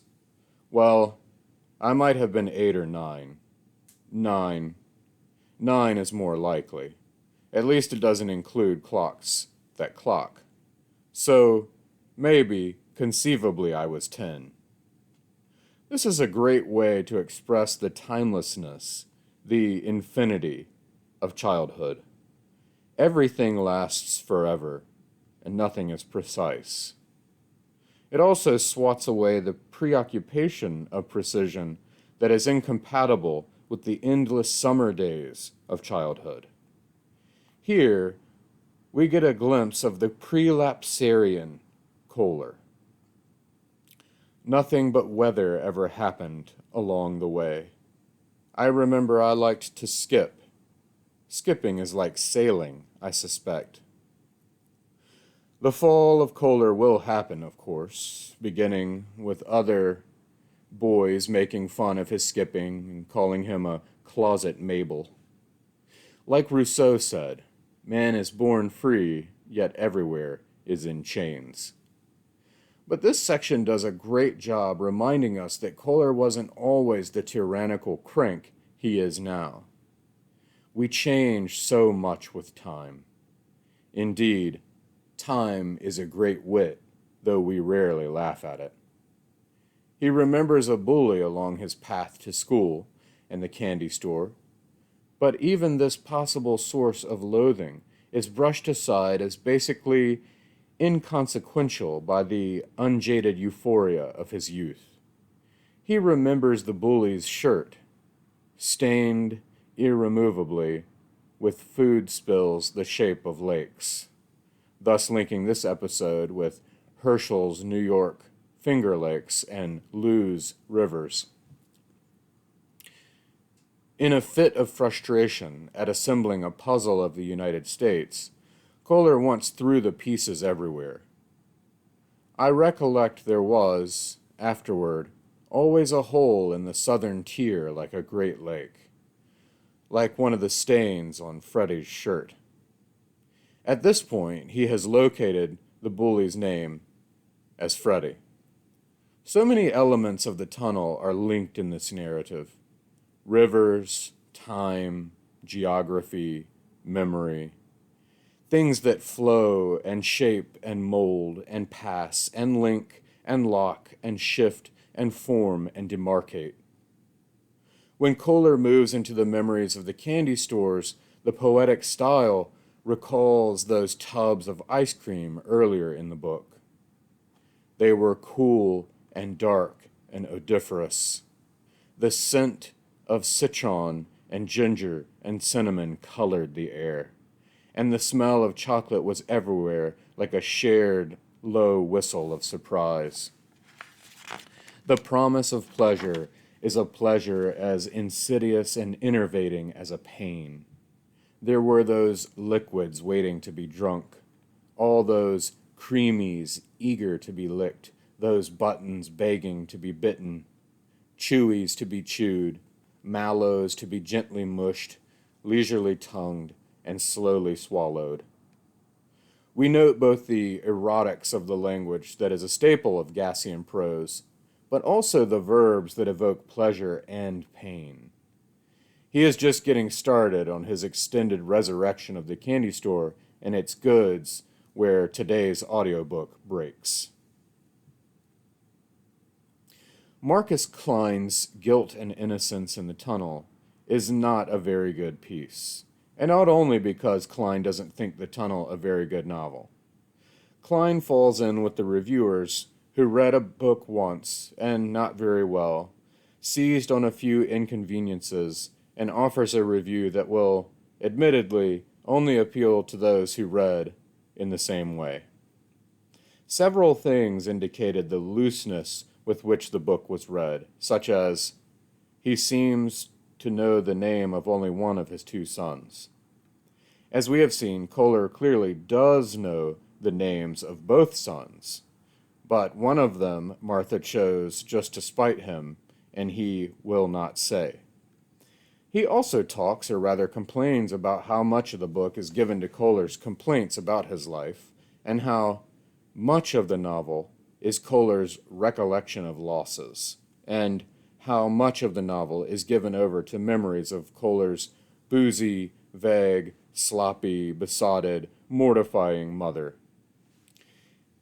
And yet, for Klein, the novel is also a novel of reflection on the Holocaust. It is firstly, though, not a novel, and secondly, not a reflection on the Holocaust. That is what Guilt and Innocence is. And given the amount of time Kohler has spent thinking and writing about the topic, its shadow follows him into his secret confessional. But I also don't think the actual book is mostly about, or at least not specifically about, his mother. Tellingly, this is only what dominates the final section of the novel, and thus, presumably, Klein's last impression spreads to the whole book, since it isn't firmly in his grasp. Other things sound peculiarly like the mumblings from other negative reviewers, such as harping on the unusualness of the prose and grousing over the postmodern antics of the first 100 pages, and then only a few spurts thereafter. Anyone who can read this book and say the prose is just the usual stuff of novels does not know how to notice language. In the end, trying to make a clever distinction between Gass and Joyce, Klein completely misses that Kohler's invocation of the Muses is to mock the epic, not create it. This middling man Kohler, like middling domestic Leopold Bloom before him, is to be epical. Overall, the Klein is not a piece I would have included in their collection, but it does represent a contingent of a certain type of reader and reviewer.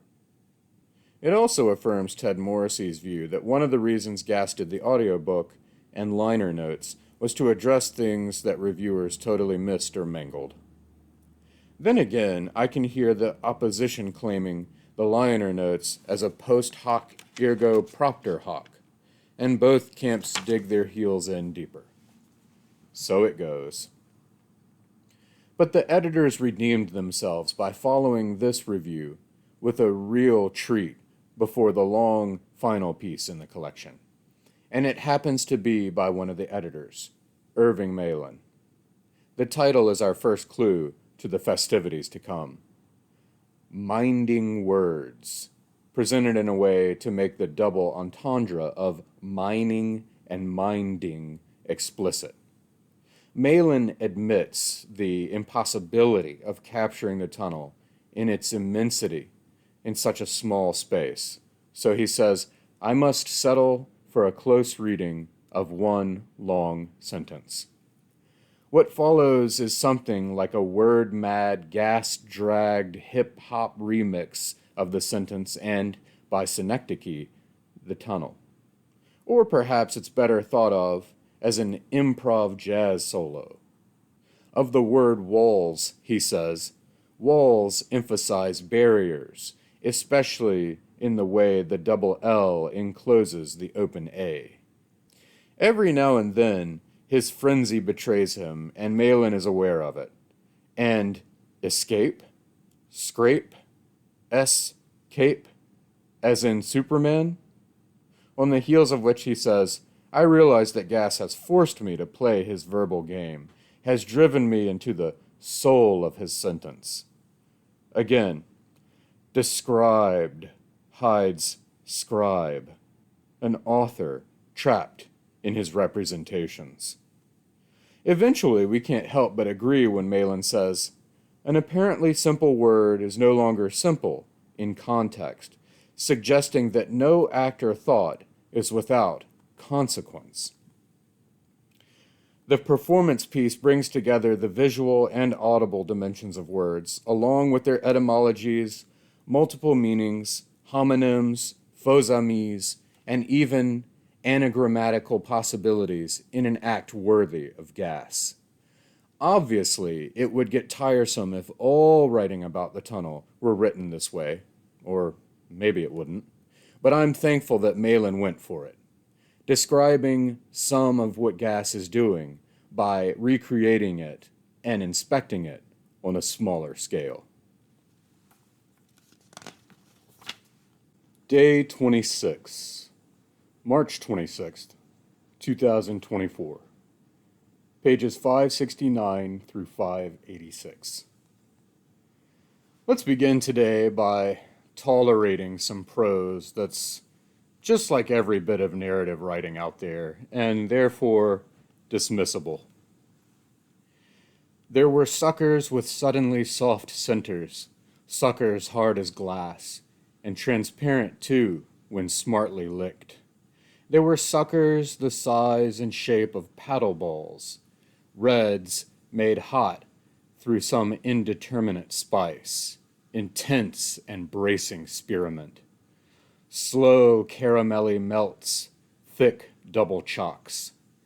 I remember pans of fudge in regimented squares, shatters of peanut brittle, flat slabs of maple sugar, each surface roughed with raisins, chopped nuts, currants, bits of glazed fruit, coated with shreds of coconut like frozen blades of grass. Sugar seemed the center of all satisfaction, and I am inclined now to regard it as a symbolic substance. Well, not as a substance, really, rather as the ultimate adverb of value. Grainy as sand, soluble as salt, sugar was nevertheless a softener, not a sharpener, of sensation, taming the acidulous fruits, cooling the spices, smoothing the sharp, rough edges of brickles and crackles, warming ices. Of course, as I hope is clear from the strength of this prose, I was being sarcastic. To a reader like me, the entire 650 pages of the tunnel would be worth a read just for that one clause, shatters of peanut brittle. Interestingly, the same reviewers I've encountered who griped at the ordinariness of the narrative also groused at the postmodern hijinks of the first 100 pages. As if one weren't postmodern enough, and the other were too postmodern. I think I get the charges of the ordinariness and straightforwardness, though, because the narrative does not bewilder in the manner of, say, Gravity's Rainbow, and the prose doesn't exult in polyglot splendor like Finnegan's Wake, that other long-time work in progress that surely drew expectations of the tunnel in the wrong direction. Gass, like Emerson, wants to draw our attention to the poetry of the quotidian, enchant what is all around us. It seems that a precedent of obfuscation in ambitious novels led some astray. Because they could read it and understand, ostensibly at least, what the prose was talking about, it was thus deemed anticlimactic, simple, superfluous. On the other hand, I think some of the dismissal of the tunnel is the unfortunate result of reading too fast or too much at once. It's a sad truth of human nature that we tend to pretty quickly get used to amazing things to the point of not seeing them anymore. We get used to beauty to the point of blindness. So it follows that since Gass endeavored to craft every sentence of a 650-page book to his Olympian standards, we are presented with a sensory overload unless we find the right calibration of page count and reading time. I am reading this book for the second time at a frequency that will allow me to finish it in 31 days, and I can honestly say that at 26 days in, it's too fast. But I can also say some of the plan worked very well. For example, we tend to start a book slowly and then rush its ending. So to circumvent this impulse, I doubled up on daily reading for the first half of the month and then cut it in half for the second part of the month. This worked out to roughly 30 pages a day for the 1st through the 15th, and then 15 pages a day for the 16th through the 31st. This really worked well, as the enthusiasm of the initial ascent, or perhaps descent, of any read is propulsive despite the density. And with the tunnel, its density increases, so cutting down on the numbers of pages ingested at a time proves a worthy tack. The more I consider it all, the more I feel the audiobook does do the additional service to the reader. It just may well work best to follow the lead of the MP3 divisions and read the tunnel across 46 days, using the tracks to calibrate your reading speed of each day's pages to the slower, measured pace of Gass's voice and cadence. On the average, this will work out to an hour of reading each day for 46 days. Any faster and you face many risks. Any slower is probably only warranted if it's not your first time reading it. It's tricky finding the golden pace that will both keep you in a book and keep it fresh. Consider the difference between going to the Louvre for 12 hours in one day versus 1 hour a day for 12 days. These practical considerations could be all the difference between wishing something would finally be over and wishing that same something would never end. But perhaps I just have a palate for the particular sugar that Gass provides. As Kohler says in today's pages, sugar slid things past the palate so agreeably a person might willingly swallow a roach. Clarice Lispector, anyone? Or a smart remark from a spiteful spouse if its frosting were creamy and rich and thick enough. This section, Sweets, continues to resurrect his childhood in the candy shops in such an immediate, palpable, visceral way that even though some of these memories couldn't possibly coincide with my own, I did not visit candy stores as a kid, I feel as though I am remembering my own life. The details are once again so rich and evocative and, well, romantic and charming. I liked to flatten the foil and smooth out its wrinkles with my thumbnail. He's talking about Hershey Kisses wrappers. Then I'd pile the squares in stacks like sheets of silver in a mint. They glittered so grandly, aspen-like leaves of light.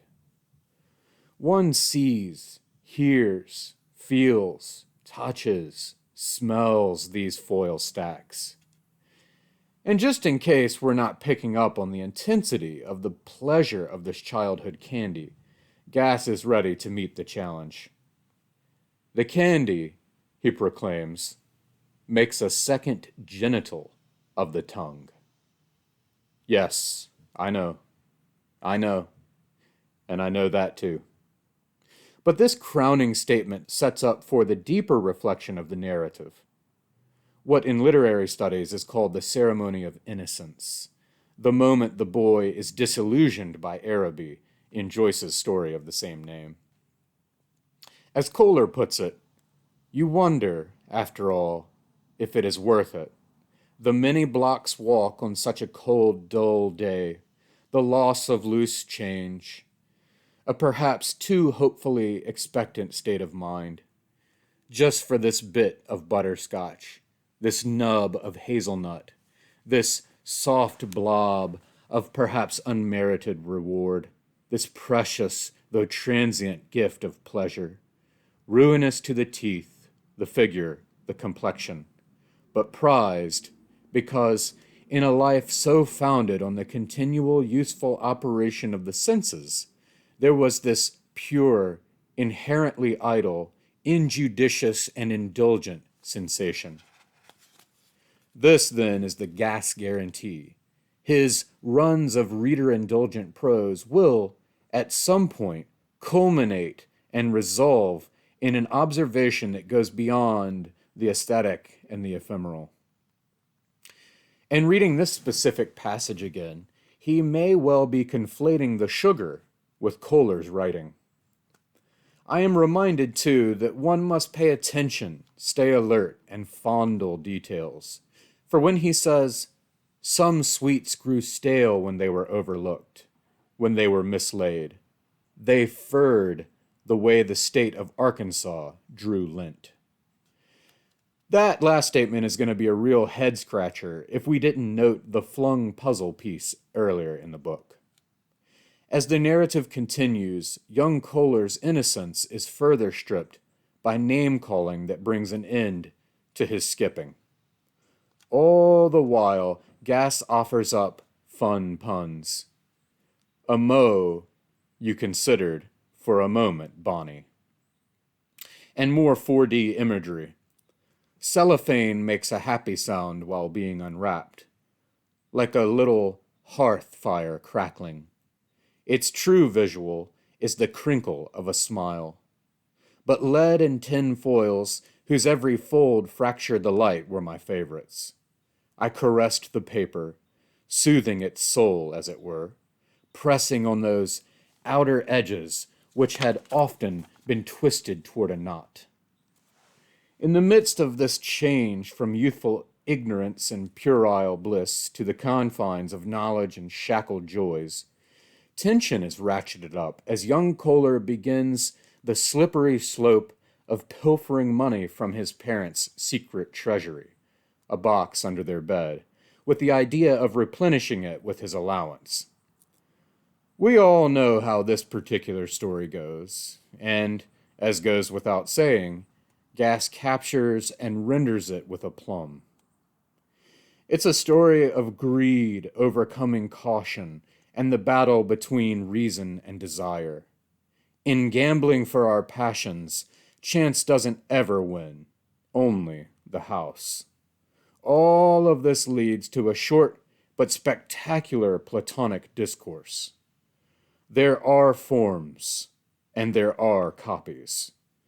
Thus the pain which pleasure is accused of covering up, such pains of the spirit as melancholy, helplessness, ennui, which can fill life like an atmosphere, all the hurts of the unloved, the loneliness of rented rooms, the emptiness of a stored bowl, tarnish on an idle knife, are themselves a response to the fact that life without candy's secondary pleasures is bleaker than the moon, even if one has carried out every plan and exercised every talent, done one's duty and then some. We would rather cozy up to a copy than close in on a form. Something is wrong with the way the world has been made when, in addition to the doing of desirable deeds, there has to be the melting of some sweet reward in the mouth. It will not suffice to be in love if you can't hold that love with floured hands and roll it into a breakfast bun or crust for pie now and then. So we all require a spoon or two of sugar to sugar the sour truth that sugar is a necessity, that simple sufficiency is insufficient. That sentence continues to linger in my mind. We would rather cozy up to a copy then close in on a form. Day 27, March 27th, 2024.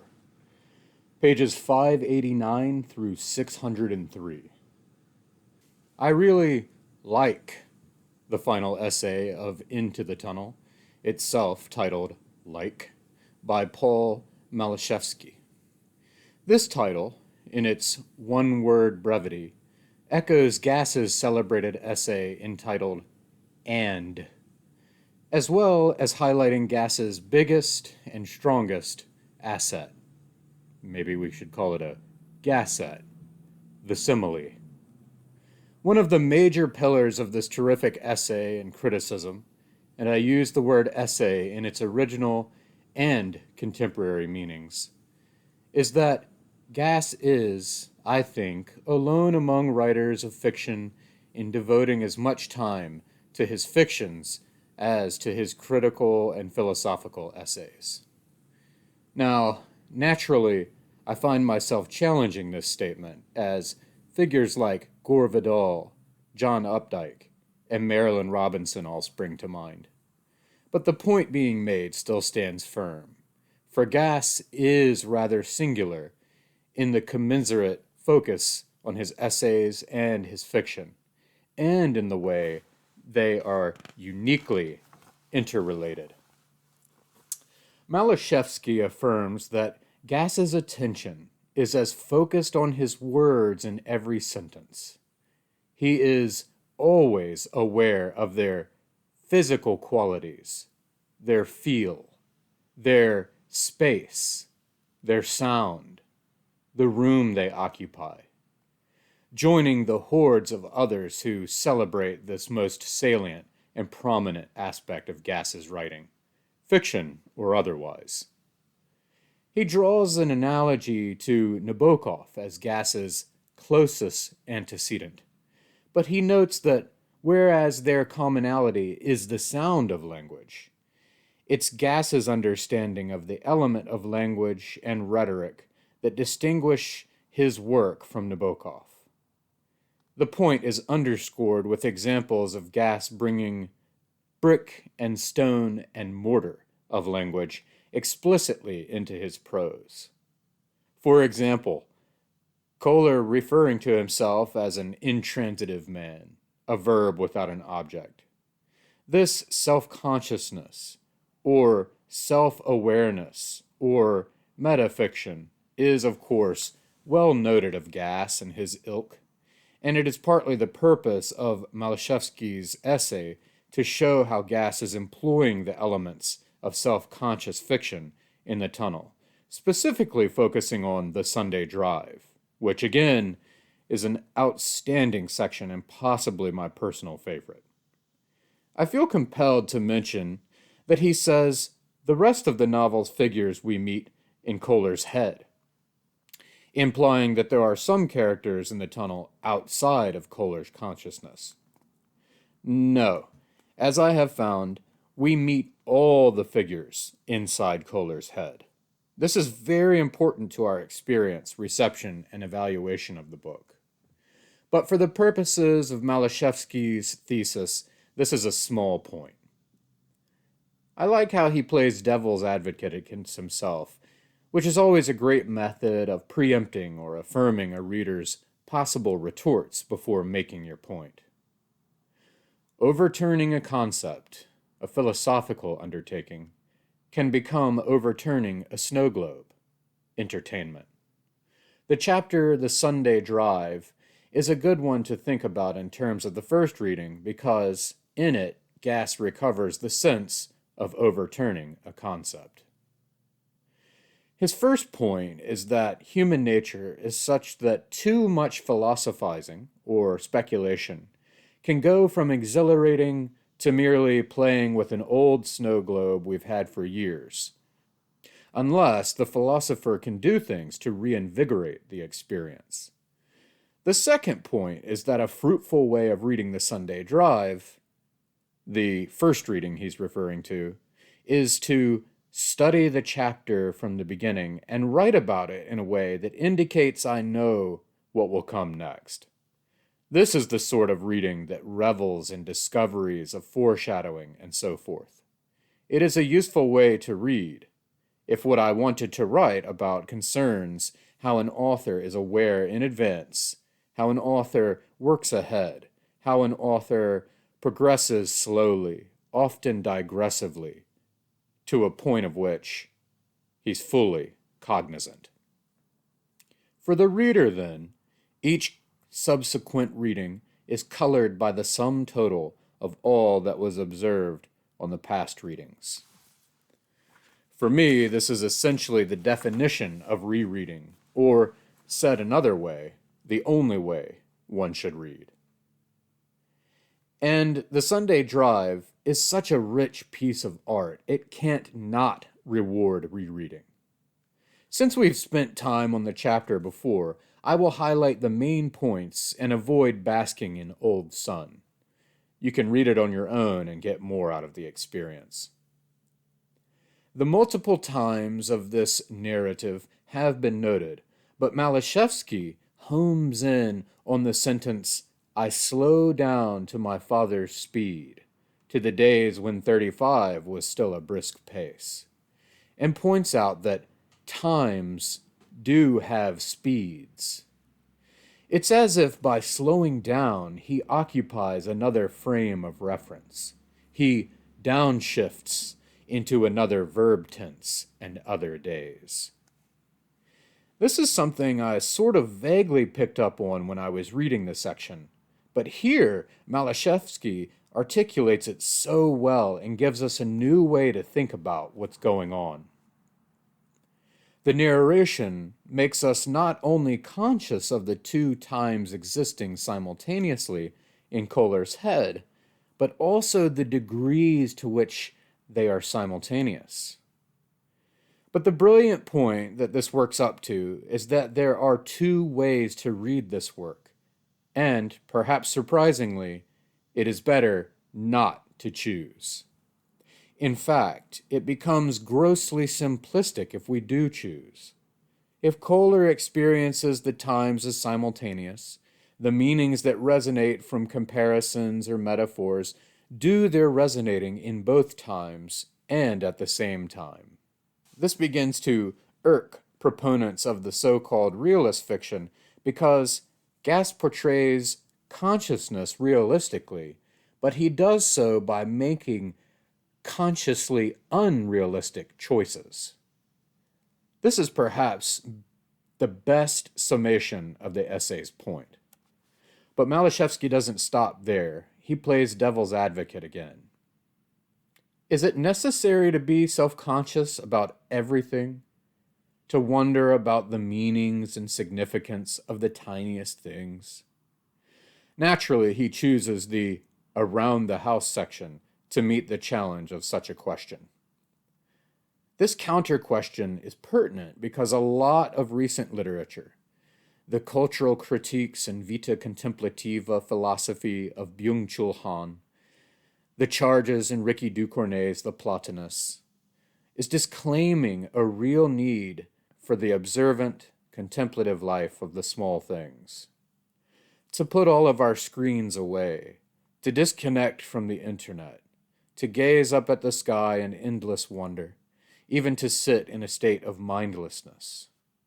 But we face the antipodal paralysis of J. Alfred Prufrock, who can barely make a decision or answer a question. What good is it to become Emerson's all-seeing eyeball? Now, to be fair, I may be pushing this prompt way beyond the bounds of the present piece of literary criticism. Let's get back to Malashevsky. Proust, of course, had a bit to say about a man waxing sentimental over a dirty dish, but in Proust the narrator does not consistently try to undermine the narrative. Indeed, in contrast, while Kohler seems authoritative, the prose style of his thoughts is more sophisticated than most final drafts. A consistent effort is made to undercut that authority, to question it, to cast doubt and deprecate self, to raise the readerly eyebrow. I like that little parenthetical point about Kohler's tossed off thoughts in his secret diary being so well formed. It throws too much insistence on the book being Kohler's secret thoughts, indeed, typed out and secreted between other pages, back into check. Obviously, if this were true, there would be many, many typos and mistakes. But anyway, what Malashevsky focuses on is Kohler's two references to his dictionary phase, which is linked to all of the riffing that takes place in this section. And the psychoanalytical point he makes is that Kohler resorts to the dictionary phase when he is avoiding something. Thus, this dictionary becomes a defense mechanism. From here, we are reminded of the oft-cited sentence of a rarely studied book: "You have fallen into art, return to life." This is from Willie Masters' Lonesome Wife. Thus, throughout Around the House, we can view these riffs as Kohler's falling into art, with the implied admonishment for him to return to life. For what are his riffs but avoidances of life? Thus, what appears at first like a hyper-focused engagement with all of life's minutest things is, in fact, another step into the metaphorical like of life, not life itself. All of this leads to the fulfillment of Malashevsky's original pillar point. There is in the tunnel a didactic dimension that stems from the genesis of the essay form as pioneered by Montaigne. Alluding to Gass's own words from his own essay, Habitations of the Word, Malashevsky says, "If the hero of the essay is the author thinking, it is not too great a stretch to suggest that a novel like The Tunnel, part essay and part fiction, strange, exceptional hybrid that it is all about thoughts." He girds the point with a reminder that the action that set Kohler into motion was to write an introduction to his nonfiction history book. And thus, his mind was already in the essayistic mode. This, I think, is a giant step towards understanding what The Tunnel is, for it certainly is not a novel, as I've said before. There is so much multiplicity at work. Just as Kohler occupies multiple time dimensions, Gass inhabits multiple modes. The Tunnel, then, could be seen as the synthesis and apotheosis of all of Gass's essays and fictions together. Today's Tunnel reading threw me a bit. The track title on the audio file says pages 589 through 603, but it's actually 586 through 603, beginning with "The Things That Recollect Us," followed by "Historians should keep our vagrant habits in mind, for, on the whole, we don't remember the crowning of kings or financial panics, whatever they count as history, but tacky key rings made of buildings, products instead, laminated four-leaf clovers, and cellophane sacks whose interiors marshmallows have powdered." How nicely this fits with some of Malashevsky's points. It's often an accumulation of little things, little insignificant moments and objects, not the names, dates, and battles of history that really make up our history, or, I should say, our histories. And here we hear Kohler continuing his point about the character of consciousness absent from historical narrative. But we will table this well-trod ground, not because it isn't worthy of more attention, but because this section, Aunts or Ants, has a more salient focal point to feast our minds on. In this narrative, we learn more about Kohler's maternal grandmother, Gran, and his maternal aunt, Auntie. As the grandmother declines, the classic spinster aunt becomes her nurse.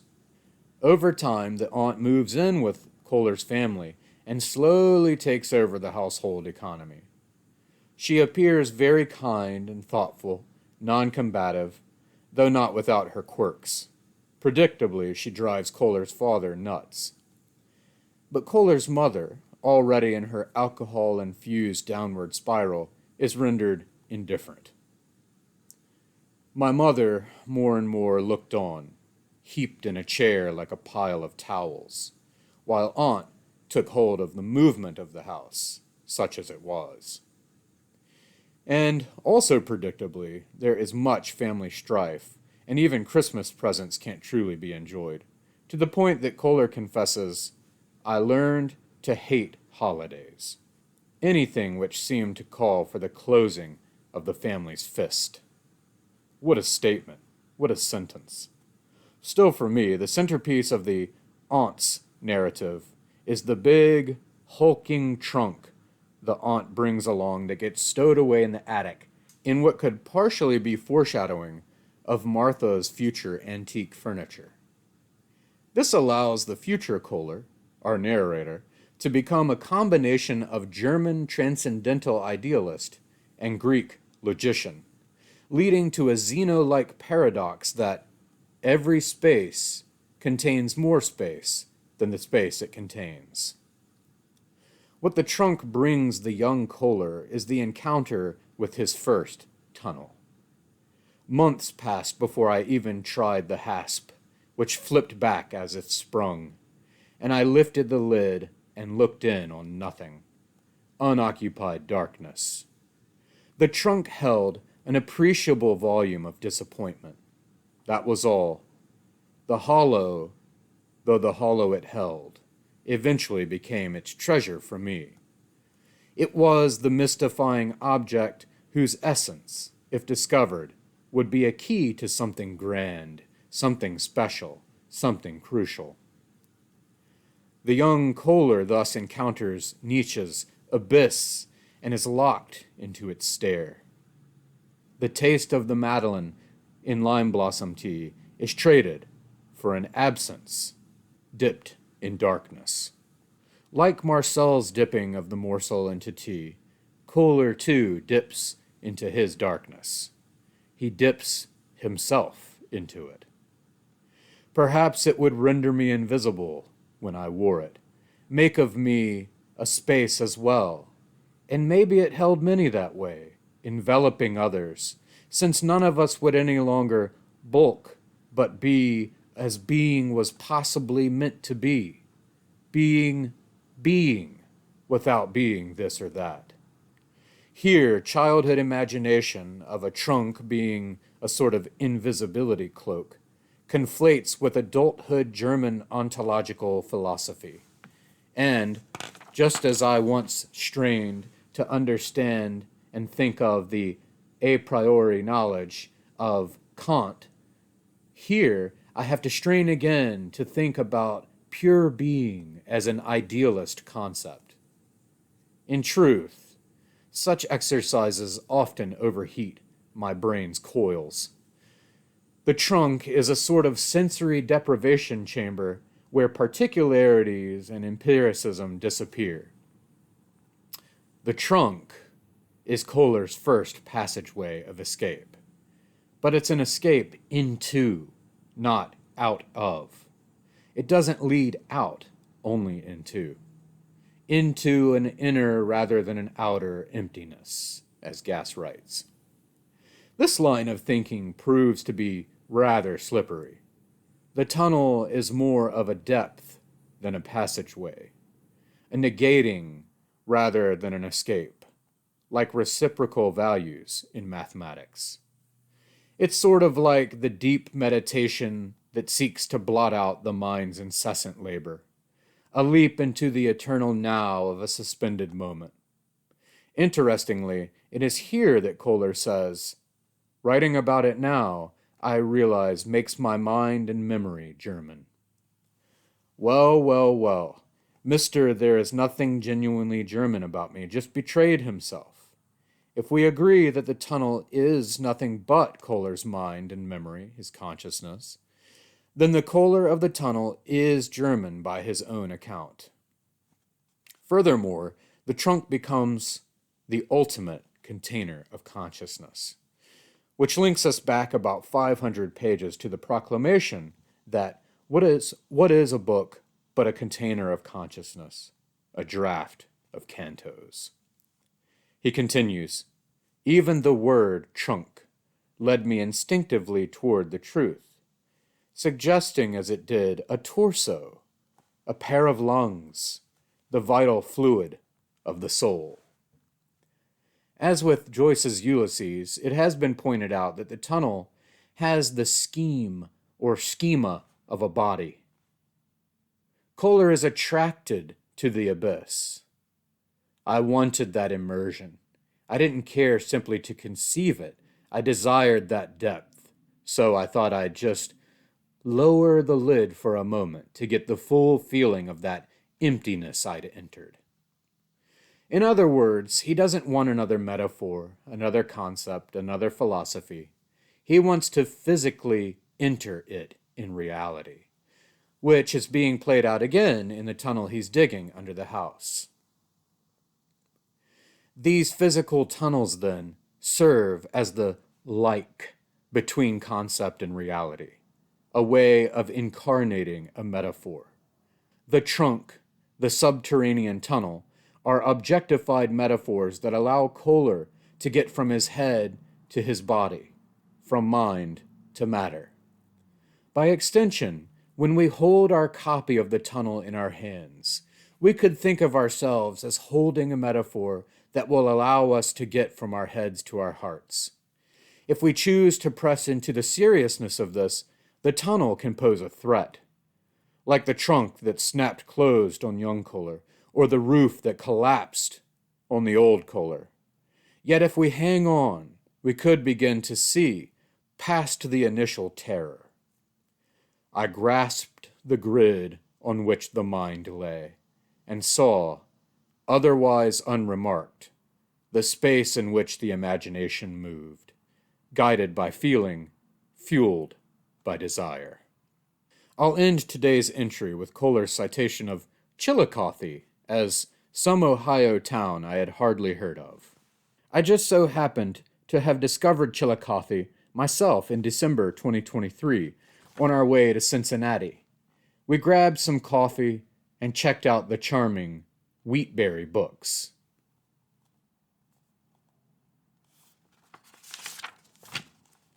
Day 28, March 28th, 2024. Pages 603 through 619. How serendipitous that, between the first time I read The Tunnel and now, Ted Morrissey facilitated The Tunnel at 25, an online symposium. Published in 2020, the fateful year of COVID, the symposium states its purpose thusly. The year 2020 marks the 25th anniversary of the Tunnel's arrival on the literary scene, which means it has been just over 50 years since parts of it began to appear in print. Such milestones suggest that it may be time to reassess Gass's magnum opus. Indeed, 50 years is routinely cited as the minimum age at which a consensus may begin for a book's status and potential canonization. This is also wonderful because all of the secondary material at my disposal is from the 80s, 90s, and early aughts, predominantly the 90s. So to have a compendium of contemporary reception, and from mostly, if not all, people who read The Tunnel upon its publication and now again for the symposium, is a great service.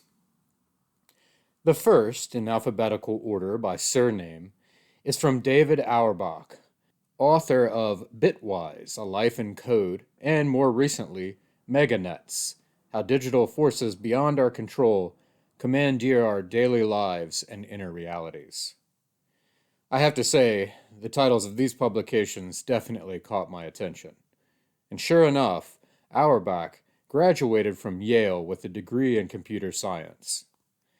It's always a pleasure to meet more people who have comp sci degrees and love to read great books. As expected, then, Auerbach schematizes his essay and Gass's book wonderfully.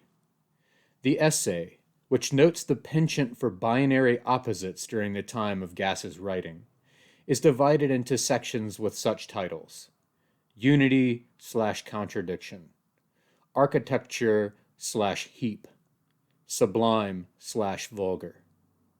He also includes a temporally exploded view of the tunnel that wasn't included in the printed version of the book.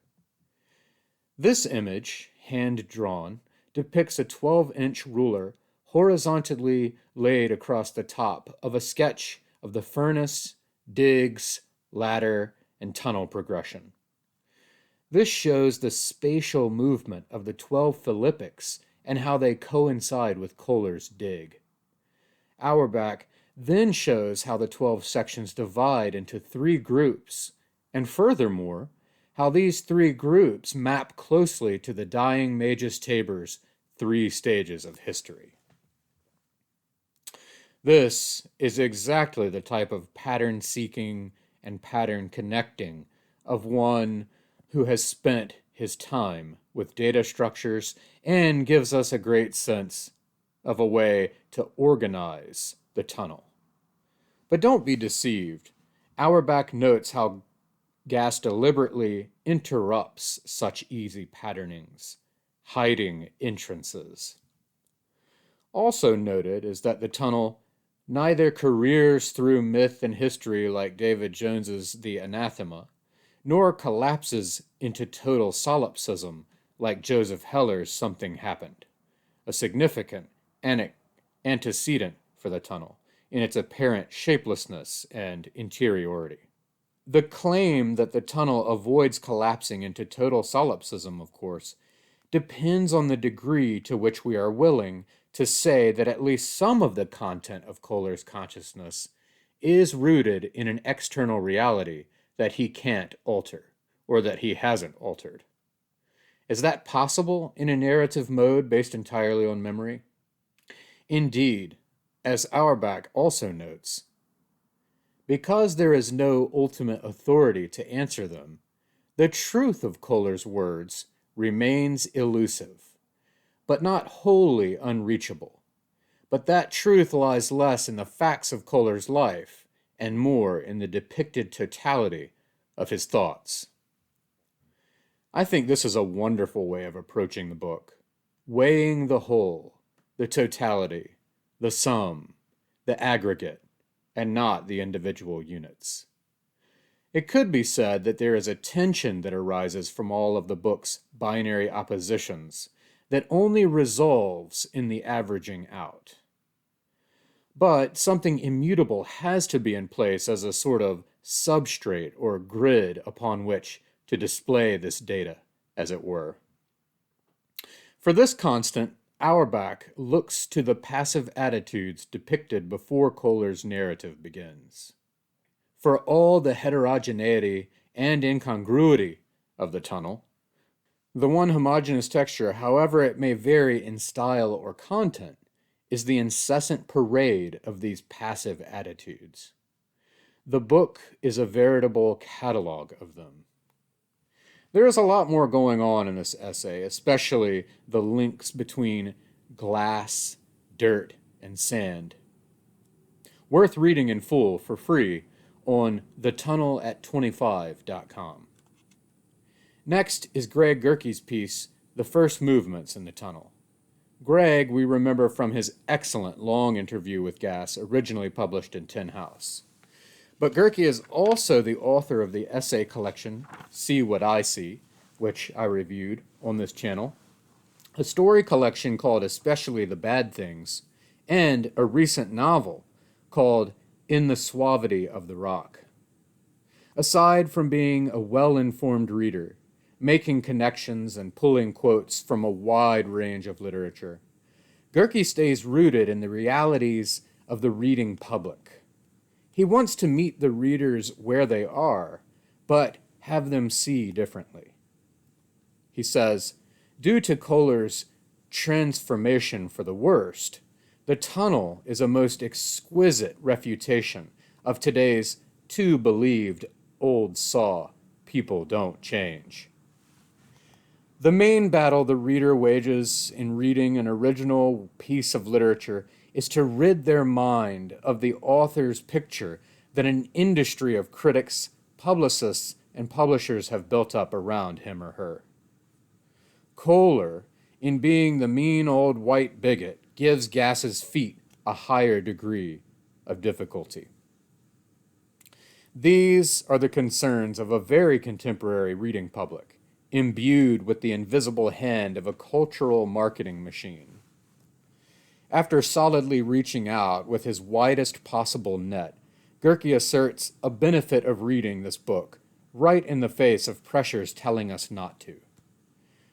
The tunnel invites the reader into his or her own tunnel to find out what depravity might exist. What are we hiding? What exists in the midnight of our souls? This poses a good question for me. Has my reading of the tunnel led me into my own subterranean darkness? Has it caused me to consider all of the hate and bigotry and frustration and bitterness and envy and greed I've witnessed all my life, and how just being in the proximity of such things has possibly affected me? Or have I just been grateful I'm nothing like Kohler and focused on Gass's amazing design and similes? Well, I think the latter, to be honest. And I believe this is Gerke's great moment in this piece, to have me seriously consider Kohler's indictment of us all as a charge to examine what could be, in today's terms, even an unconscious bias. Next, if Auerbach cited Heller's Something Happened as an antecedent, Gerke cites Rilke's Notebooks of Malte Brygge as the most important precursor to the tunnel. The tunnel, Gerke says, is a memory book. But memories aren't exactly true, and the hometowns we hate have a tendency to rise up against us. Thus, the book, the tunnel, here is a way into and out of Kohler's pain. This leads to the point that the book is also a metaphor for the physical embodiment of a lifetime of pain born through memory. At the end of this piece, Gerke turns to Faulkner scholar Andre Bleichhasten for a brilliant description of challenging, ambitious works like The Tunnel. Literature is that which silences the deafening noise of common speech and unsettles common codings and categories. Literature is the side where the relation to reference, meaning, and truth is vertiginously suspended.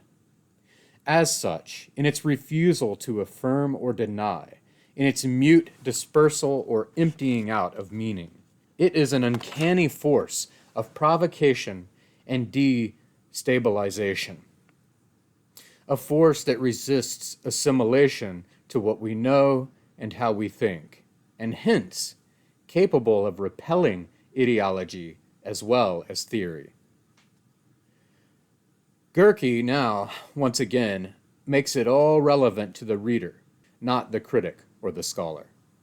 If we accept Kohler, we may fear endorsing any of his ugly thoughts, but if we don't grapple with the worst of our own world, especially their thought processes, we may continually contribute to the current fashion of erasing the people we all have to live with and wiping them from our preferences, no matter the fact that they remain as living matter in the world.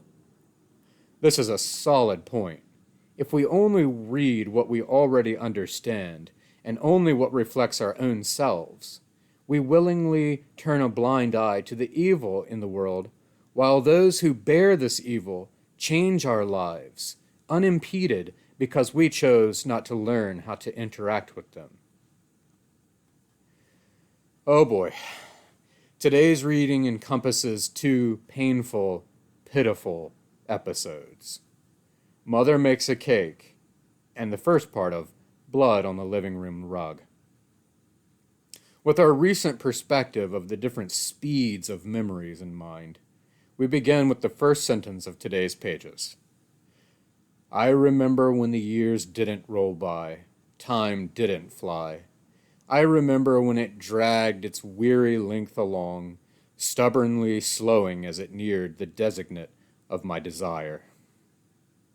We all know these excruciatingly slow hours well, the severe dilation of the clock in the school classroom, the sloth-like tick of the December days leading to the 25th.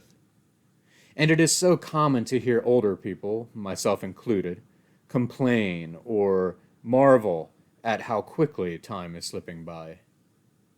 Proust is very sharp on this point. He says that time feels faster as we're older because we've accumulated a larger history as a frame of reference. That huge, dense historical luggage is immense and frozen, and therefore makes the quick happenings of the present dart by in frantic, sporadic packets of years by comparison. Plus, as we age, we get used to a great many things which used to be such a cause for wonder, which itself slows time. But for all this, the antithetical point our dear gloomy Kohler is leading to is that the advent of his birthday caused the opposite phenomenon. Time accelerated and bore the date down on him with dread. Early in life, I learned to fear my birthday. Later, Christmas would follow close behind in the measured amount of my dislike. Finally, every holiday, even the 4th of July, my former favorite, would fill me with apprehension. But it was the onset of my birthday which made my palms sweat. I love how he chose the word onset, with its connotations of migraines and anxiety and panic attacks. He has already given us glimpses of Christmas, and for the 4th of July, we can picture grown Kohler squeezed into the interior of his offices while fireworks boomed outside. Yet our present Kohler is ever steeped in irony. An historian who hates dates, that's me. This launches him into a diatribe about the ridiculous ritual of the birthday party. People like to get things because they're just plain greedy, or give things because the gesture demonstrates how well off the giver is and what he or she can afford to be free with. Yes, this our ever cynical Kohler declares. But we find out where all of this spite and, well, choler comes from.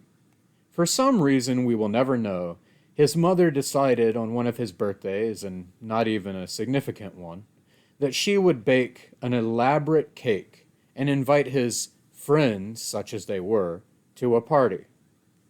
Everything about this is totally out of character for his mother, but she goes through with it, even to the point of somehow convincing his father to approve of it.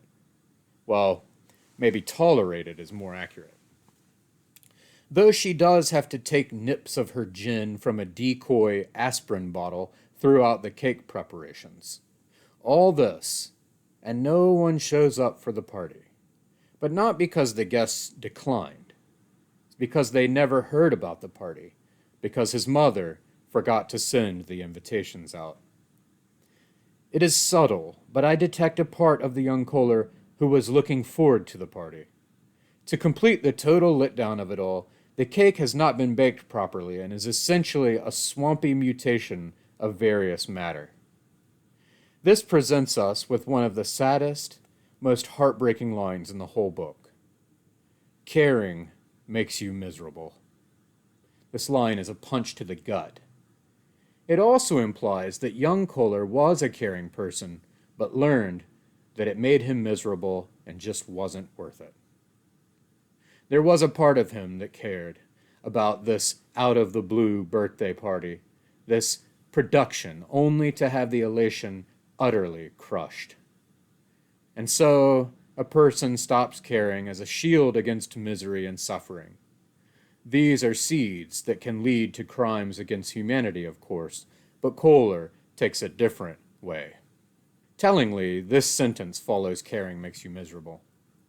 They'd be happier, possibly less sad, less hurt, no, not a mite less miserable, if the word cake had never been baked.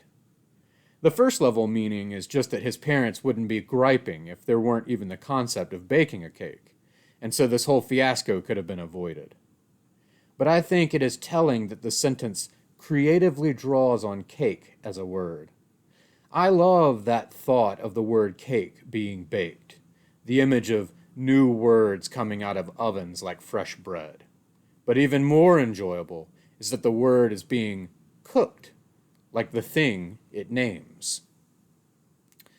This turn, I think, signals the refuge of language, what was earlier called defaulting to his dictionary phase.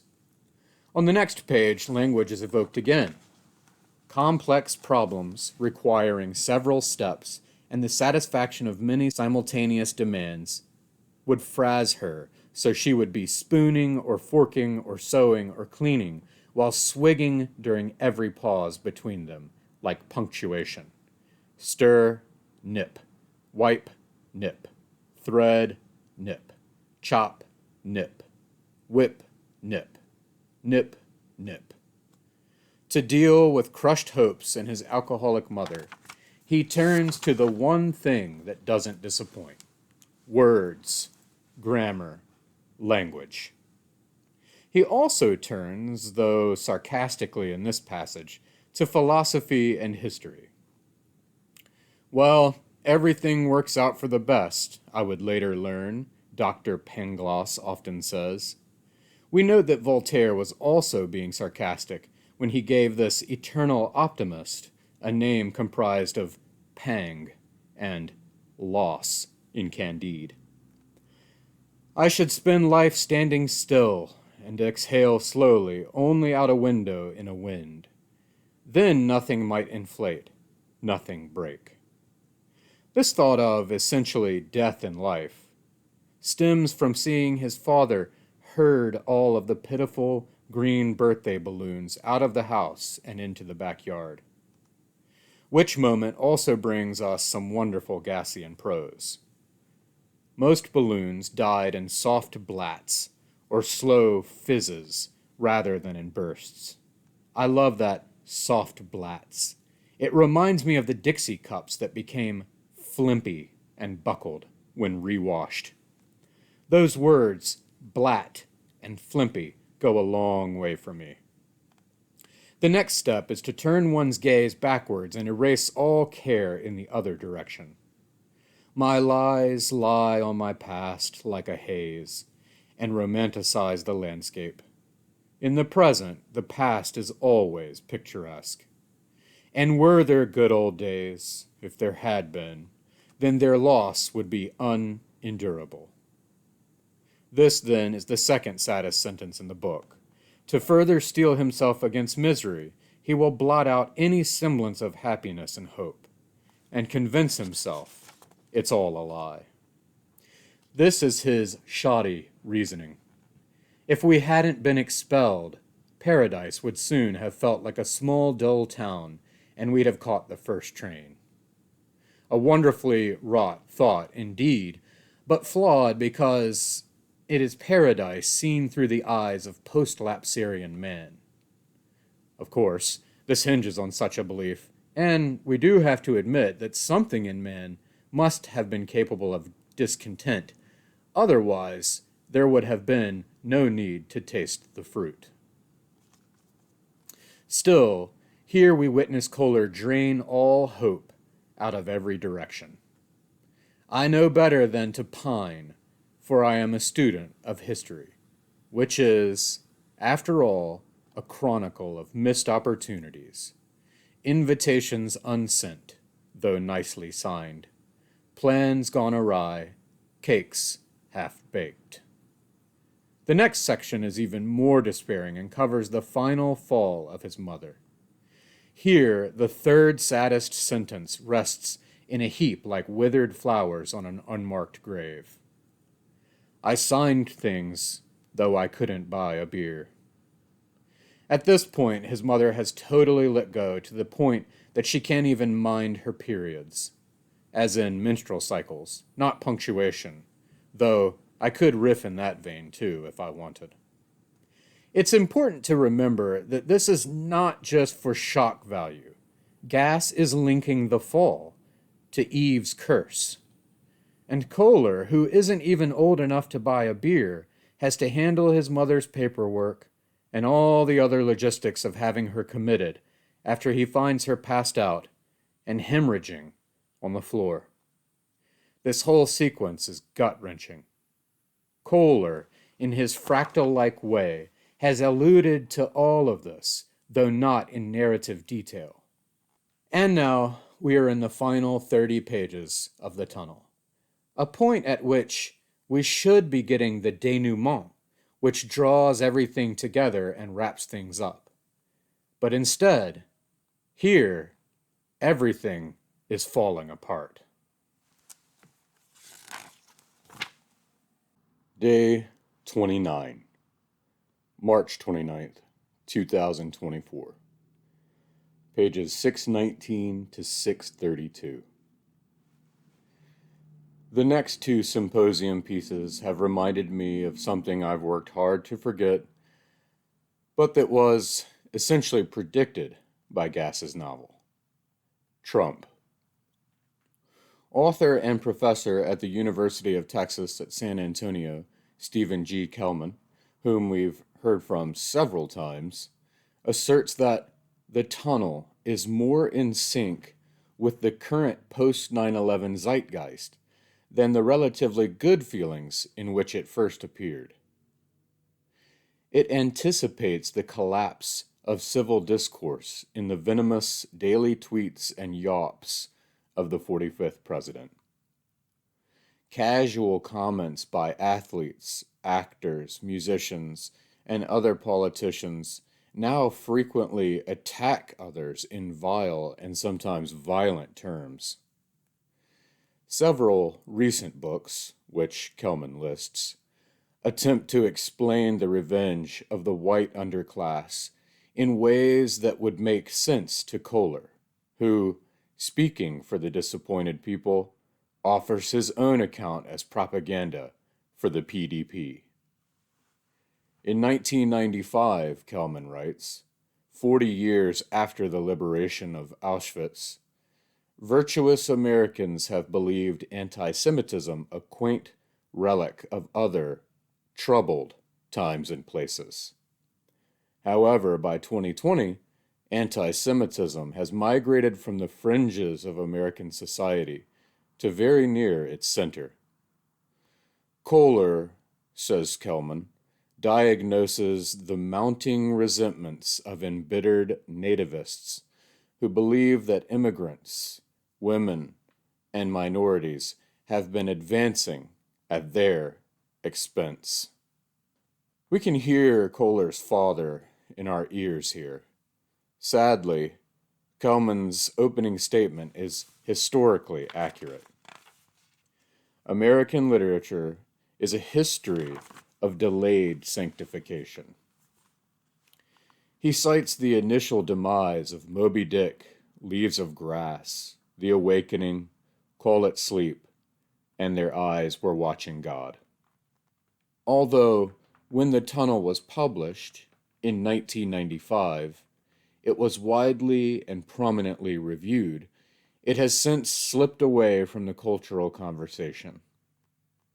More specifically, today, the book is neglected rather than despised. After a list of practical reasons, especially with today's mass readership, Kelman concedes to what I agree with.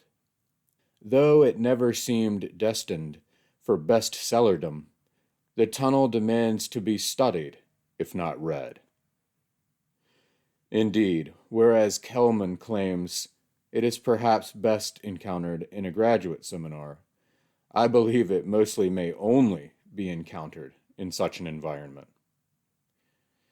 After charting its descent into invisibility and its enormous contemporary relevance, Kelman concludes with a list of authors that have popularized the tunnel's narrative style.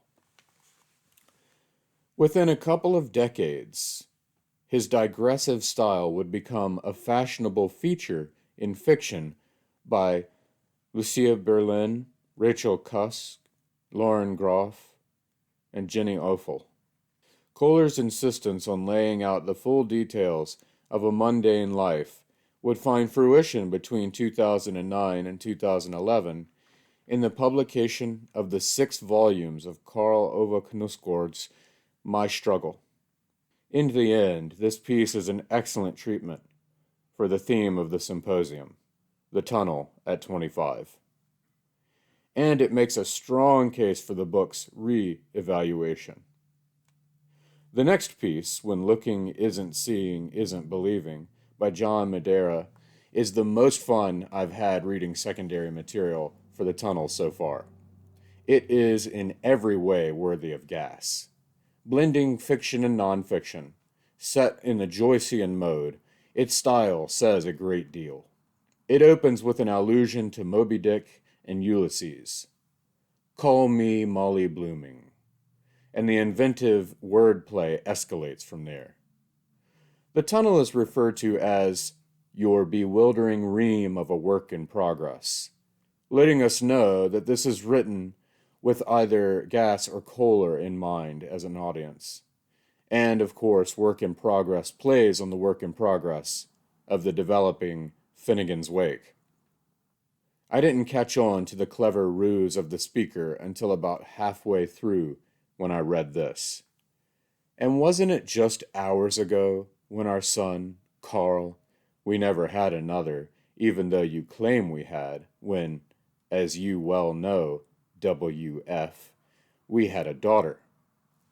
This is so well done. It stopped me in my tracks and forced me to restart the piece, knowing now that it was Martha writing to Kohler after reading his secret pages.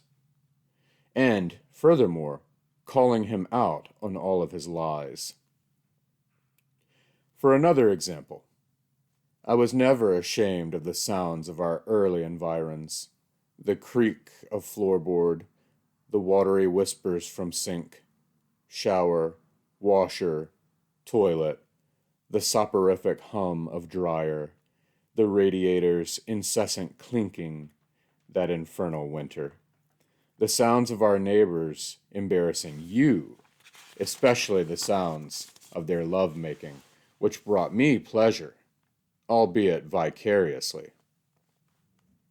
The whole production of this brilliant piece ends with an allusion to Joan Didion and Ulysses. What is life from root to bloom anyway, but skin-thin memories, magical thinkingly muscling into stories, dramas that make us feel better about ourselves, make us believe our lives had meaning, had purpose, were interesting, nothing but nothing left, our last word always, no. Maybe it goes without saying that all of this is composed in one sentence. Where Molly says yes, Martha ends with no. And I say bravo to John Madeira, whom I emailed some words of praise after reading his piece. He holds an MFA from Brown and has published fiction and nonfiction in Conjunctions, American Book Review, Book Forum, and elsewhere. He's also the editor of Big Other. Today's reading finishes out Blood on the Living Room Rug and brings us to the second of the double Outcast on the Mountains of the Heart ending. It's truly difficult to believe there are only 2 days left of this journey. We cycle back with Kohler to his memories of his mother's and father's final moments. His mother, ruined by alcohol, his father, by arthritis. And young Kohler there to manage all the medical logistics. We revisit the chaotic, pitiful scene of the medics mistakenly taking his unconscious mother off instead of his expired father, and Billy Kohler having to correct them. The medics tip his heap of a mother over, bringing her back to lucidity. My mother, on her hands and knees, watched her nose bleed on the carpet. If not her, who? The other guy asked a little crossly. Like I said, upstairs in the first bed. As I said previously, this not only shows how debilitated his mother is, but also increases the direness of the situation and, dare I say it, moves our emotions for the young Kohler. This is a kid who had to grow up with this mindset. I learned not to think about it. I practiced being out of sight of my mind.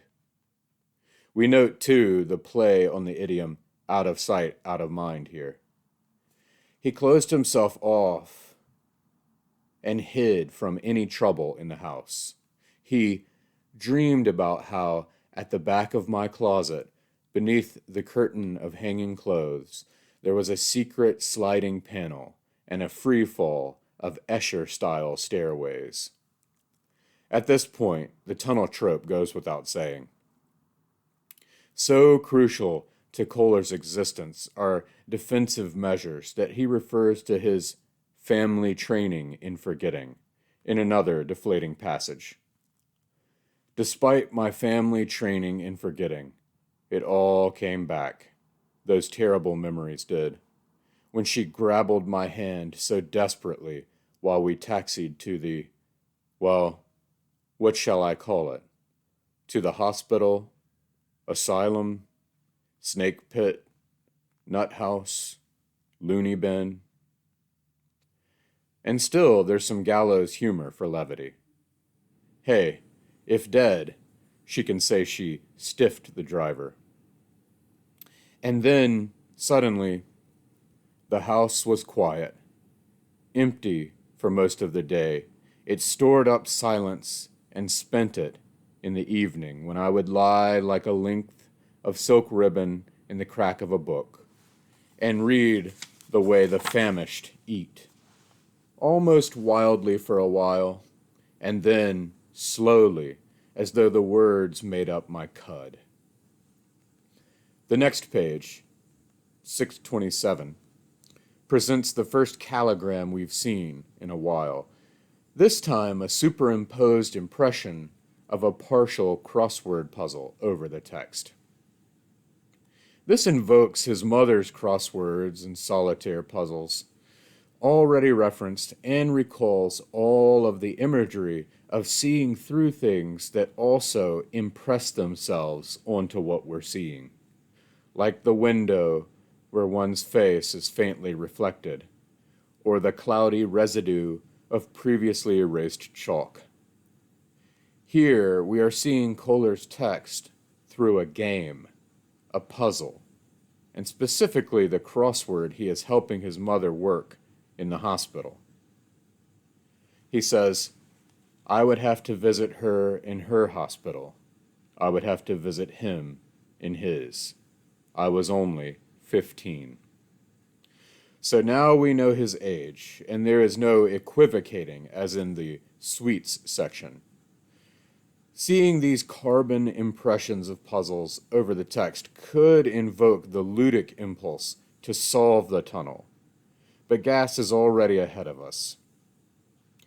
I think when I first saw my mother working those puzzles, I thought the words had to be connected at a deeper level than their spelling. I believed there had to be some message which wrestling with those clues unlocked. A maxim of conduct, a forecast of the future, a friendly warning. Otherwise, why would anyone bother? This is the crucial question. If the tunnel isn't an encoded book with a mystery to be solved, then why bother? It feels to me that Gass is preempting code breakers who apply frameworks and theories to present a titillating hidden design or message that just isn't there. The tunnel is not an entertainment. It is not an anagram to be unscrambled. Its potential is much larger. much more complex. But Gass knows he needs to diffuse the impulse for grand narratives and summary statements. He is ahead of critics and theorists of all stripes, including those who would reduce the book down to a psychoanalytic reading of Mother Trouble.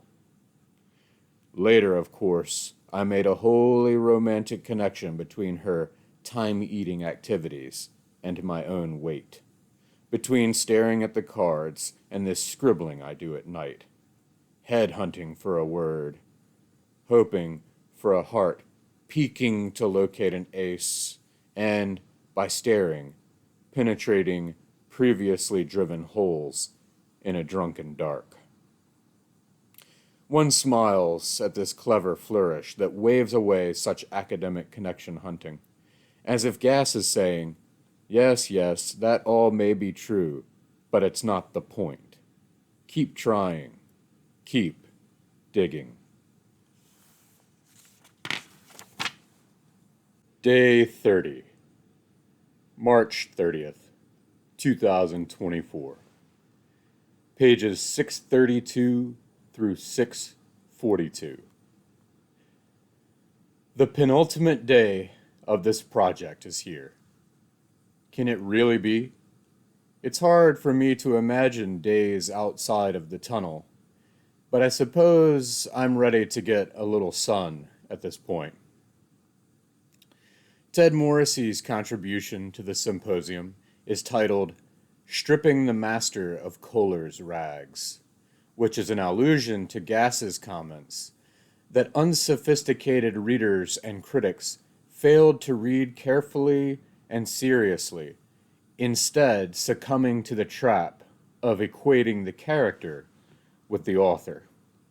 In other words, as Gass says, clothing him in Kohler's rags.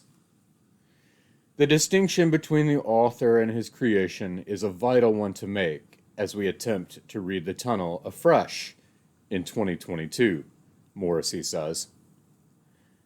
One wishes this fallacy weren't ground in need of more trotting, but alas, history does tend to repeat itself.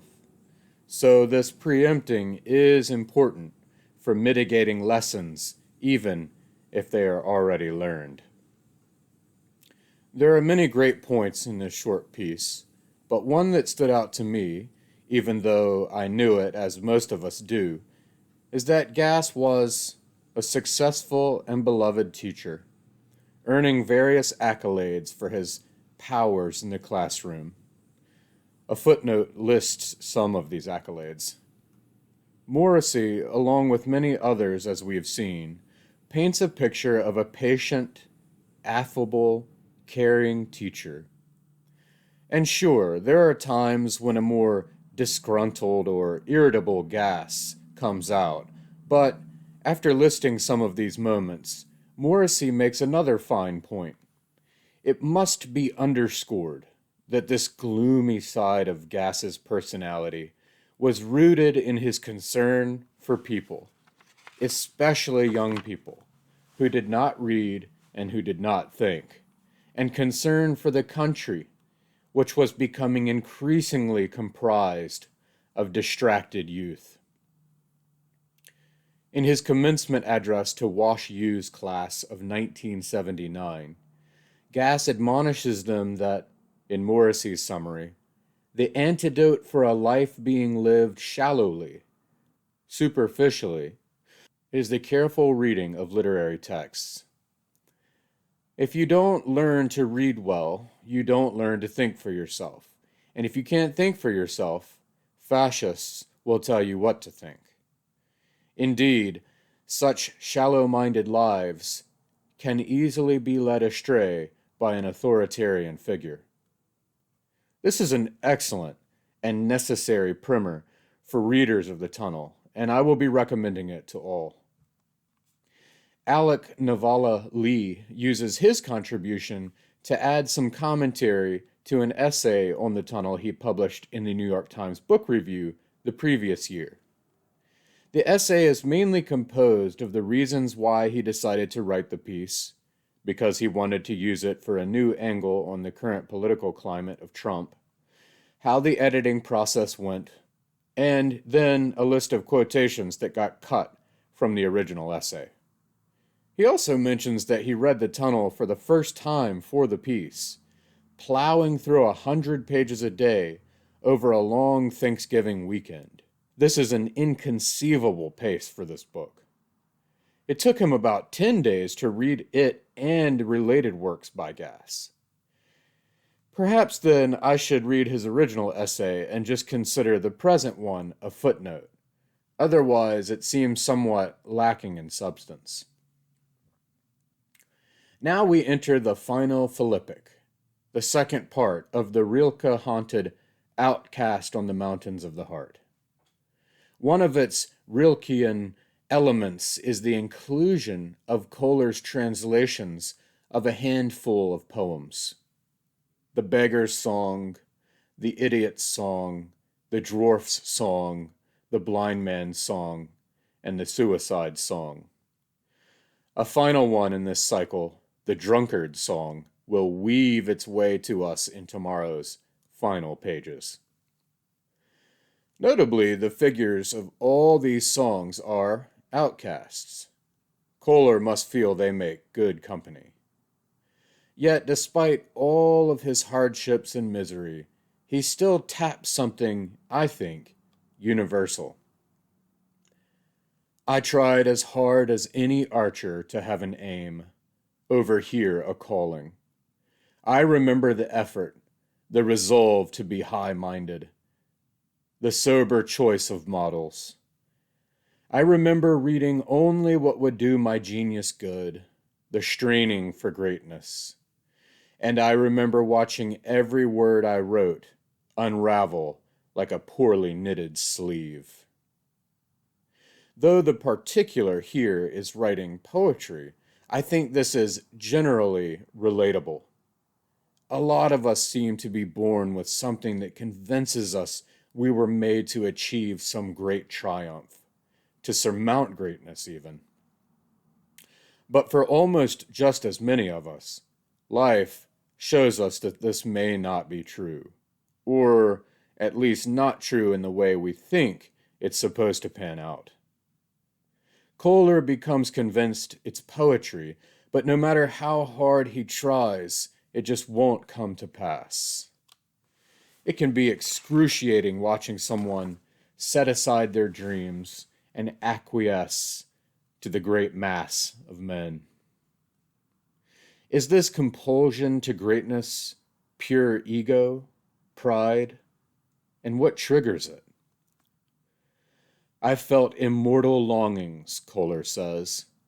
At what age had I read Thomas Mann and then felt immortal longings, or the reverse? So could it be that these immortal longings latch onto the platform of whoever it is that first activates our latent impulse?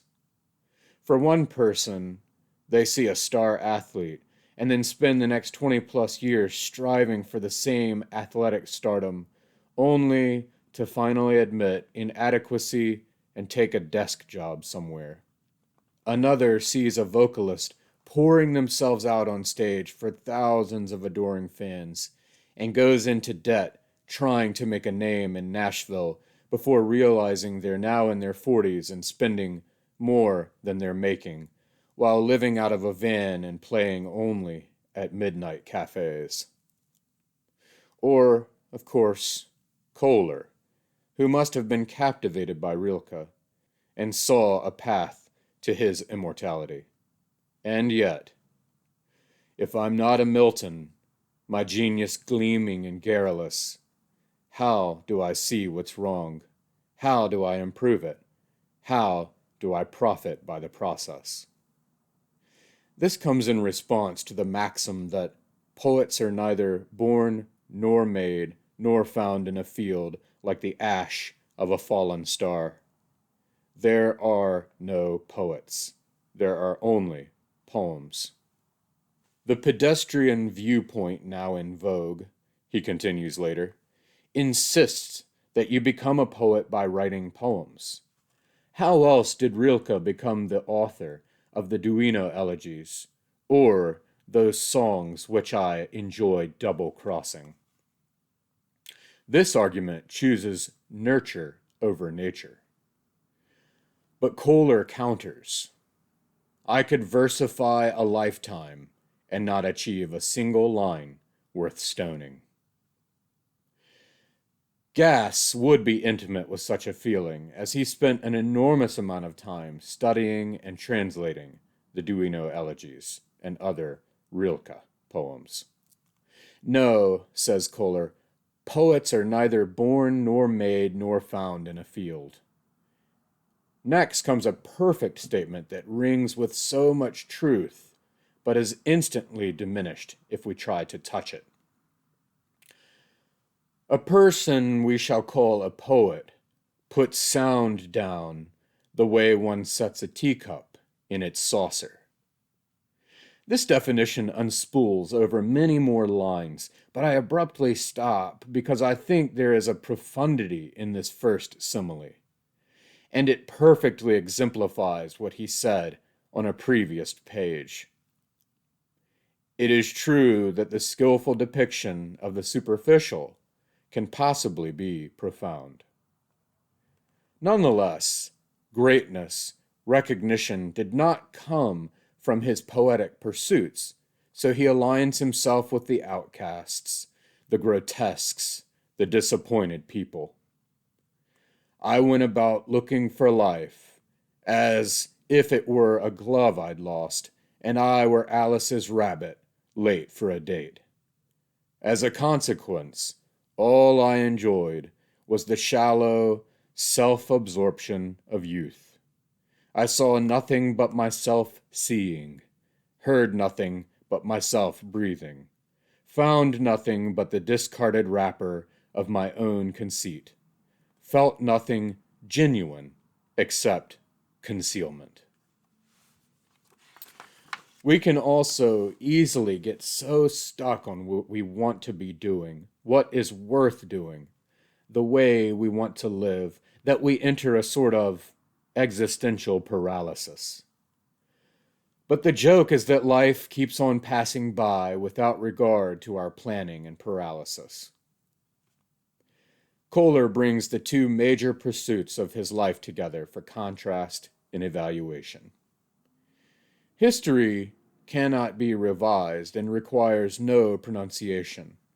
Only the history of history has that advantage, as Mad Meg so often said. Done. That's done. Living is doing, and dying is what it does. But writing is hiding from history, refusing to do any dying. Writing is lying in wait.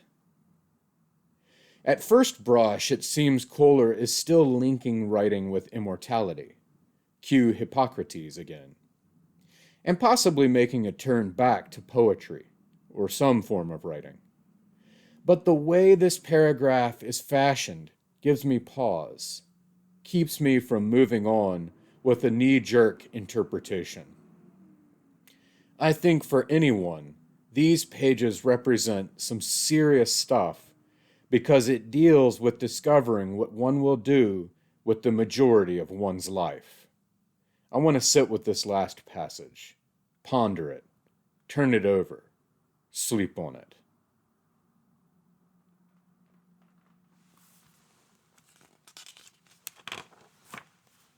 Day 31, March 31st, 2024. Pages 642 through 652. The last day.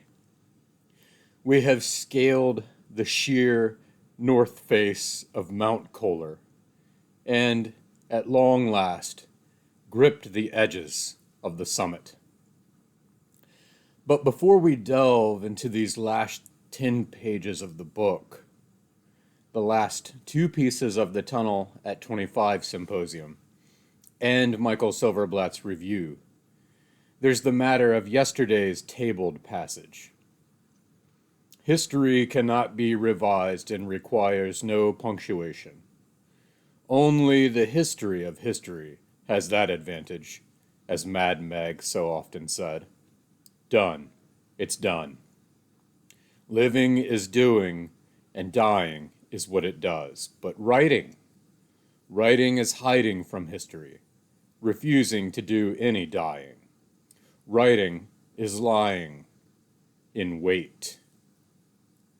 It takes the form of a sort of slightly amplified and convoluted syllogism.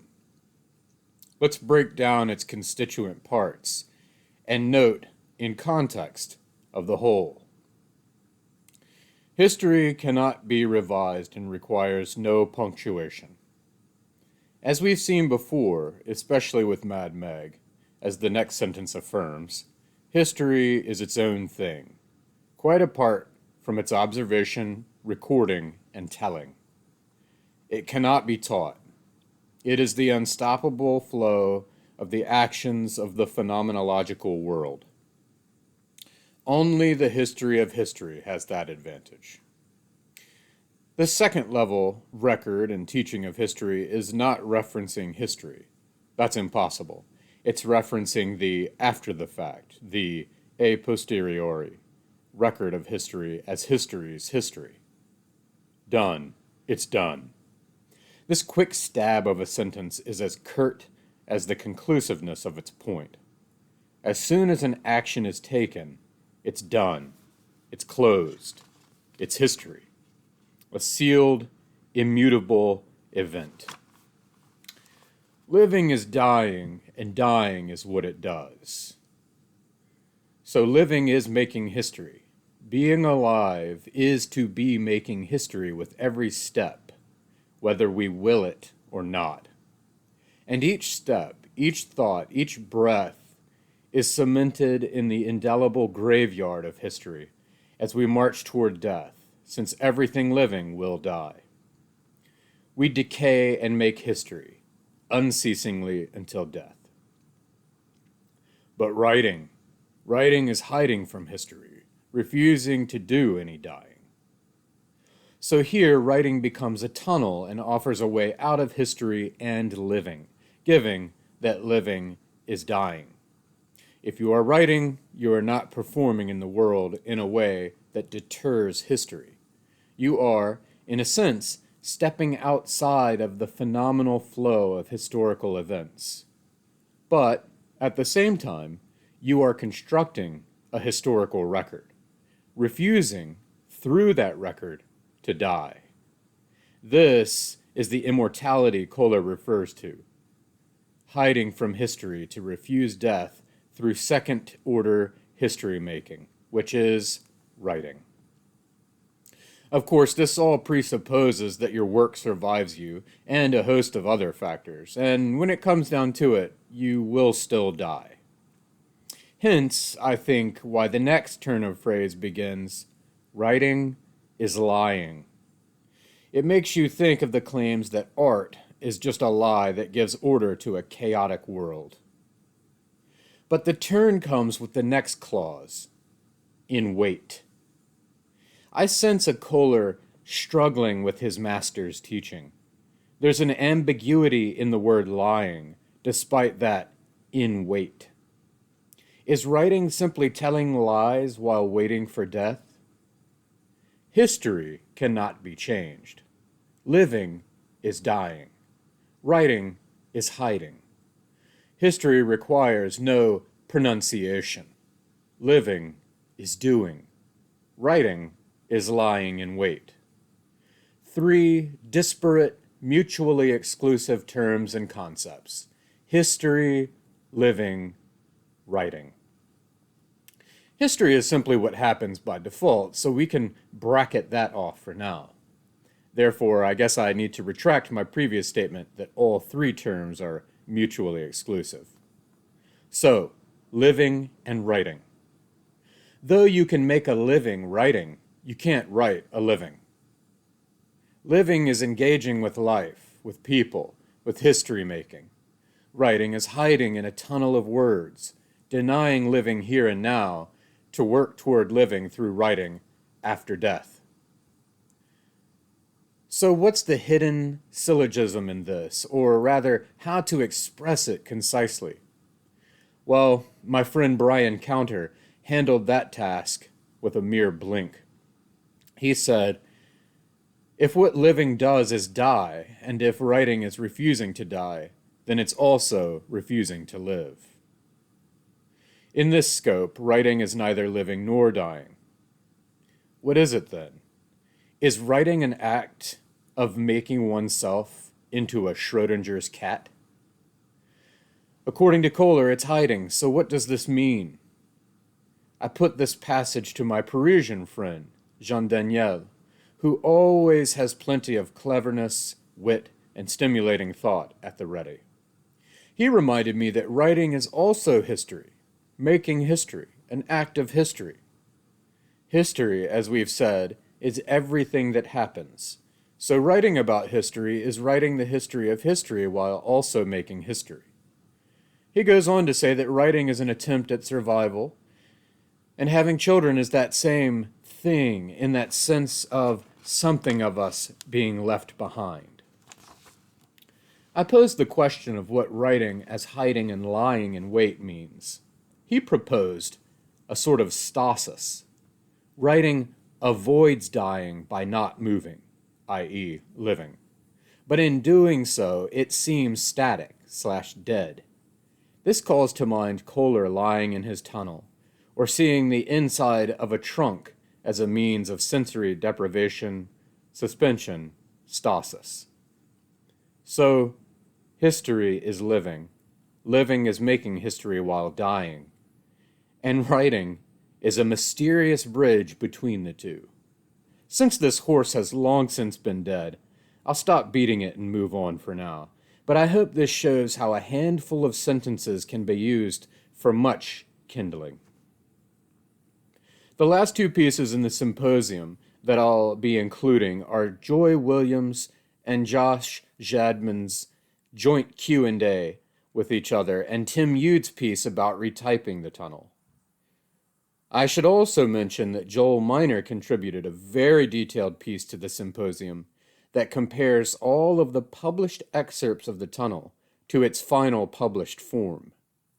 Miner is not only the curator of the Modern Literature Collection at Washington University in St. Louis, he also had the privilege of getting to know Gass and his wife Mary during the last years of Gass's life. If you're interested in seeing how the book developed and evolved, this document is available on thetunnelat25.com. Joy Williams and Josh Jadman are good friends who spent some of their quarantine reading and discussing the tunnel, though they lived 3,000 miles apart.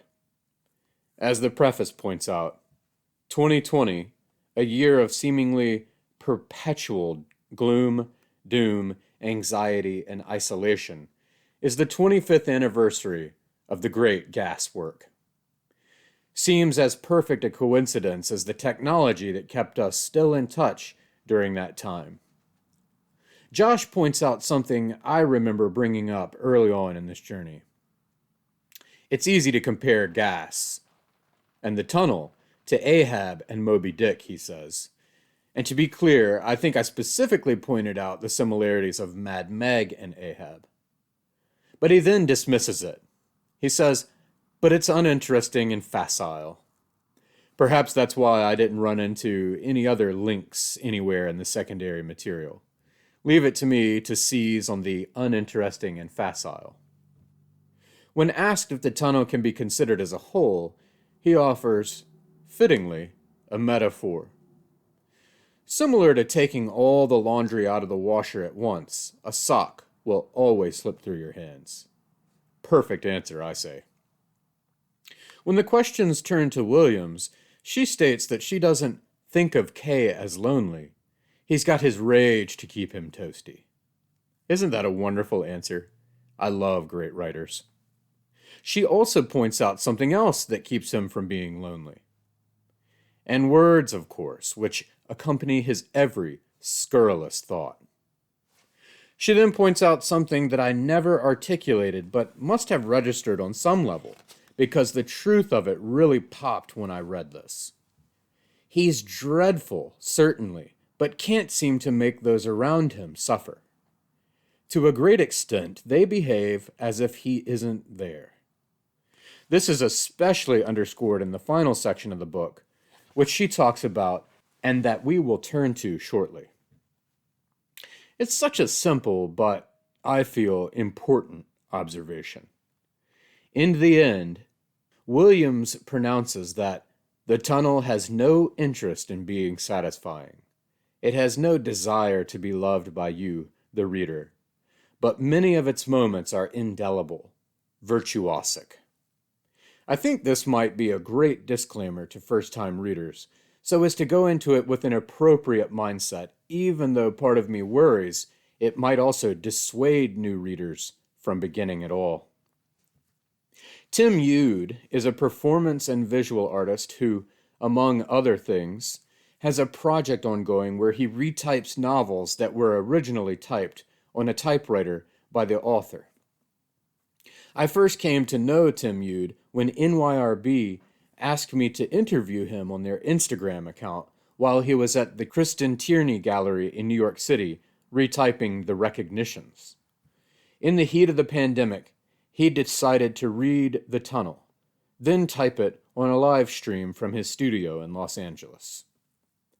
Every day for the month of May, from 9 a.m. to 4 p.m. Pacific, with a mid-morning coffee break and half an hour for lunch, I sat in my garage and retyped The Tunnel via live stream. So Ude read the novel and then immediately reread it, as the typing is, for him, a means of close reading. In this brief piece, he says that months after the retyping event, when the world around him was looking more and more like what Kohler predicted, he came across Robert Alter's review. In response to Alter's comment that what emerges is a kind of inadvertent complicity between author and protagonist, Ude points out that, far from being a knock, it is a mark of the singularity of the tunnel that Gass was willing to wrestle so closely with his own inner ugliness, which is an ugliness all humans share. Alter was perceptive indeed, he just didn't have the stomach for the truth. In the final 10 pages of The Tunnel, Kohler still polishes his thoughts on writing and history. Poetry was the inside of history, was the interior of the text, was the present alive in what had passed, was what sustained itself through every change of tense. So, we've gone from the more general writing to poetry in particular. The writing of the history of history that he rejected poetry for is, then, the exterior of the text. He goes on, I was slow to recognize how poetry created a permanent and universal present, like the frieze of stone. This, too, is what the empty trunk, an interior, and his tunnel represent.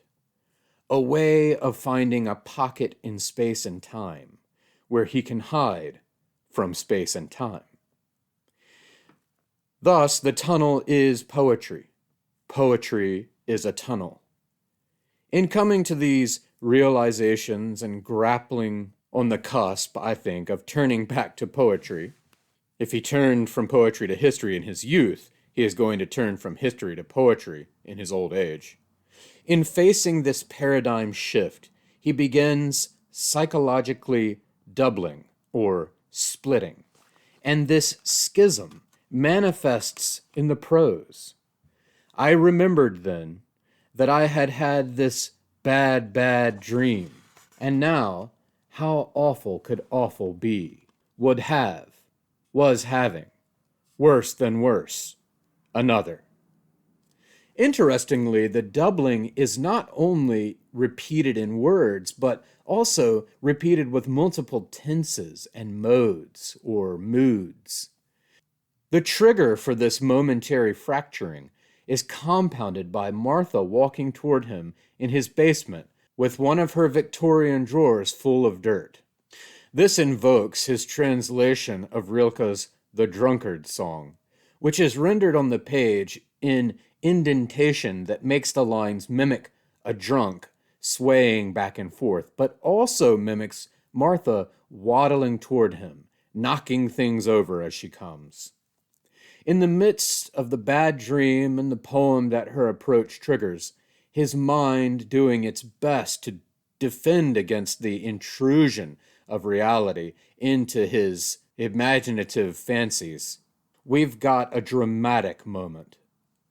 Martha rather rudely brushed by me and with a heartfelt hoof tipped the entire drawer over my manuscript, forming not exactly a hill, rather more a mound of earth on top of my table.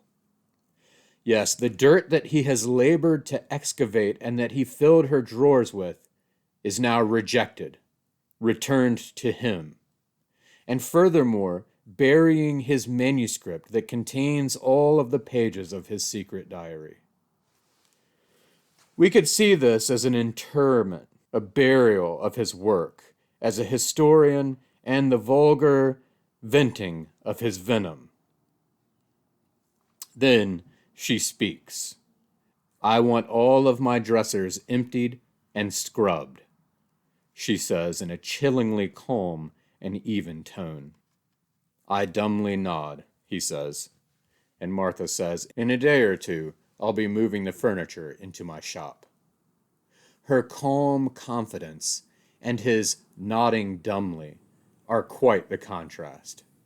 She is so collected as to be nearly dismissive of his actions, and he, more or less, rolls over. Where is that angry, foul-mouthed Kohler? I see now how Joy Williams made that astute observation she made.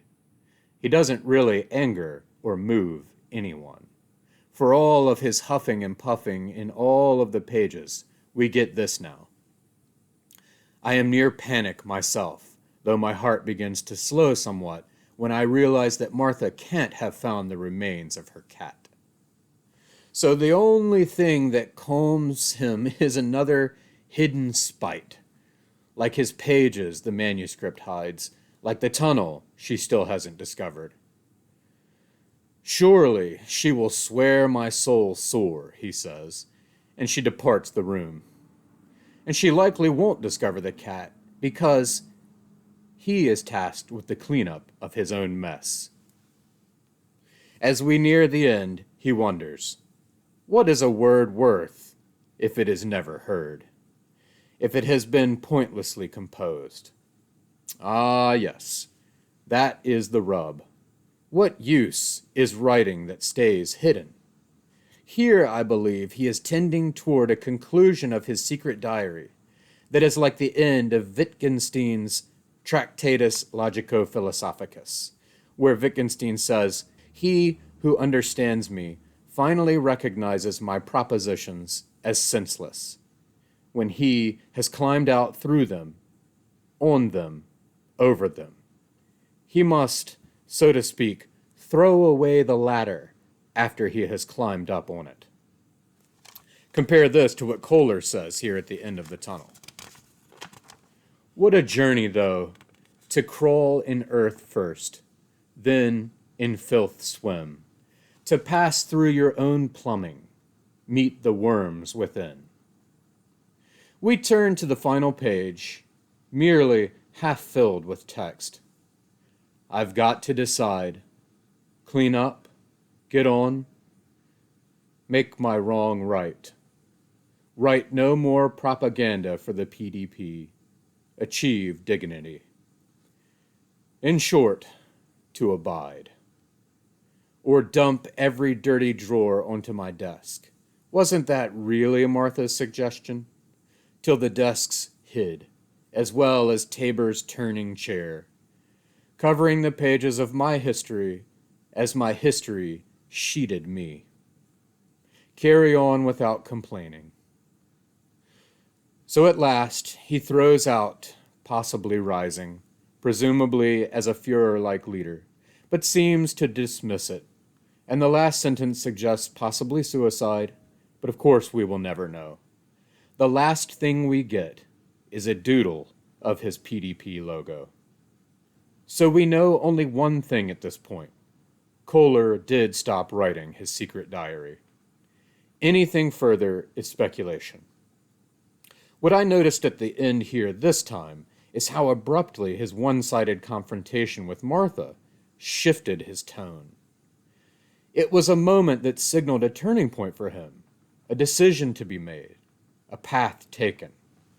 For 650 pages, we have had our eyes and ears filled with Kohler's filth. Now, following Martha's lead, it's time to empty the dirt out of ourselves and inspect what it might have loosed from deep within us.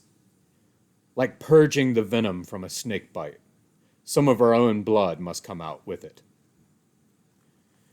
And so now I turn lastly to Michael Silverblatt's review essay, first published in the Los Angeles Times Book Review on March 19th, 1995.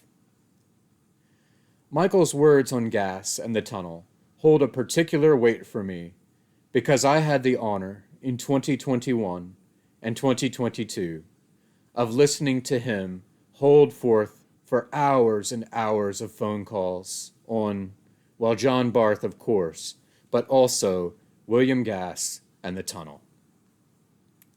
Silverblatt was something of an aficionado of the tunnel by the time it was published, not only because he followed all of its excerpts in various literary magazines, but because he read it in manuscript, and he talked with Gass at length about it, even going so far as to ask Gass to teach him how to read it. He made himself a pupil of Gass. Michael believed in the tunnel, as he says in his brief preface to the reprinted essay in RCF, "I am committed to the tunnel." By the time he wrote the review, he had read the complete tunnel 4.5 times. The preface here comes almost 10 years later, and Michael notes that the tunnel is not so much a difficult book as an unbearable one. We have not learned to understand the tunnel. Instead, we live in the horrible nightmare of its implications. It is one of our nation's greatest novels and the hardest to accept. These comments, reading them after so many other comments, ring so true. He is such an astute reader, calling our attention to such wonderful things, such as, "You will see the seasons change, and when winter thaws, you will see and hear prose melt." The great coiner of the term worded silence to describe the act of reading here notes that the book consists of worded thoughts, the silent mind given language and exteriorized on the page, exteriorized interiority. The original title of the essay is found in this brilliant statement. For 30 years, Gass has been living inside Kohler. It must have been like inhabiting a small apartment in hell. Expanding on this thought, he equates the book thusly. What you were holding in your hands was, presumably, the tunnel itself, a burrowing into blackness. This chimes with my earlier thoughts of the book as a printed and bound metaphor you could hold. But, as always, Michael presses into his thoughts. The tunnel is Kohler-shaped. Emptiness stretched to re-womb and or bury him. For all of my striving, I could never come up with something that good. And it hits me, not for the first time, that it seems like so much of my time is spent trying to find the perfect sentence to describe a book. I realize this is very in accord with Gass, especially thinking about Middle C. This goes back to one of my discoveries in the Why Do We Read Fiction series, that great books often prompt the reader to create, even if the creation is simply a remarkable sentence about the book. Anyway, next, Michael expresses astonishment at people dismissing the book because Kohler is such a monster, pointing out that, unlike the great monsters of literature, Garcia Marquez's dictators, Rabelais' giants, Kohler is powerless, pathetic, and pitiable. He is perplexed that, after Dostoevsky and Shakespeare too, we could say that Kohler is too much, too dark, too awful. So Silverblatt diagnoses the real problem. Our terror in reading is at finding how many places he seems to be like us. And I admit that my knee-jerk reaction still is to reject this notion that Kohler is like me, or that I am like him. Gass calls this our initial easy superiority. But then you hear Kohler saying things that people around you say every day. Silverblatt's referring specifically to things said in the Being a Bigot chapter, and he's absolutely right. Ordinary people feel their disappointments with burning resentment every day. It can be easy to dismiss when, say, a colleague or a distant cousin you see once a year or so says something about certain people or people groups mooching off their labor and taxes. But it's much harder to ignore Kohler's massive screed, which is the monster in human form. Another element Michael deftly takes on is the tedious density of the book. And it's a brilliant observation. Itemization, listings of all kinds, are clearly essential to the book. Because Kohler studies genocide, he knows that anything not individualized becomes a part of the mass, and masses are murdered or forgotten. At the end, he even lists the section of the books he recommends for the interested but timid reader. I am always so grateful for America's bookworm, Michael Silverblatt. And I miss him dearly. And now, at long last, it is time for me to put down my pen. These 31 days have cemented a routine around Gass's magnum opus that will, indeed, leave a void. But I have treated this journal as a record of all the thoughts reading this book has stirred, and I must set it aside for a while and allow the thoughts to continue their gestation. I will return in a few months to use these pages to create a video that I hope will serve somebody well and bring attention to Gass and his incredible work.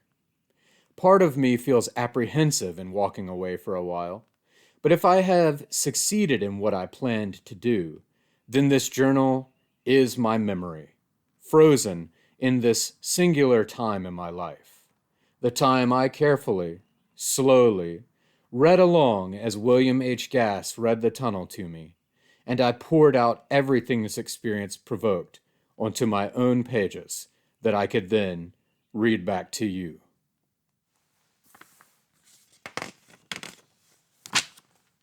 Day 36, April 5th, 2024. It has been 5 days since I withdrew from the tunnel. But have I? Gass's great monstrosity has cast its pall over me and everything in my life in such a way as to preclude all subsequent endeavors.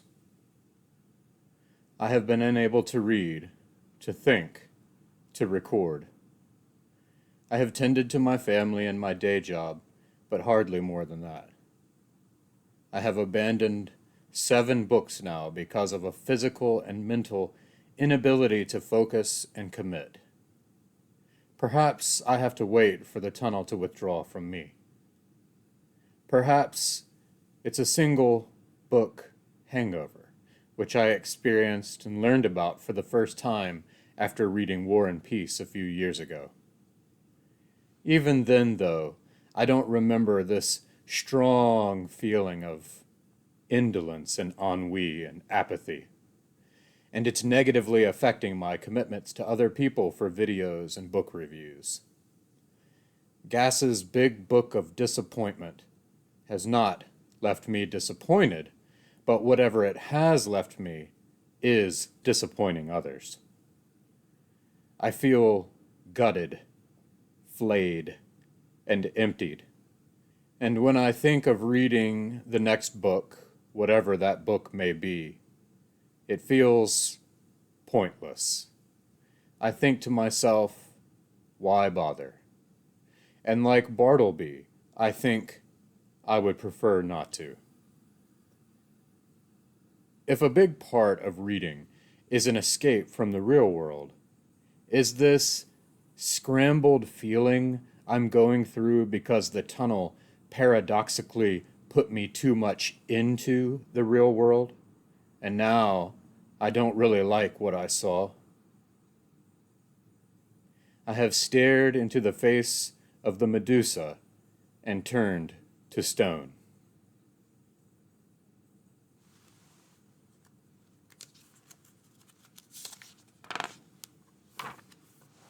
Day 43, April 12th, 2024.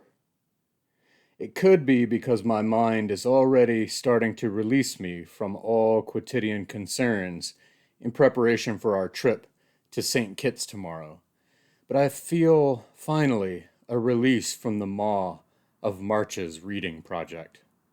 Beware the maws of March. For 13 days now, I've been sort of meandering, poking at books, reading from short anthologies and short poems, and planning my trip to Paris. But the thought of engaging, really engaging, with another book has been sort of obliterated by Gass's accomplishment. I know this could be misconstrued into a negative sense and possibly detract new readers to the tunnel, but after it all, I think it is more the result of a pleasant exasperation. One thinks of Virginia Woolf finally finishing Proust and asking what is left to be done now.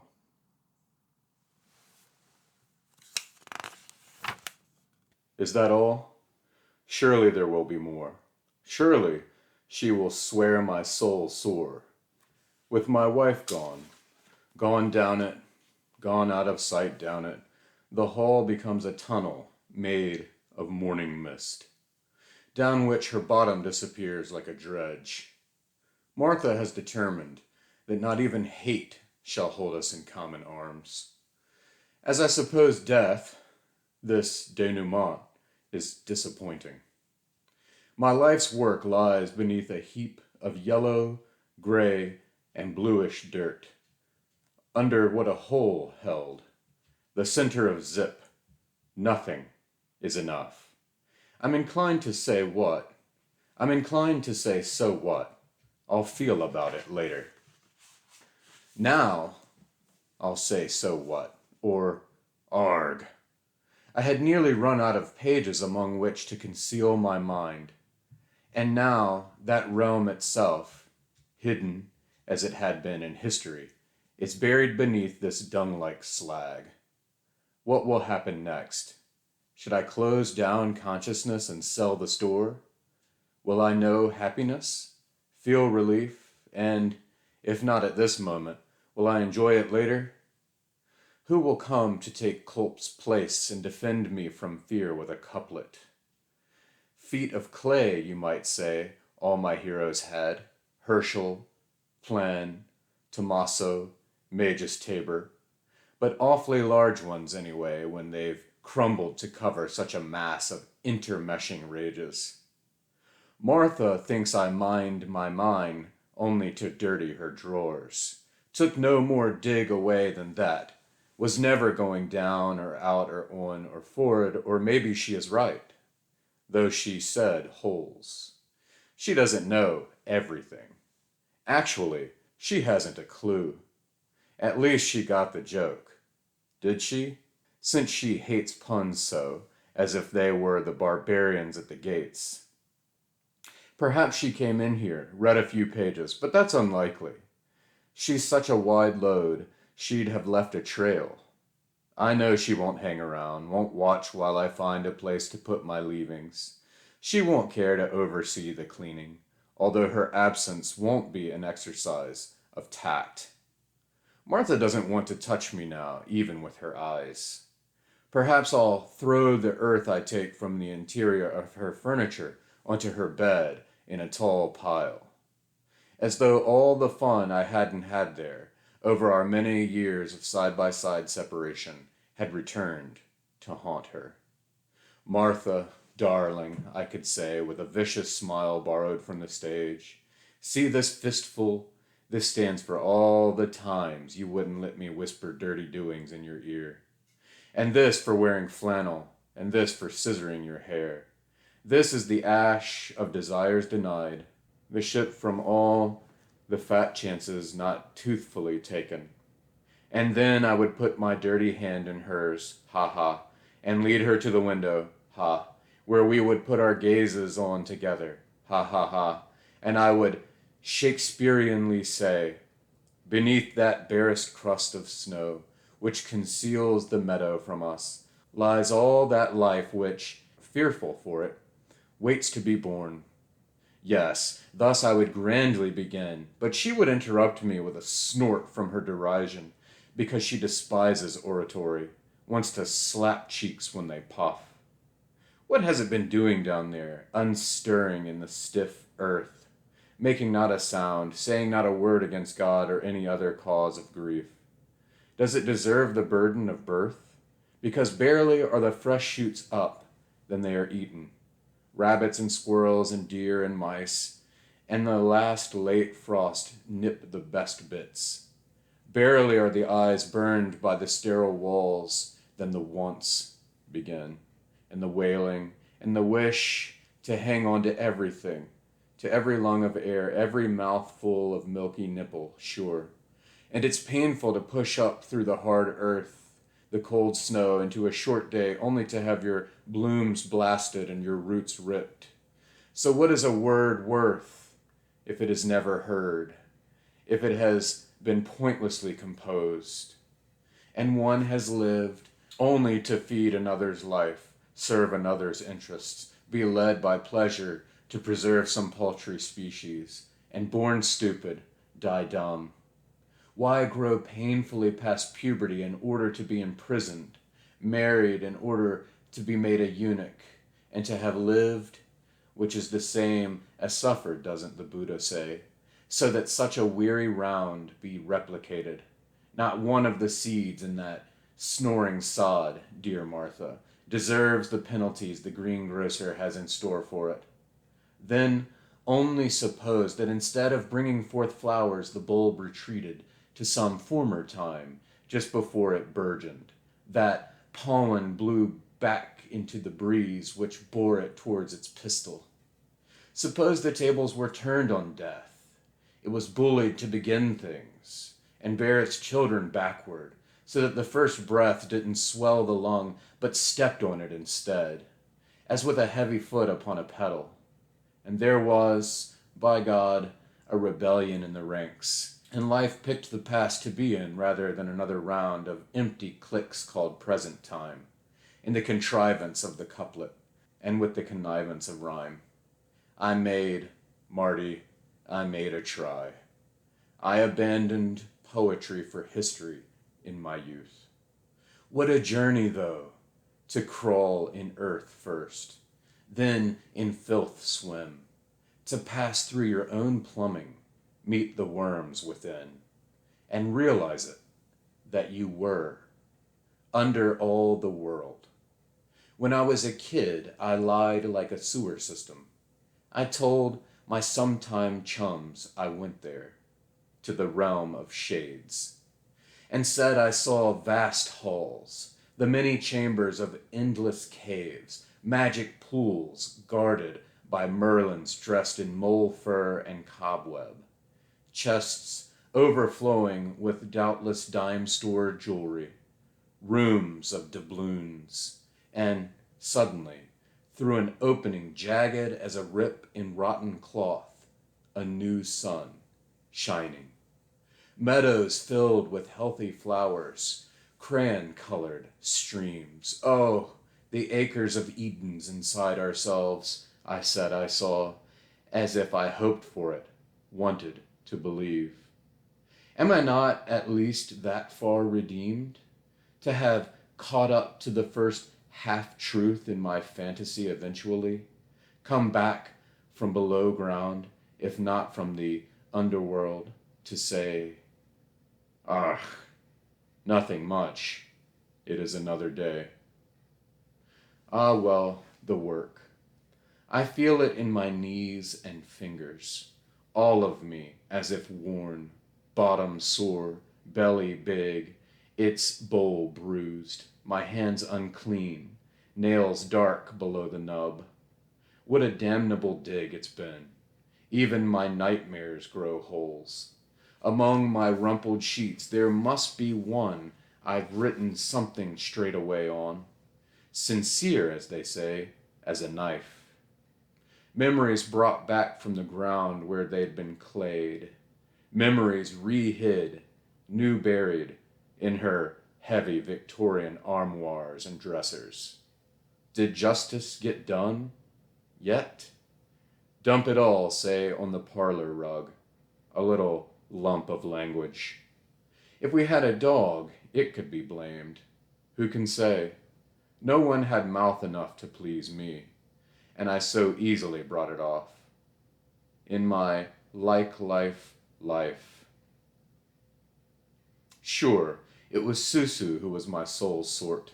She was success in the pure form of failure. I've got to get a move on. Many a pile to unmake before we part. And the cat, as if stuffed by death. Never mind. Morning will frighten its furs like a wind and make it seem alive. Lou, you lived like a flute. Loved me like a trill from it. That sweet. That short. Tin thin. Susu a fart. I too.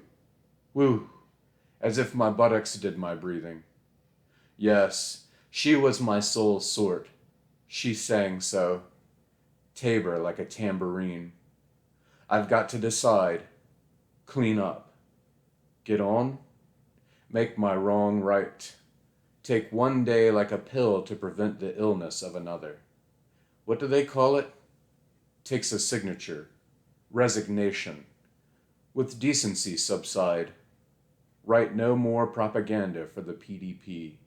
Achieve dignity. Sport a swatch of Shaw white beard bleached to remove cig stains, and trimmed square to greet the face of its maker. In short, to abide. In the last hamlet of feeling. I'm inclined to say, why not? Sure. Or dump every dirty drawer onto my desk. Wasn't that really Martha's suggestion? Till the desks hid, as well as Tabor's turning chair, and the floor which firmed our feet, covering the pages of my history, as my history sheeted me. There to let my words wait, like the disappointed people bide, before they try life again.